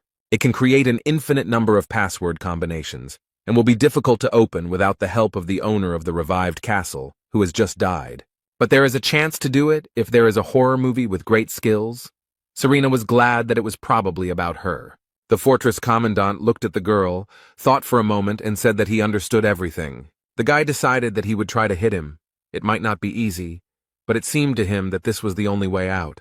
The divine doctor begs the boy to control his actions, and Cayman is very sorry that they do not have a strong level of horror. However, Serena has already repeated several times that she is here and can do it, so without waiting for their confirmation, she tries to open the dome. Literally a few seconds later, the girl smiles sweetly and declares that she already knows everything. Instead, Huang notices that the vault is much weaker than he thought, although the girl emphasizes that this is all thanks to her. The place where the magical fruits are kept slowly opens and illuminates the room with a soft yellow light.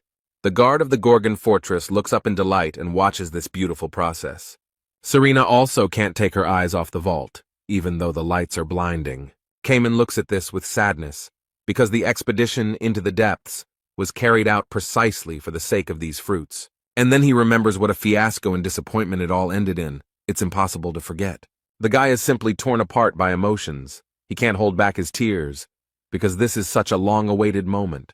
The overseer of Gorgon Fortress, Huan, came and turned his world upside down. It's been so long and so much effort that this is an incredible and historic moment. Those who fought for the magical fruits 900 years ago finally got what they so desperately wanted and fought so hard for. The fruits of the smooth tree fell from the dome, and the boy carefully caught one of them with his tired hands.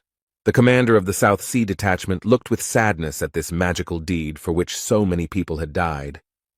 When all the fruit fell, it turned out that there was not that much of it. The members of this team had expected to see a little more. The divine doctor noted that these people have been consuming the fruits for 900 years. He understands that this is definitely not enough to spread among the inhabitants of the Gorgon fortress, not to mention the entire house. Cayman is still mesmerized by what he holds in his hands. These golden footprints look magical.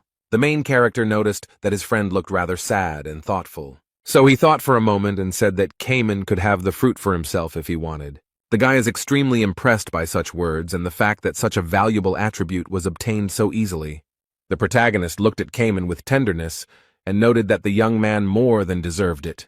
Young-ho looked at the boy with warmth in his eyes and completely agreed with this statement. Serena is once again amazed at how kind and fair the heart of the caretaker of the Gorgon fortress is. The leader of the South Sea team still stands motionless and cannot believe what is happening. Much time passed, and a difficult choice came in which we had to face great difficulties. And to obtain these fruits, it was necessary to sacrifice a large number of souls and suffer dishonor. And now he holds in his hands the reward for everything he has gone through, and for what he has waited for so long. But suddenly the boy clenches his hand into a fist and crushes the magic fruit, which shatters into small pieces. His action greatly surprised everyone present, because it was an extremely rare and important occasion. No one can contain their emotions because a lot of work has been done to achieve this. However, the main character remains serious and calm. He does not yell at the guy, although the rest of the people in the room cannot understand why he is doing this and scream in horror. Huan looked at his friend calmly and asked him to explain why he destroyed the magic fruit. The guy knows perfectly well why he did it, and now he needs to collect his thoughts to explain it. He did this because there were only 10 fruits left, and it would be difficult to divide them among everyone.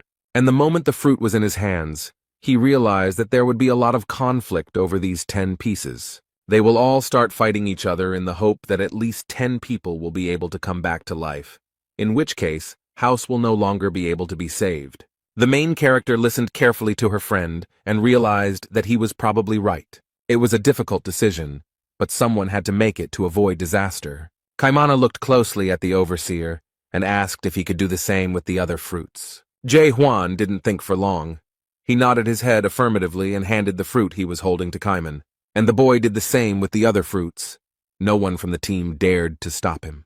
The divine physician remarked that everyone would be extremely shocked if they saw what had just happened here. Instead, the fortress commandant was confident from the start that the boy would do just that, since Kaiman would prefer lonely despair. The main character wondered if the guy would later regret having decided to do such a thing. The young man smiled, because such a thought had never even occurred to him. He had never thought about it at all. Kaiman is 100% sure that he will never regret it. He knows that he is doing the right thing. But suddenly something terrible happens, and Jae-hwan tries to warn him of the danger. A strong whirlwind appeared out of nowhere. It appeared unexpectedly, so that no one could resist it. Serena and the Divine Doctor try to hold on and not fall into this trap. Fortunately, the next moment it all ended. But now the consequences of this disaster are obvious. The Kaiman lies on the ground, badly injured and not moving, which worries everyone. Some people, with great contempt, declare that they are all just pathetic insects, incapable of anything. A man with white gold and seemingly weightless wings appeared before them. They were very beautiful. This man is a major general, a storm monarch, a channeler with the 10th level of adaptation. He asks how dare they touch the fruit, and Young-ho tries to yell at Kaiman to come to his senses. But suddenly someone comes up from behind and grabs the old man. He doesn't even notice this attacker. Without wasting a second, he threw the old man into the wall with all his might. The poor fellow was unable to dodge. This was done by Major General, the Monarch of Silence, Mojito, who also had the 10th degree of adaptation. The divine physician fell heavily, hit himself hard, and screamed in terrible pain. The main character looked at his friends with fear. He was very worried about them and their safety. Another man appears from the shadows and threatens to say that this guy has crossed all boundaries. There are 3 extremely strong people gathered here who have the 10th level of adaptation. It looks dangerous. One of his enemies is convinced that Jae-hwan's life cannot continue after what he did. Instead, the boy doesn't answer. He looks sternly at the men and thinks about what might happen next. The Rat General watches all this from his hiding place and understands perfectly well how strong these opponents are. He is shaking with fear. Standing in front of them is Sam Yun Garam. He didn't even know that he was a major general from Region 9. It's amazing that a real monster appeared here. He is one of the 5 strongest major generals of the Great Lands. The man cast a serious and merciless glance at those present and turned to his own. He orders Kanel and Mahito to eliminate Jae-hwan, and they happily rush to carry out the order. The guy asks Serena to take Kaiman and the Divine Doctor away from here as soon as possible. The Monarch of Silence remarks that he's not sure if the guy has time to think about others. Suddenly, black ropes appear from under the ground and completely wrap around the protagonist's legs and arms. Storm Monarch Kaniel quickly approaches the boy and wishes him dead. After the man immobilizes the fortress guard, he attacks him furiously. Luckily, the main character manages to avoid the blow. He somehow strangely dodged it. But the monarch immediately attacks him, and he does not yet understand that he will not be able to hide from him. At the last moment, the guy barely managed to dodge to the side and block the blow with his sword. He understands that his opponent is quite strong and extremely fast in his actions. They continue to attack, and the protagonist thinks about how different these people are from all his previous opponents. One of the attackers explains that he had high expectations for the commandant of the Gorgon fortress, as there are many rumors about him, but in fact, he is a little disappointed. And the next moment, the monarch spreads his wings and sends a powerful wave of his power at the boy. There was a very strong impact, as a result of which the stone block hit its target and fragments fell off it. The protagonist was slightly injured by the blow, and now he too is chained in black ropes, from which he still has not freed himself. Huang's powers don't seem to impress these 3 opponents. They speculate that perhaps he used all his power on previous opponents, or that he is just an insect that thinks it is something. Yun Garam himself considered the fortress overseer to be stronger, which disappointed him a little. They agreed that it was time to put an end to this fight and destroy this weakling. The Storm Monarch and the Silence Monarch have broken free and are rapidly approaching the protagonist. Jae-hwan looks very tired, as if he was chained to the wall with these ropes. But he does not give up under any circumstances. The fortress guard raises his head and looks sternly at these idiots. He remembers the old man remarking that the guy had divided Montecora's 1,000-year history into before and after. Young-ho considers his lunge not only powerful but also versatile, but he advises against using it too often.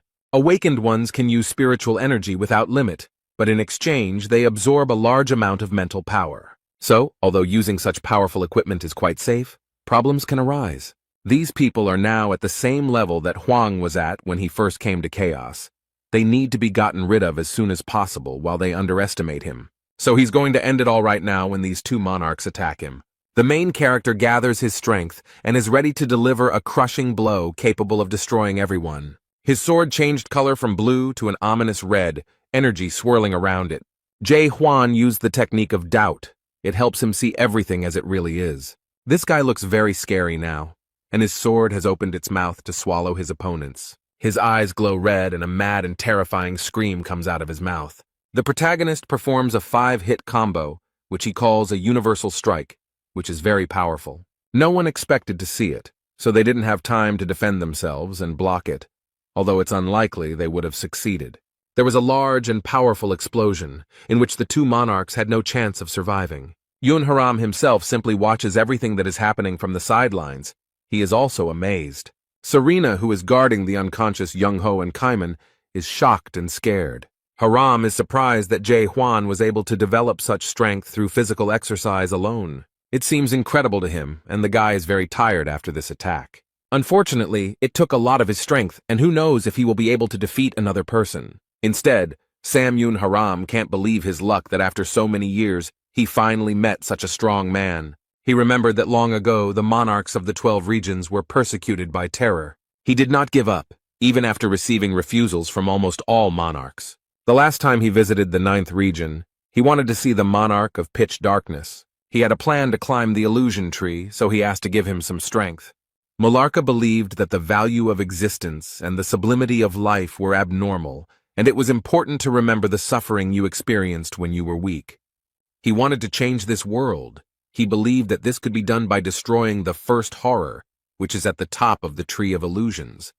However, Sam Yun Haram did not share Malarkey's opinion and noted that he was very wrong, and after that he understood why the monarch of pitch darkness refused to meet with him. Garam believes that the Great Lands are a place only for the strongest, and if his guest wants to change something, he is ready to show that he is capable of it. He fought the horror Mulark for 3 days and 3 nights. It was a long and grueling struggle. This man wanted to experience the power of horror. On the 3rd day he understood everything clearly. He learned the truth of its power. Then Sam Yun Garam thought that this horror was now so strong even without the use of magic. And no matter how much his power has increased with the help of magic, the monarch is now ready to talk to Mulark about the Tree of Illusions. After this, horror engulfed all of Chaos, united them, and moved with them into the depths to change the world. But after the monarch stole the fruits, Mularka disappeared and was never heard from again. And as a result, nothing changed, so he is confident that nothing will change this time either. Jae Hwan lunges at Garam and slams into the wall behind his opponent, who stands motionless. The man stated in a cold voice that he acknowledged the fact that the attacks of the fortress commandant were strong. But he believes that this is not enough to defeat him, and dreams of changing the future of Chaos. Their powers collided, and it became clear that these were two very strong people. Garam held off Huang's attack. He notices that this boy has aces in his hands, but he doesn't know how to use them at all. Instead, the protagonist can't believe that his opponent blocked his punch so easily. Yun Garam himself thinks that this guy looks like a child who was allowed to hold a sword. Then he uses his extraordinary speed and runs around the track leader. Everything happened so quickly that the young man did not have time to understand what had happened, as his opponent's fist was already in front of his face. He hits the guy hard. The poor guy is thrown far to the side from this blow. He cannot avoid it. This caused the main character great pain, and he could not hold back a loud scream. And then there was a powerful explosion, after which few people were able to survive. Garam stands proudly, while Huang hides in the thick fog of gunpowder that rises from the impact. The man asks Huang to get up on his feet and continue fighting because it's not over yet. The main character gets back on his feet. He still has the strength and desire to fight. He is not so easy to break. It is clear from his eyes that this is not the end, that there is a long and grueling struggle ahead. The enemy invites the fortress caretaker to come over and show how strong he is, since he dared to start a conversation about the Tree of Illusions. Jae Hwan realizes that this man is much stronger than all of his previous superheroes combined. But the most interesting thing is that he does not use any skills. Even if he tries to study it with the technique of doubt, he will only be able to see the accumulated experience. But this man is really very strong. The main character cannot understand what his strength is. He's bored. Maybe it's just the experience of creating such incredible physical potential. Meanwhile, Garam mocks his blow and hopes that this weak blow is not the only thing he can do. The fortress guard does not stop for a minute. He continues the attack and increases speed. In a matter of seconds, he disappeared from the enemy's sight, which greatly surprised the Major General. The protagonist suddenly found himself behind the man and momentarily gained an advantage in the fight. And then, right from behind, he performs the universal strike he just used to destroy the previous two opponents. But not only did it not destroy his opponent, it did not even harm him. He noticed that the guy was performing cheap tricks. And then he quickly turns to the boy and clenches his hand into a fist. This man is very strong because he defends himself from attack with his bare hands. The resistance is colossal. This is definitely the most difficult fight for Jae Hwan. He can't believe this man is doing the universal thrust with just his fists, without any weapons. Then Sam Yun Garam jumps up from his seat and uses his extraordinary speed. But in less than a second he finds himself in front of the fortress guards. Such speed would confuse anyone. The guy didn't have time to do anything, or even get his bearings, before he received a strong blow and fell to the ground. The Major General does not stop. He quickly approaches the boy and is about to explain the situation to him. The protagonist can barely breathe, and then a man comes up to him and explains that the spiritual power attack does not work on him. Garam claims that the spiritual power used by the fortress overseer is not supported by the system, but he knows that the awakened ones still continue to try to disrupt the structure of this system. The man comes even closer and grabs Jae Hwan by the head. The boy has no strength to resist. He lifted the boy above the ground and declared that this was a unique world created by someone. The young man wonders, is it true that his opponent's strength is much more natural than spiritual strength? Perhaps this world itself is the root of power. This is the true truth of this system. Jae Hwan looked at his opponent closely and tried to use his move. Despite being in Garam's hands, the fortress's caretaker uses the moon eye technique. But it didn't work. The man said the guy was still using someone else's non-fundamental technique. However, he explained that a unique world without original creation is no different from banal witchcraft. The Major General hit Hwang so hard that he could hardly breathe afterwards. And then, without giving him a moment's peace, he dealt him another extremely powerful blow. Many would not have survived such a test, but the commandant of the fortress is still trying to hold on. He's still trying to get up, and his opponent sadly remarks that he's disappointed in this guy. Yun Haram himself will not stop. He intends to put an end to all this, so he is preparing to attack again. He explains that the awakening he knows about is something completely different. The main character is in great danger, because this huge fireball is flying straight at him. The guy is a little scared. This fight is much harder than all the ones he had before. Jae Hwan didn't have time to get up, but he managed to use his weapon as a defense and tried to block the blow. But it's not that simple. This powerful force seriously damaged his hand holding the sword hilt. The guy feels unbearable pain. His fingers are literally crumbling, but he cannot allow himself to let go of the weapon. The next moment, the main character still managed to repel the attack, but it was very difficult for him. The hand of the fortress overseer Gorgon was seriously wounded, and the youth realized that the impulse of the moon's eye had no power. The man extended his hand to the boy and declared that he had met his enemy, but this did not inspire him at all. He calls on Hwang to quickly clear the way to the very beginning of this world and show it to him. The protagonist frowns and tries to understand what this man is talking about. Is he really talking about the origin? About what was behind the 8th gate in hell? Outside the gate, Mulark left a reward called Message from the Depths. In these messages, he spoke about all the stages of awakening and how it should happen. According to the rules of awakening, the keyword can change, but the process itself always remains the same. It consists of 6 stages. The first 3 stages, doubt, awareness, and renunciation, exist to destroy the existing world. The stages that exist after the fall of the old world in order to build a new one, the second half is the 3 stages of birth. Hwang believed that the next stage of awakening should be incarnation, but he could not fully understand the essence of birth. Yun Haram himself considers the boy pathetic because he cannot use his world wisely and cannot wait for the birth to begin.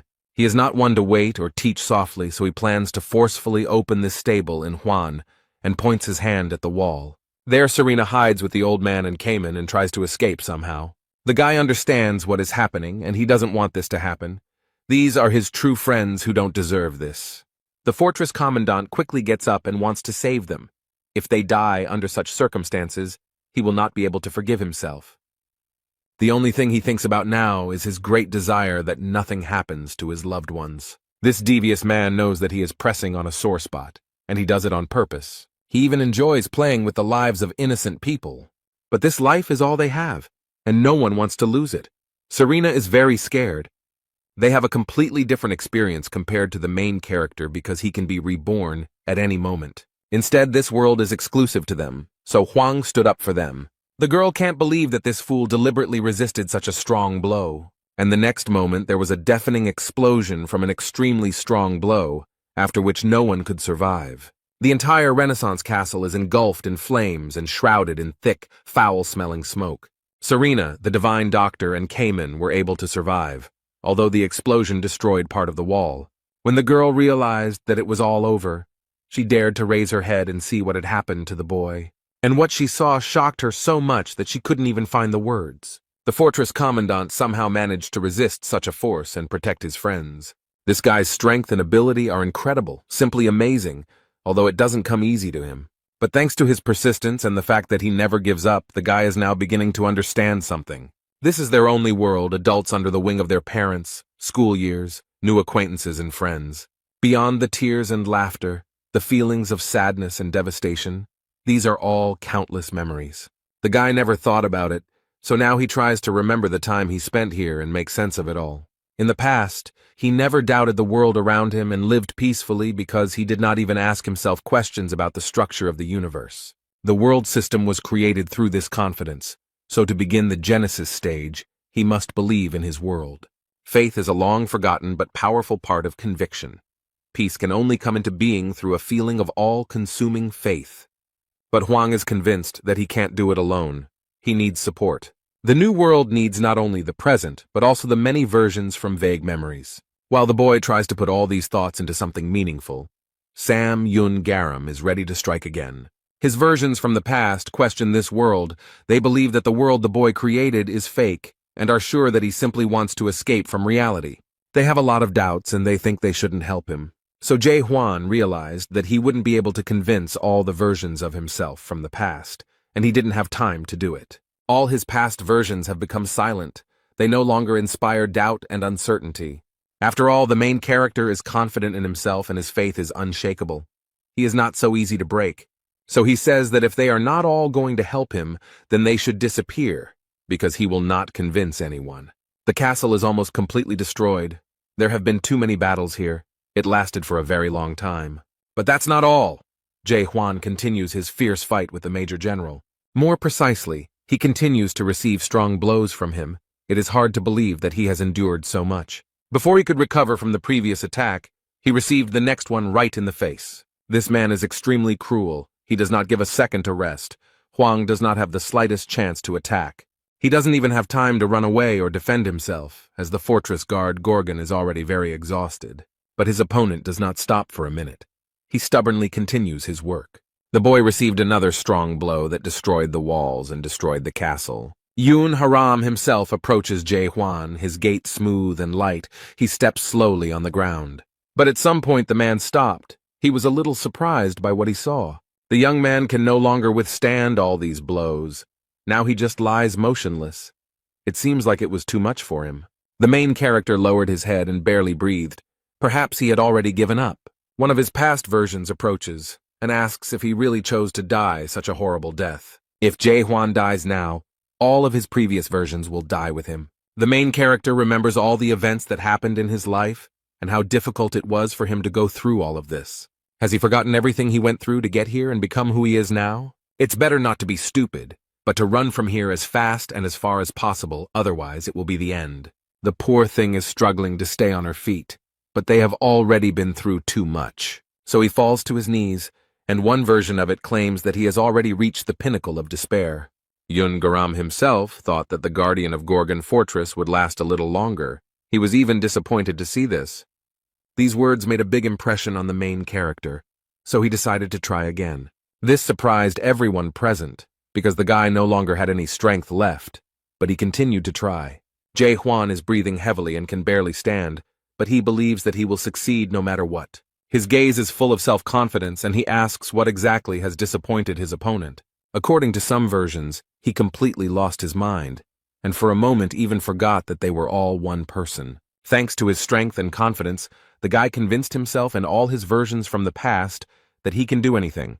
Yun Haram himself was even glad when he saw that the boy did not give up, but continued to fight. All the previous versions helped the guy, now they also believe. He managed to convince them. This fills the main character with energy, which he is currently sorely lacking. The boy absorbs his strength and tries to concentrate to continue the fight again. And the next moment, the fortress caretaker opens his eyes and begins the second part of the awakening. It begins the inception stage, an important and very serious step on the path of development. Serena can't believe that Huang managed to initiate the birth process, because it's not that easy. So now the fourth station of awakening begins, which has the power to turn lies into truth. Under the dome of the castle, a multitude of purple particles formed, swirling next to each other. This is a very powerful force because it turns any belief into reality. Thus, all these small purple particles turned into a strong and powerful sword. This is a weapon that he invented for himself, and which the next moment was in his hands. Such power is very convenient and necessary. It will definitely help in this grueling struggle. The fourth stage of awakening had arrived, this training, and Haram now saw what Huang's world was like. That which so strongly strives to renounce the whole world is called nothing other than destruction. He understands that this world is catastrophic because it was created with the sole purpose of destroying other worlds. But all that happened does not stop this man, and he continues to attack. Yun Haram himself approaches the boy and believes that all this does not change the course of events. And the main character is now more prepared than ever for this attack. He even wants to finally defeat it. The young man quickly blocked the enemy's blow, and his new sword helped him in this. Jay Huan does a great job of dealing with one of the strongest fighters in the Great Lands. Garam attacks, but the fortress overseer's weapon easily holds back all his power. This man looks pleased with what he saw. This guy became stronger right before our eyes. He likes this type of fighting better because it is much more interesting to fight with a strong opponent. Now their blows follow one after another almost without a break, and the man finds it all simply amazing. He remembers the last time he was this excited was when he was fighting horror 1,000 years ago. So he thanks the guy for helping him experience those unforgettable feelings again. Then he walks up to the fortress guard and delivers a powerful punch to his head. The guy didn't have time to foresee it, so he couldn't avoid it and is now lying on the ground. Yun Haram himself pompously declares that, despite all his successes, everything comes to an end.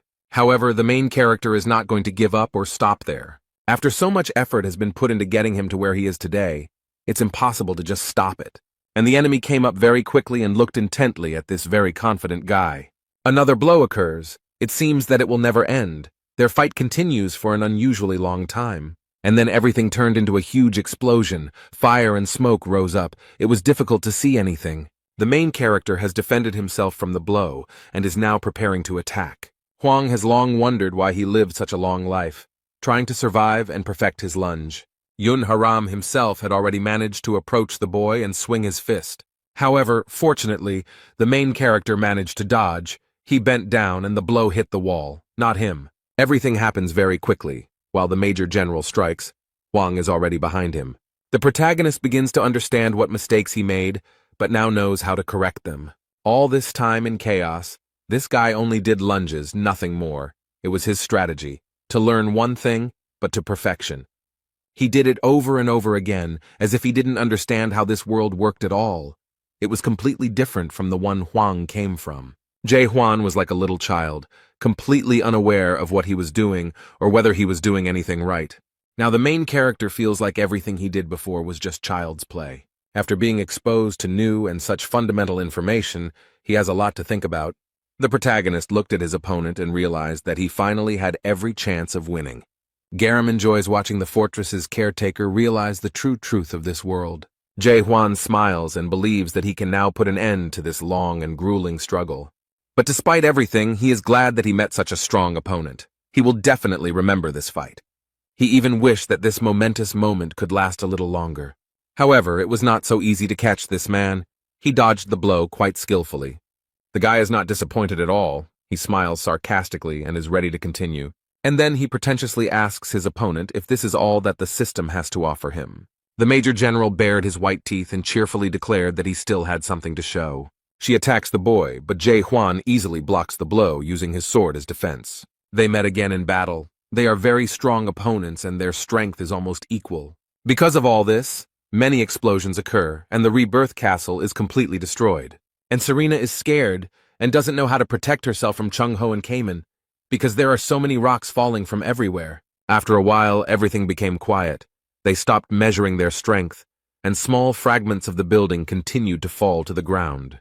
The protagonist landed softly on a small patch of flat surface and exhaled heavily, and his opponent noted that he liked it, and added that he hadn't had such pleasure for a long time. He can't believe he met such a strong opponent in chaos. He definitely didn't expect this. The fortress commandant looks very serious and turns to his opponent to say something to him. Yun Haram himself fell silent and listened attentively to Jae Hwan. After their fight, the general treated the boy with respect. The fortress guard noted that during the battle he felt the same as Garam, and it was very interesting. Huang has been perfecting his lunge for thousands of years, and this man, like the protagonist, has spent his entire life honing one skill. But he regrets that this man is just an ordinary adapted man, the same words that Mulark once said to him. This man remembered, as Mulark now did, that he was sorry that such a great general had turned out to be an ordinary adapter. It really struck him. Garam sees more and more similarities to this horror. He has only one question for this guy who stands so proudly in front of such a strong man. The man asks loudly what this guy wants. What is his main goal in this life? The main character does not hide anything. He honestly and proudly answers that he is heading into the depths. Now he says out loud that Jae Hwan reminds him of the horror that happened to him many years ago. But then he explains that the depths are full of extremely powerful beings, much stronger than him. It is so difficult in the depths that even great monarchs have given up, and they are very strong. Even the horrors have given in, and this boy naively believes that he can do something. The wind picked up, forming something like a red tornado, and Garam found himself in the center of it all. Jae Hwan didn't expect to see this. He takes cover from the wind and this energy that is floating around. Suddenly, all this action stopped, and a figure holding hands became visible. Some strange creature appeared, something with big wings. It looks very strange. The protagonist cannot believe his eyes. An extremely powerful creature is looming in front of him. Yun Haram himself is all beaming. He smiles slyly, because he understands that now he is about to have a lot of fun. He challenges the commandant of the fortress to demonstrate to him a skill worthy of such ambitions. A dark guardian appeared in front of the protagonist, looking like an angel. It seems that Garam has significantly developed his abilities. Serena can't believe what she's seeing. All these events are extremely shocking to her. How can you watch calmly when a demigod guardian appears before you? It is obvious that Garam has long since surpassed the rank of general. Looking at Sam Yun Garam now, we can confidently say that he has reached the rank of lieutenant. This creature is armed with a long, sharp spear and challenges the fortress's caretaker to prove that it is worthy of going into the depths. The Dark Guardian has a very important and responsible task. He protects the system of this world. However, it is unclear how a person who has accepted this system can summon such a creature. The protagonist realized a very deep truth about his existence when he met the Dark Guardian, and the fortress's caretaker is convinced that he lived only to destroy this world. And at that moment his two swords merge into one superpower. This guy will do everything in this fight to convince everyone, and especially himself, that he is worthy of it. The battle with this supernaturally powerful creature begins, and Jae Hwan is ready. His opponent is looking forward to this fight. It should be impressive. The main character uses all his imagination to get into a fight with the security guard. Their forces clashed, and now it will be possible to see who is stronger, the Dark Guard or the simple guy. A huge, powerful wave rises, sweeping away everything in its path. Serena and her friends are barely holding on. The fortress commandant strains all his strength.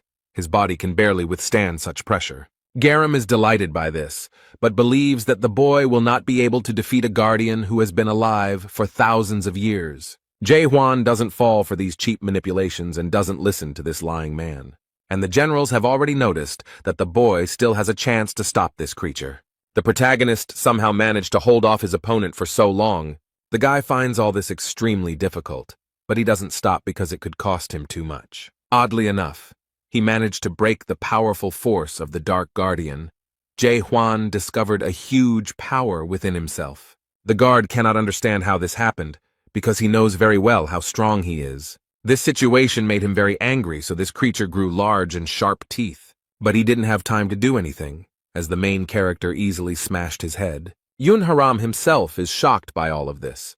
He definitely did not expect such a turn of events. And then Jae Hwan approaches him, and this scares the man a little, because he turns out to be a much stronger opponent than he thought. The guy raises his hand up, thus controlling the huge sword that is behind his back.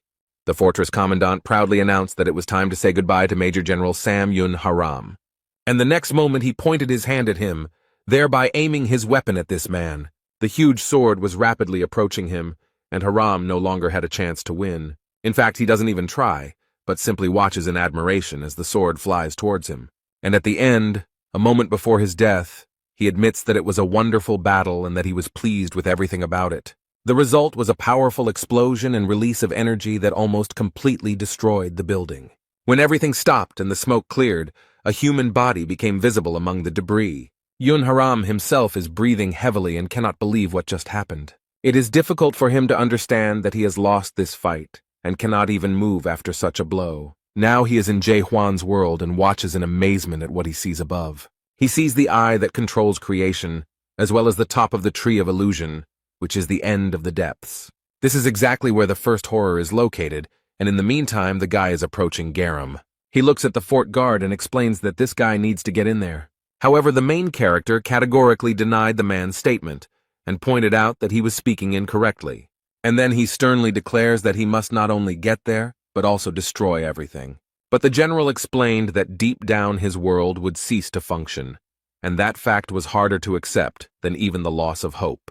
Having seen this world, no soul would want to live any longer. It is amazing that such an unusual world comes straight from heaven.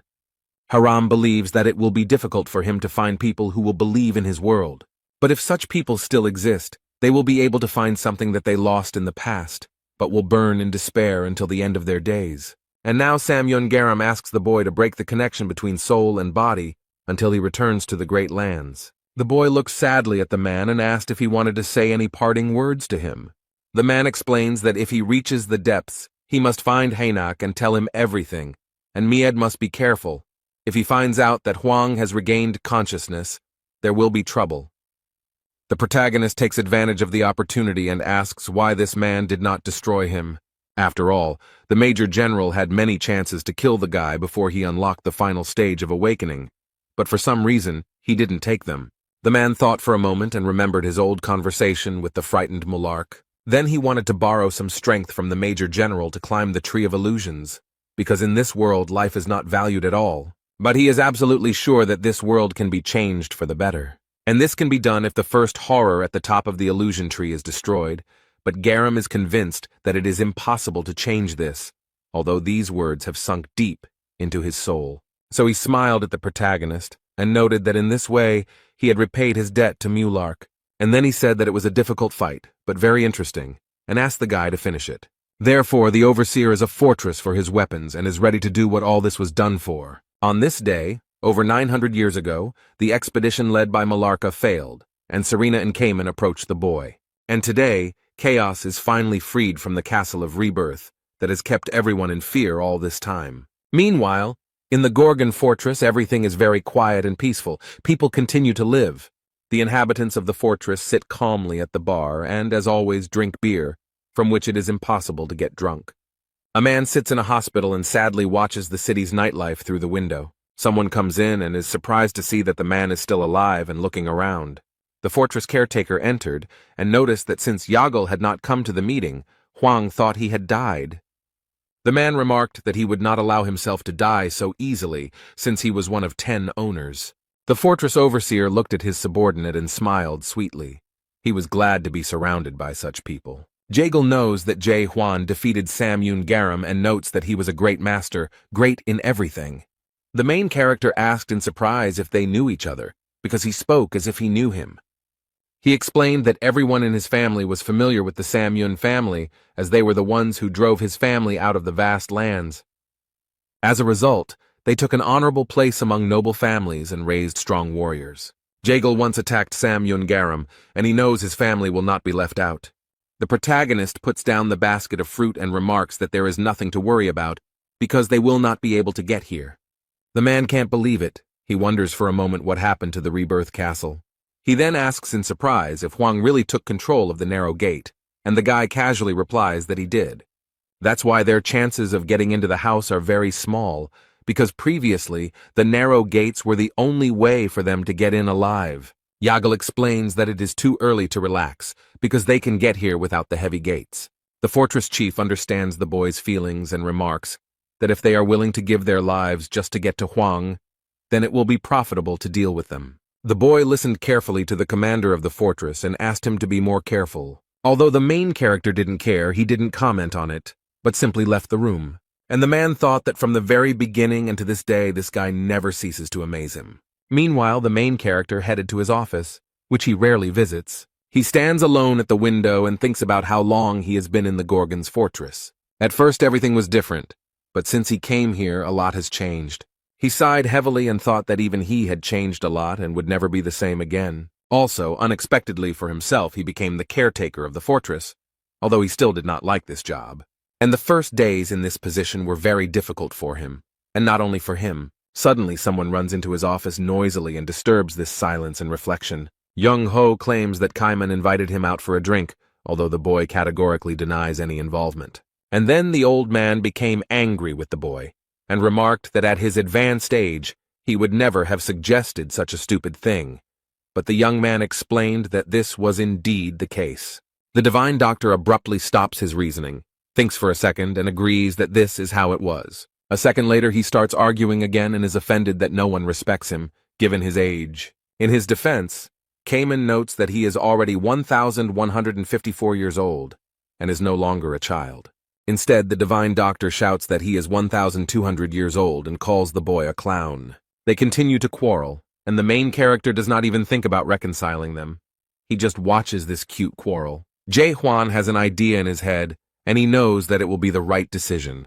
He looked out the window sadly and realized that it was time for him to leave this place. It seems to him that he is already beginning to become attached to this place and these people. Darkness has enveloped the Gorgon fortress. It is deep night outside, and the whole city is sleeping peacefully. But there is still light in one window. Probably not everyone in this city can sleep peacefully. The main character sits in his chair at the table and looks out the window. He likes to watch the tranquility that reigns outside the window.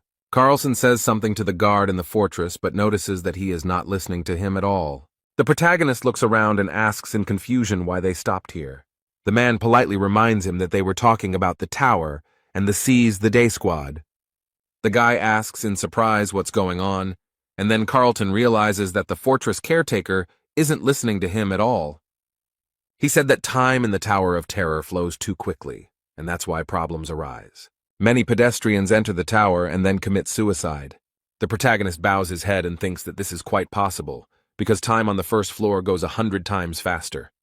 The passage of time too quickly can seriously harm the soul because it is not so easy to use it for several years. But awakening cannot be achieved without effort, so he orders Michael to adjust the time. And then he adds that it is impossible to wake up just by doing lunges a few thousand times, and let people not forget this. This system helps the fortress to constantly increase the number of awakened ones. The protagonist believes that it is necessary to get rid of those who do not want to awaken through training. But then he adds that awakening is not the only way to survive and that there are other ways to adapt. But she explains that awakening is not the only salvation, and someone can find themselves by becoming an adapter. The protagonist noticed that Carlton looked a little nervous, as if something was bothering him. So he looks closely at his friend and asks if something happened or if he has any problems. The man is very nervous. He is trying to find the right words to explain his situation. He explains that Huang already knows that he has recently entered the third stage of awakening. But he has certain difficulties because he was never able to see and create his own unique world. This surprised the main character very much. He looked at the man in surprise. Each person's world is different depending on his abilities. But all awakened ones who have reached the stage of self-denial receive their own unique world. This made Jae Hwan think, because he knows that even spiritual energy depends on the system. But all the awakened ones are trying to destroy this system, so it is difficult to immediately understand that this world is someone's unique world. He rushes to calm the man down and explains that perhaps his world is part of the system. Carlton is surprised and asks if this is even possible, but Huang points out that it is very possible, and he also doesn't know everything about awakening yet. The man comes to the conclusion that if his world is part of the system, then one day he will have to fight it. The fortress commandant agrees that if Carlton wants to save this world, he will have to do it. This doesn't seem to frighten him, and the man asks if Jae-hwan really wants to end this world. The main character did not have time to answer anything, because the man standing in front of him was in a hurry to tell him something else. He places his hand on the table and asks the commander of the fortress to take him with him on the next expedition. But this made the main character laugh, and Carlton was very surprised by such a reaction. The guy remembers that many people approached him with such a request, and he was already a little tired of it. Carlson appeals to the law and explains that all captains are obliged to defend the fortress, but Hwan reminds him that he is no longer a captain. And then he slowly gets up from his chair and adds that soon he too will no longer be the head of the fortress. He passes the guest and explains that he will leave Gorgon's fortress in a week. The man asks again if Hwang really intends to give up his position as a fortress overseer, but he understands that if Jae-hwan leaves now and abandons his post, they will be in big trouble. Carlton, you know that the fortress will be destroyed, even all chaos will collapse because of it. The protagonist tries to calm the man down and explains that he has already figured everything out. He calls Carlton along, explaining that he needs to complete his final task as caretaker of the fort. It's completely dark outside, it's raining heavily. Everything around is flooded with water and darkness. But despite such bad weather, many people are standing and waiting for something. They're all very sad, their eyes are full of tears, and it seems that the sky is crying with them. Jürgen saw the fortress guard and hastened to give him a cloak as he might get wet, but the boy refused. He walks slowly in the rain and is already completely wet from the drops, but it doesn't seem to bother him at all. He asks the residents of Gorgon's fortress to give him some attention and thanks them for coming here. The guy says that they all did their best to save their fortress and worked very hard for it. And now is the time to say goodbye to those who gave their lives defending the fortress. All these innocent victims will be mourned at a farewell ceremony for 3 days. The ceremony has begun, and they are mourning their loved ones who died in these battles. Each of these people has lost someone very close to them in their family, whom they now miss. Their salty tears mixed with the drops of water falling from the sky, but now no one cares about the rain. But there is one strange thing that has been hidden for a long time, but it attracts a lot of attention. People start whispering and remembering that he was there from the very beginning of this ceremony. The commandant of the fortress stands on the podium and repeats his words that all these people showed themselves well in battle. However, he adds that everyone understands that this is not the end, and there is no need to relax halfway.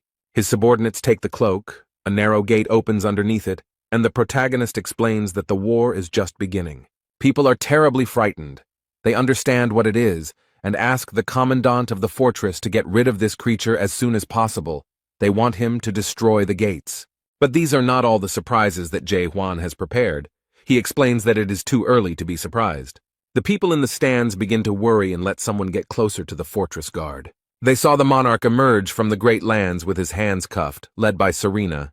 They can't believe their eyes. Is this really the monarch? People are afraid of him.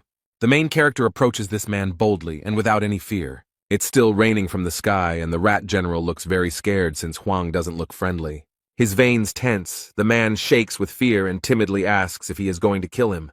He begins to get nervous and asks the commandant of the fortress to do it quickly, but warns him that he will get what he deserves for this. He continues to threaten and explains that the monarch of total darkness will never forgive him for this. Jae-hwan got tired of this meaningless chatter, so he decided to punish this man. It only took one swing of his sword to leave this idiot without both arms. When he looked at his hands, he started screaming hysterically because it was so scary to see. The protagonist assures him that he will not kill him here, because he wants to return this man to the great lands. But he asks that this monarch convey to his master that if he wants war, then let him come. Jae-hwan proudly and very confidently declares that he will wait for him at the top of the Tree of Illusions. The day has come, the weather has become much better, the main character is walking around the fortress. But he can't enjoy the quiet walk because Serena comes screaming after him. She wonders how a man who is going to resign as commandant of the fortress tomorrow dared to do such a thing. She finds it hard to believe that this man is going to fight the Lord of Pitch Darkness. The girl does not understand why the man sent the monarch Reich through the narrow gate. If he was going to destroy this thing, he had to do it quietly and without witnesses. Serena realizes with horror that they are all in for a terrible and irreversible revenge. The guy tries to calm the girl down and asks her not to make noise, because if anyone comes, it will be some lieutenant. Since there is war in the great lands, none of the great monarchs will be able to escape it. The girl explains that she knew the guy was crazy, but she didn't even know how crazy. She realizes that someone much more powerful than the first lieutenant will come to avenge the death of the monarch of silence. She is sure that at least 2, maybe 3 will come, and if representatives of 5 large clans come, then everything will reach incredible proportions. This is exactly what the main character wants, because only his death can change reality. The girl fell silent. She had nothing more to add, and she realized that now she would just have to wait. Jae-hwan looks back and asks why she came, to cry or to ask questions, and he adds that she is even a little interested in how events will develop in chaos, which he very much doubts. The girl admits that she came to hear about something that he had long promised to tell her. She asks the guy again what he saw beyond the 8 gates of hell. She is very interested in it. The main character, without further ado, told Serena absolutely everything that happened there. All this made an incredible impression on the girl. She asked him if he was sure of what he saw there, and what he told her. She asks again if Mulark really left it there, and Hwang confirms that there was indeed a message from her godfather. But the girl is unperturbed. She cannot believe all this, so she demands proof. Jae-hwan gives her a very short answer, cold winter, which makes the girl shut up. She looks at the guy in surprise and asks if she heard everything correctly, but the guy doesn't explain anything, and again answers with the mysterious phrase, cracking egg. At that moment, Serena realized that all this meant the winter of the illusion tree, and this impressed her very much. It was a long time ago. Mularka was in winter near the Tree of Illusions, when the snow crunched under his feet. In the very center of these harsh lands, where a powerful ice storm raged, something magical was happening. This amazing story was told to the main character by Mularka himself on the threshold of the 8th gates of hell. As he approached the glow, a bright egg, like a flower bud, was waiting for him there. At first, he was very alarmed because it was the first time he saw life emerging from an egg. This man assures that he will never forget such an amazing and touching moment. The birth of life appearing in a dream, a cute little creature hatching from a fragile shell. It was at that moment, when Mulark saw the child's face breaking through the thin shell, that he realized his godmother was right. The main character told the girl about all this, about the newborn child and how she found a godfather. He finds the whole story rather strange, but Serena listens to the boy very carefully. And then, with great surprise, she asks why he finds all this strange, because for her, these are completely ordinary things.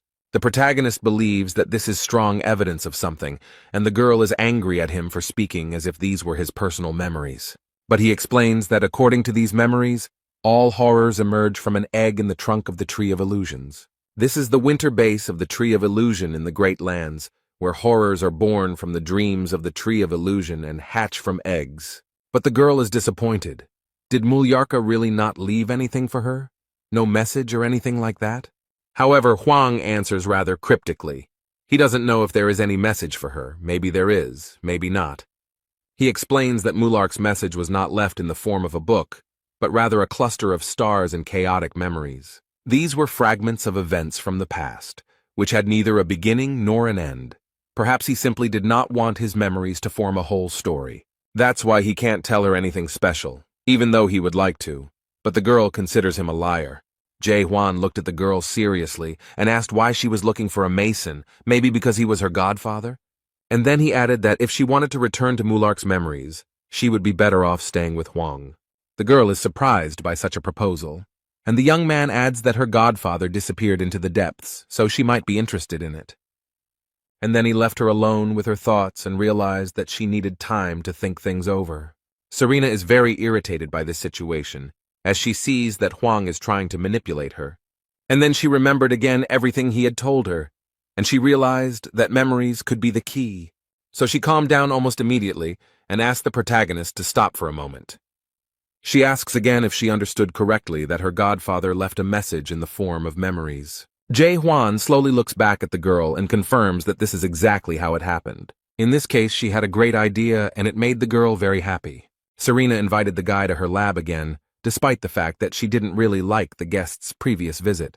The guy looked at her with a smile and remembered that she herself said that she would not let anyone else in here. She also stated that he fits into her personal life, but the girl explains that it was a long time ago, and she needs him now. She was making something, and when she finished, the panels on the roof started moving, and the guy watched with interest to see what would happen next. From there, a cat-shaped device appeared on metal chains looking both cute and scary. The girl briefly and without details explains that this cool thing will help them with compression. But this scares the guy a little, so he asks her to explain, and she tells him that this device attaches to the soul and squeezes out memories. This is often used by horror films that have lost their spiritual strength. It allows them to gather all their emotions and memories together. Thanks to the use of compression, horror always has enough ideas. She then adds that this is her first experience using this method, but others say that squeezing is the best thing you can do to induce terror. Surprisingly, the main character quickly agreed to this experiment and realized that she wanted to use this technique to look into the memories of her godfather. The final preparations are already underway, but this waiting is a little tiring for the guy. He wants to finish everything as soon as possible. It seems that he was right to ask Serena about this technique, but it was too late to back out. She smiles and wonders if he will remain as calm once the procedure begins. She knows perfectly well that squeezing causes incredible pain to a person, but she did not warn him about this at first. But this pain only affects the victim to whom this technique is applied, so she was not interested in talking about it. So the girl began the procedure, which required considerable strength and concentration. But something didn't go as she planned or imagined because she also feels pain. She knew, of course, that the guy would feel it, and she assumed that it would hurt her too, but not as much. Now she sees that his spiritual power is much greater than the siren expected. She put in even more effort, and from a distance it looked like the two of them were in the center of a huge tornado. And then the magical moment came, and the girl realized that she had managed to do what she wanted. She penetrated the inner world of the escort. She found herself at the center of all of Huang's fantasies. Serena looks around in delight and realizes that the other horrors were not exaggerated when they were told about her. But what strikes her most is the huge number of memories. She never thought that a person could have so many of them. Even when he broke through the 8 gates of hell, she realized that he was not an ordinary person. But now that she had a glimpse into his amazing inner world, she realized how unique he was.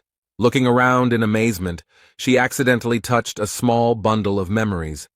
This touch hurt the girl, and she turned away sharply and pushed him away from her. She got seriously hurt from such a small and innocent touch, so Serena should pull herself together. If she makes a mistake here, she might be stuck in his memory forever, so she needs to read the memories of her godfather and leave here immediately. But this mission turned out to be not as simple as the girl thought.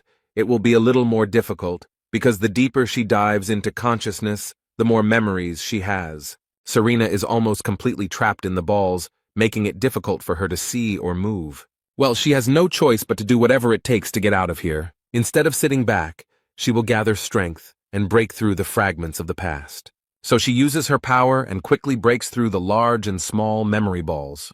The passage is very narrow, but this does not stop Serena. She continues on her way. And when she finally got outside, she was absolutely delighted with what she saw there. The girl found herself right in front of a huge ball with the memories she was looking for. She finally found her father's memories, and they seem very sweet and tender to her. The girl remembers her childhood and how they spent time together, and how loving her father was. The poor girl hasn't seen Malarca for an unusually long time, so now she can't look at it calmly. Tears appeared in Serena's eyes. She didn't even realize how much she missed him. In this memory, he extends his hand to a little girl and asks her to follow him. But now Serena can't hold back and reaches out to her father, who is actually just a memory. She cries and screams in despair that she has been looking for him for so long, that she misses him so much. The poor woman has been searching for him for over 900 years and promises that they will definitely meet again. Due to this despair and regret, the siren couldn't help but melt into Jae-hwan's memories. And the next moment, she came to her senses with tears in her eyes, and everything in her head was somehow very confused. She sits up and tries to understand what happened to her because she remembers how she got into the boy's mind, but she doesn't understand what happened next. It turns out that the siren was on the roof of one of the many high-rise buildings and does not understand where it is. Changing her appearance was the right decision, and she doubted the correctness of her guesses. But it turned out that all her guesses were correct. She understands that she is in the 194th world, that is, on Earth. The place is occasionally visited by horrors that move illusions across the tree's bark, and due to the horrors' many attempts to protect the Earth, It has been forced to remain hidden from the authority. It seems she has entered the supernatural, the foundation that was formed when the earth was created. Malarka said that there is a subconscious entity called the supernatural, that it is formed along with the place of birth, and that all the illusions of the world are formed through it. There is only one way to get out of there. You need to find a particle of consciousness in the subconscious world, that is, a guide. Serena is wondering where to find this manual when a boy quickly runs up to her. He runs away from someone and asks the girl not to disturb him and get out of the way. Two more boys run after him and rudely demand that he stop. One of them is holding sticks in his hands. The girl looked at all this, and it seemed to her that this guy looked like someone. These people cornered the child and noticed that the boy had been running away from them for a long time. They say it's time for this little one to give up, but it seems the child is not ready for that. The boy bared his teeth and prepared to fight the two men. Instead, a man in a police uniform waved a stick and declared that the only problem was the children. Serena couldn't take it anymore. She stopped the fight and screamed for them to stop. She asks why these men are harassing the poor child, and her comments surprised the workers. One of them looked at her and asked the girl to leave, as it could be dangerous here. And then they explain that this boy refuses to grow up and use this to justify their behavior. Another explains that refusing to become an adult is a serious crime and carries the death penalty. She adds that it is their duty to run after him, but Serena does not understand how being a child can be a crime. She doubts that such laws exist on Earth. The police looked at the girl, then at each other, and noticed that she was somehow different from everyone else. They find her pronunciation unusual and even very strange, and the girl does not like this situation. One approaches the girl to show her passport, and the other notices that Serena has horns on her head. She realizes with horror that she forgot to hide her horns. Now she is in a very bad position. Malarka warned that if she suddenly found herself in such a world, she had better not stand out in any way. This place is brutally repulsive to anyone who is even slightly different from the mainstream, and no one knows what might happen if they notice that you are different from others. Serena remembered with despair how her father had told her to be careful, but now there was nothing she could do about it. She understands that she is in serious danger, so she will have to use magic. People can't believe they are seeing a fire in front of them, controlled by an unknown girl. She suddenly points her hand at the attackers to take advantage of the situation, but it seems like something went wrong. The poor thing realizes with horror that her magic does not work in this world, and now she has no idea what to do. Suddenly, the city siren began to wail at the top of its lungs, announcing an impending emergency. These people in police uniforms begin to turn into terrifying monsters. Their clothes become too small for them because these creatures begin to grow. They increase in size, and the city siren continues to howl and warn about the detection of a suspicious object. The girl is so shocked by what is happening that she cannot even move. And in relation to these monsters, the system decided to begin immediate destruction. Serena is very scared and begs them to stop and not do this. All this scares her very much. But the monsters do not stop for a minute. They quickly approach the girl. And then one of these creatures grabs the poor thing and holds her face tightly with its hand. However, the guy does not hesitate to rush to help the girl. He is not going to leave her in trouble. He quickly runs up to the monster that attacked the girl and hits him hard on the head. This little boy is very skilled in fighting. It looks like this is not his first time. Another one approaches him from behind, but this child notices him and looks at him not at all childishly, but on the contrary, very sternly. He jumps away from the first monster and destroys the second one in one move.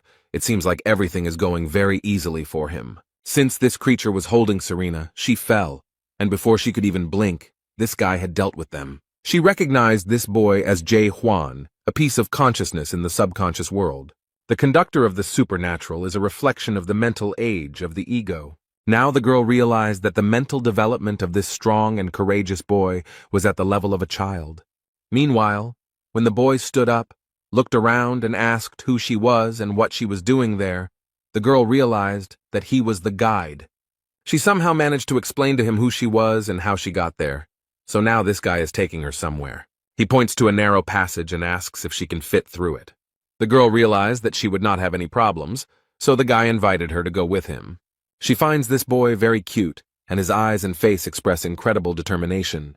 Now she understands that if the conductor expresses the mental age of the ego, then deep down Huang is an innocent child.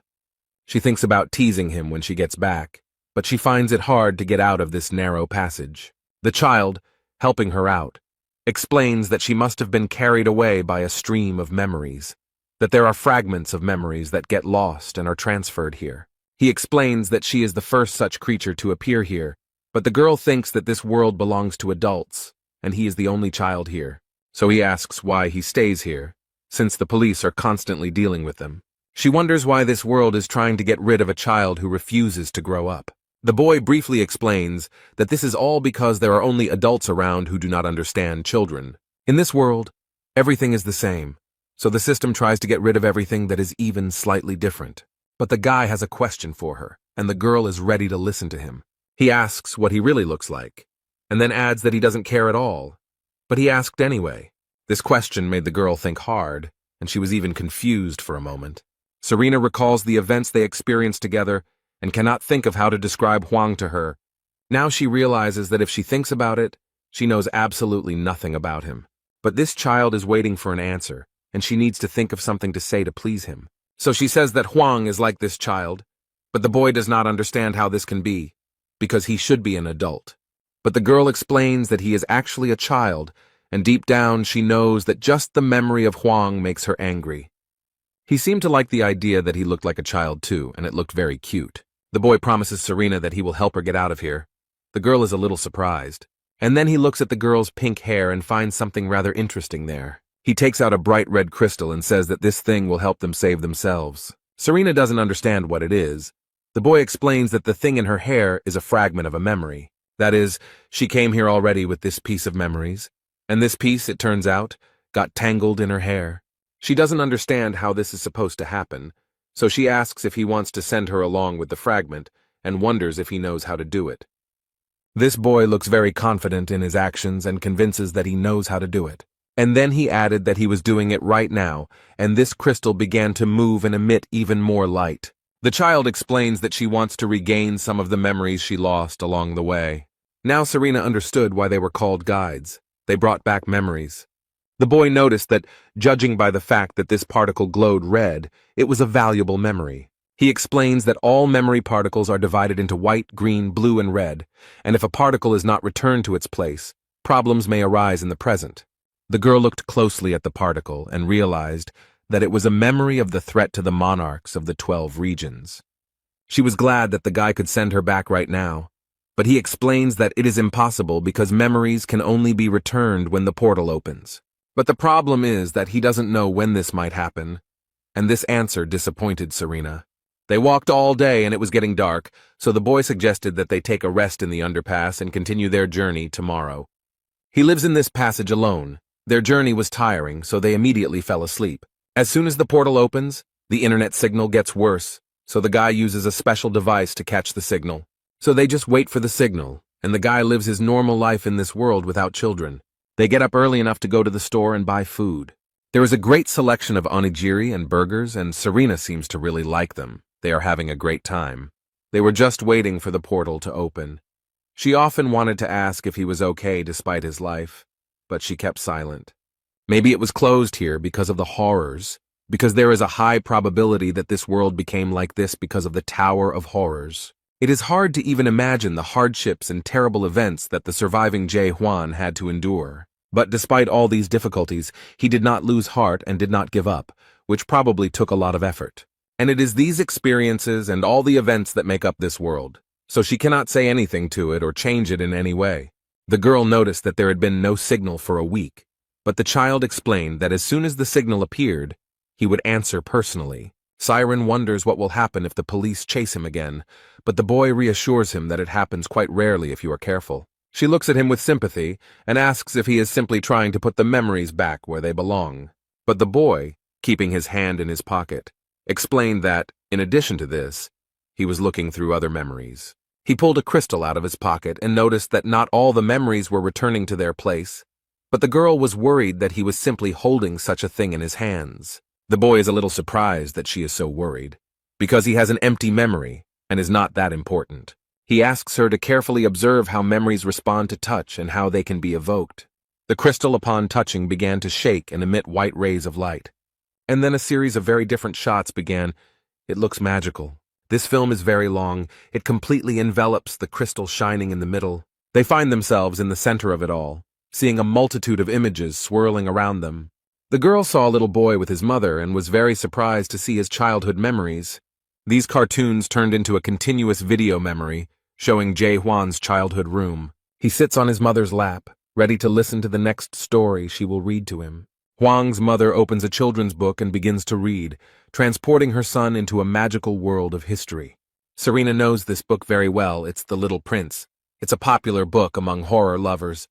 The boy asks his mother if the little prince has arrived on Earth, and his mother confirms this. Once the little prince said that the most important things cannot be seen with the eyes, and his mother repeated this phrase to him. This is a story about a little prince who looked at the world in his own way, in a way that adults no longer know how. He told adults who love numbers and think they are doing something important, that the most important things are not visible to the eyes. This is a beautiful story about a prince who trusts the power of his imagination and values his own naivety. But this beautiful story ends with the death of the little prince, and the ending is not very positive. Perhaps such an end is inevitable. He must die so that his story can remain something pure, because everything pure and innocent must eventually disappear. The boy in the memories asks his mother what happened to the world that the little prince left behind. This child is very curious about what is left there, in that world from which the prince came. But the mother assures her son that the little prince remained there. But the boy does not understand how this happened, because he is dead. Mom explained that the little prince was not dead, and that this child next to her was telling Serena about it. Little Jae-hwan is convinced that the prince did not die, but remained alive on Earth. The girl looked at this naive child with compassion and thought about what he had just said. It was obviously a lie, made up for the child, but the boy firmly believes it. The little prince did not give up his world, and this incredible story became the source of his strength. The girl realized that the main character's world was born after a collision with a cruel system. Despite the fact that it is not realistic enough and does not have a well-thought-out world system and an interesting plot. But his world is unshakable. This is the moment of the birth of the world after destruction. Serena is extremely impressed by what she saw and considers this memory to be very important. But it is very strange that this fragment is white, and as she knows, this is the color of unimportant memories. Perhaps it was precisely these kinds of memories that he had to give up in order to survive in this world. Suddenly, the boy saw a bright flashing dot on the screen of his device. They are both amazed that it has finally happened after so many years of waiting. And the next moment, the baby jumped off the railing and ran somewhere. Serena asks where he is running.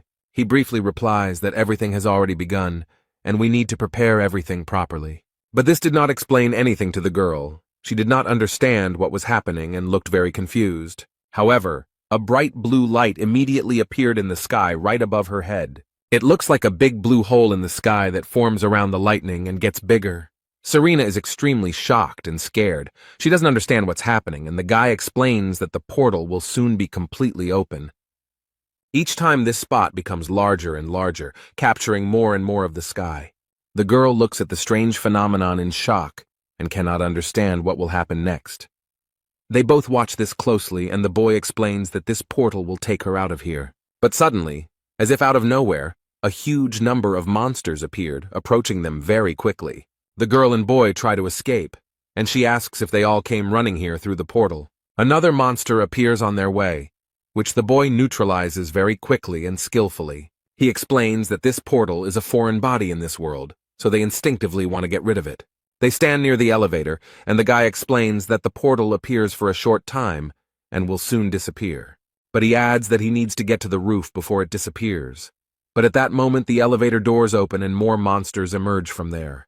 The child was completely unprepared for this, so they were easily able to grab him by the neck. Serena doesn't know what to do. She's too scared to get her bearings and get help in time. Meanwhile, these scary monsters are already dragging little Hwang into the middle of the elevator. But he somehow manages to escape and attack these creatures with his staff. He fearlessly smashes his captor's head in. The boy copes perfectly well on his own.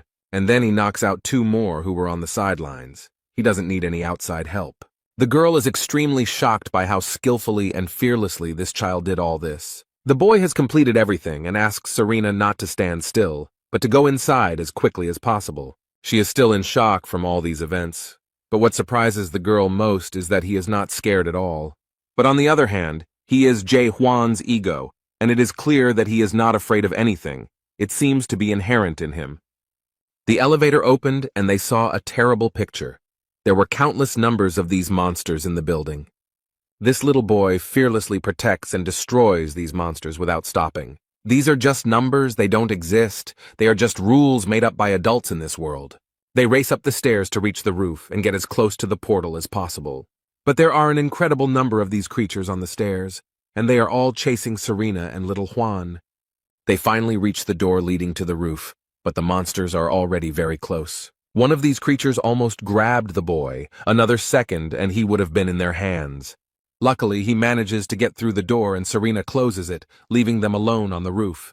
The boy holds the door and explains that he will hold them all back and allow her to jump into the portal. Serena is worried about what will happen to him, but little Juan promises that he will take care of it, and she needs to go to the portal because Sarah will close. She doesn't want to leave without him at all, and suggests that they get out of here together. But the boy doesn't understand what she's talking about. Her words sound very strange. Serena explains that if she leaves now, he will be left here all alone. He has no one in this world. She asks him again and again to come with her. The boy thinks for a moment. He barely holds the door and declares that he can't do it. He can't leave there. And then he explains because this is his world, even if it is not the friendliest and most pleasant place. The boy lowered his head and said sadly that he would have to stay here, not looking at anything. He nudges Serena and reminds her that she needs to get out of here quickly before the portal closes. And she adds that she can no longer hold these monsters at the door, so she needs to hurry. At first the girl hesitates because she doesn't want to leave her child in such trouble. But then she realizes that he is right and she needs to hurry. In this situation she cannot act differently. At the last moment, little Huang called out to Serena and she stopped for a moment. Before she disappears forever, he has one last question that interests him very much.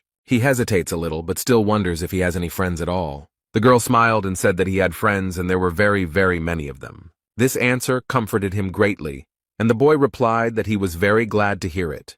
He did not even care that the monsters had already broken through the door. So he has to give up this sweet moment and return to his stick. He will continue to destroy monsters again and ask Serena to hurry while the portal is open. Finally, the girl thought that when she returned, she would definitely tell him about this child. When he feels completely alone and unable to move on, she will let him know that the version of the little prince she told him is real. After all, the little prince she saw was still fighting for his world. Here Serena is once again plunged into a stream of memories. Now she needs to decide what to do next. She will have to leave behind the memories of her godfather, because she does not know the time difference between reality and the supernatural. So she decided that she could no longer get lost in memories and subconscious worlds. But she has learned something and thinks that when she returns, she will be able to build a tower. At that moment, she firmly decided that she would go on the expedition with him. She was convinced of it. During it, the girl will try to find out as much as possible about her godfather. Suddenly, Serena remembered something and reached into her pocket. It seemed she had something there. The girl pulled out the memory and realized that she had never opened it, even though it was his memory. But she is convinced that everything will be fine and nothing bad will happen, so she touches the crystal. After activation, everything around turned bright red and Serena looks very surprised. She saw her godfather there, so this memory of Jay Huan is connected with him. And on the contrary, there was a terrible creature. The girl would never want to see this monster next to her father. After all, it's the lonely king of catastrophe. She can't believe that this could actually happen. This is the first awakened, the king of the dead. His power level is impossible to measure, and he lives in a strange factory. She understands that anyone who wants to enter the depths must face the catastrophe, but it is not necessary to fight it. But this is impossible, because even monarchs are not capable of this, and the girl does not understand why this memory is red. And then it dawned on her. She understood everything, and now she needed to return to reality as soon as possible. She must warn everyone at any cost, because this is very important information. But while she was in the main character's thoughts, the guy did not stand still. The old man looks around and remembers that 900 years have passed since he was last here. Cayman holds the unconscious girl in his arms and announces that they have arrived. They all come to the final gate into the depths. Huang explains that he saw this gate in Mulark's records. The main character has gathered the strongest inhabitants of the house and now stands with them in front of the strange factory. Jürgen asks the fortress commandant if he will go straight there, but he reminds him that he is no longer the fortress commandant. Huang just reminds him and wants to explain that he is not going to write him off. The man understands everything perfectly. However, he repeats that this boy will still remain the caretaker of the fortress for him. The main character has said more than once that an expedition into the depths is not for everyone. But if someone insists, he has the right to go with everyone. So now he has more than 3,000 people behind him. He understands that too many people have come here. It is difficult to convince them to stay, because this expedition is a long-standing dream of all the residents of the house. Juan doesn't like dragging around an unconscious Serena, but the horror of this expedition will not stop him at all because he can be of great help. The doors of this factory suddenly open, and no one understands what is happening. When they opened a little, it became clear that there was someone there, and evil horned monsters were running out of there. The main character understands that no one will let him through so easily, so he will have to fight here first. These creatures are extremely vicious and have strong, sharp teeth that can easily kill. Their eyes are blazing with rage, and these horned monsters are ready to feast on fresh meat. They disperse and quickly approach a large group of people. Cayman grips his weapon tightly and warns everyone to prepare for battle, though he himself doesn't look the least bit concerned. Meanwhile, in Region 9, interesting events are taking place in the ancient castle of Total Darkness. Monarch Rake, also known as the Rat Monarch, bowed his head before his leader and trembled in fear. Although his soul was damaged when chaos cut off his arms, he still managed to peacefully return to his body in the Great Lands. But he can't even imagine what they will do to him when they find out that he returned alone, and the chief finds out that Garam is no longer there, but he knew that this would happen someday.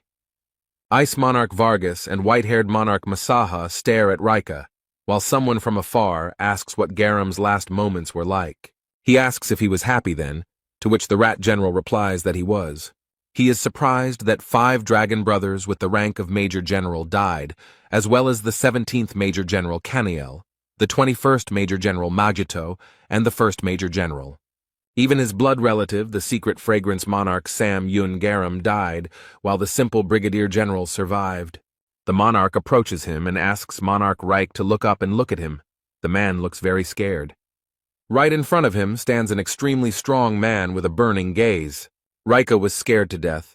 Huang was very strong, but compared to this monarch, he was much weaker. The difference in strength was too great.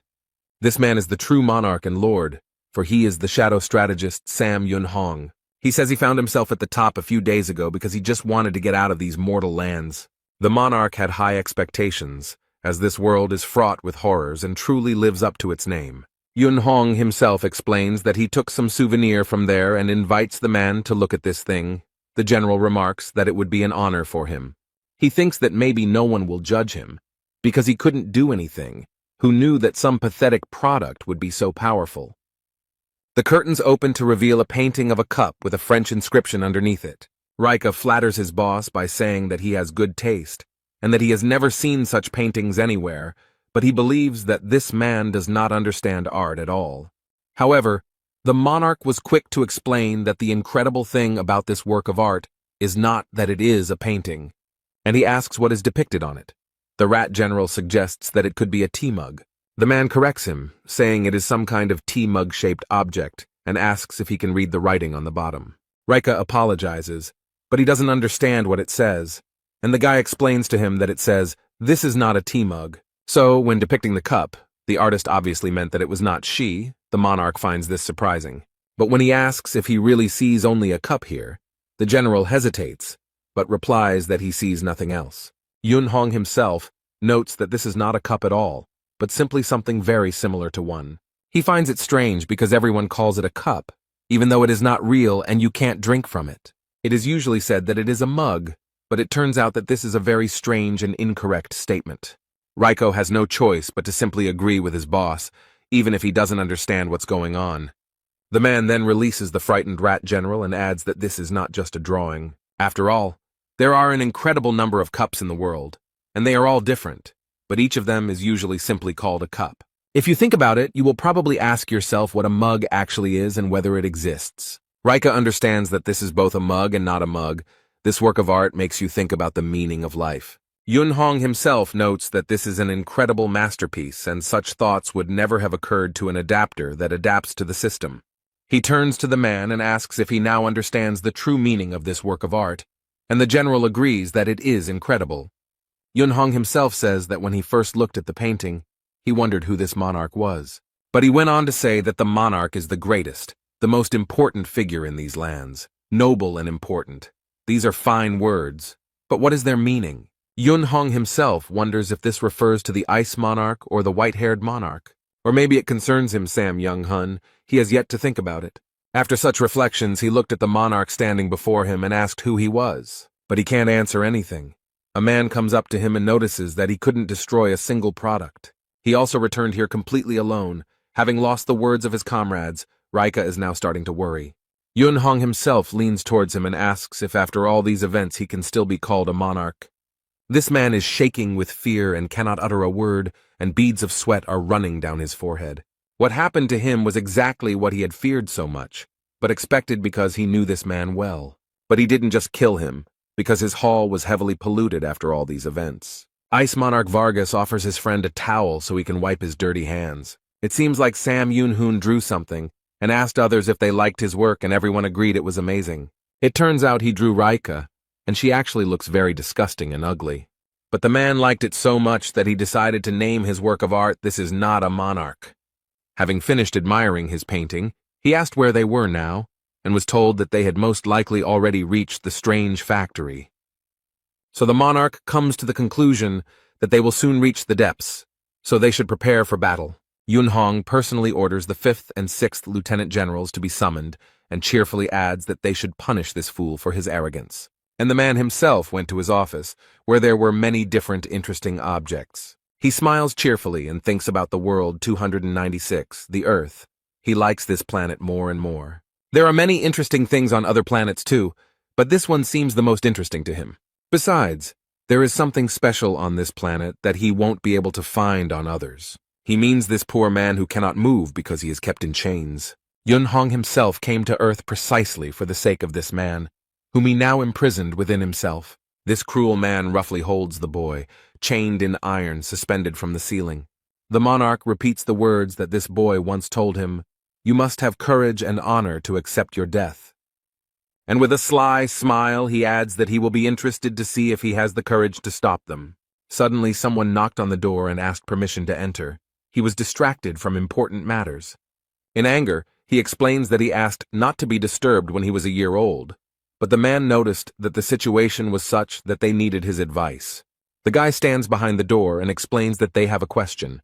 How are they going to get into the house, since the narrow gates are closed? The monarch, with a smile on his face, declares that he himself said that he must accept his death with honor, so he will have to get rid of him with his own hands. He adds that they will have to listen to these words. But Ice Monarch Vargas looks confused. Suddenly, the room the boy was standing in was filled with blue flames. It seems that Sam Yoon-hun does not like to share his plans and coordinate them with others. He put this guy in a position where he would go there first, but he doesn't seem to like the idea. Meanwhile, at the gates of the strange factory, a fierce battle with monsters continues. They try to clear a passage to the factory and can't believe there are so many horned monsters here. But unfortunately, not everyone manages to fight them. Some of the inhabitants of the Gorgon Fortress die in battle. It's very scary and horrible, but no one stops because these people knew what they were doing and understood all the risks. Jae Hwan also fights alongside all these people. This is just one of the stages leading to the main goal. He uses his sword and strength against these monsters to get rid of them as quickly as possible. Kamen remarks that he has seen this many times before, but each time it surprises him, and the divine physician adds that it is amazing. Chung-ho noticed that Kamen had been quite upset lately, and assumed that he was worried about whether he would be able to take part in the expedition. But the old man hurries to calm him down, because he doesn't know what to do with the rest. But Huang will definitely take this guy. The protagonist thrusts his sword with all his might into the huge horned beast and destroys it, and then feeds his weapon with the horn of this monster to repair and improve it. He probably received less damage in the last fight because he used it to its full potential. This guy could have created a new sword if this one wasn't a spiritual weapon that could self-repair. He recalls Michael telling him that the evolution of spiritual weapons consists of 3 stages. Every time the sword is improved, the boy becomes stronger and his skills increase. But now he doesn't seem to have changed at all. People notice something very strange and scary hiding at the factory gates. It scares them very much. Another monster emerges from the middle of the building, but its eyes reveal that it is much larger than the others. Jürgen also looks scared. He doesn't understand what this strange sound is. It's quite far away, but he still hears it. It is an extremely large and evil creature with strong and very sharp teeth. It turns out that it is an octopus, and it is approaching very quickly, and people are scared and run in different directions. They know little about monsters stronger than the five-horned one, and then a real octopus runs towards them. It took them no less than 3 level 7 adapters to kill the 7-horned one, so their knees are shaking in front of this creature. And to destroy this monster, they need someone of the level of a brigadier general, otherwise they won't cope. This creature is not interested in small goals at all. It is purposefully pursuing Jae-hwan.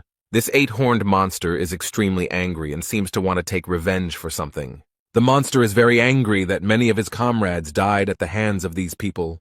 So he releases a huge ball of energy from his mouth, which very quickly approaches the main character. Cayman shouts at the fort guard to be careful. He is very worried about him.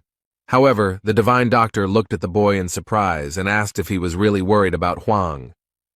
After all, they both know perfectly well what this man is capable of, so there is no reason to worry. The protagonist uses weapons and directs his energy at the enemy, gaining an advantage.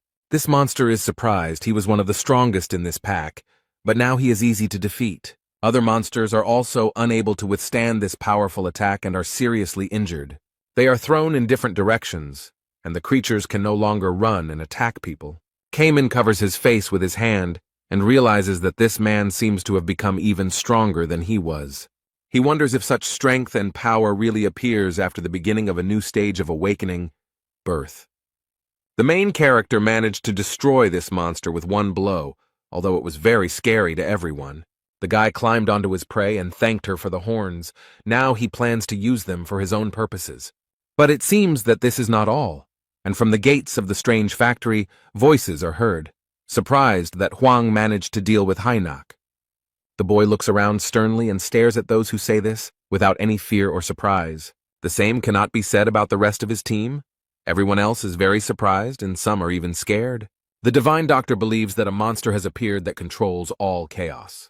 This creature claims that it has not seen a person strong enough to defeat Hainak for a long time. Very strange creatures appeared before them. It turns out that it was a 10-horned beast and the owners of a strange factory. This creature proudly stated that there are only 3 decapod crustaceans in the world, which speaks of its enormous power. The main character confidently noted that this amount would be quite sufficient.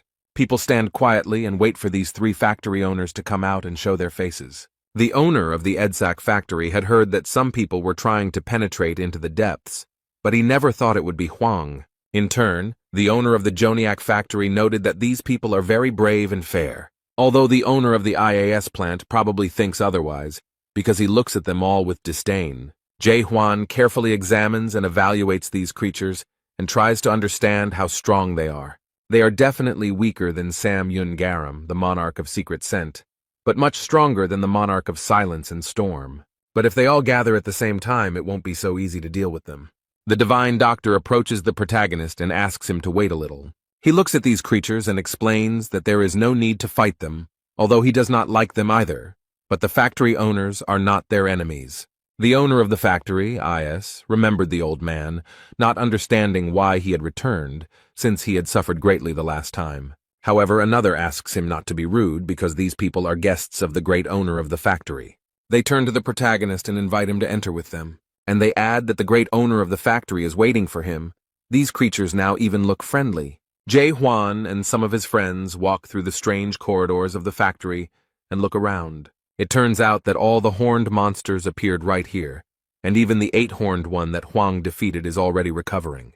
They only wanted to invite him, but thanks to his persistence, Young-ho and Carlton also entered inside. The owner of the factory, Joniak, speaks very strangely. He is a worker, so he only says individual words without putting them into sentences, so the guy did not immediately understand what he wanted to say. He wanted the guest to say his name, and the protagonist said his name was Jae-hwan. This robot explains that Gainak is an incredible product and cannot be destroyed, as it is created every 10 years due to the complexity of its production. He then remembers being attacked by dead demonic warriors, and the beast couldn't take it anymore and was defeated. Hwang was shocked that they had to fight a dead demonic warrior, and Joniak explained that they had entered a strange factory.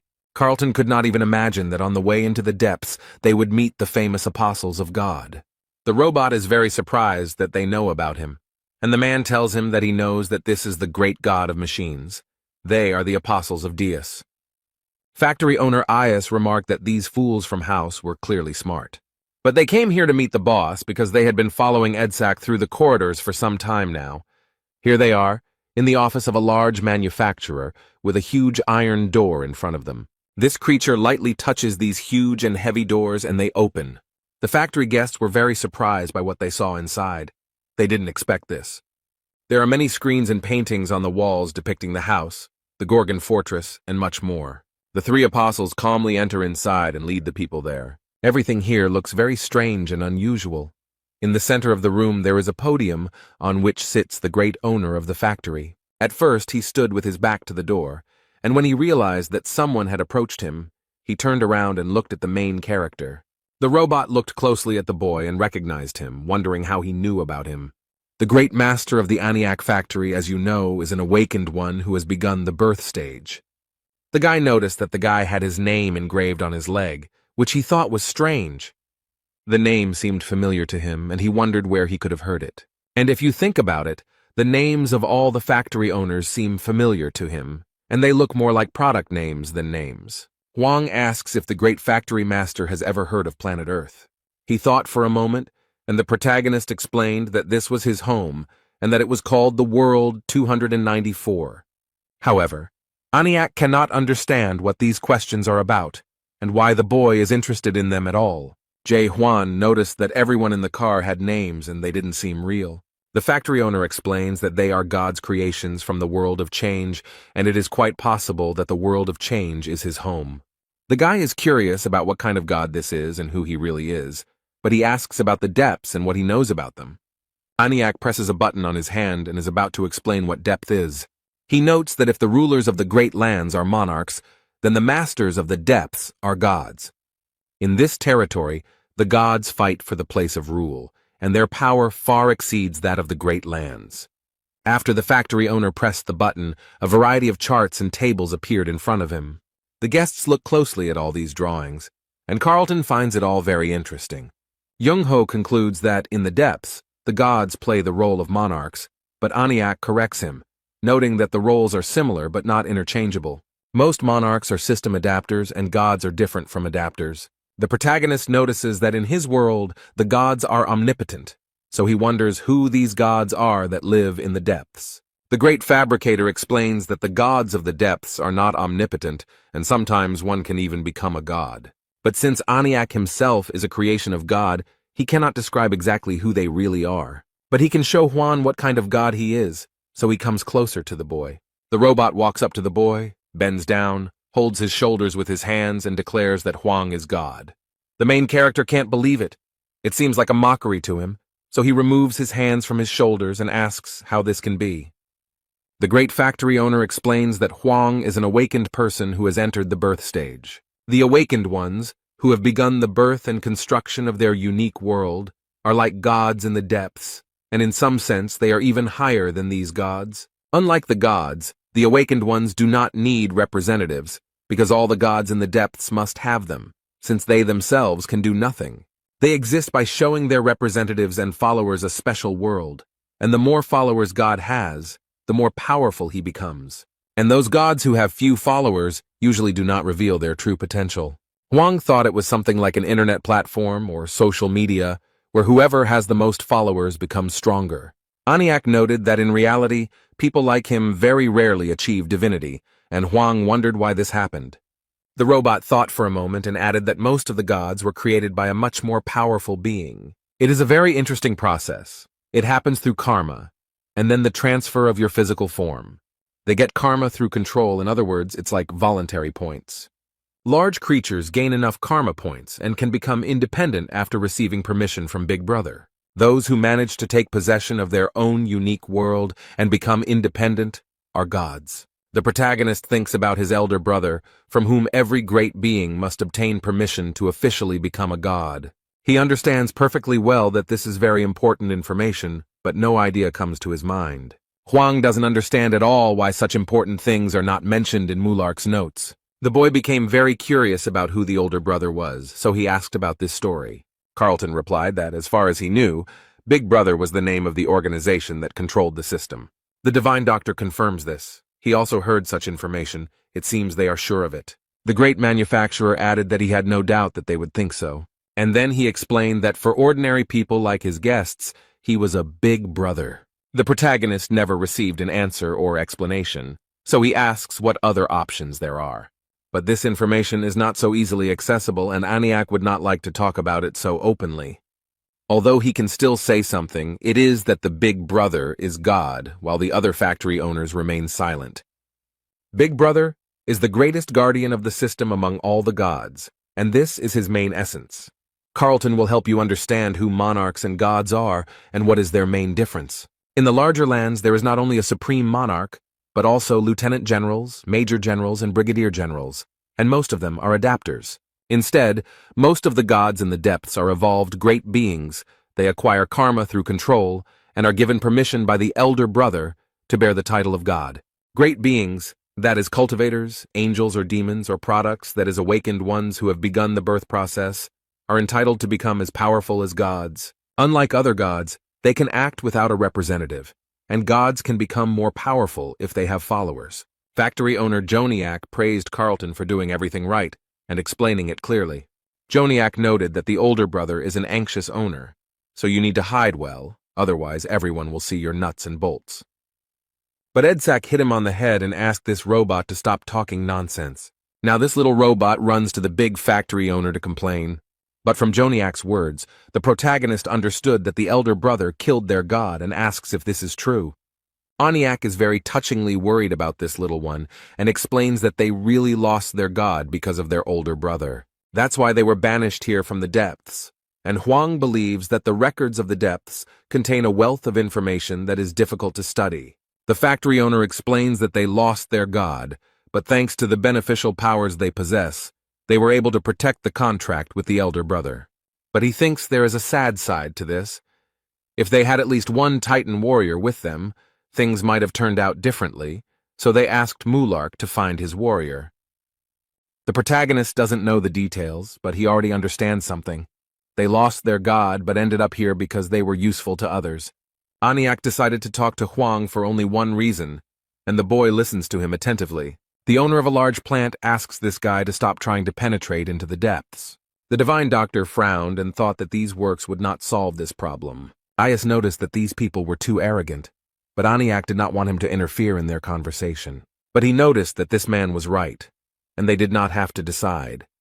He tried to explain that the one who had the right to decide forbade them to go there. The protagonist assumes that King Catastrophe forbids him to descend into the depths. Aniak confirmed that this is the case because he is very angry at them, and the guy asks if it is because he killed his Megadead. The factory owner explains that Magritte, who was killed by Huang, was one of the king's most valuable creations. Firstly, the King of the Dead is the only being capable of opening the gates to the depths. Secondly, the King of the Dead is very angry and acts like a child because the boy killed his servant. And thirdly, since the king is offended by him, he will not open the gates to the abyss for them. Despite what Huang just said and understood, he asks this robot to open the gate for him, but the robot asks if this young man really doesn't understand the seriousness of the situation. The main character understands everything perfectly and will resolve the issue with the king personally, so he asks to open the gates, but the owner of the factory cannot do this, even if he is asked very much. Jae Hwan thought for a moment. He couldn't just accept that he wasn't allowed to go there, and he couldn't do what he had planned. The protagonist takes out his weapon and declares that he has no other choice. The owner of the IAS plant is already ready for the fight and notes that this was the right place to start. Chung Ho and Carlton watch this and realize that this is where their entire expedition will end. The big manufacturer turns from nice and kind to evil and repeats the words of the main character that they have no choice. But it seems like the guy has something else to say to the machine god, so he asks to wait another minute. He remarks that if the gate is opened for him, the boy will find the Titan warrior they lost in the depths, but Rob is completely unclear how he knows this. The protagonist sees no point in revealing all these details and explaining them in detail. He slowly approaches the control panel and calmly asks what decision they have made. It's unclear how the guy knows how to activate the door to the depths, but he somehow did it and asks if they will open it for him. The big factory owner Aniak didn't think long because this guy convinced him. The main character is incredibly happy when he sees that everything is going according to his plan.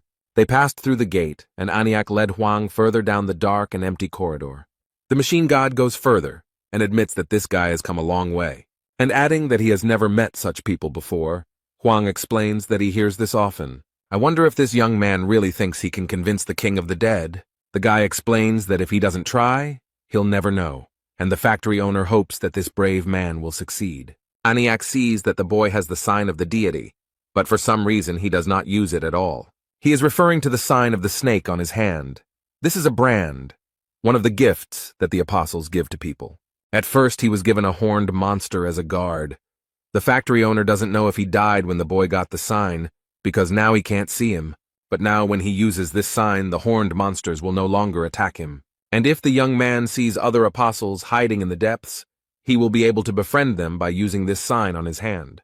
This is very valuable advice for Huang. He will definitely remember it and use it when the opportunity arises. They reached a long wooden bridge, lit by red lanterns. Aniak explains that they have already arrived and the boy must continue his journey alone. This bridge goes across a deep cliff and connects two cliffs, and it seems unsafe. The main character thanks him for his help and promises that he will return soon. He hopes so. The factory owner reminds him that the boy must return within an hour. If he does not make it, he will have to close the gates. The guy is not at all frightened by this prospect. He assures that he understands everything perfectly. Jae Hwan sets out boldly and promises not to waste any more time than necessary. Although the guy doesn't seem to be worried, he's actually not 100% sure this time. But at least he has Mulark's recordings, so everything will be under control. That's the only way to solve all the problems. The guy understands that in order to destroy this world, he needs to go exactly this way. While crossing this bridge, the main character already saw a rather interesting thing on the other side of the bridge. Huang approached a huge and beautifully decorated gate. This must have been the castle of the dead. He noticed that these gates were made from the horns of a monster. Perhaps they locked the dead there. The door opens in front of the boy and he is still impressed, and thinks that it must have been difficult to create something so grand. But what was hidden behind that door really scared the boy, although he should have expected it. He is met by the King of Disaster himself, who asks if this guy really came here to give his life. Because of his words, the suspension bridge almost collapses, and the boy can barely stand. Now he understood who the King of the Dead was, because just from his voice it seemed as if the body was being torn to pieces. The boy is asked how he dared to kill his faithful servant and appear in the castle of the dead, but Huang begs the king to listen to him. The young man stuck his sword into the ground and held onto it to keep from sliding into the abyss, explaining that he had come here to make a deal. But the king thinks that this guy has no right to show up here and offer any deals. An even stronger wind arose, but the youth does not give up. He turns to the king of the House of Disasters, the first to awaken, and declares that he was a deity. But now, he is an ordinary king. He asks how the most powerful god of the depths was reduced to the position of a courtier. Is this all he is capable of? And he asks if he really doesn't want to take revenge on the one who drove him out of the depths and locked him here. The protagonist withstands all this pressure and once again repeats that he came here to make a deal. It seemed to work, because the wind died down and the King of Disasters stopped chasing it away. The beauty of King House's castle was revealed to him. He looked powerful, and the King of the Dead noticed that this guy was too confident in his powers. This monster thinks the guy is a narcissist, but he still decides to listen. He is interested in what he has to say, but he hopes that these words will justify the arrogance and confidence of this young man. After all, only in this case will he be able to get out of here alive. Only if he manages to convince King Hausa. Jae Hwan reveals that he knows about the promise the King of Horrors and Mulark made 900 years ago. This scary monster looks at the boy intently and asks how he knew about it. But the main character doesn't say this. He simply declares that he will take this promise upon himself. He promises to fulfill it. The King of Horrors asks if he even knows what it means, and the boy firmly replies that he understands everything. Huang loudly and confidently promises that he will lead the King of Calamity to the end of the depths. Meanwhile, all the people who were walking with the main character are now waiting for him at the gates of a strange factory. Siren was finally able to exit the fortress guard's consciousness and opened her eyes. Jurgen approached her and remarked that he was glad to see that she had finally come to her senses, since the girl had been absent for a very long time. She immediately asked where they were and was told that they were opposite a strange factory. Serena immediately stands up and asks where Jae Hwan is now. She needs to stop him immediately. Jurgen doesn't understand what's going on here and asks why she's doing this, since the guy has already gone inside. Suddenly, cute fireflies with blue bellies started flying around the people. Fire King Gang Hwan asks the boy not to touch them because they look suspicious. Lightning King Yoon Yoon finds this to be a baseless suspicion, as these fireflies look completely innocent. So he doesn't listen to advice and reaches out his fingers to one of these insects. And it looks like it was a mistake. These bugs are not as cute as they seem at first glance. And the next moment something truly terrifying happens. A huge explosion. The people standing nearby had no way to protect themselves from what was happening. The explosion was so powerful that even the strange factory could not withstand it, and 2 of its towers collapsed. Serena watches all this with horror and cannot contain herself. All this frightens her very much. Many people who came out with them were seriously injured as a result of these explosions. And when this smoke, fog, and blue fire cleared, people saw a terrible picture before them. Monarchs appeared before them. No one understands what they are doing here and how they got here. Monarch Sam Yun-hoon approaches and invites the fortress overseer to appear before him. But with a sly smile, he declares that as he asked, they came here to start a war.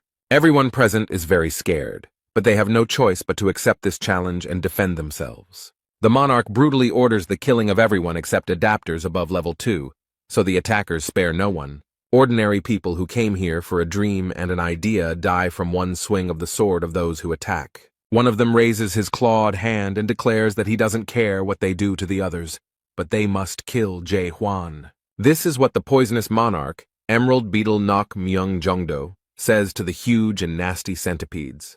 These bugs have captured Cayman and the Lightning King, and Jurgen and James are surrounded. These poor guys don't know what to do with it.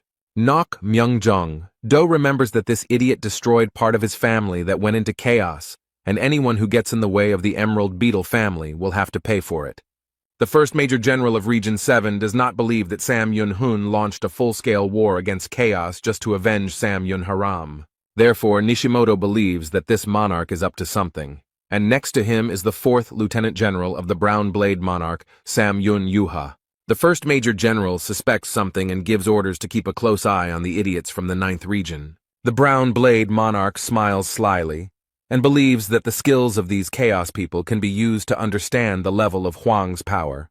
The poor things are trapped in these nasty insects, and the monarch can't believe that some product has been shoved into the ears of about 100 monarchs. Yun-yuha himself understands that 3,000 years have passed, and now he will have to taste death again. Yun-hong himself promised his subordinates that there would definitely be enough fruits from the Tree of Illusions for everyone. He claimed that there was no reason to worry, and everyone believed him, thinking that he had given the remaining fruits to Sam Yun's family. But he is reminded that he is first and foremost the eldest son of the Sam Yun family, and only then the strategist of the 9th region. This kind of devotion to family ties seems laughable to the Lieutenant General. 30 from the Emerald Beetle family, 10 from the 7th region, 20 from the Sam Yun family, and another 50 from the 9th region. There are so many of them, and his goal is quite obvious, but they are all wandering around the same tree and cannot see the forest. He finds it funny that all these people believed his lies so easily that the fruits of it are still evident. Since Sam Yun-hoon came in person, they believed his lie. But don't be upset, because he has a plan.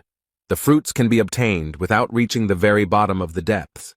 After all, there are 7 supreme gods that rule the depths, and they can get everything they need by simply making a deal with them. There is nothing that the 7 gods do not have access to, but there is one thing that the gods desire most of all. For gods who exist through followers, there is nothing better than awakened because they are able to easily accept a new, unique world. Thanks to Jae Hwan, a huge number of awakened ones are now practically in the hands of Sam Yun-hoon. The Lieutenant General is away from the battle and directing everything from the mountain. He addresses his subordinate Vargas. The monarch orders this man to lead the army and immediately find the goods. Region 7 and the Emerald Beetle have not yet fully realized the true value of the product and the tower. But once they figure it out, they'll steal it, so they need to catch it in time. Vargas will rush to fulfill the order. In fact, the Tower of Terror was created to protect chaos, but now all of chaos has turned into a tower. With the help of the tower, they will prepare even more awakened ones and use them to make a deal with the gods and get all the benefits. And with the help of these fruits, The monarch will transform the ninth region into a new castle of rebirth. And then the ninth region will become the only place where monarchs will not fear death in the great lands, and their enemies will have to surrender and submit to it. In that case, all the great lands would belong to the ninth region of total darkness. In his thoughts, he did not notice that he was being attacked. But for this man, it was not a problem. He easily repelled the attack. It seemed his mood was spoiled. Now he is studying more closely what is happening on the battlefield and trying to understand who did it. When he finally realized where the attack came from, he became very angry because no one has the right to attack him. It was Cayman, but he was not at all embarrassed by the sincere indignation of this treacherous man. He orders his comrades to stick together. They must not separate under any circumstances. Cayman asks them not to let these scoundrels into the strange factory. This cannot be allowed to happen until the commandant of the fortress has completed all his business there. So everyone focused and was ready to stand up for their loyal friend Jae-hwan. Instead, Sam Yoon-hoon loudly mocks them and declares that it is time to get rid of these nasty insects. The poisonous monarch threateningly orders its beetles to move quickly and attack quickly. He wants these bugs to bring him a man named Young-hwan, and for these monsters to hurry up and complete the task. The lieutenant generals of Region 9 smile slyly and are about to put their plan into action. And the next moment he quickly lands on the ground, leaving a trail behind him. Cayman and the Fire King are frightened by all these events. They are attacked by very strong opponents. The Poison Monarch looks unhappy that he's being prevented from dealing with these guys. The monarch saw that Serena was there too, and he didn't seem to like her very much. He states that she is a horror who betrayed the monarch of absolute darkness for her own desires. The men were cautious, knowing that they were about to face such a strong opponent. This monarch is the most dangerous of all those who are here, so confronting him is not an easy task. Yun-hong himself turns to the Poison Monarch and remarks that it is not too late to stop, but the latter remarks that he is too excited to stand aside. But the shadow strategist explains that he is in charge of this operation, so he orders this monster to simply observe. He looked at the boys, who stood wary, waiting to see what would happen next. This man happily uses his power, which, like a snake, lurks behind him, ready to bite. The monarch smiles sarcastically and states that these souls are very persistent in their crawling. And then he takes out his weapon and prepares to hit those who are in his way. Yun-hong himself suddenly waved his hand and created waves of his energy that attacked everyone. It was a very powerful attack. Neither Serena nor the Fire King could stay on their feet. Cayman can barely stand it.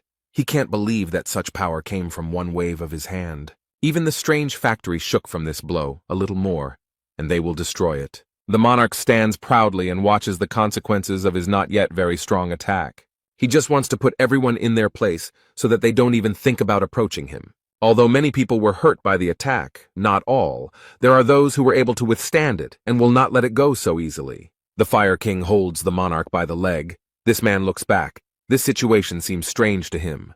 The poor fellow holds on to his leg and boldly declares that he will not let go, although he seems afraid. Yun-hong himself noticed that these people were quite resilient, and he enjoyed watching them try to get up. And then he easily pulls the leg out of the hands of the Thane's leader and plans to attack her. He roughly and effortlessly breaks the boy's arm, causing him to scream in unbearable pain. Instead, the monarch laughed and explained that he would feel real satisfaction when he had trampled them all. Strong tremors were felt in the center of the factory, and Sam Yun-hoon's attack was also felt there. One of the factory owners believed that the people there got bored and decided to have some fun, but another noted that it did not look like human work. A major owner of the Aniak brewery asked Joniak to check out what was going on outside. He used his horns to illuminate everything around him with a green light, which helped him see what was happening outside the factory. He didn't like what he saw at all, and he explained that very dangerous and scary people lived there. Clarton and Chung-ho looked at each other and wondered what this robot meant. The divine doctor can't believe that this actually happened. He looks very excited. And the next moment, these two are already running as fast as they can towards the factory exit, despite the owners asking what happened. Jae-hwan warned them that the monarchs might attack them even after they went into the depths. They couldn't create a new gate that quickly.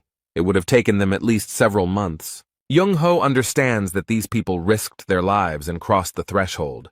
They want to trample chaos so that it never rises from its knees again.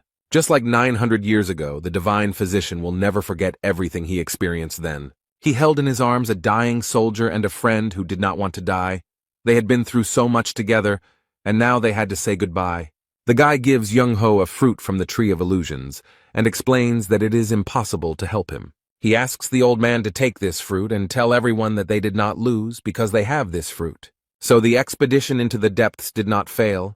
The divine physician could not hold back his tears. When they returned, the old man told everyone that they had not lost because they had received the fruit. He persistently told everyone about it, as if he was trying to convince himself of it.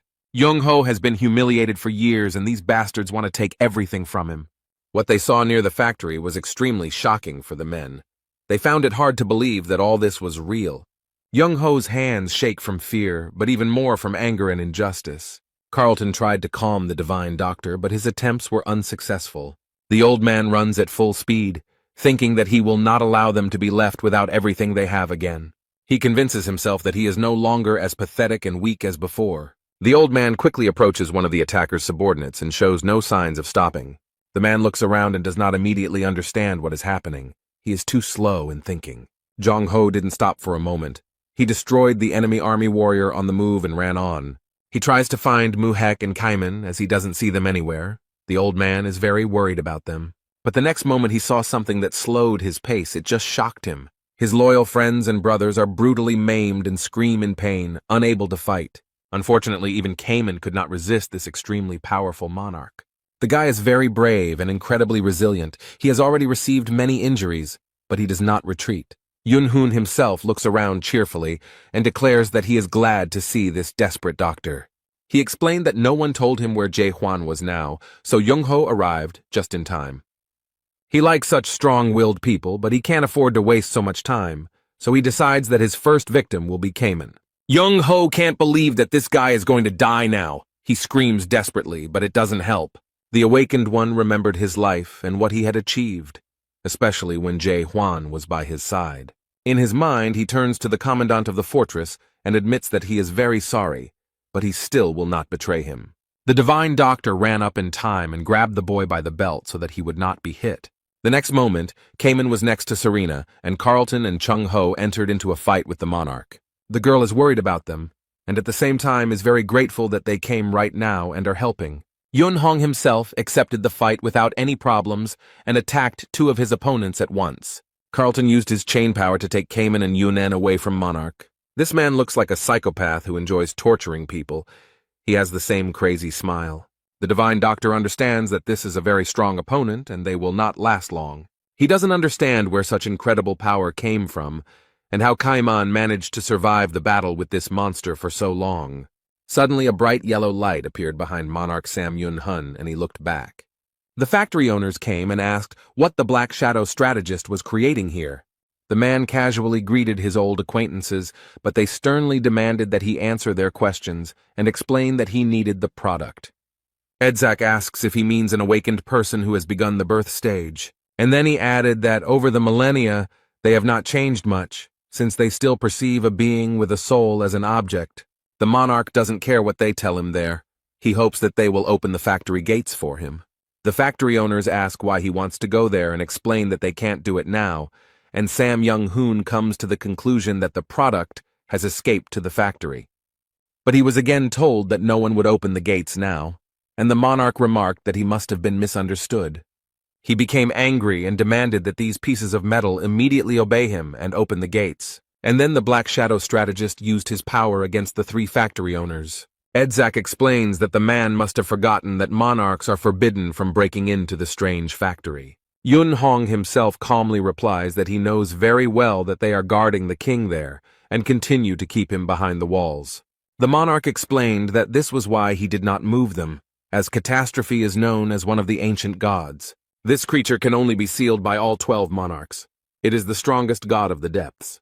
This man doesn't know how strong this king was, but now he is just a fallen deity, and 1,000 years ago, the monarchs of the 12 regions were much weaker than they are now, and he firmly believes that he is now much stronger than the monarchs of that time. Edzak notices that Sam Yun-hoon is making a big mistake now, so he asks him to stop before it's too late.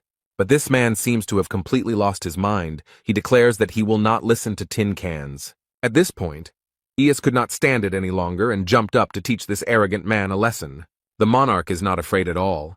He is even glad that he will be able to show them all his strength and power. From the square he had drawn, many powerful rays of energy began to emerge. The divine doctor is so shocked that he cannot utter a word. This is an extremely great power. And then from the same square a muzzle with large and sharp fangs appeared. Before everyone appeared the figure of a huge blue beast, extremely angry. He just raised one paw and could crush anything without much effort. Aias looked up and couldn't believe his eyes. This enormous force was heading towards him. The next moment, this creature simply laid its paw on one of the factory owners, and an explosion occurred. Those who were with him watch from the sidelines, surprised by what is happening. Young-ho can't figure out what kind of demonic creature it is, and the Lightning King asks what's going on. He bowed his head, and the divine doctor decided that after what everyone had just seen, there was nothing to say. But then the boy looked up and wondered if they still had a chance to win. The old man realized with horror that Yunen could no longer see anything. This monster had taken away his sight. But he thinks that if the Lightning King saw all this with his own eyes and saw all this madness, he would not ask such questions. The divine doctor has lost hope. He understands that it is simply impossible to fight such a monster, so he thinks that it is not even worth trying.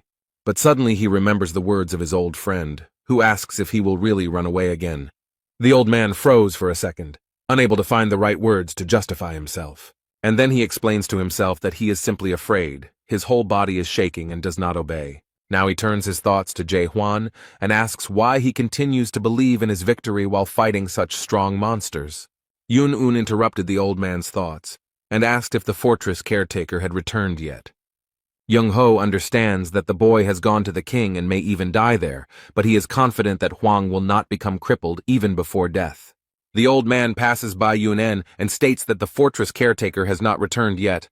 He reaches for his sword and wants to pull it out of the ground where it is stuck. He easily draws his weapon and declares that, despite everything, they have not lost yet. The Lightning King tries to get up from the ground and realizes what is about to happen, and he wants to take part in it too. Even though all of these guys have suffered serious injuries, they stand up together with Young-ho and declare that they can still fight. The monarch is amazed, because he showed them such power that should have broken their fighting spirit, but they still have the strength to fight. He thought they had no right to even look at him, but then he realized that in their eyes, there was a greatness that only those who are able to choose their own destiny have. These guys are not monarchs, but there is nobility, honor, and dignity in their eyes. Such people are not at all embarrassed by the status of their opponent. By this they seem to be declaring that there are no monarchs, and if all those awakened in the tower are like this, then they can be sold to the depths. Yun-hun himself turns to his subordinate and briefly explains that they are changing the plan. He looks at these people and orders to kill all the awakened present here, but he adds that only the tower and the product need to be left, and he doesn't need the rest. The monarch declares that it is time to put an end to all this, so the huge monster opens its mouth and prepares to attack. The men do not try to hide. They stand strong and brave, naked, one after the other. Suddenly, as if out of nowhere, another powerful red energy appeared. She took on the monarch's attack and tries to save the people it was aimed at, and she successfully manages to defeat her opponent. Sam Yun-hung is surprised because he does not understand what is going on. Serena and the others are frightened by the explosion and try to dodge it. The monarch smiles slyly and already sees who did it and is even happy about it. Jae-hwan stands proudly in front of him. Now everything will definitely be completely different. The guy is very sorry that he came so late, but he will try to correct the situation. His friends and all the inhabitants of Gorgon are very surprised and happy to see their fortress caretaker. He thanks everyone who managed to survive for so long, but now asks them to run away from here as far as possible. The monarch asks in surprise if he is the caretaker of the fortress. The guy doesn't seem to impress him. He considers him a ragamuffin. He even feels sorry that he did so much work for this. The foul energy swirling around him is the king's footprints. Sam Young-hun finds it surprising that the catastrophe left him alive. Perhaps the horror has become obsolete. He can't believe that the man the entire House of Representatives has so much faith in looks so miserable. Other monarchs ask with disappointment whether this is what they came so far for. The 5th Lieutenant General of the 9th Region, the monarch of the Black Sky, Mihata, believes that they have been deceived, and next to him stands Gray, the 6th Lieutenant General of the 9th Region. Yun Yuha himself doesn't understand why they came here at all, whether it was worth it. Yun-hong himself reassures and explains that all of this was simply a necessity, and it will pay off. He thinks that the creature that prevents them from going down into the depths and taking the fruits is the king of disasters. But if they do not open the gates voluntarily, then they will have to open the gates by brute force. The protagonist is tired of standing around doing nothing. He uses his power and asks if they will continue to communicate for a long time. Suddenly, everything around is filled with red, and the main character invites them into his world. Nok Myung-jongdo studied all this carefully and found this world very interesting for himself. He seems to like it, and the Emerald Beetle notes that it is a rather unique way of looking at the world. The monarchs argue about what this large eye might mean. Maybe it is watching the first horror, or maybe it is an older brother watching over them. Another monarch finds this world eerie and thinks that no matter how unique it is still empty inside. Young Ho is worried and doesn't understand what Hwang is planning since he is not yet strong enough to fight the lieutenant general. So this man is convinced that the guy must have some kind of plan. He couldn't have acted so short-sightedly. The monarch noted that such a view of the world is rare, but he is still far from people with a breakthrough. He smiles slyly and asks if this is all that the fortress caretaker is capable of. The protagonist notes that he can, of course, do more and is ready to demonstrate it. So he goes on the offensive. He armed himself with his newly acquired sword and was confident that he would succeed.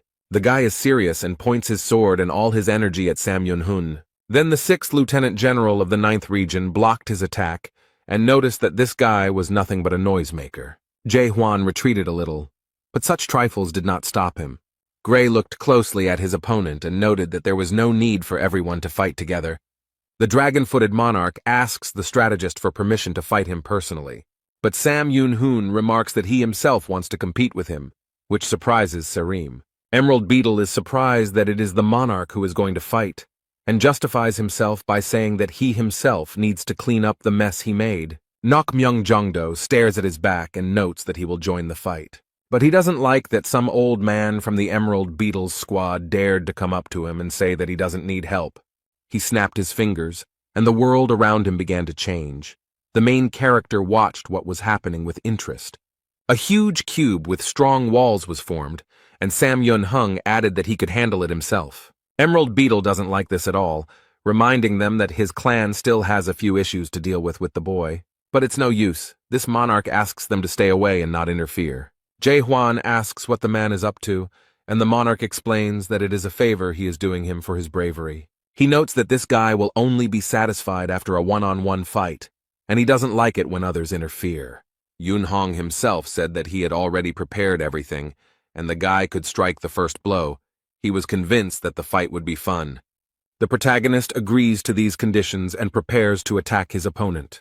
The guy is confident in his abilities, and notes that this will be the last stupidity that this monarch will commit. The man was shocked to see the attack and asked if the boy had something hidden up his sleeve. Hwang has gotten closer to his opponent, but he still doesn't think it's enough. He easily blocks all of his attacks and notes that he has seen many awakened ones over the past 6 months. Many of them were at stage 3, but there were also geniuses who managed to reach stage 4. The main character tries his best to repel all attacks, but it is quite difficult for him. Yun-hong himself is even a little surprised by the strength this guy possesses, because he expected more from him. Jae-hwan turned out to be the weakest of all the level 4 awakened he had encountered. The main character believes that this enemy is very strong, and Sam Yun-garam is no match for him. Although Sam Yun-garam was somewhere around the level of a lieutenant general, the fact that this man was much stronger worried the boy a little. They use the power of the same system, but Sam Yun-hun is clearly much stronger. None of his punches or attacks work against his opponent, but the guy doesn't give up.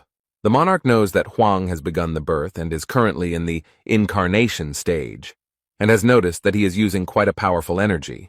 Men used his power again and created a huge, evil, fanged beast. The main character does not waste time and immediately attacks this creature in order to get rid of it as quickly as possible. This beast also attacks, and it is difficult for the boy to stand and withstand this furious pressure. But he still manages to neutralize this attack and not be harmed by it.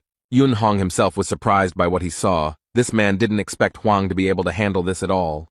The walls of the cube shook from his impact, and an explosion occurred that was felt even by those who were outside these walls. The divine doctor is scared. He is very worried about the boy. Jae-hwan has already become like family to him. Monarchs from the outside are surprised by such tricks. They consider it fantastic. Meanwhile, a fog has risen inside the cube. hiding Huang, and the monarch now understands how he managed to defeat Garam. And then he adds that the fortress commander is mistaken if he thinks that Sam Yunhun and Haram are on the same level. The monarch believes that Huang is naive in thinking that he has already received everything after the birth began. The opponent suggests finishing and then asks if the guy wants to show anything else. The main character does not understand what this man is trying to achieve, because if he wanted to kill him, he would have done it a long time ago. The monarch smiles sarcastically and remarks that this guy is smarter than he looks, and then he offers the guy to move to the 9th region and take the Tower of Awakening with him. The protagonist asks what will happen if he refuses, but just in case, the rival has prepared something for him. Yun Hong himself snapped his fingers, wondering if the boy would be able to refuse what he was about to show him. Various blue circles appear above the boy's head, changing the space again. A large screen appeared, showing the monarch's office and items from his collection. Jae Hwan was shocked to see this. He couldn't believe there were computers there. The monarch smiles and remarks that the boy seems to be familiar with these items, but the gift he has prepared for him is much better. And what the boy saw next surprised him so much that he froze and couldn't even move. He saw his body lying on the ground, chained in this madman's office. Yun Hong himself offers the protagonist a chance to regain the life he once lost. This cunning man asks if the boy misses his old life. The monarch promises that the boy will be able to return to him, and will even award him the rank of lieutenant general. But that's not all. He continues to seduce the main character and offers her more. The city where the boy lived and the very store where he bought groceries appear on the screen. It is a carefree city where people can walk freely and children can have fun. Yunhoon himself promises that he can give Huan back all the time he lost, and the life he could have lived peacefully on Earth. The guy is very sorry that he lost everything, but boldly declares that he will not return. The monarch had no doubt that the boy would answer exactly like that, because, apparently, Huang was one of those who would never return to his roots. The main character finds it strange that this man already understands everything, but still tries to negotiate. The man explains that he is not suggesting that the boy return at all, because the horror he experienced here will not go away. So, what's the point of going back? Because even if he did, he still wouldn't be able to get rid of all the scars, and it's not necessary. All these scars helped Huang become who he is today. All these wounds are a part of him. The monarch wonders if this is why Huang always prefers to live in the present and not return to the past. It is obvious that the guy wants to return not the past, but the present, which he lost. But Sam Young-hoon wonders if this place is the real and genuine place he dreams of. The monarch is absolutely convinced that this place simply cannot be this young man's reality. He wants to show the boy the time in which he deserves to live, the present, which he lost against his will. The protagonist sees a memory of his mother reading him a book about the Little Prince. It is simply impossible to understand where the monarch got this memory from, how it fell into his hands. Jae Hwan can't hold back his tears. He misses his mother so much time has passed, but the pain hasn't subsided. Yun Hong himself promises that if the boy becomes the Lieutenant General of Region 9, he will be able to go out into the world where there are still people dear to him whenever he wants.